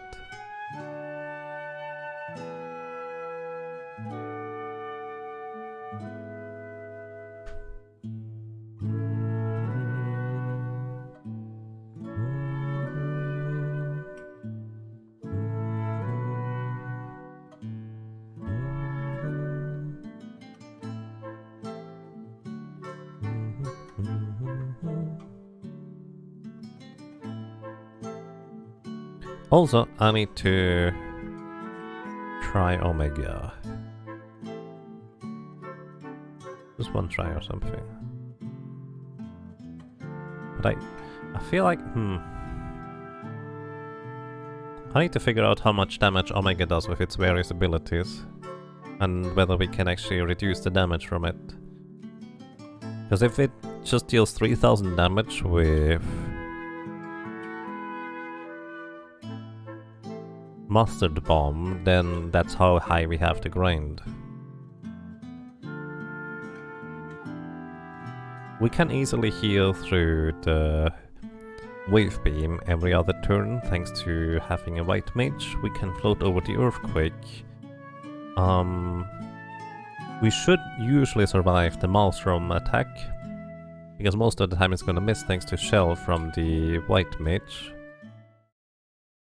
And we can deal damage to it. Wonder whether it can counterattack during the quick turn. Might not be able to. Could you try asking Neo politely just not to Almagest?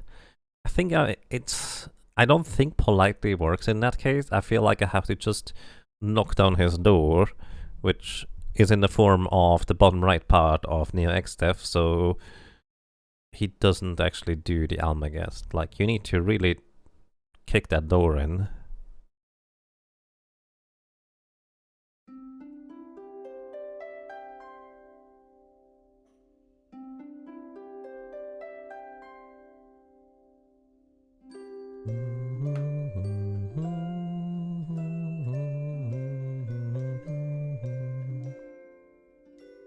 I'm trying to think whether there's like a better grind somewhere.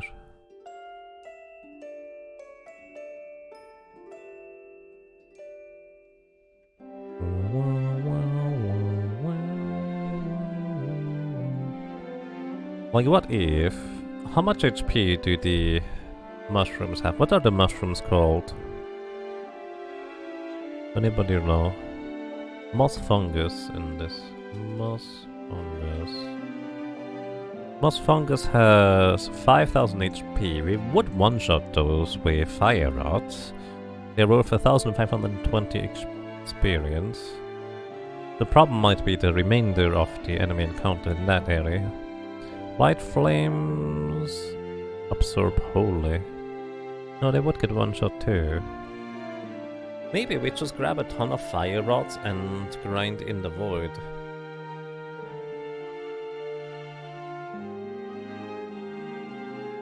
Because those things should be pretty good experience. Although it would be difficult to be better than the bats, I suppose. Especially since I can't restock on rods afterwards.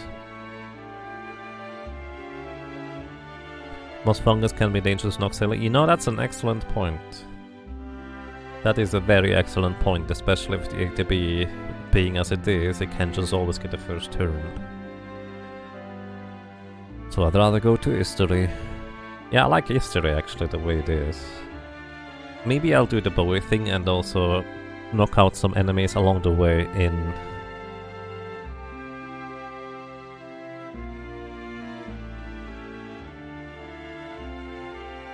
the trench.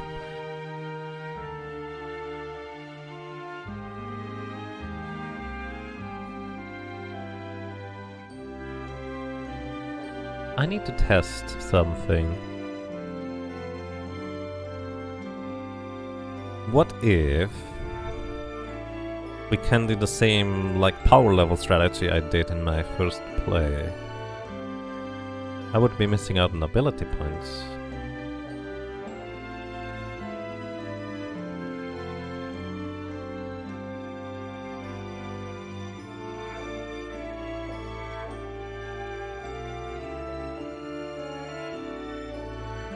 Is the AP road so tight that you can't get by?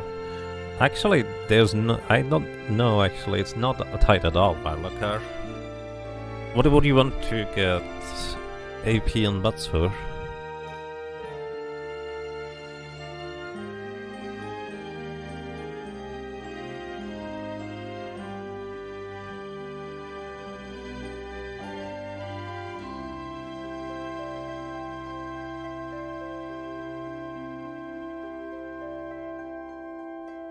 I mean, the thing is, I recognize the power of the Sage's staff's regular attack against undead. I thought we actually know they have permanent protect.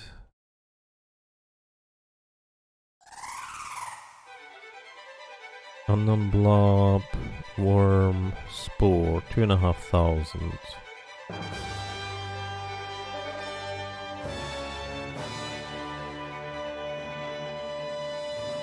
$12,000 better encounter.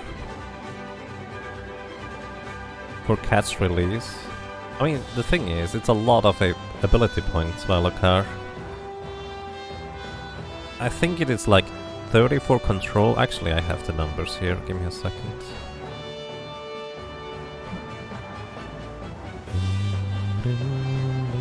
It's not just a few. You need to literally master the Beastmaster in order to be able to have a second catch release. It's a lot of points.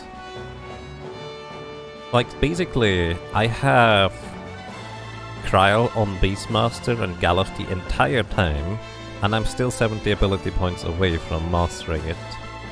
You need a grand total of 10 points to learn Calm, 50 for Control, 100 more for Equip, and 300 more for Catch release.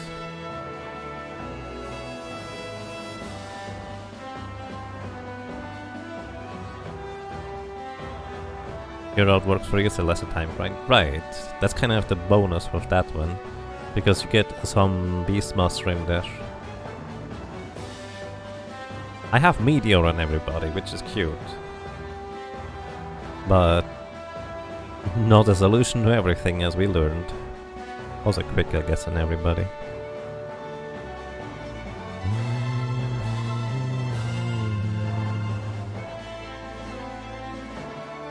Yes, I could equip whips on butts in that route.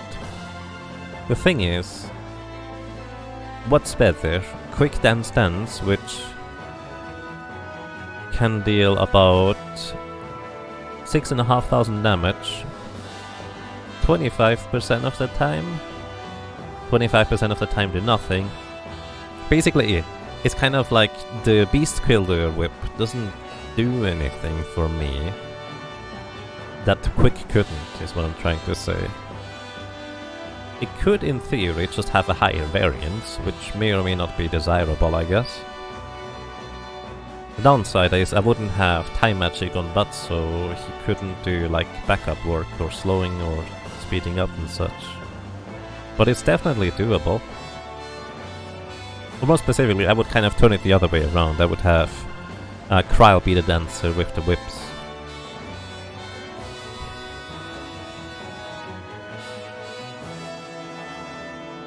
I actually do that, Pirate Captain. I invest 17 minutes at Black Flames more than the initial grind. Yeah, exactly, I wouldn't have quick with equip whips, that's the catch.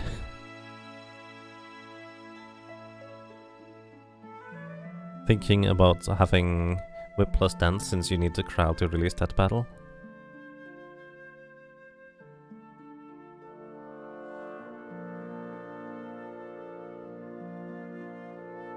No, I feel the thing is, it's possible that it's better, because the Beast Killer Whip did do good damage, right? But what is my Beastmaster then gonna do? Like, that's an additional 3,000 damage if I quick attack with a Beastmaster. But without that, I guess I can occasionally get a Firaga with the Flamebeard.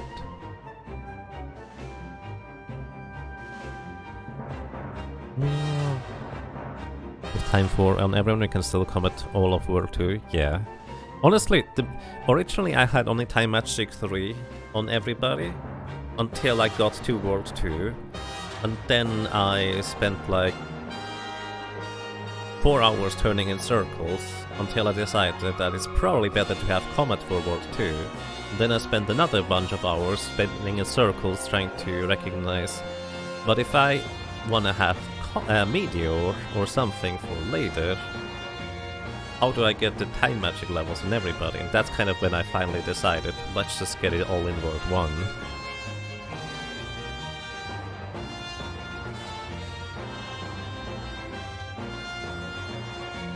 Like, I would love to have more ability points on Beastmaster, but not at the cost of only having one person get that far with Time Mage. That's kind of the catch. Plus, you would also only have one person to break staves on Black Flames, which costs you additional time, which doesn't help. Like, I don't think it's a bad strategy. In fact, it can pay up quite a bit with just having 2 people with catch and release. Like in one of the Fiestas, what I did is I actually invested a lot of time into ability point grind as much as I could. I used the machine heads, or whatever they are called, the things that you control and explode with a Beastmaster in World 1. I actually invested a lot of time in grinding those with the Beastmasters I had at the time, just so I would have a second catch and release really early and be able to just use this all over the place. Which wasn't fast enough to win the race at the time. It was too much time invested, but it allowed me for a variety of really efficient strategies. Like I literally one-shot the 4 barriers, well actually technically 2-shot with 2 releases of my Beastmasters, which was pretty neat actually. And yes, Time Mage is the one with Equip Rods. Unfortunately, Equip Rods would actually not transfer the magic power if you're thinking of giving Equip Rods to the others. But Equip Rods you could put in a White Mage and break more rods, technically. But then you don't get to quick Holy Holy. It's always just kind of that conundrum. I was actually considered Equip Rods. It's definitely an interesting concept, because you can break them, and you could have 2 people just per turn just break rods on all the parts at the same time. If we survived an Almagest, I would actually have very strongly considered that, but we don't.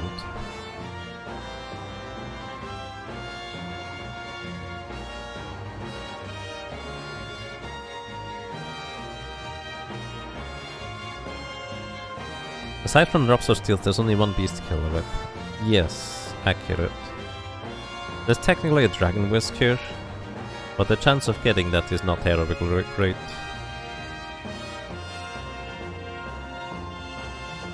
Because we have to get a rare steal from Shinryu.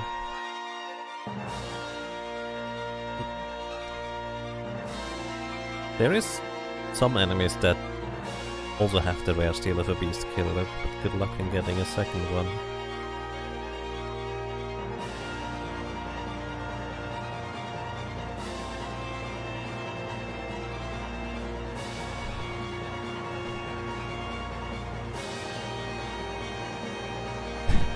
Could try to rely on the Yaga luck. You always get the rare drop in the first try.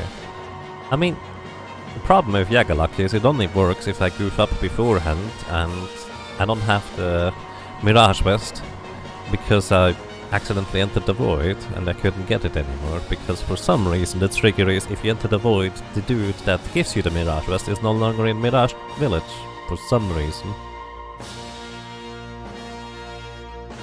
And then you just steal a rare steal anyways from a rare bird. Good morning, Ricodactylus, and welcome. I hope you rested well.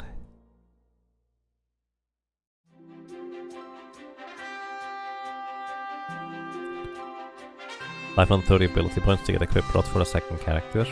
We are somewhat close-ish, considering that we had Fairy Speed Time Mage more or less most of the game.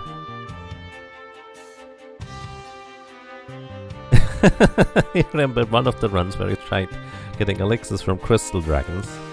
Ah, that was actually 2 or even 3 of them, where I kept getting dragon spears. Well, I say that, but it's like the first or second steal was just dragoon spears instead of the elixirs. Oh, what was that? Crowd really doesn't like Merijin.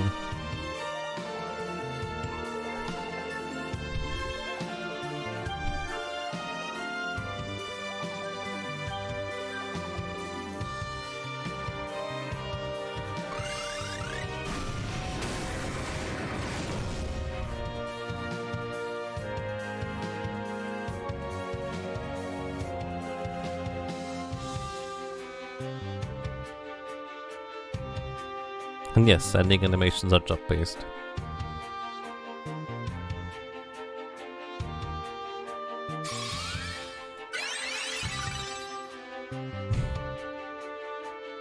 Lena just wants to make friends with Biblos.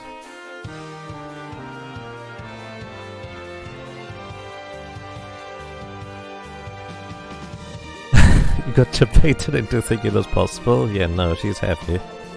Medellin is definitely heavy.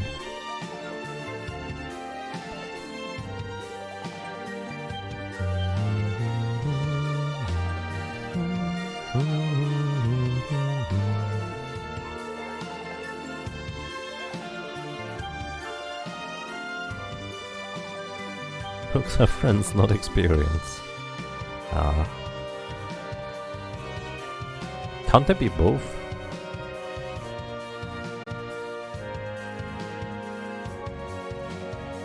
The end. Nope. Yes.